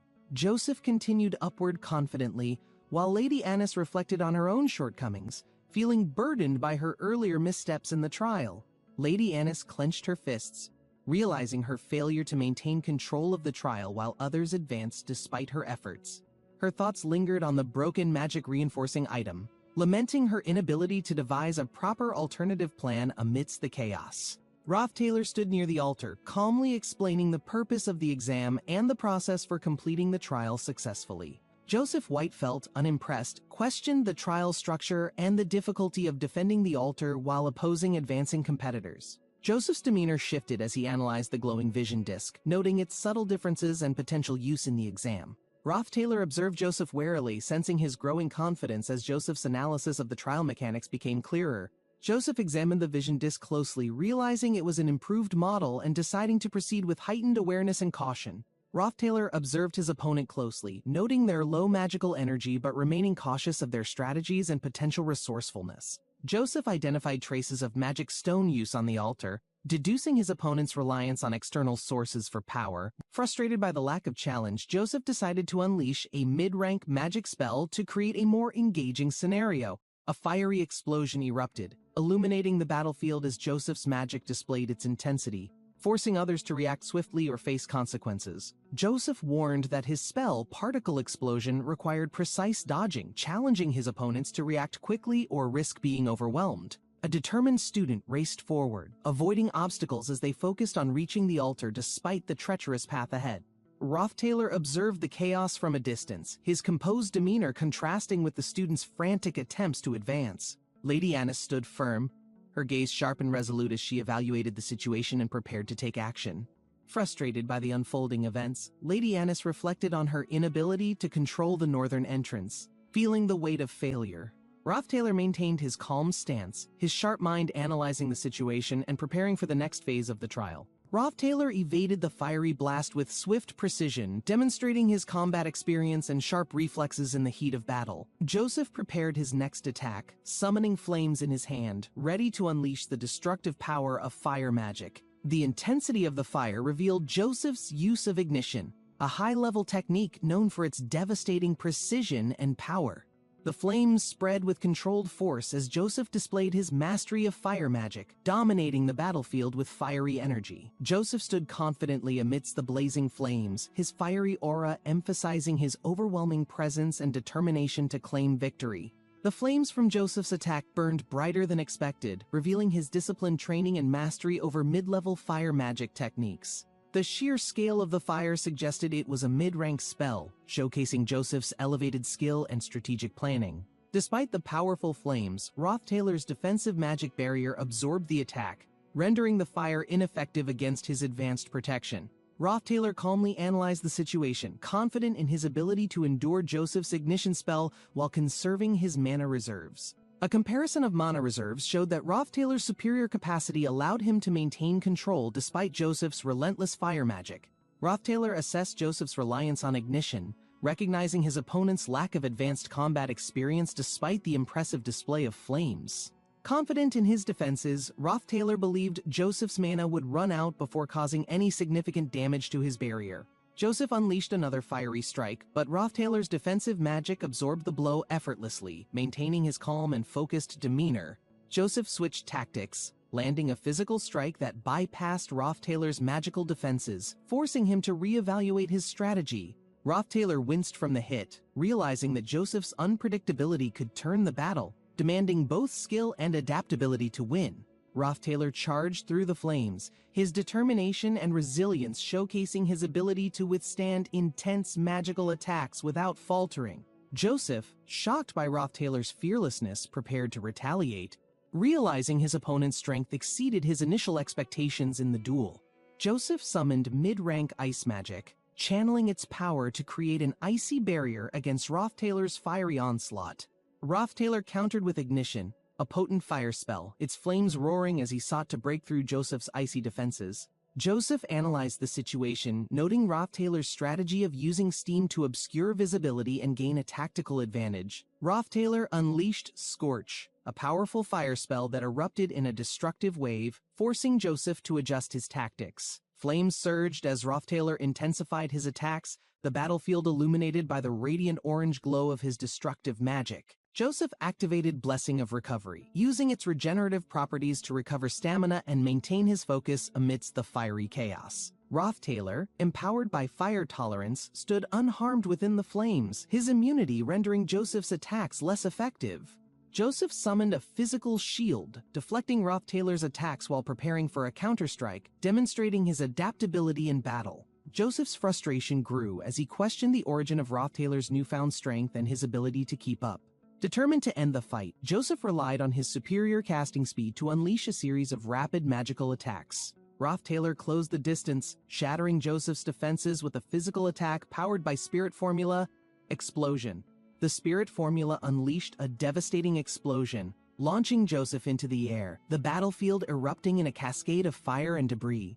As Joseph plummeted from the explosion, the destructive power of Rothtailor's final attack solidified his dominance in the battle. The battlefield erupted as Rothtailor's fiery magic clashed with the surroundings, scattering debris and intensifying the chaos around him. Joseph steadied himself, determined to maintain focus despite the overwhelming force Rothtailor displayed during their relentless duel. Recognizing the magic, Joseph realized it was spirit magic fueling Rothtailor's resilience and power throughout the confrontation. Rothtailor utilized the Blessing of Recovery, his spirit form concealed within the fire, further complicating Joseph's attempts to counter him. The spirit within the flames revealed its true form, enhancing Rothtailor's presence and turning the tide of the intense battle.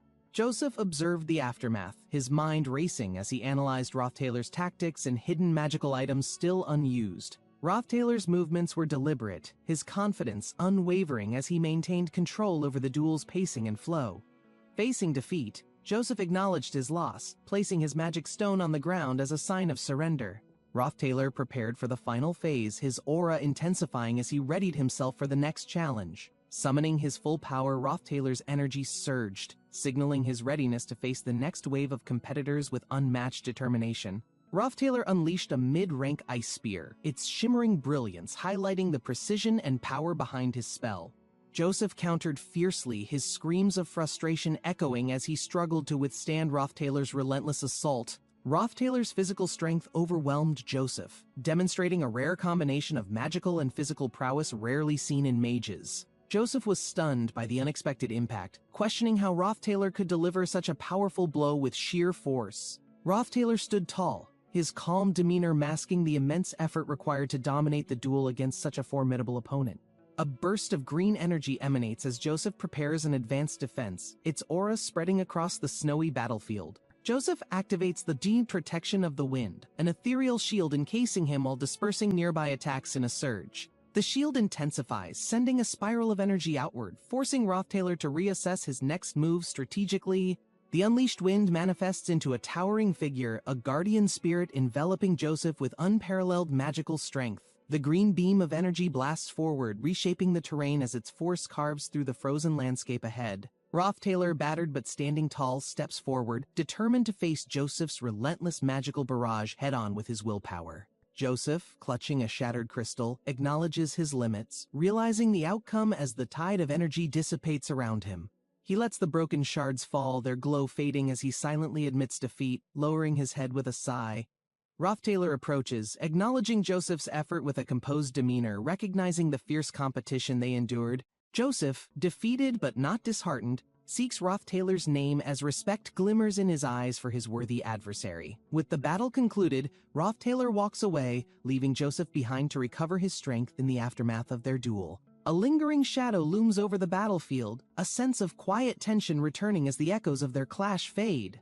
Rothtailor ascends further, carrying the weight of his victory. Knowing the journey ahead remains far from complete, he glances back momentarily, his resolve strengthening as he prepares for the challenges awaiting him at the next altar. The path clears before Rothtailor, his presence commanding respect as the snowy winds guide him onward to his destiny. Clebius contemplates his choice to join the combat faculty, reflecting on the challenges and sacrifices he made. He recalls the benefits he abandoned and wonders how he would have fared in the alchemy faculty. As sparks of energy surge, the top combat student, Clebius, reveals his full power, shocking everyone present. Nortondale emerges as an awe-inspiring presence, radiating with energy, as Clebius summons his ultimate strength. Clebius's face hardens with resolve, determined to prove his capabilities in the face of overwhelming odds. He struggles to maintain focus, grappling with exhaustion from the intense battle that pushed him to his limits. His allies encourage him to press on, even as the looming threat tests their collective strength and resolve. Time dwindles, leaving Clebius overwhelmed as he ponders how to overcome such an insurmountable obstacle. Exhausted students cling to one another, finding solace in camaraderie as they reach the final stages of the exam. The last exam's atmosphere intensifies, bathed in the glow of magic and determination, as combatants prepare for the final challenge. He remembers his past, haunted by the fear and hatred he once endured, leaving a deep scar on his resolve. Rothtailor faces his opponent, determination burning in his eyes, ready to prove his strength despite the weight of his past. Clarice reflected on the lessons instilled by the Archbishop, her gaze unwavering as she contemplated her faith and identity. The Archbishop's presence loomed over her, his words emphasizing her role as a vessel of unwavering devotion and spiritual purity. Clarice's posture embodied her dedication as she clung to the teachings, grappling with the weight of her expectations. The memory of her faith clashed with her internal longing for freedom, her thoughts branching into dreams she never voiced. Amidst her silent reflection, Clarice envisioned a life unbound by expectations, yearning for something beyond her rigid existence. The capital's grandeur spread out before her, each structure symbolizing the strength and pride of human craftsmanship. Clarice's admiration waned as she considered the fragility of human creations, overshadowed by nature's eternal resilience and splendor. The emerald fields and golden lands blended with vibrant life, contrasting the capital's pale imitation of nature's genuine beauty. She marveled at the diversity of the world beyond her cloistered life, realizing the narrowness of her own experience. The vast desert and distant mountains whispered possibilities, urging her to seek freedom and break from her constrained destiny. Clarice's heart softened at the sound of Adele's song, her only companion who embraced simplicity over grandeur. Adele's melody wove a tale of peace and liberation, her voice resonating with the stars in Clarice's quiet nights. As Clarice gazed from her window, Adele's sincerity illuminated her internal conflict between duty and the life she desired. The soft moonlight reflected Clarice's longing for a world where friendship, love, and ordinary joys could flourish unencumbered. The thought of a normal life offered Clarice a fleeting hope, tempting her to pursue the unknown and abandon fear. Under the soft glow of the crescent moon, Clarice stood in silent reflection, her past weighing heavily on her heart. Adele's words about love lingered in Kylie's thoughts, igniting a faint warmth as the chilly breeze whispered through the cloister. Memories of Clarice's vibrant landscapes filled her mind, a stark contrast to the life of solitude she once knew. She wandered through the city streets, recalling Adeshan's stories. Loneliness felt heavier, yet an unknown resolve began to bloom. Bright lights illuminated her path. The bustling streets offered possibilities Kylie never dared imagine, rekindling her dormant hope for a fresh start. Kylie and Verdio exchanged a brief but meaningful glance, their shared silence heavy with unspoken thoughts about their current predicament. Kylie stood alone, her thoughts swirling as the weight of her decisions pressed down on her shoulders. Fleeting memories of her past life in Sylvania resurfaced, reminding her of simpler times that now felt impossibly distant. Rothtailor's imposing figure emerged, his presence unshakable as he evaluated the tension in the air with a calculating gaze. Tanya joined Kylie, their shared moment tinged with unease as they prepared for what felt like an inevitable confrontation. Rothtailor's eye gleamed with determination, his sharp gaze unwavering as the energy around him began to shift dangerously. A devastating attack erupted, the sheer force of it sending shockwaves through the ground and scattering debris in every direction. Tanya stood her ground, facing the oncoming attacks with an unyielding resolve that burned brighter than the chaos surrounding her. Rothtailor's eyes narrowed, his focus unbroken as he calculated his next move amidst the escalating conflict. A monstrous mouth emerged from the shadows, its presence alone threatening to overwhelm everything in its path with pure terror. Rothtailor stood firm, his confident stance radiating control as he observed the chaos unraveling around him with an unyielding gaze. Asks confronted Kylie, their exchange laced with tension as the air grew heavier with the imminent threat closing in. The battlefield erupted with ferocious attacks, energy slicing through the air and forcing everyone to react swiftly to the onslaught. Kylie froze momentarily, fear gripping her as she faced the overwhelming power surging toward her without any means of escape. Tanya and an unknown man prepared themselves, their movements coordinated as they stepped forward to counter the growing threat together. Kylie steeled her resolve, her trembling hands betraying the calm facade she tried desperately to maintain under immense pressure. Tanya advanced, her determined expression unshaken as she assessed the situation with precision and prepared for her next move. A heavy footstep echoed, signaling the approach of something colossal, its weight reverberating across the tense battlefield. Monsters emerged from the shadows, their grotesque forms moving with intent as they zeroed in on their terrified prey. The horde of monsters advanced relentlessly, their collective force creating an aura of terror that seemed impossible to overcome. Tanya stepped forward, her unwavering stance a beacon of courage amidst the chaos of the battlefield.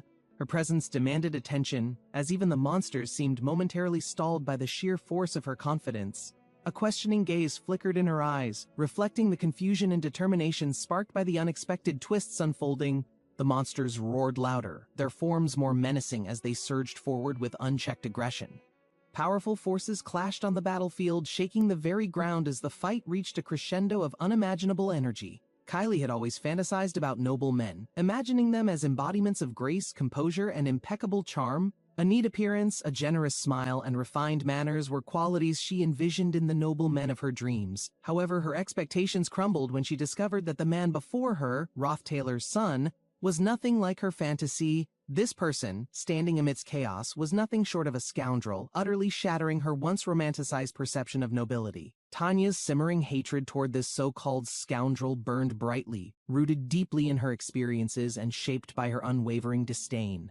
Tanya prepared herself, deciding to tackle the main objective while Kylie positioned herself as bait, playing to her strengths. Kylie confidently reassured Tanya, claiming her unique constitution made her capable of handling situations that would otherwise overwhelm most people. Tanya hesitated but couldn't dismiss Kylie's resolve, even as the plan required them to face great risks together. Kylie reflected on her bond with Tanya, realizing how much they had grown since meeting at Sylvania's academy. Despite the growing tension, their determination illuminated the path ahead, binding them together as allies and friends in this critical moment. Normally, Tanya would have dismissed Kylie's claim as absurd, but her recent actions hinted at something entirely unexpected. As Kylie moved, a glowing energy surrounded her, deflecting an attack that had come hurtling toward her with menacing force. Tanya watched in awe as Kylie, usually timid, displayed a surprising strength that defied everything she thought she knew about her. Kylie, the one often hiding in the background, now led the charge, her bravery commanding attention and respect. Surging forward, Kylie's burst of energy left no doubt that she had embraced her newfound role with unwavering determination. The spirit unleashed a torrent of energy, spiraling through the battlefield as Tanya stood resolute, facing its overwhelming force.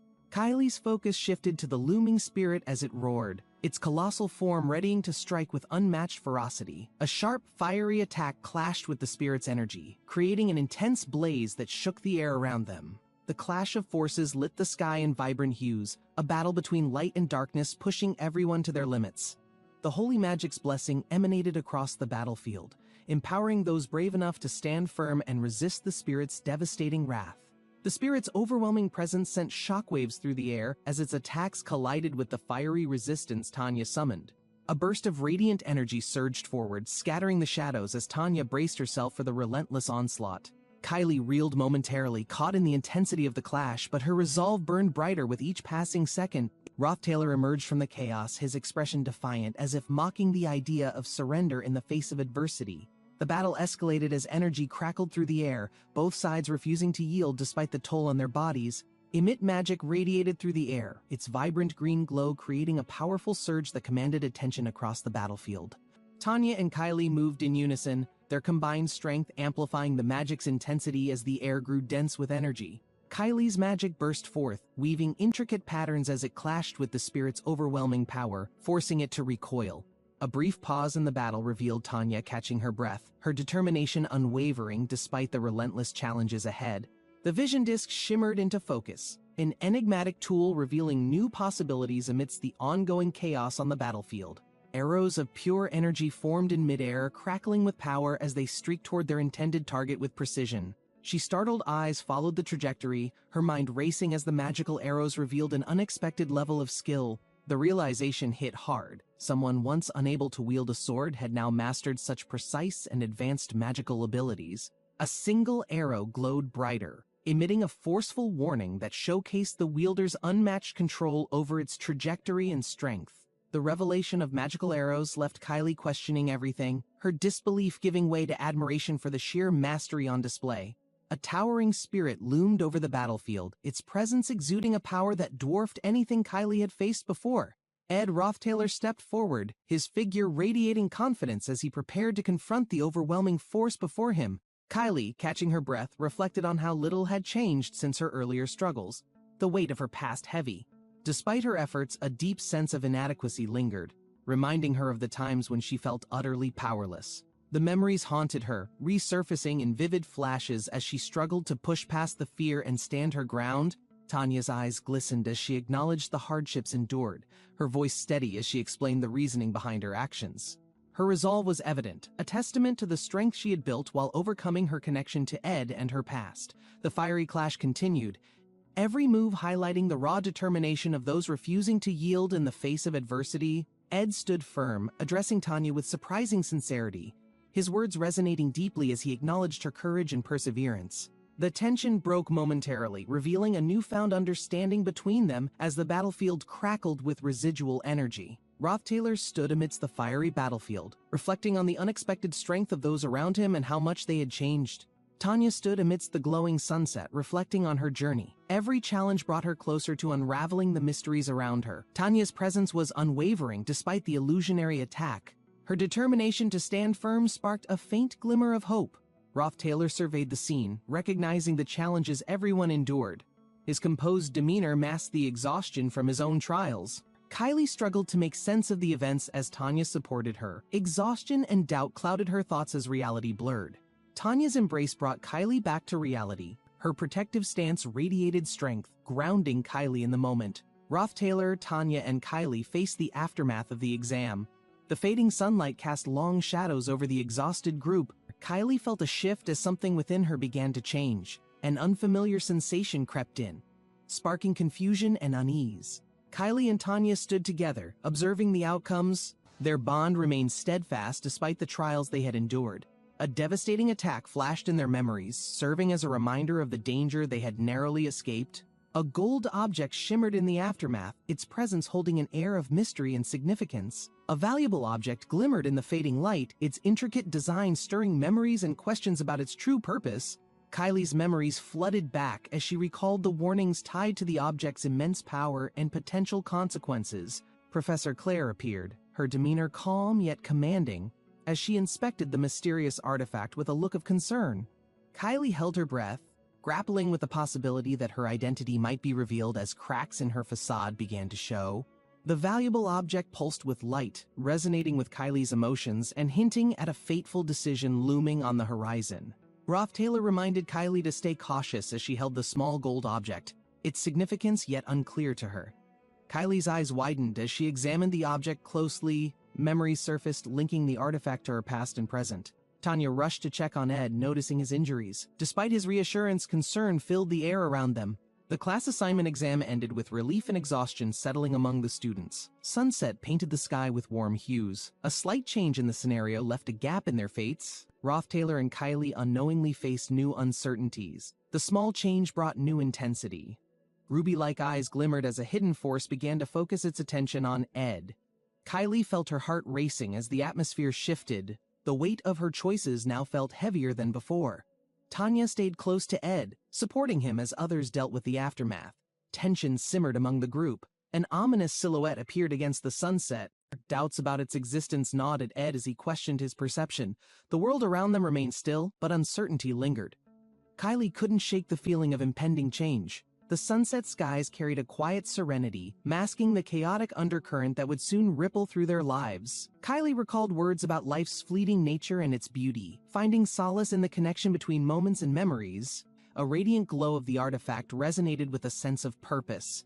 Kylie's thoughts spiraled as questions consumed her mind. As the wind shifted, an unseen presence whispered its truth.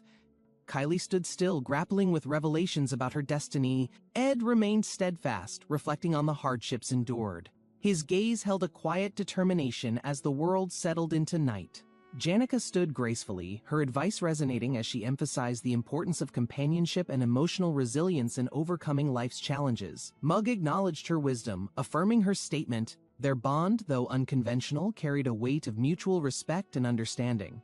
Rothtailor rested under the golden glow of twilight, his injuries barely masking the exhaustion of recent battles and hidden responsibilities. Mug's presence alongside Marilda hinted at a dynamic relationship. Though not bound by a contract, their connection was undeniably significant. Janika's thoughtful expression conveyed her careful consideration of Marilda's words. Reflection lingered in the air as the night grew deeper. Marilda's voice carried the weight of experience as she guided Rothtailor through his worries. Her insight often pierced through his doubts. Rothtailor gazed at the sky, considering her perspective. The fleeting beauty of life mirrored the struggles he sought to understand. Mug observed quietly, its ethereal glow reflecting the quiet depth of their conversation. Its presence symbolized balance amidst chaos.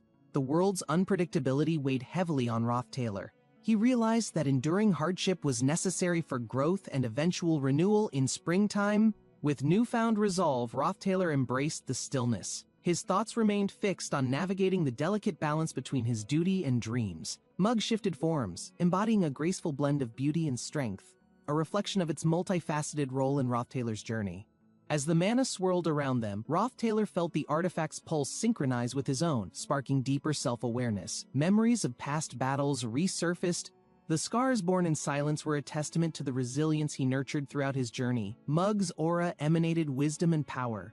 Its guidance shaped Rothtailor's understanding of the interconnectedness between humans and spirits. Rothtailor's determination solidified. With each step forward, he embraced the challenges ahead, knowing that his path was uniquely intertwined with Mug's presence. The towering altar shimmered faintly as the setting sun painted the sky. Rothtailor examined the unfamiliar mana resonating around it. A strange energy swirled at the pyramid's peak, leaving Rothtailor questioning its origin. He realized this was not his power. A figure emerged from the shadows. Lucy, wearing her signature magic hat, approached calmly, her eyes glinting with quiet intent. Rothtailor's grip tightened as he watched Lucy ascend toward the altar. Her presence added layers of mystery to the scene. The air grew heavier, and the altar seemed to respond. Rothtailor braced himself, sensing that something pivotal was about to unfold. Lucy stood beside Rothtailor, her eyes scanning the altar's glowing surface. She admitted unease, hinting at her reasons for being there. The sky darkened as Rothtailor listened. Lucy spoke of her distrust toward the Order, unveiling her doubts about the Holy City. The Apostles of Telios descended, their mission clear, to silence Lucy before her growing suspicions disrupted the fragile balance of power. Characters from the Academy unknowingly followed orders, their actions setting the stage for a collision between duty and hidden truths. The altar of substitution became the battleground for truths and secrets, as allies and foes prepared to confront their intertwined fates. Lucy's power flared as she stepped forward. The mana surrounding her exploded outward, shaking the resolve of those who opposed her. The transformation was stunning. Lucy's newfound strength revealed her as a force unmatched, a symbol of defiance against insurmountable odds. Her piercing gaze met her enemies. They faltered, their confidence shattered as Lucy's power surged with overwhelming intensity. Half the battlefield fell to her might. Lucy's strength shifted the tide, marking her as the savior of Arkan Island. With the battle momentarily paused, Lucy stood tall, her will and determination now an undeniable beacon for both allies and adversaries. Lucy's stamina waned, her body faltering as she struggled against overwhelming odds. The battle was nearing a decisive turning point. A burst of energy shattered the air as Taylor unleashed the final form of his swordsmanship, overpowering Lucy's defenses completely. Lucy collapsed to the ground, her strength spent. The truth of her intentions began to surface as the dust settled. Whispers spread among the crowd. Lucy's actions, misunderstood as villainous, were revealed to be part of a larger noble purpose. The revelation struck everyone deeply. Lucy's sacrifice painted her not as a villain, but as a tragic hero fighting in shadows. Lucy's enigmatic nature became clearer. Her resolve, though silent, spoke volumes about her dedication to protecting what mattered most. Rothtailor watched the setting sun, his mind torn between the weight of duty and the growing respect he had for Lucy. Lucy's journey, now intertwined with the scenario, brought an unshakable resolve to those around her, even in the face of despair. Her unwavering spirit inspired hope. Rothtailor pondered the meaning of sacrifice, knowing Lucy's strength came from carrying burdens others couldn't bear. Rothtailor realized the importance of lending support to Lucy's resolve, even if it meant setting aside his own hesitations and fears. Lucy and Rothtailor stood together, their shared determination binding them as they prepared for the challenges in Act 3. Rothtailor reflected on their growing bond. Despite their differences, Lucy's unwavering resilience became a source of strength for him. Lucy revealed her vulnerability, a rare glimpse into her humanity. Rothtailor found himself more determined to protect her at all costs. The two shared a quiet moment as the sun set. Rothtailor's commitment deepened, vowing never to abandon Lucy in her struggles. Rothtailor promised himself one thing, to ensure Lucy always knew he'd stand beside her, even in the darkest of moments. Clara returned to her tranquil home earlier than expected. The peaceful atmosphere reminded her of the comfort she longed for. The waiter received a neatly wrapped present from Clara, expressing gratitude. Their bond grew stronger with thoughtful gestures like this. Most assumed Anis came from nobility, but Clara's Viscount lineage was the actual source of admiration among their peers. Walking through her serene surroundings, Clara cherished the familiar sights. Gratitude filled her as she reflected on her fortunate circumstances. Excited for the gathering, Clara eagerly prepared to share snacks and memories with friends she hadn't seen in ages.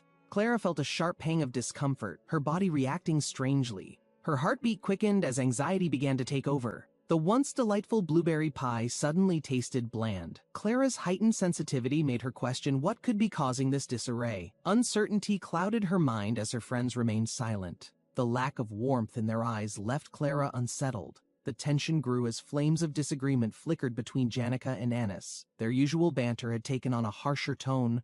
Clara realized the atmosphere was unlike anything she'd felt before. Her heart raced, wondering if she should intervene or wait. Clara met Janica in the warm, sunlit room. The atmosphere carried a mix of anticipation and quiet tension.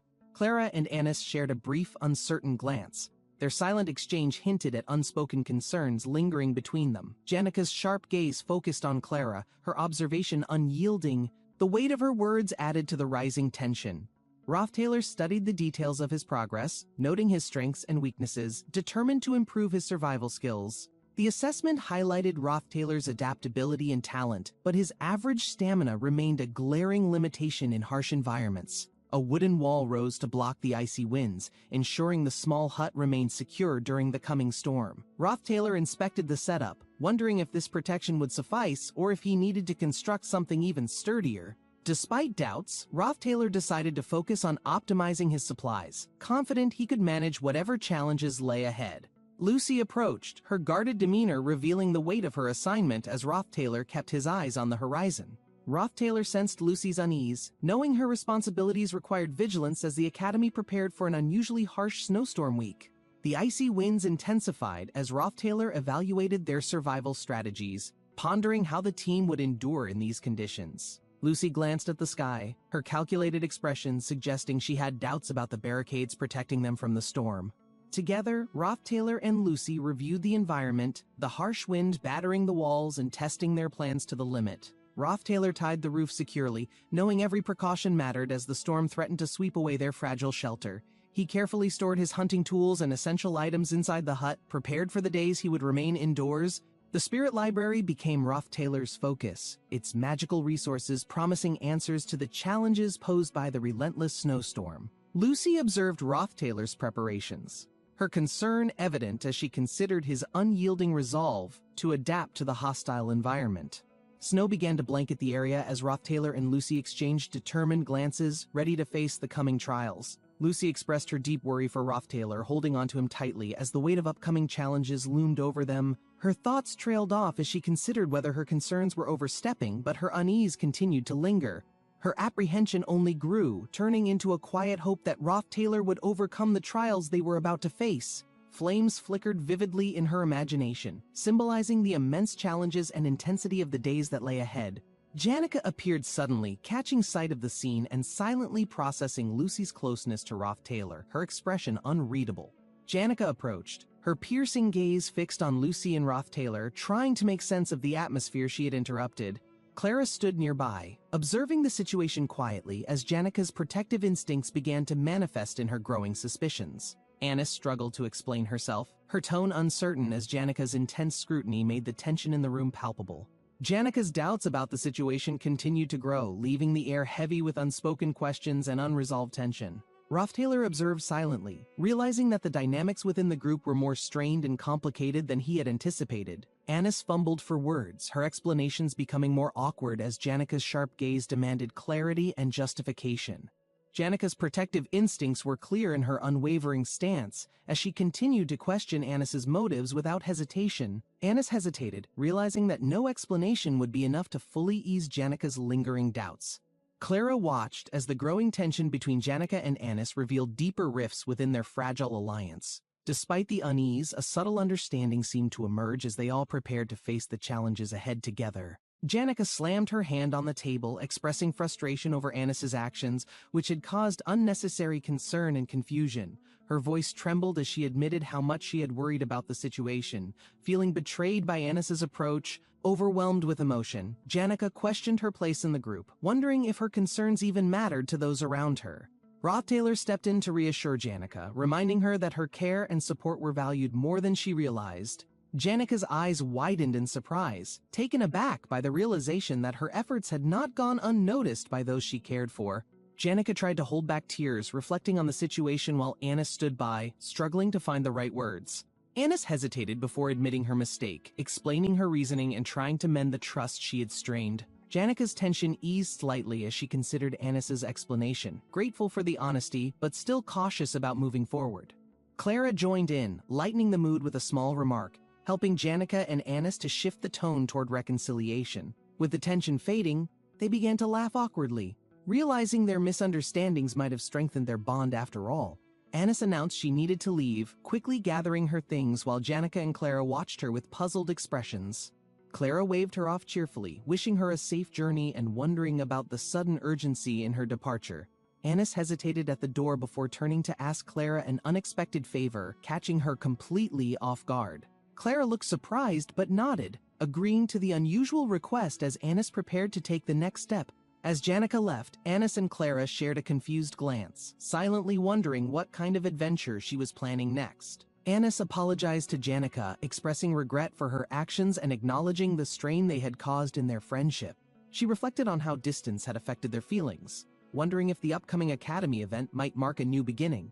The announcement about the Academy Scholarship Program brought excitement, as students realized their hard work would be rewarded with continued opportunities. Rothtailor watched as Kilbius and Onyx celebrated their success, feeling inspired by their determination and camaraderie. He considered how teamwork and persistence had brought them this far, solidifying the bonds formed through shared struggles and triumphs. Rothtailor reviewed the details of his magic power development, noting the spirit slots and potential avenues for future growth. The empty slots represented untapped potential, motivating him to refine his skills and form contracts with higher-level spirits. Around the campfire, memories of earlier struggles surfaced, reminding them of how far they had come since their first challenges. They reminisced about their initial hardships, laughing over small victories that had seemed insurmountable at the time. Rothtailor reflected on Janica's steadfast support, recognizing her as the one friend who had consistently stood by him. Janica admired Rothtailor's progress, impressed by his ability to make a contract with Marilda despite the inherent challenges. She noted how difficult it was to handle a high-level spirit, acknowledging the clever tricks Rothtailor had employed. Rothtailor shared his plans for the future, explaining how the legendary Glast's Golden Phoenix Ring had played a role in his success. They discussed the temporary limitations on his magic, preparing for the next steps and future opportunities once the semester resumed. Janica smiled warmly, congratulating Rothtailor on his milestone as they celebrated his spirit contract and looked forward to what lay ahead. Janica questioned Rothtailor's choice to stay in the library through the snowstorm, intrigued by his determination to continue working. Rothtailor encouraged Janica, reminding her of her recognition as the top student and the attention it brought her. As student council elections approached, Janica's neutrality stood out, showing her respect for all candidates instead of picking sides.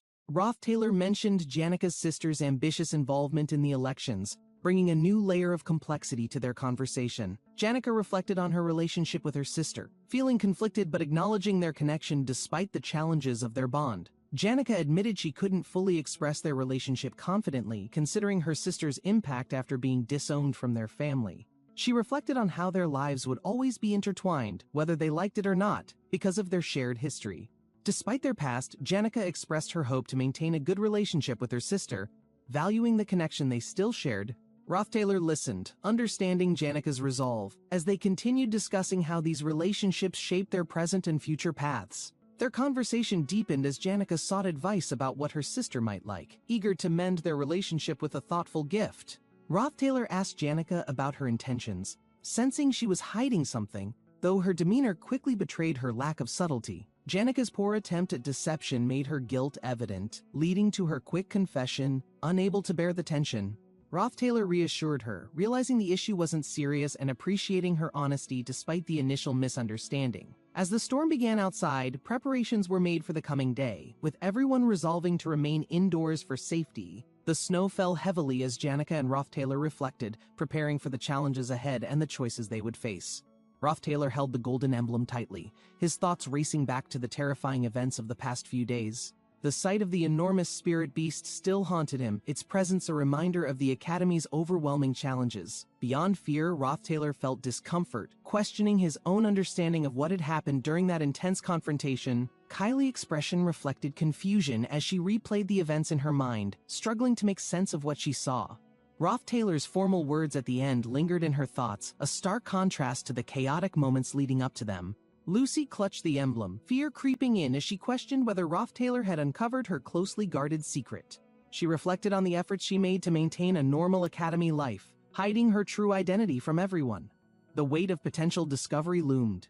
Knowing one revelation could shatter the life she had built at the academy, gathering information about Taylor revealed his mysterious background. Adding complexity to her feelings of fear and curiosity, she resolved to observe him carefully, knowing the northern forest snowstorm might bring further clarity or greater risks to her plans. The snowstorm roared outside as Lucy braced herself, stepping into the freezing winds with determination and trepidation. The bitter cold enveloped her, amplifying her fear of Taylor and the unknown challenges that lay ahead. As the storm swirled, Lucy recalled moments of fleeting warmth, longing for the vibrant colors of the world outside. The melody of a distant guitar reminded her of simpler days, grounding her amidst the chaos of the blizzard. The storm's intensity grew as Lucy pushed forward, feeling both fear and determination to uncover the truth within herself. Taylor clenched the golden emblem, channeling its power as radiant energy enveloped him, illuminating the cold, dark surroundings. The glowing energy erupted into the night, creating a protective barrier as he prepared to confront the challenges ahead. Determined to hold on to the freedom he worked tirelessly to achieve, Taylor steeled himself to confirm his next steps. A sudden realization hit, and he resolved to meet the figure he believed could provide clarity amidst the chaos. In the heart of the storm, the Saintess Kylie stood, shrouded in distress, her figure barely visible through the snow. Clebius's eyes adjusted to the dark. A skill he honed as darkness had been a constant companion in his life. The memory of his brother lingered. The one person who remained by his side when everyone else abandoned him? The sharpest memory was the moment Clebius stabbed his brother through the heart, a decision that still haunted him. His brother's last words echoed in his mind, words that might have been a curse or something more profound. Claire entered the room, breaking his thoughts, her sharp question pulling him back to the reality of the present. Clebius stammered as he tried to respond to Claire, burdened by the weight of his self-perceived failures. Memories of being a burden haunted him, making him question whether he could ever meet the expectations placed upon him. Claire's stern yet understanding tone made Clebius realize he couldn't remain stuck in the past if he wanted to grow. She urged Clebius to focus on taking action, encouraging him to move beyond doubt and prove his capabilities. Finally, Clebius nodded in determination, agreeing to try. As he decided to embrace the challenges ahead with resolve, Claire gave her approval, her gaze unwavering as she reminded Clebius of the work required to prove his potential. Clebius gazed out of the window at the storm, the cold reflecting his resolve to face the trials ahead. During the break, Clebius had focused on mastering magic engineering and spirit formula infusion, strengthening his skills for future battles. The blend of disciplines provided him with clarity and confidence to adapt to challenges in ways he hadn't before. Determined to succeed, Clebius resolved to continue training in both fields, embracing the road ahead with newfound purpose. Taylor stood in the library, contemplating the quiet stillness as he prepared to delve into the work ahead. A man diligently moved through the aisles, organizing books and straightening the shelves with a focus that matched Taylor's determination. A hand reached for a specific book, its movement precise, as though uncovering a key piece of vital information. Two people stood side by side, collaborating seamlessly to bring order to the chaotic library. Hands picked up books methodically, their gestures reflecting both purpose and careful thought as they worked together. The Delheim's hourglass shimmered, its intricate design a testament to mastery over time and magical craftsmanship. Taylor carried a heavy book, the weight symbolic of the knowledge and responsibility he aimed to shoulder. With calm precision, Rothtailor pulled a book from the shelf, focused on gathering every resource needed for his research. His hand moved carefully, retrieving another book as he pieced together fragments of knowledge into a cohesive understanding. Rothtailor's movements were deliberate as he retrieved yet another book, ensuring no essential detail would be overlooked. Rothtailor rose determinedly, his resolve solidifying as he prepared for the grueling task of braving the snowstorm. He began his walk through the snow, each step deliberate as the harsh conditions tested his physical and mental endurance. Kylie's footsteps left shallow imprints in the snow, marking his slow but steady progress through the storm.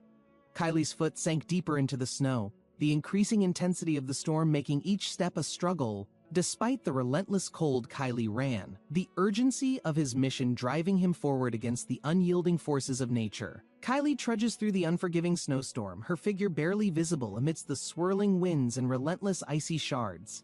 A well-mapped path provides direction for Kylie, her steps deliberate and determined despite the storm's continuous attempts to deter her progress. A spark of adventure ignites within Kylie, each step forward adding to her resilience as the environment tests her spirit. Holy magic radiates around Kylie, forming an invisible barrier that shields her from the unseen dangers lurking in the snowy wilderness. Protected by blessings, Kylie moves forward unharmed, her faith and courage serving as her strongest allies in this perilous journey. Unease grips Kylie as she senses a hidden truth lingering just beneath the surface, amplifying her determination to uncover it. A flicker of light catches Kylie's eye, prompting her to focus, her thoughts racing as the intensity of the situation grows. Each step forward is careful yet resolute, the snow crunching faintly beneath Kylie's boots as her resolve strengthens. A streak of crimson interrupts the white expanse, startling Kylie with its vividness and stirring a deep sense of alarm. Kylie pauses to process the scene, her breath quickening as the gravity of the discovery begins to weigh on her. The room's unsettling ambiance overwhelms Kylie, her gaze fixed on the blood-drenched surroundings as unease grips her tightly. A sudden growl disrupts the silence, drawing Kylie's attention to the looming presence of a monstrous shadow in the distance. With trembling hands, Kylie steels herself, her instincts on high alert as the danger grows clearer before her eyes. Blood pools around her boots, its stark red a vivid reminder of the perilous situation Kylie has entered. Despite the overwhelming fear, Kylie braces herself, knowing her quick thinking and inner strength are all that stand between her and survival. Kylie's senses heightened as the eerie sound of footsteps echoed through the abandoned cabin, piercing the chilling silence. Her eyes darted to the shadowy corners, heart racing with the realization that she was not alone in the darkness. The wind howled outside, rattling the worn shutters as if warning her of the impending danger she could not see. Kylie clenched her fists, every instinct telling her to run, yet her curiosity compelled her to stay and uncover the truth. A figure emerged from the shadows, its presence overwhelming, sending a cold shiver down her spine as fear gripped her. The atmosphere grew heavier as the figure moved closer, its silent steps filled with an unnatural menace that chilled her resolve. Kylie scrambled to hide, pressing herself into the shadows, praying her trembling breaths wouldn't give her away. She peeked through a crack, catching a glimpse of the intruder's sharp weapon, glinting ominously in the dim light. Her hands instinctively covered her mouth to stifle a gasp as the figure stopped, surveying the room with unsettling precision. With a sudden jolt, the figure turned its head as if sensing her presence, making her heart pound wildly. Kylie's hiding place felt suffocating as she struggled to keep calm while the figure's glowing eyes scanned the room. The shadowy figure moved with deadly purpose, its weapon trailing the floor, leaving a haunting trace of blood behind. She dared not move as the figure's gaze lingered on her hiding spot, the air thick with unspoken tension. Gathering her courage, Kylie prepared to defend herself, her determination growing despite the overwhelming dread coursing through her. The figure finally spoke, its voice low and chilling, breaking the silence and sending an undeniable message of danger her way. Rothtailor cautiously enters the room, his eyes immediately catching sight of Kylie, who appears tense and uneasy. Kylie scans her surroundings, feeling an ominous presence creeping closer as she struggles to calm her racing thoughts. The faint sound of footsteps reverberates, sending chills down Kylie's spine as she clutches her scarf protectively. Through the broken doorway, a shadowy figure with glowing eyes emerges, its presence menacing and shrouded in mystery. Kylie recoils in fear as the figure steps forward, the overwhelming aura of dread filling the dimly lit room. Kylie hides behind a crate, trying to stifle her breaths while her mind races to comprehend the unfolding scene. Outside, the snowfall becomes heavier, cloaking the ground in white, but the ominous figure moves with unwavering determination. Kylie's heart pounds as she hears the faint creak of the door opening, followed by heavy, deliberate footsteps inside. The room is plunged into silence, broken only by the figure's cold, labored breaths echoing eerily in the confined space. With every step closer, the figure's intent becomes clearer, and Kylie feels the overwhelming weight of impending danger pressing in. Kylie braces herself against a wooden beam, her eyes wide as she hears the figure mutter cryptic words under its breath. Light floods the room momentarily as the figure performs an incantation, its magic casting eerie shadows across the room. Kylie tries to steady her shaking hands as the magical energy dissipates, leaving behind faint traces of heat and charred wood. The figure turns sharply, its attention shifting to Kylie's hiding spot, causing her to flinch and press closer to the shadows. Kylie musters her courage, preparing to confront the figure, knowing there's no escape without facing what awaits in the darkness. Snowflakes swirl in the night as the towering manor stands firm against the howling winds, lights glimmering faintly inside. Belle, the chief maid, receives the report of Kylie's absence, her demeanor sharp and calculating amidst the growing tension. Belle consults her aide, carefully planning an efficient strategy to locate Kylie without disrupting the order of the household. A composed Belle masks her concern, knowing the stakes of revealing Kylie's identity could bring chaos to the entire region. Belle decides to act discreetly, using Kylie's unique blessing as a shield against the potential dangers lurking in the snowstorm. The determined maid steps out into the cold, clutching her cloak tightly as she embarks on her solo search. She instructs her subordinates to ensure the safety of the students, emphasizing the importance of keeping everything under control. The information from a witness leads Belle toward the northern forest, her mind racing as she pieces together Kylie's trail.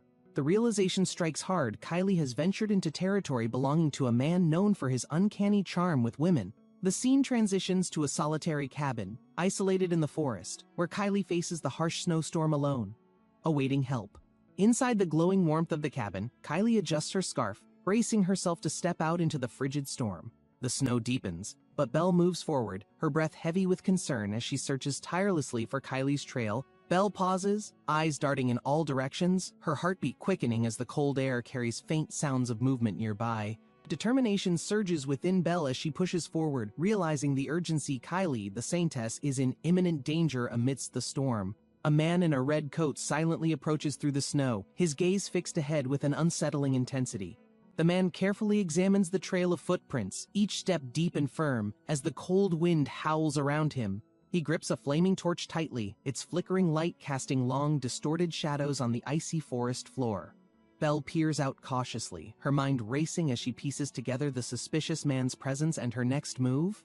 Determined to uncover the truth, she clenches her fists, bracing herself to face the unfolding mystery ahead.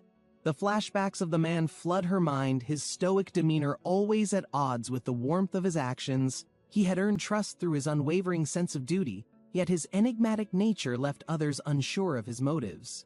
Belle adjusts her cloak, knowing she must tread carefully while balancing her growing suspicions with what she already knows. Inside the cabin, Kylie sits at the table, visibly tense as she notices Belle's arrival with a guarded expression.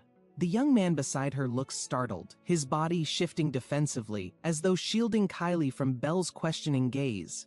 Belle addresses the urgency of the situation, pointing out the danger that Kylie faces if they delay their next move. Kylie clutches her scarf tightly, her breath visible in the freezing air as she nervously watches Taylor and Belle. The wind howls relentlessly, the snowstorm pressing against the walls of the cabin as Taylor considers their precarious circumstances.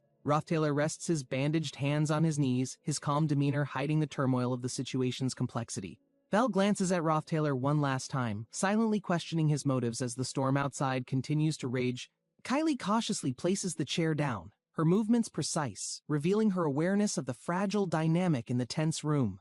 Taylor observes her calmly, his bandaged arms resting by his side, reflecting the toll of his recent struggles and battles. The holy magic radiates from Kylie, illuminating the room with a brilliant glow that momentarily overwhelms the dim surroundings. Taylor shifts slightly, instinctively shielding himself as the intense light engulfs the space, casting long shadows on the wooden walls. As the light fades, Kylie's expression hardens, determination evident in her stance while the air feels charged with purpose. Taylor leans forward, his posture deliberate, acknowledging the gravity of Kylie's actions while maintaining an air of restrained curiosity. Kylie meets his gaze unwaveringly, her presence embodying quiet strength amidst the uncertainty of their tenuous, fleeting connection. Taylor gestures subtly, his demeanor reflecting both skepticism and a guarded acceptance of the implications of Kylie's unexpected spell. The room's stillness deepens as Kylie adjusts her posture, the faint hum of lingering magic filling the silent void. Taylor's bandaged figure remains unmoving, his sharp eyes fixed on Kylie, silently probing her motivations and the weight of her resolve. Kylie lowers her gaze briefly, gathering her thoughts before raising her head again with a renewed sense of clarity and focus. Taylor's expression softens slightly, an unspoken recognition forming as he silently contemplates Kylie's unexpected presence and bold actions. The air between them grows heavier, the weight of their shared silence speaking volumes about their unvoiced uncertainties and intentions. Kylie subtly shifts her weight, her steadfast demeanor revealing her inner strength, as if bracing herself for what lies ahead. Taylor's measured response creates a fragile understanding, marking the beginning of a connection forged in this brief, pivotal moment. Belle and Kylie push through the snowy winds, their breath visible as they strive to find the way ahead. A warm fire illuminates Kylie's face as she looks back, contemplating the comforts of Ophelis Hall after this ordeal. The small hut behind them still carries the metallic tang of blood and the undeniable harshness of reality. His shadow looms near the hut, an imposing figure that hints at a life entwined with violence and solitude. The essence of freedom feels distant, replaced by the heavy burden of survival etched into the present moment. Kylie's footprints trail behind her, a symbolic journey into the harsh reality of chasing freedom amidst the freezing snow. The warmth of Belle's presence offers Kylie solace as she reflects on the profound respect she has for her. Belle hesitates, sensing an unspoken bond forming, her own worries concealed beneath her icy composure. Kylie's determination contrasts sharply with her vulnerability, as Belle shields her from the biting wind. Their shared silence speaks volumes, reflecting the depth of understanding and the weight of their unspoken worries. A blooming plant heralds the arrival of spring, a gentle reminder of renewal and growth after a harsh winter. The Laplace Bakery stands as a symbol of comfort, its doors open to welcome those seeking warmth and respite. Lortel and Taylor sit together, their quiet conversation suggesting deeper plans amidst the serenity of the bakery's ambiance. The chefs approach Lortel and Taylor, their warm gestures and greetings reflecting the bakery's lively and inviting atmosphere. Lortel speaks to Taylor with a calm yet decisive tone, her words hinting at the unfolding of an intricate plan. Lortel sips tea calmly, countering accusations of harsh practices while explaining her approach to ethics and managing resources. The stacked delivery boxes highlight the bakery's halted operations caused by the snowstorm that disrupted distribution efforts. A chef reflects on canceled orders, expressing frustration about the situation while seeking solutions to address the challenges. Lortel emphasizes the importance of morals in business, urging the chefs to reconsider their approach to problem-solving during crises. A chef nervously requests Lortel's influence to address team concerns, recognizing her role in mediating the bakery's current issues. Lortel reassures the staff, offering her expertise in financial management while maintaining optimism despite the bakery's financial difficulties. She suggests walking with Taylor, demonstrating her proactive nature in tackling challenges while building trust among her team. Taylor observes the bustling marketplace, commenting on the limited resources and the effects of the snowstorm on their operations. The busy bakery reflects the combined efforts of the staff, working hard to sustain productivity amidst ongoing financial constraints. Lortel humorously remarks on her skill in managing money, boosting morale while ensuring everyone stays focused on overcoming obstacles. Lortel and Taylor walk through the marketplace, discussing strategies to handle the bakery's financial and operational challenges. Lortel notices Taylor's frugality as he stops by the library to borrow a textbook rather than purchasing one. Taylor mentions the high cost of textbooks, highlighting the financial struggles faced by students balancing education and living expenses. Lortel contemplates offering financial help but chooses to respect Taylor's independence and resourceful mindset. As they continue their journey, mutual understanding grows between Lortel and Taylor, fostering a partnership built on shared resilience. The approaching student council election stirs curiosity as Lortel considers her role and the importance of strategic decisions. Taylor walks beside Lortel, exchanging thoughts on leadership and responsibility within their roles at the academy. They reflect on Tanya Taylor's potential, weighing her leadership against the challenges of their academy's politics. Tanya's candidacy becomes the focus, highlighting her resolve despite the constraints of her upbringing and expectations. Taylor acknowledges Tanya's resilience, recognizing her as a beacon of effort and ambition among their peers. Lortel's insight reveals the complexity of Princess Fiona's campaign and the overwhelming odds she faces in the elections. Tanya's sincerity in her approach starkly contrasts Fiona's strategic manipulation, creating an undercurrent of tension within the student body. Roth Taylor's internal conflict arises, contemplating loyalty and values as he evaluates the candidates' efforts and their personal connections. The blossoming cherry blossoms symbolize hope and renewal, underscoring the transformative journey of the candidates and their supporters. Lortel appreciates Roth Taylor's stance. Subtly relieved, he shares her preference for Tanya over the politically adept Princess Fiona. Lortel's playful demeanor shifts, her subtle affection for Roth Taylor hinted in her gestures and words during their conversation. Roth Taylor, slightly taken aback, processes Lortel's playful teasing, unsure of her intentions but intrigued by her demeanor. Lortel's vulnerability surfaces briefly, her lighthearted nature masking deeper feelings and her aspirations for connection amidst their shared responsibilities. Roth Taylor's awkward response sparks a moment of levity, easing the tension as they navigate their growing friendship. Their camaraderie strengthens, the shared walk leaving an imprint of mutual respect and unspoken understanding as they part ways. Roth Taylor stands firm, deciding against distractions while resolving to focus on his graduation and goals without compromise. Lortel glances up, contemplating the weight of Roth Taylor's determination as their journey intertwines amidst the challenges ahead.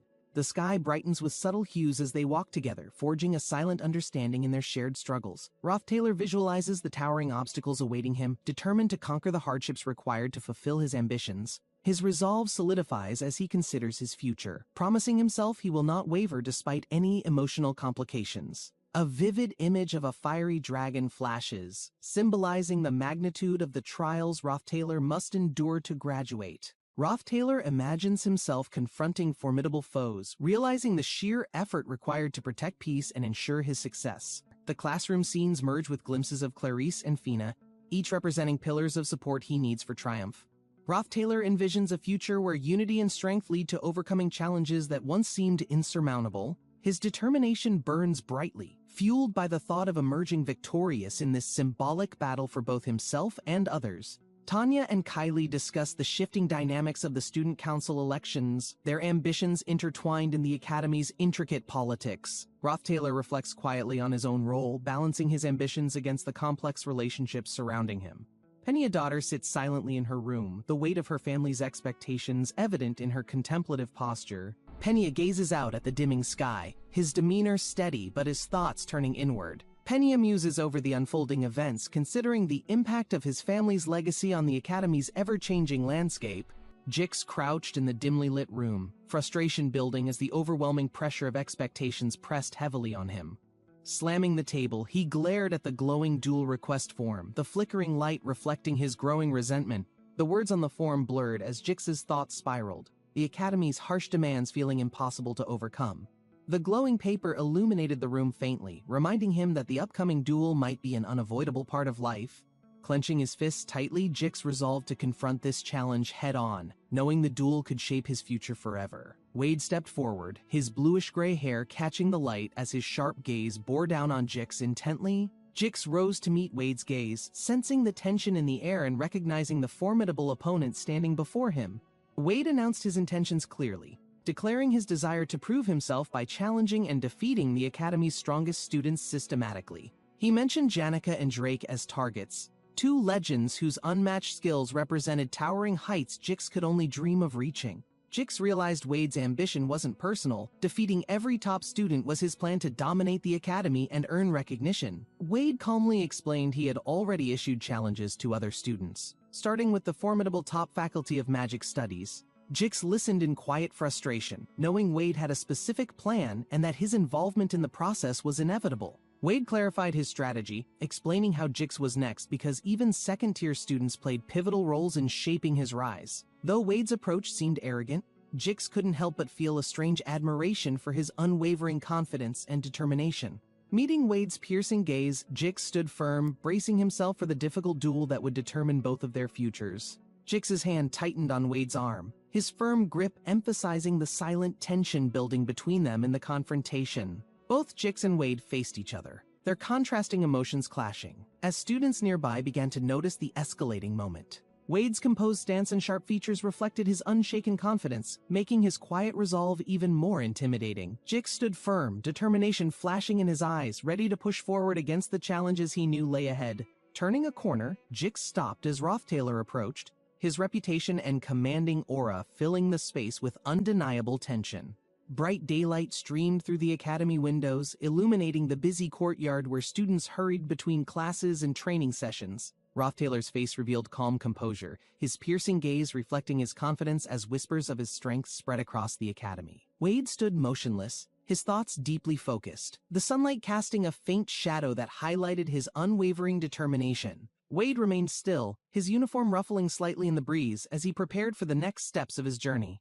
Jix stood in the distance, exhaustion clear in his posture, yet a sense of resilience lingered despite his recent struggles. Jix leaned against a wall, visibly weary from battle, though his spirit remained unbroken despite the toll of recent events.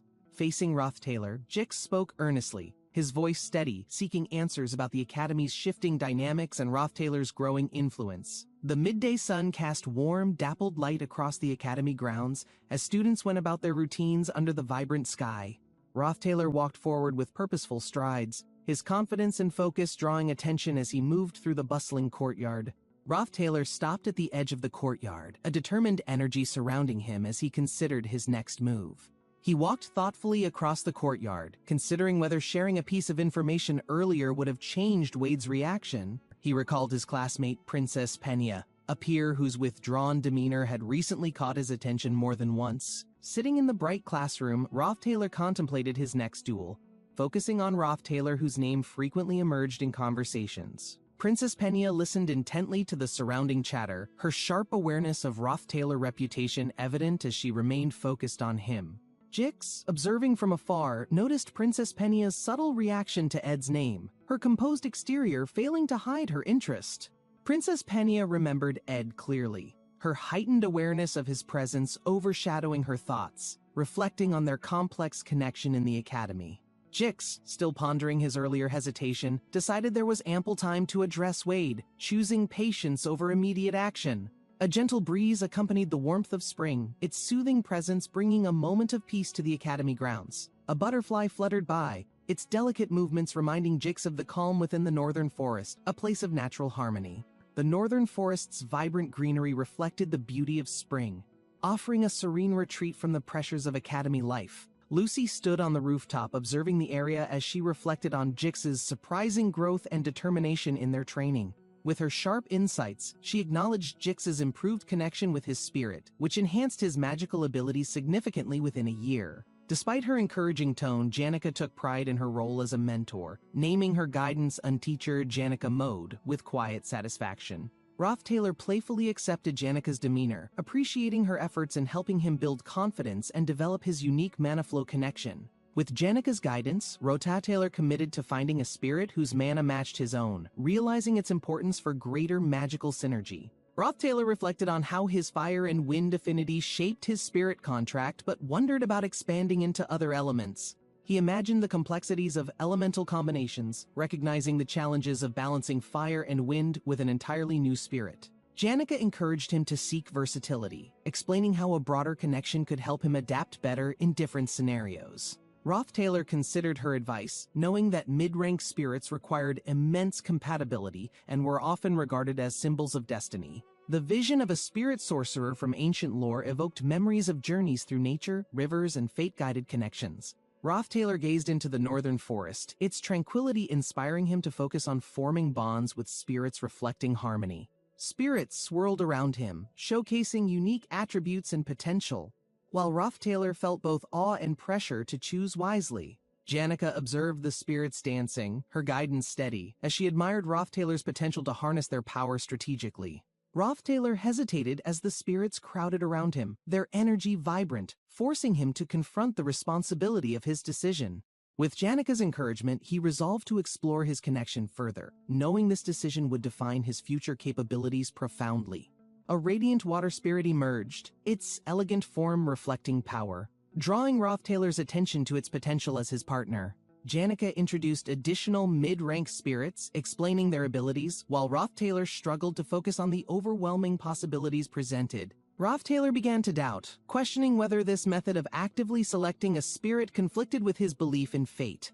Janica maintained her confident demeanor, guiding Rothtailor through the spirits, though he remained hesitant about trusting this unfamiliar process. As the Academy welcomed new students with its lively festival, Rothtaler pondered whether his choice aligned with his journey's purpose.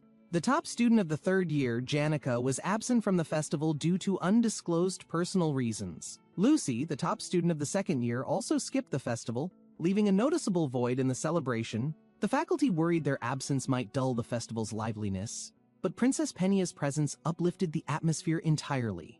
Princess Penya exuded unmatched grace, her composed demeanor inspiring awe, even as Sylvania Academy emphasized equality within its diverse student body. Despite this equality, nobles and commoners alike hesitated to approach her, except for one fearless individual during the lively event. Wade, the top student of the first year, engaged in an intense chess match with Penya, showcasing his strategic thinking. Penya praised Wade's skill, noting that his hesitation to sacrifice a pawn prevented him from securing an earlier victory. Wade acknowledged Penya's critique, reflecting that projecting real-world tactics onto chess felt fundamentally different and challenging in practice. Their conversation turned to lessons learned at the Academy, where self-awareness proved just as valuable as academic and martial prowess. Wade considered Penya's insight, realizing that understanding others required embracing the idea that one cannot always be correct in judgment. Ed Rothtaler, expelled from the Academy, was regarded as a minor concern, though doubts lingered in some minds about the decision. His actions, such as saving Janica and making a home in the forest, gradually reshaped opinions regarding his worth. Over time, Ed's ability to survive and thrive despite rejection reflected his resilience and his bond with nature's spirits. The mistakes of those who underestimated him became apparent as Ed's growing strength revealed the potential he carried within himself. With fire in his soul and determination driving him, Ed embraced his path, overcoming challenges and preparing for greater trials. Rothtaler's influence grew within the Academy, his increasing presence garnering respect even among the incoming students who spoke highly of him.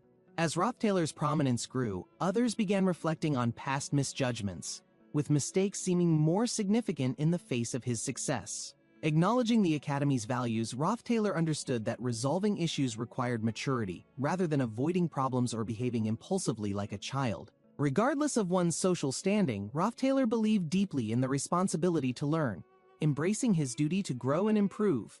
Penya's focused gaze reflected her realization that meaningful progress came through embracing challenges, regardless of personal doubts or obstacles ahead. Penya smiled after their match, her gratitude evident as she acknowledged how much she had learned from their intense chess game. Rothtaler reflected on the futility of avoiding challenges, knowing his path required facing conflicts directly to achieve true resolution. His plans unfolded as he prepared to address unresolved matters, intending to retreat to the northern forest solitude afterward.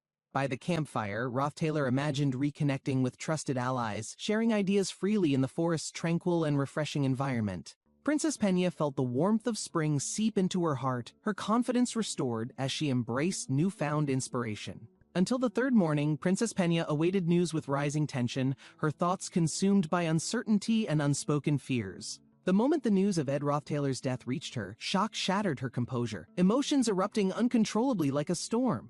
The Academy's majestic towers loomed against the blue sky, a hub of activity as students diligently pursued their academic goals. The letter addressed Rothtaler's father, acknowledging the time spent away at the Imperial Castle and updating him on current events. The writer explained how letters became their primary means of communication, detailing their experiences and reflections on family obligations. The writer pledged to uphold the honor of the Rothtaler name, expressing their determination to excel at Sylvania Academy. Memories of adjusting to the rigorous schedule resurfaced, emphasizing the importance of balancing family expectations with the Academy's demanding curriculum. The writer reflected on a vivid childhood memory of the lilac-covered hills behind their residence, a place of peace and beauty. In the dream, they walked hand in hand with someone whose identity remained unclear, evoking a sense of comfort and connection. The path they followed felt familiar, symbolizing both the challenges and support experienced throughout their journey at Sylvania Academy. The dream invoked feelings of unity and purpose, reminding the writer of the deep bonds guiding their actions and choices. The vivid imagery stayed with them, inspiring a renewed focus on the responsibilities and connections defining their place within the Academy. The writer speculated that Wade's reliability must have impressed their father, potentially earning his trust during moments of uncertainty and transition.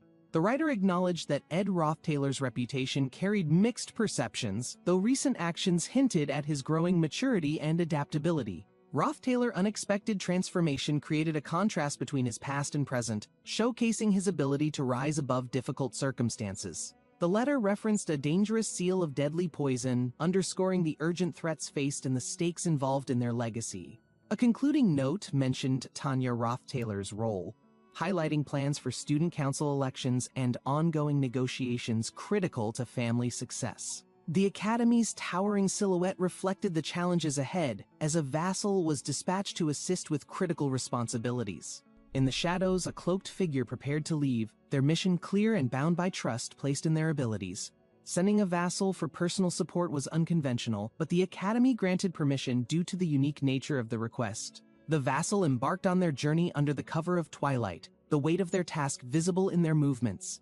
Darkness engulfed the path as they disappeared into the distance, leaving behind an unspoken tension of the mission's gravity. The swirling energy coursed through the figure's body, its raw intensity overwhelming as they struggled to adjust to its force. With a focused gaze, they harnessed the absolute power of mana, marveling at its limitless potential yet dreading its cost. A violent surge of energy enveloped the scene, its brilliance blinding as every ounce of control was pushed to its limit. The rain poured heavily, matching the intensity of the moment as the individual confronted the inevitability of their chosen path. The result was undeniable, the air thick with tension as the confrontation marked a turning point in their arduous journey. Blood stained the ground as the battle reached its peak, each movement slower as exhaustion took a toll on them. A sharp scream cut through the rain, her voice filled with desperation as she rushed to aid the fallen figure. He collapsed under the relentless downpour, his injuries severe, while her cries carried across the battlefield in futile anguish. Reaching out her trembling hand, she struggled to pull him back from the edge, her determination fighting against her despair. Silent tears streamed down her face, her grip unwavering. As the rain washed away the blood and hope lingered faintly, rain poured heavily, each drop echoing the tension as Tanya processed the escalating conflict before her eyes with unease. The crimson energy swirled violently, illuminating the space and revealing the immense sacrifice needed to protect those closest to Tanya. Grasping the orb of power tightly, Tanya prepared herself, understanding the necessity of what must be done. The narrative shifted 3 days prior, showcasing the serene academy before the chaos unraveled unexpectedly. Warm sunlight bathed the academy, a stark contrast to the ominous events foreshadowed by recent disturbances in the atmosphere. Scribbled notes of strategy filled the board, highlighting the meticulous planning required for the upcoming student council elections. Princess Penya's influence cast a long shadow over others, her name recognized widely across the academy and surrounding regions. Despite Fenia's popularity, her overwhelming presence stifled others' chances of gaining any meaningful victory in the competitive council race. With her chances bleak, the student considered relinquishing ambitions, weighed down by the inevitability of a one-sided outcome. Outside, a refreshing breeze filled the campus, yet her mind remained heavy with the burdens of impossible expectations. Tanya navigated her conversations with peers, offering guidance and maintaining her composed demeanor despite her growing internal worries about expectations. Students gathered around Jix, admiring his unrivaled strength, as Tanya discreetly observed the dynamics of their interactions. Tanya exchanged polite words with those around her, her voice steady but her thoughts drifting to unresolved responsibilities awaiting her. Lortel joined the lively conversation, her presence radiating confidence as she provided input on their ongoing discussions about academy matters. Tanya greeted Marilise cautiously, her reserved tone masking the subtle curiosity about Marilise's contributions to the unfolding council race. They stand confidently in the grand hall, surrounded by students who admire her poise and respect her growing influence. Kylie and Terry, inspired by Tanya's dedication, dream of achieving similar recognition through their hard work and determination. Tanya encourages her peers, emphasizing that consistent effort and focus will eventually lead to accomplishments worth celebrating in the academy. The room glows with optimism as students feel empowered by Tanya's words, fostering a sense of unity and shared aspirations. Tanya leaves the hall, her mind filled with plans to further uplift her peers and continue achieving personal growth. Tanya reflects on how her reputation has soared due to her association with Ed, despite her internal feelings of self-doubt. She remembers Ed's past struggles and wonders why his strength and resilience inspire such respect among their peers now. Wandering through the corridor, Tanya contemplates her identity and whether her achievements stem from her own merit or connections. The weight of expectations grows heavier, leaving Tanya questioning her place in the academy and the path she has chosen. Tanya resolves to define her own success, independent of her brother's legacy. determined to prove her worth. Tanya meets Kadek and Nox, two trusted allies sent to assist her in handling academy matters and external negotiations. Kadek offers to gather important market information to streamline trade discussions, ensuring smoother and more favorable outcomes for all. Nox reassures Tanya, emphasizing their shared responsibility in tackling the challenges she faces as a representative of the Rothtailor family. Tanya expresses gratitude for their support, knowing their expertise will significantly ease the burden of her growing responsibilities. Together, they strategize, blending wisdom and determination to address pressing issues and uphold the Rothtailor name with dignity and efficiency. Tanya reflects on her dedication to academics, balancing personal challenges and high expectations within the competitive Sylvania Academy environment. Nox steps forward with insight, offering Tanya valuable advice to navigate the complexities of the Student Council presidential election process. News of Princess Penya's unexpected withdrawal surprises Tanya, raising questions about the election's outcome and her role moving forward.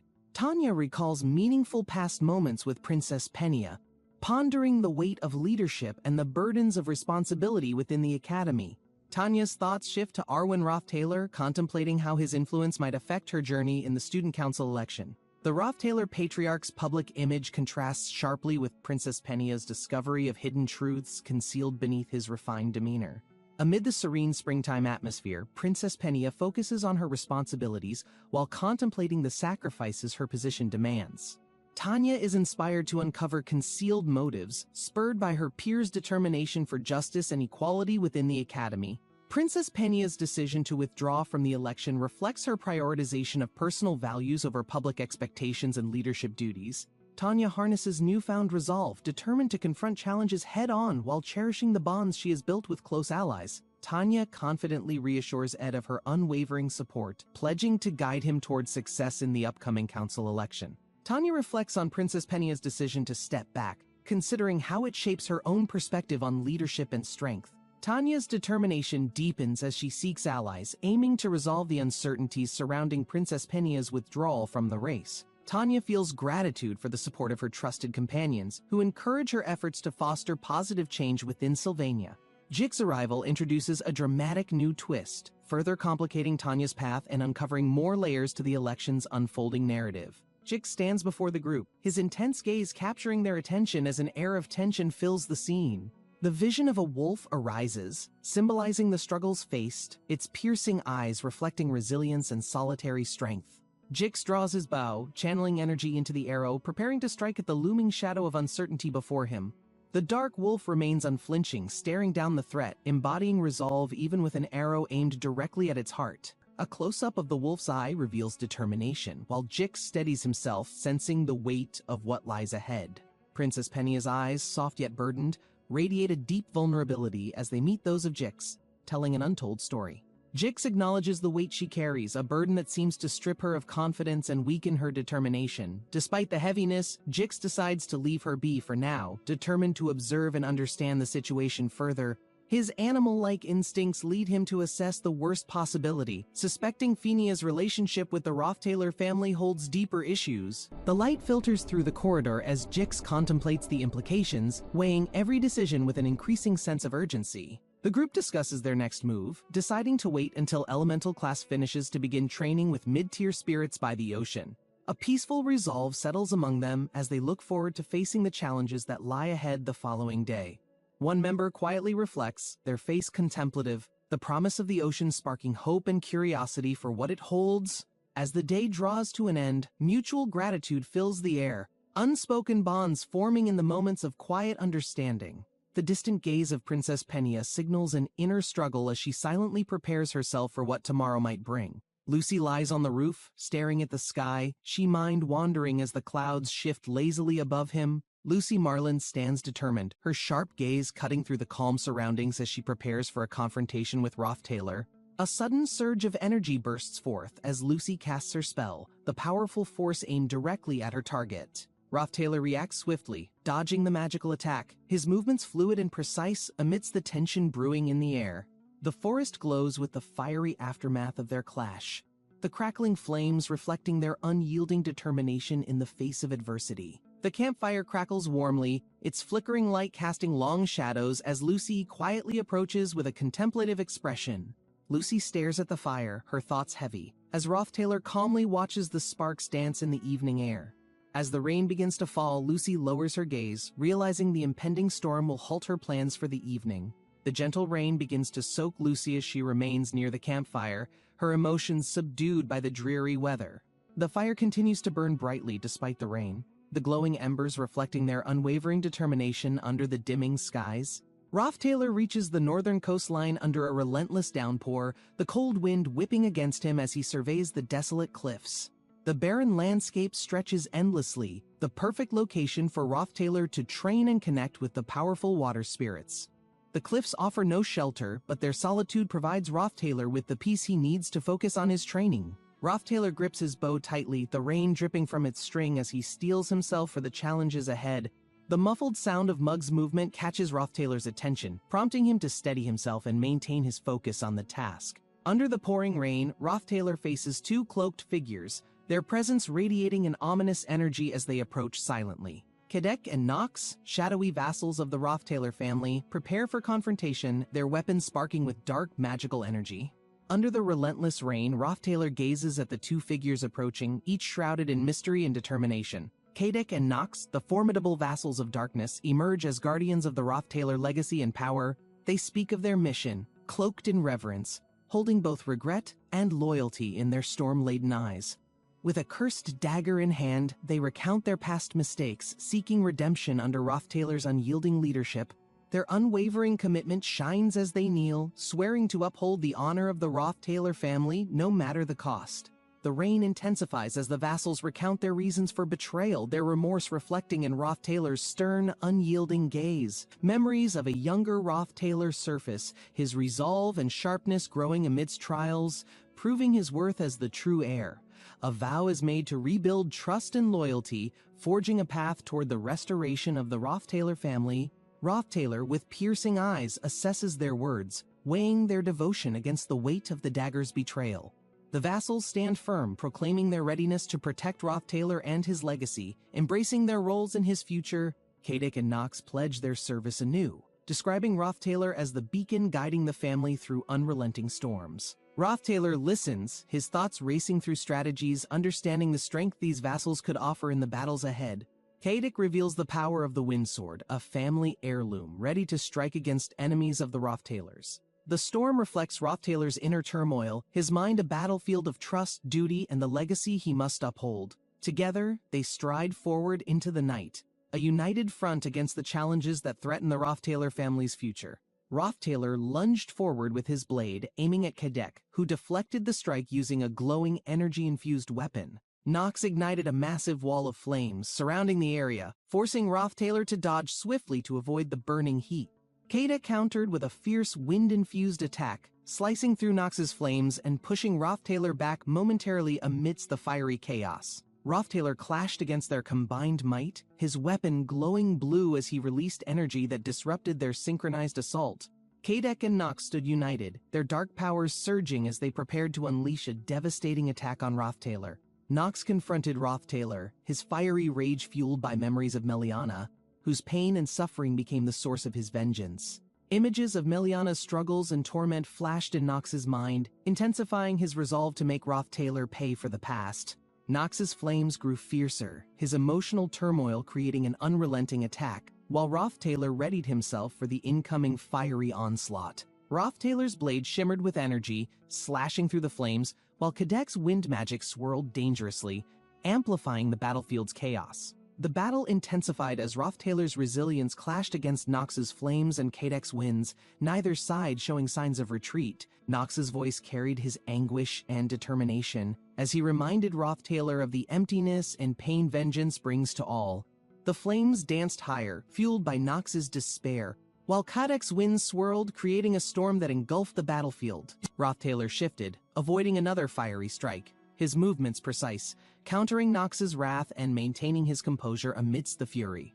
Kadek acknowledged Rothtailor's growth with a smirk, impressed by the young master's ability to endure against such overwhelming odds. As the storm raged on, Rothtailor steadied his blade, prepared to deliver a final decisive strike against the relentless duo. Rothtailor focused intensely, dodging flames as Nox's blazing attack roared closer, testing his agility amidst the relentless storm's chaos.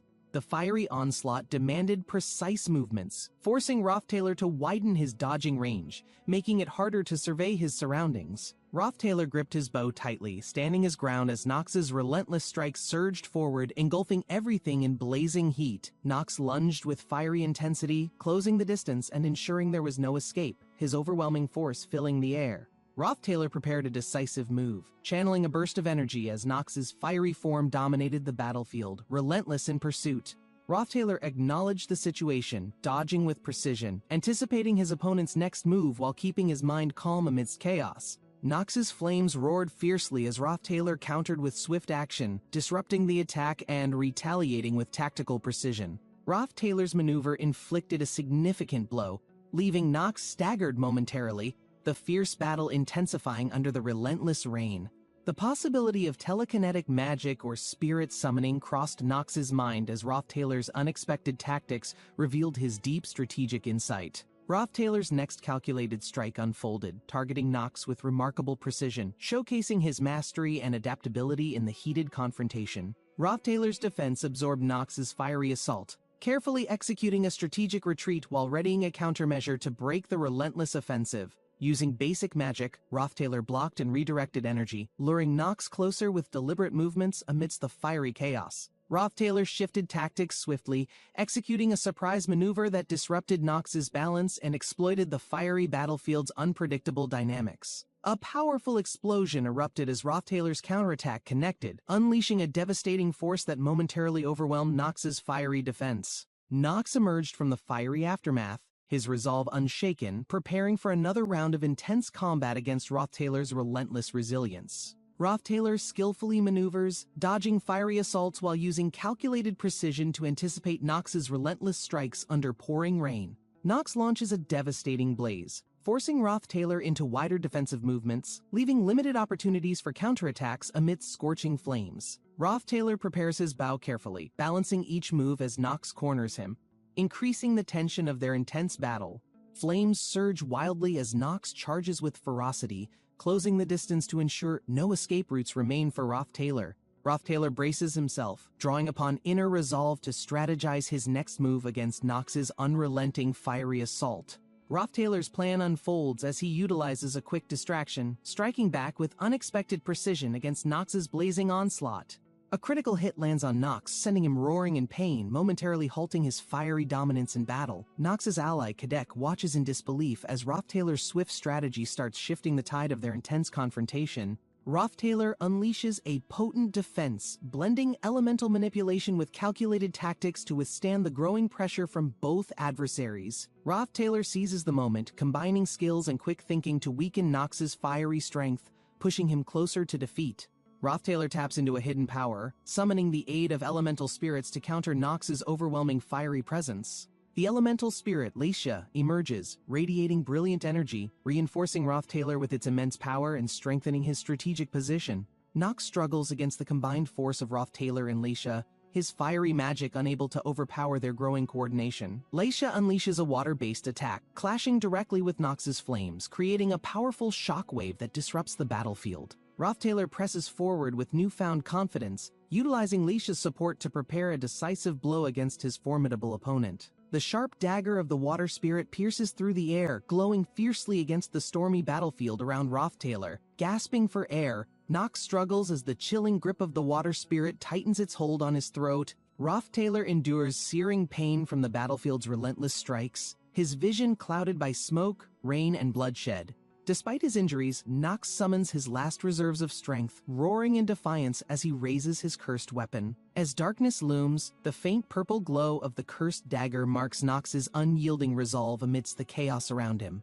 Rothtailor's battered figure glows with an aura of green, an unexpected blessing shielding him from the storm's brutal ferocity. The wind roars louder, and Rothtailor channels the storm's blessing, striking with a force he never thought he possessed. Swirling energy surges forward, consuming the enemy ranks as Rothtailor's resolve strengthens under the unrelenting storm's blessing. Nox's dagger glows ominously, but his confidence wavers against the unexpected force of Rothtailor's enhanced power.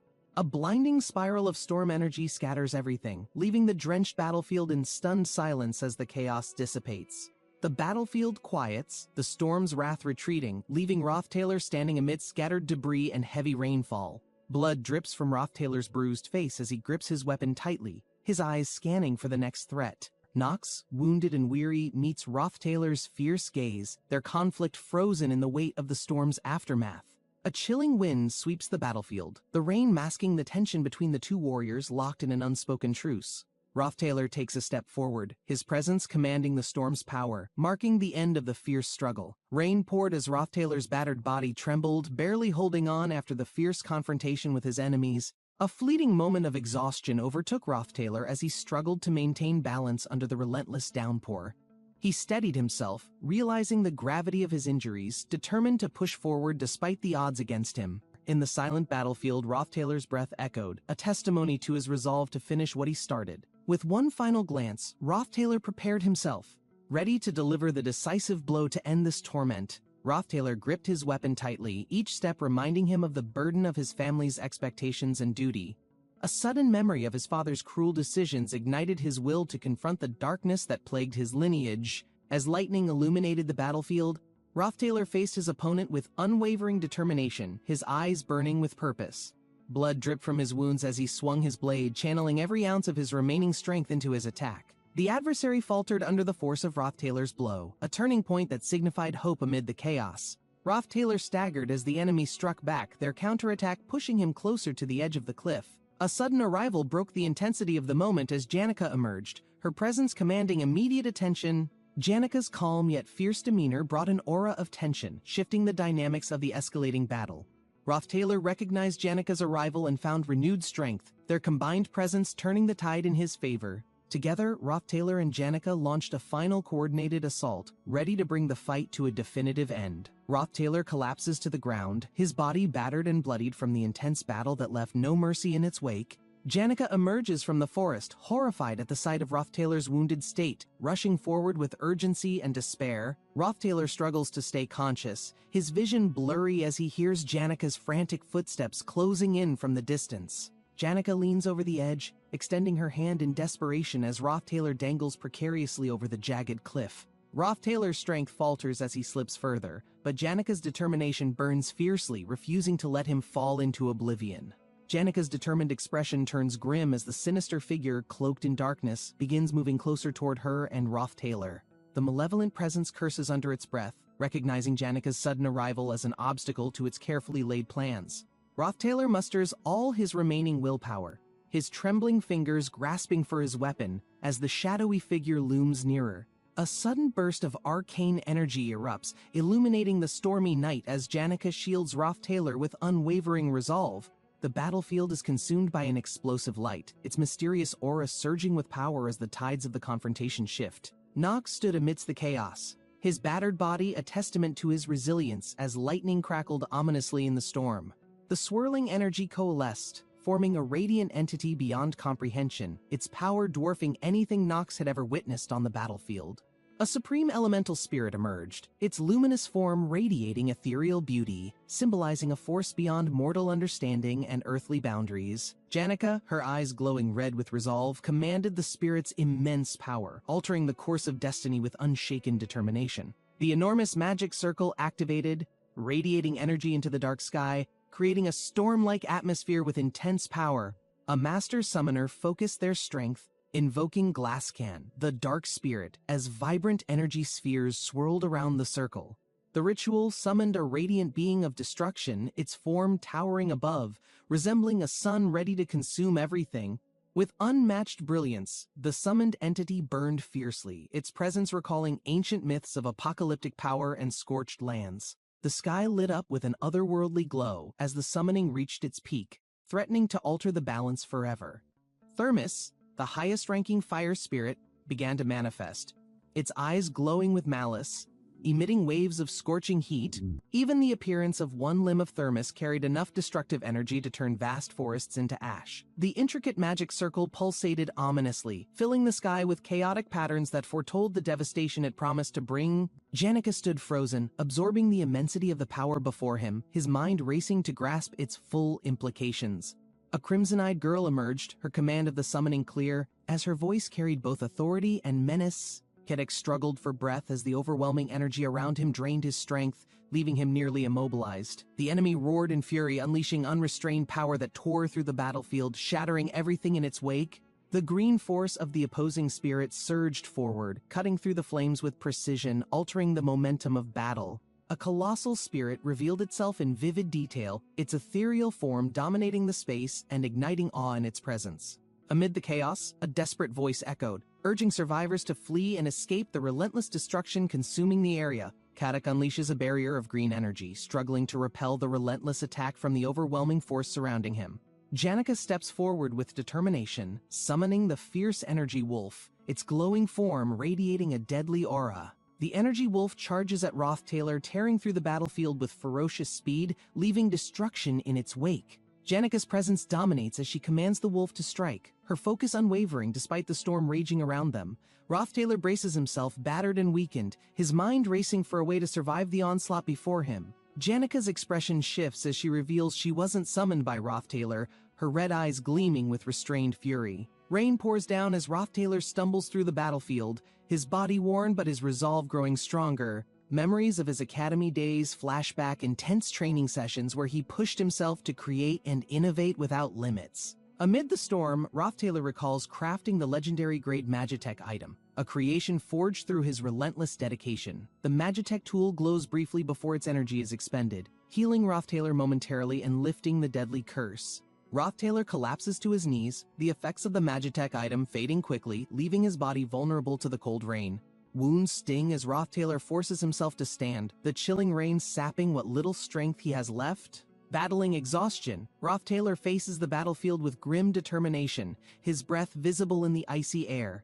The freezing rain continues as Rothtailor's mind races, calculating his next move while feeling the lingering effects of his injuries. Despite his battered body, Rothtailor grits his teeth and prepares to face the danger ahead, unwilling to yield to defeat. Rothtailor watches the scene above the cliff, his expression tense as the pouring rain obscures the fiery chaos. Rothtailor's soaked boots remain planted on unstable ground as the wind howls through the dark, ominous battlefield. Rothtailor stands firm, rain dripping from his hair as his gaze locks onto the swirling storm of magic above. Kreppen observes the scene from afar, their presence radiating a foreboding aura that looms over the escalating confrontation. Rothtailor's focus sharpens as he channels his resolve, preparing for the next critical move in this perilous situation. Rothtailor stands with his allies, their expressions resolute as the rain and storm seem to test their unity. Kreppen remains unwavering, their calm yet menacing demeanor hinting at untold power ready to be unleashed. Kadok and Nox square off against Tanya, the relentless storm accentuating the dramatic standoff between them. Rothtailor collapses to his knees, the toll of the battle leaving him drenched, bloodied, and weakened. Rothtailor looks up at the sky, his breath labored but his determination burning brighter with every fleeting moment. A fiery explosion erupts in the darkness, illuminating the battlefield with its intense, volatile light. Rothtailor lies motionless on the rain-soaked ground, his body showing the aftermath of a grueling battle. Rothtailor's eyes flicker open, their clarity reflecting his stubborn refusal to surrender to despair. Janica embraces Rothtailor tightly, her relief evident as she finds him alive amidst the devastation. A hand appears out of the chaos, trembling yet determined, signaling the fragile line between survival and defeat. Rothtailor, lying battered, clutched his wounds under the relentless rain, struggling to stay conscious amid the storm's chaos. Janica knelt by his side, her eyes filled with worry as she tried to comfort him despite his injuries. A sob escaped Janica, her trembling hand reaching out to steady Rothtailor as the rain drenched them both. The two lay on the wet ground, the storm raging above them as silence filled the air. In the distance, the storm's power continued unabated, shrouding their fragile moment with an ominous presence. Rothtailor sat by the fire, its warmth contrasting sharply with the cold rain outside as he planned his next steps. Janica brought supplies, her cheerful demeanor a rare comfort amidst the uncertainty and tension surrounding Rothtailor's situation. Sitting close to the fire, they shared a rare moment of camaraderie, their shared struggles bridging the gap between them. Janica shifted awkwardly, her emotions betraying her as she quickly looked away, hiding her flushed face in the firelight. The flickering firelight reflected in their eyes as a heavy silence settled, both lost in their thoughts of survival. The rain poured relentlessly, its sound blending with the crackling fire as Rothtailor reflected on the weight of his decisions. As the storm continued, Rothtailor remained focused, his mind churning with plans for the future amidst the constant turmoil. Lucy sat outside the cabin, her gaze distant as the rain fell around her, lost in thought and solitude. Unlike her usual boredom, Lucy felt a sense of purpose in her quiet watch, a resolve she couldn't yet name. The cabin owner's simple life played vividly in her mind, a stark contrast to the tension they all lived under. Taylor examines the extinguished campfire, crouching over the soaked ashes, scanning the area for any signs of recent activity. Kicking the wooden braces, Taylor tests their sturdiness, ensuring everything still holds together after the stormy weather. He collects the completely soaked laundry from the drying rack, shaking off the excess water before heading indoors. Taylor pushes tools under the tarps to protect them from rust, carefully organizing the scattered items left outside. Shaking the water off his clothes, Taylor greets Lucy as he enters the cabin, prepared for the next task. Lucy senses a strange magical energy lingering nearby, her violet eyes narrowing as she scans the surroundings for any threats. Muttering to herself, Lucy finds the sensation irritating, her discomfort growing as she adjusts to the tension-filled air. Taylor, perched on the rooftop, acknowledges Lucy's efforts, thanking her quietly for maintaining the cabin during his absence. Yawning, Lucy stretches her arms, exhausted from keeping the house in order while dealing with the lingering magical disturbances. She leaps gracefully from the roof, her cloak billowing in the wind as she lands lightly on the muddy ground. Lucy's eyes widen in concern as she spots a bleeding man in the forest, barely standing as the rain pours. Knox introduces himself as a retainer of the Rothstaler family, his voice trembling as he clutches his injured side. He explains his injury, claiming to have slipped in the forest, mentioning his companion's unfortunate encounter with a wild animal. Knox pleads for Lucy's help, his bloodied appearance convincing her to assess the situation further. Determined, Lucy promises to save him, her aura flaring as her resolve strengthens under the ominous rain. Lucy, cloaked in shadow, faced the drenched figure trembling before her. The storm concealed her resolute expression as she sought truth. The weight of her question pressed down, forcing the figure to stammer. Lucy's eyes pierced through the lies they feared to tell. A glowing blade fell to the ground, its venomous aura radiating. Lucy's focus shifted to its rare, deadly mark. Examining the blade, she recognized the poison, a high-grade mark used only by the most calculated of assassins in rare encounters. Standing on the cliff, Lucy concluded the culprit had already fled beyond reach, leaving behind only traces of their sinister intent. The rain fell harder as Lucy approached Ed's lifeless body. The scene screamed of betrayal, orchestrated with brutal precision. Janica stood nearby, trembling as she confessed her arrival too late to stop the fatal blow that had sealed Ed's fate. Lucy carefully analyzed Janica's account. The pieces fit together, revealing the meticulous strategy employed by those behind this treachery. Janica hesitated before revealing the culprits were Kadek and Knox, retainers of a powerful house who had shattered their trust. Lucy resolved to inform the headmaster at daybreak. Justice would come swiftly, ensuring no others would fall victim to betrayal. Lucy turned sharply at Janica's call, spotting a collapsed student nearby.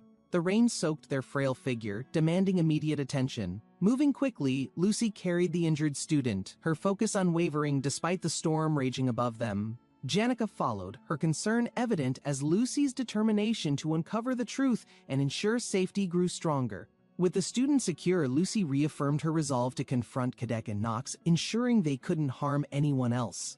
Returning to camp, Lucy and Janica braved the storm, united in their shared mission to bring justice for Ed's death.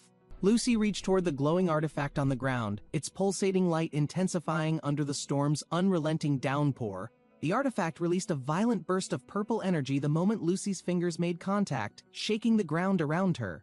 A surge of magic enveloped Lucy, lifting her into the air as lightning crackled and the storm grew more intense. The purple energy spiraled wildly, engulfing Lucy completely while Janica and the others watched in disbelief and panic from a distance. As the energy consumed Lucy, her form disappeared within the swirling storm, leaving an eerie silence in the wake of destruction. The storm continued raging as Lucy reappeared, suspended in midair, her body glowing with a dangerous intensity from the artifact's power. The energy radiating from Lucy became chaotic, forcing Janica and others to shield themselves as the artifact's corruption deepened. A powerful scream escaped Lucy as the artifact's magic overwhelmed her, twisting her movements with its dangerous, uncontrollable force. The magical surge revealed images of Kadek and Knox, their betrayal etched into the swirling chaos surrounding Lucy's figure.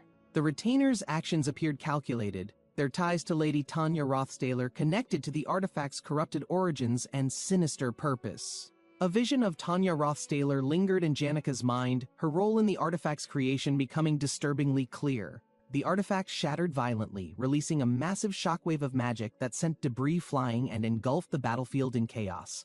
From the smoke and dust, Lucy emerged, her glowing eyes and crackling aura a clear sign of the artifact's lasting effect. The storm's intensity faded, but Lucy's transformation left a chilling aura, her stance unshaken by the destruction around her. A single question lingered: was Lucy still herself, or had the artifact changed her into something entirely beyond recognition? Lucy stood in the midst of glowing runes, her violet energy radiating as the storm reflected her growing, ominous power. The surrounding figures hesitated, their faces showing concern as the magical resonance around Lucy seemed to spiral beyond their comprehension. A glowing artifact in Lucy's hands activated, the blue runes on its surface shining brightly, drawing in energy from the environment. Magical circles formed beneath Lucy's feet, amplifying her presence as the artifact's power intertwined with her innate magical abilities. The group watched in shock as Lucy's power expanded, the artifact unleashing a surge of magic that engulfed the entire area. Lucy's violet energy intensified, her expression unreadable as the artifact seemed to meld her power into something darker and more uncontrollable. Her hand extended toward the artifact as the light exploded, illuminating her determined gaze and further connecting her with its magic. As the energy swirled, Lucy's words echoed, demanding action, her voice reverberating with the artifact's power as runes lit the night. The artifact's glow enveloped Lucy entirely, her figure lifted into the air as her control over the power seemed absolute yet foreboding. Lightning struck the ground as Lucy's voice carried through the chaos, her demand clear: Tanya Rothstaler must be brought to her. A powerful explosion ripped through the battleground, shaking the earth as shards of debris flew into the air with force. Thick smoke billowed from the aftermath, clouding the area in a dense haze as the storm raged on. Elvira stood at the edge of the chaos, her fiery red hair glowing against the destruction as she surveyed the scene. Wade stepped forward, his confident posture reflecting the strength of a seasoned fighter, his focus unshaken by the devastation around him. Jix appeared next, his imposing presence a reminder of the challenges still ahead, his gaze sharp and filled with resolve. Jix observed the aftermath of the battle, his thoughts lingering on Elvira's skills and her surprising defeat during the duel. Reflecting on the one-on-one combat, he questioned if even Elvira, known for her strength, had truly lost against her opponent. He approached the arena floor, his gaze fixed as he analyzed the intricate details of the match that had unfolded. His attention shifted to Elvira's unwavering determination, her red cloak billowing as she silently prepared for another challenge ahead. Jix stood nearby, his commanding presence a reminder that tougher trials awaited, raising the stakes for those daring to face him. A violent explosion erupted in the distance, sending shockwaves through the area as purple energy crackled and illuminated the dark sky. Smoke billowed from the source of the chaos, shrouding the surroundings in a dense haze that obscured Wade's view. Jix steadied himself, his boots hitting the ground firmly as he prepared to take action amidst the growing turmoil. Racing forward, he scanned the area, the realization dawning that the escalating energy had already spiraled beyond their control. As the violet energy surged, she emerged from the haze, her commanding aura radiating power and an ominous sense of authority. The arcane magic intensified, creating a swirling vortex that reflected years of mastery, its raw power rippling through the air. Lucy stood at the center, enveloped in violet energy as she called out Tanya Rothstaler's name with undeniable resolve.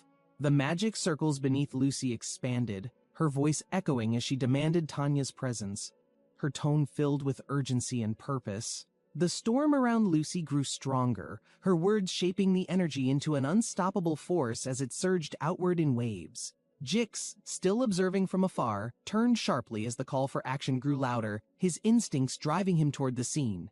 Chaos erupted as Wade and Maid rushed to assess the situation, confusion and urgency evident in their expressions. A report came in that the head maid had been taken down.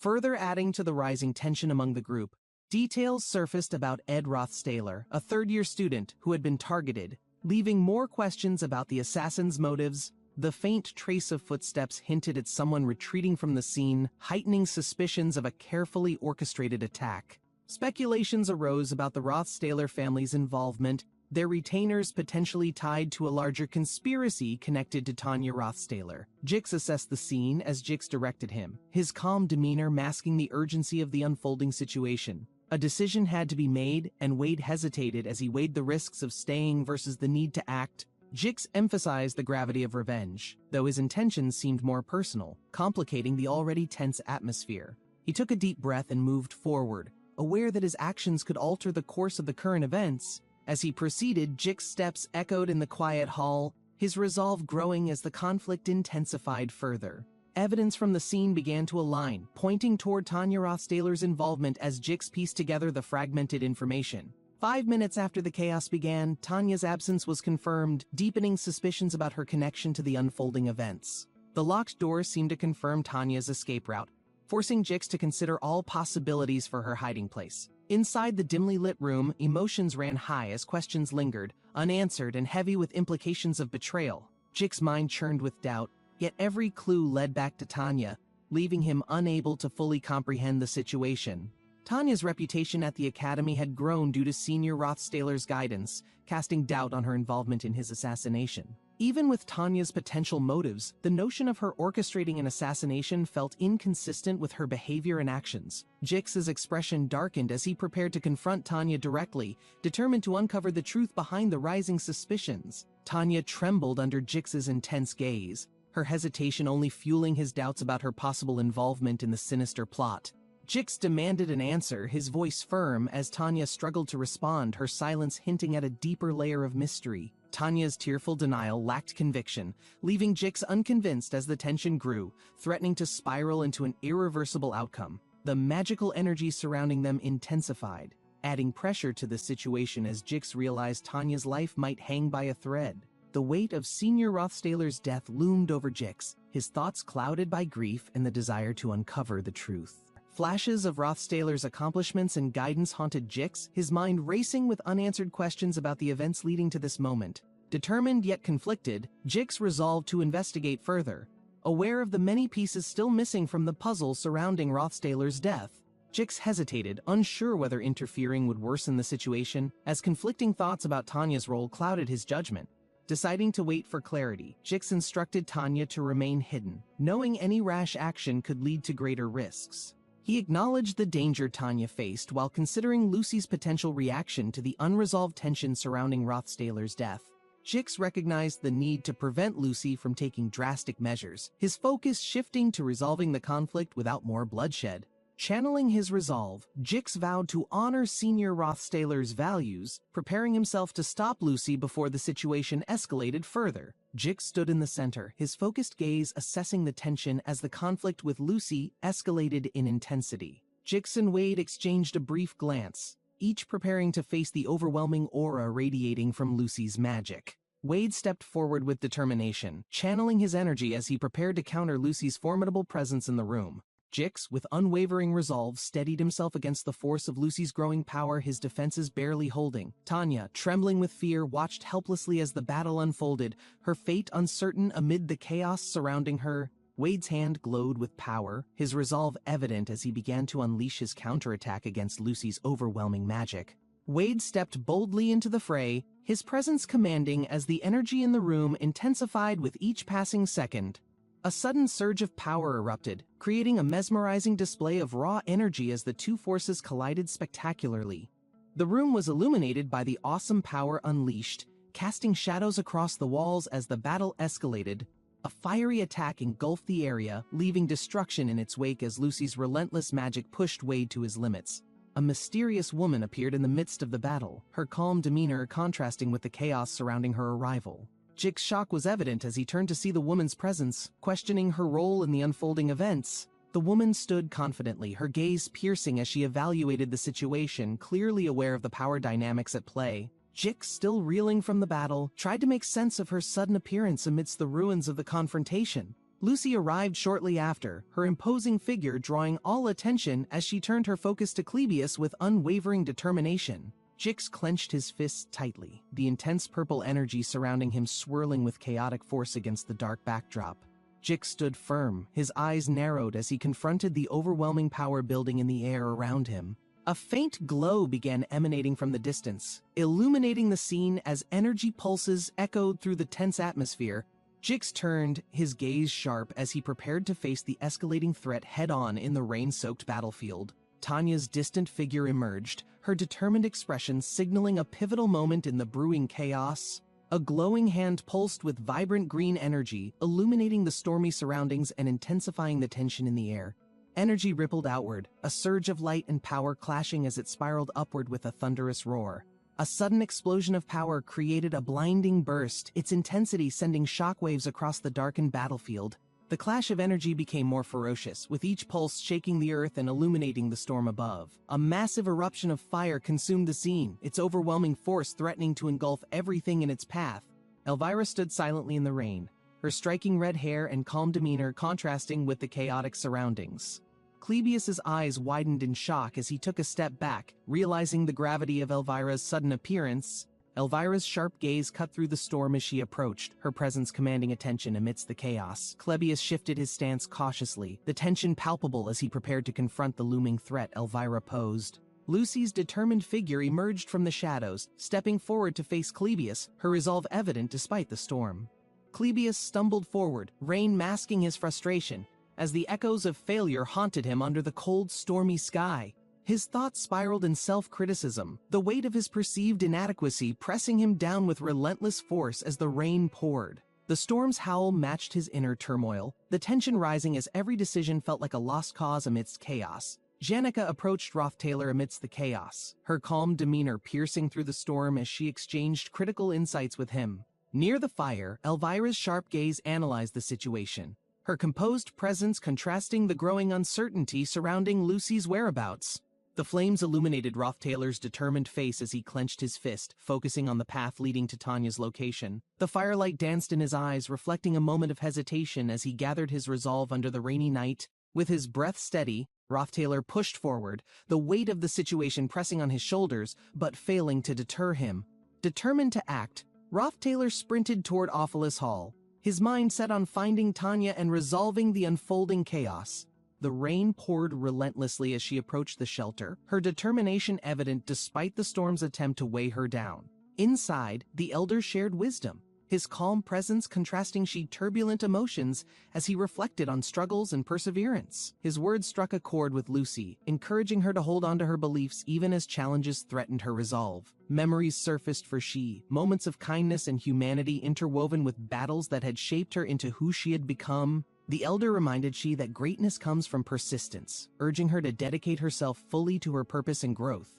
Lucy stood amidst a surge of magic as colorful energy collided, her focused gaze locked on the source of the power. The battlefield trembled under the intensity of the magical clash, each wave of energy reflecting Lucy's unyielding determination to prevail. Her glowing eyes radiated confidence as she vowed to return stronger, promising to fulfill her ambitions no matter the cost. Lucy's aura grew more commanding as she stepped forward, her resolve unshaken by the chaos surrounding her. The magic faded, but Lucy's presence remained, her words lingering in the air like a promise to rise above any challenge. As the storm of magic subsided, Lucy stood tall, her silhouette outlined by the remnants of the chaotic energy.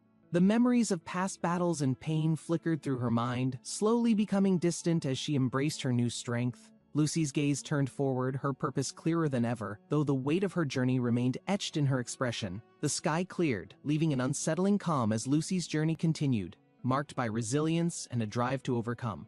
Standing alone, Lucy reflected on the elder's wisdom, realizing that even the harshest battles could transform pain into unshakable strength. Flames erupted across the battlefield, illuminating the stormy night as Lucy prepared herself for an imminent clash of power. The explosion rippled through the air, forcing Lucy to brace as Elvira's fiery energy shattered the silence of battle. Elvira emerged from the swirling smoke, her unwavering determination evident, despite the chaos intensifying with every moment under the storm. Lucy observed Elvira's precise movements, her magical aura surging as the tension in the air grew sharper with each passing second. Tanya stood watching from afar, her thoughts clouded by worry as the escalating battle unfolded against the storm's relentless downpour. Lucy's hand ignited with mana as she unleashed a powerful spell, countering the fierce attack that surged toward her. Elvira's flames surged forward, clashing with Lucy's energy, their combined power creating shockwaves that reverberated through the rain-drenched battlefield. The collision of their spells illuminated the stormy night, creating dazzling arcs of light as the storm amplified the chaos. Power radiated from Lucy's spell as she pushed against Elvira's relentless force. carving a fiery path through the darkness. Flames consumed the area, engulfing the battlefield with intense energy that threatened to overwhelm even the strongest of combatants present. A mysterious figure stepped forward, her commanding presence sending ripples through the battlefield, her aura brimming with immense, unyielding power. Lucy's attention shifted sharply as the figure's mana surged, displaying an eerie brilliance that hinted at unparalleled magical expertise. The woman stared directly at Lucy, her intentions clear as she raised her hand, preparing to strike with precision.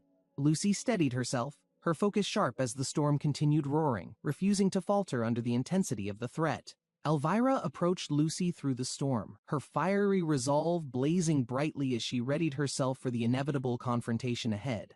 Elvira observed the glowing crimson devices, her alchemical creations brimming with mana as the storm raged on outside. Lucy's magic surged, amplifying the area with crackling energy, pushing her boundaries as the devices neared dangerous overload. The students panicked, realizing the delicate balance of magic was tipping towards disaster, while Lucy remained fixated on her goal. The devices began to hum louder, their energy swirling into a dangerous vortex, threatening to tear apart the structure. The crimson devices reached maximum capacity, triggering an alert as their stability crumbled, forcing everyone into a tense standstill. The explosion tore through the stormy skies, a vivid clash of magic that echoed across the academy grounds, leaving chaos behind. Lucy steadied herself amidst the glowing embers, her determination unshaken, despite the immense strain the alchemical devices demanded. Calculations whirled in Elvira's mind as she studied the imploding devices, trying to stabilize their volatile mana outputs. The glowing maids and devices worked in tandem, their coordination creating a fragile shield to contain the magic's destructive impact. The intense energy subsided slightly, but Elvira's confidence wavered as Lucy's plans pushed limits beyond the Academy's known boundaries. Elvira stumbled, her mana reserves nearly depleted, yet her resolve to challenge Lucy's overwhelming power drove her forward. Lucy's mana manipulation surpassed expectations, her actions deliberate yet desperate as the devices continued consuming mana to fuel her strategy. The glowing circuits and devices surged again, their mechanisms evolving rapidly, absorbing and converting mana with unpredictable results. The students watched in awe and fear as Lucy orchestrated her alchemical masterpiece, defying conventional magical principles with her innovations. Elvira prepared herself for the final confrontation, knowing this was her only chance to match Lucy's raw, relentless determination. Lucy's purple magic flares up, surrounding her with energy as she prepares a powerful spell under the pouring rain. Clebius watches Lucy's growing power, his expression tense as the destructive energy begins to distort the space around them. She stands defiant, analyzing the situation as her red magic starts to react to the overwhelming mana Lucy is generating. Lucy releases a concentrated burst of violet energy, her mana forming intricate runes as the intensity shakes the battlefield. Elvira braces himself, the ground beneath him cracking under the weight of Lucy's overwhelming attack as he plans his next move. Clebius charges forward, the rain cascading around him as his determination cuts through the tension in the air. Elvira darts across the battlefield, her agility unmatched as she aims to flank Lucy during the chaotic spellcasting. Lucy raises her hands, unleashing a massive wave of magical energy that arcs across the dark sky, illuminating the scene. The purple energy engulfs the battlefield, forcing Clebius and Elvira to shield themselves as Lucy's magic reaches its peak. The explosion from Lucy's overload sends waves of destructive force outward, the environment trembling under the sheer magnitude of her power. Clebius regains his footing amidst the rubble, his focus unwavering as he strategizes to counter Lucy's devastating spells. Lucy descends slightly, her magic flaring brighter as she locks her sights on Clebius, preparing for another fierce assault. Wade takes position, channeling a new wave of magic, his crimson aura glowing as she prepares to attack from the side. Clebius leaps forward, his blade cutting through the violet energy as Lucy intensifies her counterattack with precision. The three combatants collide, their spells intertwining in a storm of colors, creating a scene of unmatched chaos and brilliance. Wade charged forward, his blade flashing under the moonlight, aiming to break through Clebius's unpredictable defensive style. A sudden collision of sharp energy erupted, sparks scattering across the battlefield as Wade tested Clebius's unconventional swordsmanship. Clebius narrowed his eyes, analyzing Wade's erratic movements, recognizing a blend of noble techniques and feral unpredictability. This realization fueled Clebius's determination, crafting counters as he shifted his own movements to match Wade's chaotic rhythm. With unwavering focus, Clebius lunged, his attack aimed to exploit gaps in Wade's balance, eager to claim a decisive advantage. Clebius adjusted his stance, blending theoretical precision with instinct, finding gaps in Wade's unique, yet unbalanced, technique. His blade struck true but missed a decisive blow, exposing vulnerabilities in Wade's unpredictable style that could shift outcomes. Clebius drove forward, seizing the moment to destabilize Wade's balance, creating openings to ensure complete victory. The battle raged fiercely, Clebius's keen insights proving pivotal as he anticipated Wade's attacks, countering with calculated precision. Exhaustion mounted, but Clebius's relentless spirit persisted, claiming victory by overwhelming the unrefined chaos of Wade's blade. As Clebius delivered the final blow, Wade retaliated with a desperate burst of power, shaking the ground beneath. A surge of wind erupted, forcing Clebius to brace, but he countered swiftly, his techniques proving resilient against Wade's tempest. Despite the setback, Clebius pressed on, enduring Wade's cutting force while searching for an opening to strike back effectively. A final maneuver reversed the tide. Clebius deflected Wade's attack, driving his blade toward a decisive finish. The battlefield fell silent as Clebius stood victorious, the air heavy with the aftermath of their ferocious clash. Clebius engaged Wade with swift strikes, parrying the incoming blade while analyzing Wade's unpredictable sword movements under moonlight. Wade unleashed a powerful horizontal slash, aiming for Clebius, who countered with an upward deflection, sparks illuminating the night. The clash of swords echoed through the open courtyard as Clebius started observing gaps in Wade's stance for an advantage. Wade's balance wavered momentarily, providing Clebius with a chance to execute a feint and a sudden counter aimed at disarming him. The fierce battle paused briefly as both combatants caught their breath, their expressions revealing the determination to claim victory. Clebius adjusted his grip on the hilt, preparing to test Wade's defenses with a combination of speed and precision. Wade retaliated with an unexpected spinning maneuver, causing Clebius to step back and reassess the rhythm of the fight carefully. The impact of their next clash resonated, leaving faint scorch marks on the stone floor as raw energy radiated outward. Clebius's sharp instincts identified Wade's overextension, enabling him to press forward with a calculated sequence of swift strikes. Wade staggered momentarily, caught off guard by Clebius's refined strategy, yet determination burned fiercely in his eyes. As Wade unleashed a final desperate attack, Clebius shifted his weight expertly, evading the strike while preparing his decisive counter. Clebius's blade connected with Wade's, sending a sharp ringing sound through the air as sparks flew from the impact. Wade faltered slightly, feeling the strain of the duel, but still stood firm, refusing to concede to Clebius's advantage. Clebius maintained his composure, his calculated movements signaling his mastery over the art of practical swordsplay honed over years. In a final move, Clebius disarmed Wade, his blade stopping inches from his opponent, marking the end of the intense duel. Clebius steadies himself, his gaze sharp, realizing the stakes of this fight are beyond personal pride in the storm. Dark clouds swirl, and the air thickens as Clebius's opponent lunges forward, shattering the ground with raw strength. The flash of blades creates a fleeting light show in the night, their strikes synchronized yet deadly unpredictable. Clebius's instincts scream as he dodges the incoming blow, his counterstrike empowered by sheer resolve against the relentless assault. With a heavy breath, Clebius braces, realizing arrogance won't save him against an opponent skilled in cunning and power. Clebius falters as his enemy's aura grows darker, consuming the space with a crimson energy unshackled by mortal limits. A sudden vision flashes Elvira's words of warning echo, urging him to remain calm amidst the tide of raw fear. Clebius's muscles twitch involuntarily as terror seeps into his veins, freezing his ability to move with swift precision. Despite overwhelming odds, his opponent lunges forward, crimson energy flaring, and Clebius's inner resilience manifests in a desperate block. The red energy beast howls, threatening annihilation, but Clebius feels his body push forward, driven by sheer determination and survival.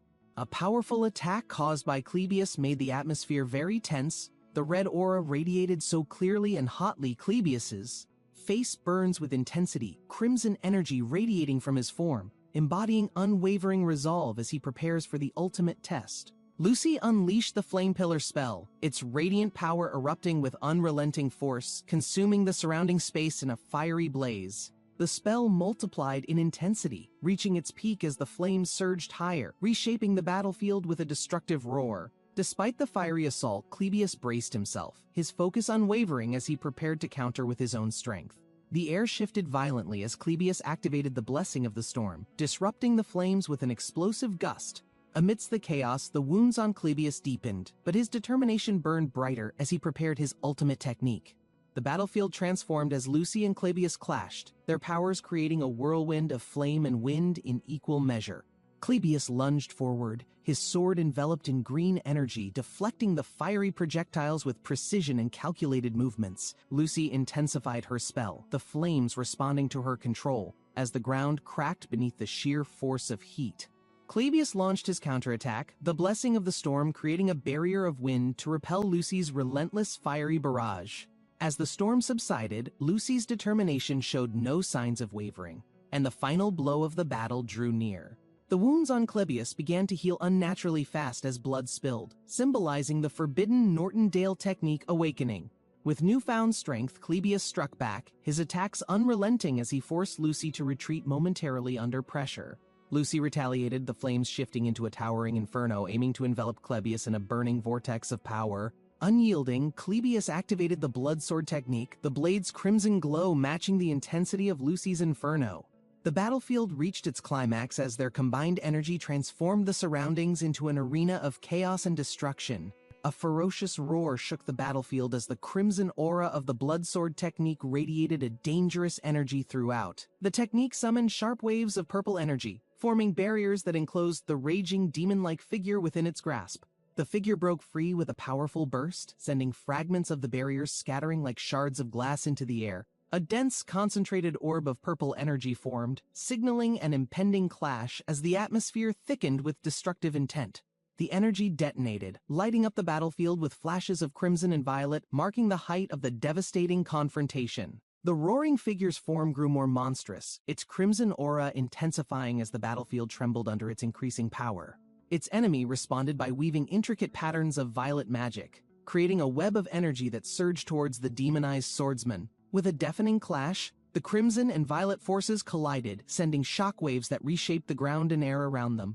The battle's intensity escalated as the crimson aura erupted into fiery tendrils, overwhelming the violet magic's intricate defenses. The battlefield glowed red as the blood sword technique's power peaked, its wielder preparing for the decisive ultimate blow. The blood sword technique, a forbidden art, drew from the user's blood, converting pain into power and defying all natural laws. Tales of this monstrous technique spread fear, branding its practitioners as abominations even within the prestigious Nortondale family. Whispers of the family's cursed legacy filled the air, the battlefield becoming a stage for forbidden power to reveal its secrets. Among the chaos, a lone figure watched, contemplating whether power derived from such monstrous means could still retain its humanity. As the crimson aura subsided slightly, the battle's intensity lingered, leaving an unspoken challenge for those daring to confront this force. A man faces the overwhelming aura, his eyes narrowing as the crimson tendrils of the blood sword technique swirl ominously. The crimson energy coalesces into a menacing form, its raw power twisting reality, shrouding Clebius in an eerie crimson mist. Clebius braces himself, sensing the unstoppable force emanating from the forbidden technique. A legacy feared across the generations. A monstrous figure emerges from the crimson energy, embodying rage and vengeance, standing as a testament to the Dale family's legacy. The tension rises as Clebius realizes the sheer destructive potential of this entity, knowing this battle is unlike any before. The clash intensifies as Clebius launches an attack, his blade aiming to disrupt the divine punishment encasing the battlefield in energy. The swirling violet energy erupts, creating a blinding flash as Clebius channels all his strength to counter the crushing force. Divine punishment descends, a massive display of destructive energy forcing Clebius to retreat as the environment around them crumbles. Desperation fuels Clebius, each step calculated amidst the chaos as his adversary remains relentless in their devastating assault. Against overwhelming odds, Clebius's determination sharpens, knowing survival hinges on enduring this punishment and exploiting a single opening. Lortel steps into view, her crimson hair cascading as she calmly gestures toward the narrow corridor leading out of the chaos. The darkened hallway stretches ahead, faint light flickering at the far end, as Clebius hesitates to act on her suggestion. Lortel's sharp gaze pierces through the tension, her poised stance suggesting both calculated plans and hidden motives.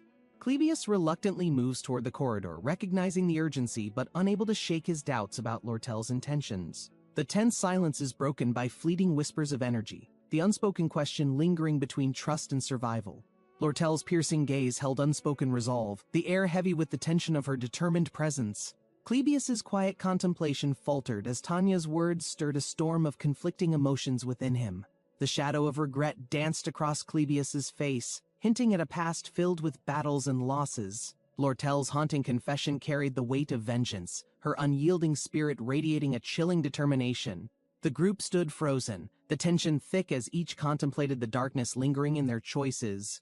Tanya's trembling form spoke volumes, her unease evident as she faced the unrelenting challenges before them. Clebius's stern demeanor softened slightly, his silent resolve a testament to his strength.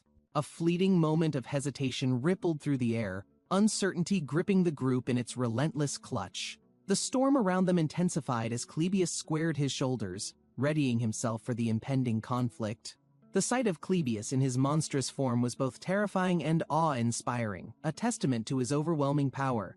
The fiery sunset bathed everything in gold as memories of battles long past resurfaced in vivid clarity. Words of wisdom from a mentor echoed in Clebius's mind, grounding him in the face of uncertainty. The legacy of Velsus Nortondale loomed large, a reminder of duty and unyielding strength. The power surging through Clebius in his demonic form painted a stark picture of rage and resolve. The ground trembled beneath the weight of Clebius's energy, a vivid contrast to his unwavering stance. Lightning shattered the dark sky, illuminating the battlefield where the Nortondale family's infamous sword demon, Clebius, emerged. Clebius, drenched in crimson fury, charged forward, his blade transforming the surroundings into a chaotic sea of blood. His glowing red eyes radiated pure rage, severing any semblance of morality as he cut through friend and foe alike. The air thickened with the stench of blood as Clebius unleashed a devastating strike that left his enemies trembling. A monstrous roar echoed, drowning the night in terror as Clebius abandoned reason, fully embracing the power of destruction. Blue lightning clashed against Clebius's crimson energy, sending shockwaves across the battlefield and blinding all who dared to watch. Clebius lunged forward with unmatched speed, his blade cutting through the electric wall like paper, closing in on his enemy. The clash of energy shattered the ground beneath them, sending debris flying into the sky in an apocalyptic display of power. Clebius's silhouette became a terrifying specter in the storm, his blade glowing brighter with every swing. His opponent hesitated, overwhelmed by the sheer intensity of Clebius's power as he stood amidst a maelstrom of destruction. Lucy gazed at the chaos, her expression shifting between fear and determination, the storm reflecting in her sharp eyes. The air around Lucy crackled with energy as she readied herself, unwavering in the face of the monstrous battle ahead. Lucy clenched her fists tightly, her heart pounding as she calculated her next move, determined to stand against Clebius's fury. Clebius emerged from the lightning, his crimson eyes locking onto Lucy, his power radiating pure menace as he approached. With each step Clebius took, the ground shook, his presence a terrifying reminder of the overwhelming strength he wielded. Clebius stood amidst the relentless storm, his bloodied hands gripping the hilt of his weapon, resolve burning in his eyes. The rain soaked his weary form as he reflected on the burden of survival, each step weighted by past actions. Lightning illuminated his figure, revealing the raw pain of his struggle, unyielding even in the face of despair. A fleeting moment of silence gripped the battlefield, the storm's fury mirroring the chaos Clebius felt within himself. The memory of a hero lingered, etched into the heart of the night as Clebius faced his uncertain path forward. Clebius clenched his teeth, the echoes of his decisions resounding as blood dripped into the cold earth beneath his feet. The forbidden power within him surged, an unrelenting force that both protected and devoured, threatening to consume his very identity. His figure blurred in the chaos, every motion fueled by instinct, as he fought to control the darkness inside. The storm reflected his turmoil, each clash of lightning a reminder of the unyielding fight between man and monster. The blade pulsed with crimson energy, an extension of his soul, binding him to a fate he sought to escape. The battlefield quieted as Lucy emerged from the shadows, her hat shielding her from the rain, her presence calm but commanding. She approached Clebius with steady steps, her gaze unwavering, acknowledging the burden he carried yet offering no judgment.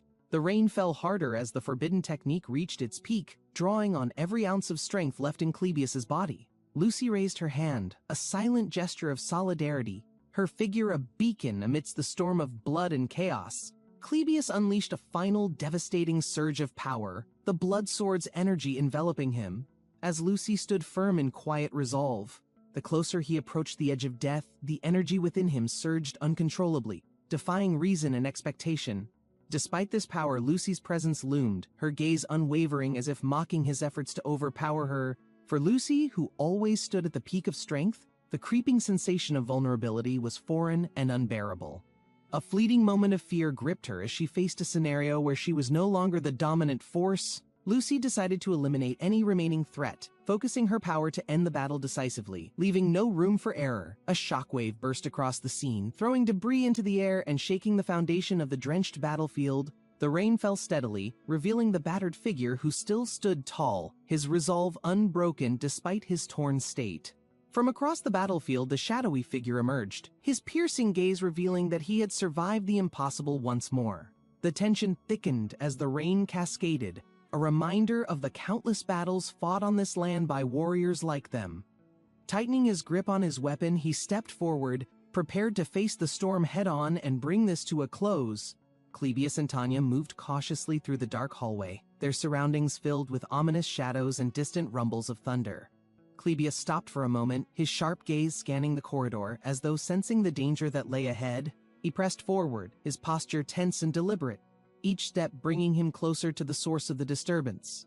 Lortel appeared suddenly, confronting Clebius in the hallway, her intense gaze meeting his as the tension thickened between them. Lortel stood resolute, the dim light illuminating her determined expression as she prepared for the storm brewing within the academy. Clebius remained still, his sharp presence dominating the corridor as the storm's light framed him against the oppressive shadows. Lortel's focus sharpened, her determination unshaken as she prepared to face whatever challenges Clebius brought to the confrontation. Lortel turned to look at Janica, her expression revealing the internal conflict she struggled to suppress in the face of uncertainty. Her body wavered, exhaustion threatening to overwhelm her, as her legs buckled under the immense pressure of the situation. Janica rushed to steady Lortel, her presence a calming force as they braced themselves together in the tense and darkened hallway. Janica supported Lortel, holding her upright as the exhaustion from the battle began to weigh heavily on her fragile frame. Janica glanced toward Clebius and Tanya, her keen eyes assessing the tense scene as the storm's light flickered ominously. The four figures Clebius, Tanya, Janica, and Lortel stood amidst the chaos, the charged air thick with unspoken tension and uncertainty. Lortel leaned on Janica, her breathing heavy as the storm cast fleeting shadows across the walls of the academy corridor. Lortel's eyes gleamed faintly, the spark of her unyielding resolve refusing to fade despite the growing weight of the situation. Janica glanced at Lortel, her unease evident as the tension between them grew amidst the looming storm outside. Lortel turned toward the window, her expression conflicted as she reflected on the situation unfolding before her. A sudden surge of magical energy illuminated the space, drawing everyone's attention to the shifting dynamics in the corridor. Janica stood firm, her gaze focused on Rothtailor as he approached, his intent shrouded in the storm's cold shadows. Rothtailor's figure emerged from the rain-soaked darkness, his presence unnerving as the storm's power crackled faintly around him. Clebius's ragged breathing betrayed the strain of his battles, his body barely standing as exhaustion weighed heavily upon him. She paused, her gaze fixed on Clebius, who seemed to embody the desperation and chaos that had enveloped the night. Rain poured down relentlessly, its rhythm punctuating the fleeting moments of reflection among the battered figures in the desolate landscape. She moved closer, her resolve hardening as the reality of the situation crystallized before her in the storm's harsh light. Elvira followed behind, her concern growing as the intensity of Clebius's struggle became evident amidst the thunderous downpour. Clebius collapsed to his knees, the weight of his struggles finally catching up to him as rain washed over his wounds. Images of the past flickered in his mind, moments of hope and defiance that had carried him this far. She watched silently, her emotions a mix of frustration and admiration as she tried to piece together her next move. Elvira supported Clebius, her strength unwavering despite the bleak circumstances, as the storm's wrath seemed to mirror their inner turmoil. The storm subsided slightly, leaving an eerie calm in its wake as the group gathered their strength to face the inevitable. Rothtailor approached Elvira and Clebius in the rain, his presence casting a somber shadow over the tense atmosphere. Clebius's face reflected exhaustion and despair, his expression heavy with the weight of his recent struggles and lingering self-doubt. Elvira addressed Rothtailor, her words filled with a mix of gratitude and determination as she acknowledged the significance of his arrival. Clebius mustered the strength to speak, his voice faint but resolute, as he tried to express his thoughts amidst the relentless downpour. Clebius's weakened body betrayed his effort, his frailty evident as he struggled to remain upright against the unrelenting rain. Rothtailor pulled his hood tighter against the storm, his eyes glinting faintly as he assessed the chaos surrounding the battlefield. He thought back to the Academy's warriors, admiring their ability to endure overwhelming odds as the rain obscured their distant figures. Rothtailor's gaze turned to the battlefield ahead, his thoughts racing to strategize while marveling at the perseverance of his companions. The rain intensified, shrouding the scene further, as Rothtailor prepared himself mentally for the next challenge he would have to face. He noticed Lucy approaching in the distance, her presence cutting through the rain, igniting a flicker of determination within him. Rothtailor turned to Lucy, his words heavy with the weight of their shared struggles and the pain of his absence. Rain poured steadily as Rothtailor reflected on the difficult choices he had made, his regret echoing in the storm's rhythm. He recounted the moments when their paths diverged, leaving him to face unknown dangers while Lucy remained steadfast in her fight.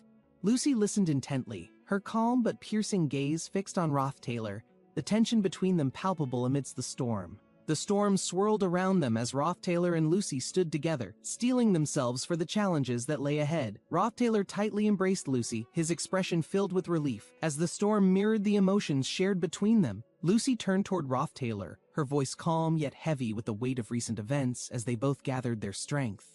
The rain poured heavily as their silhouettes stood together, creating an atmosphere of solemnity amidst the chaos surrounding the Academy grounds. Their quiet moment carried a sense of reflection, as though both were preparing for the challenges that lay ahead.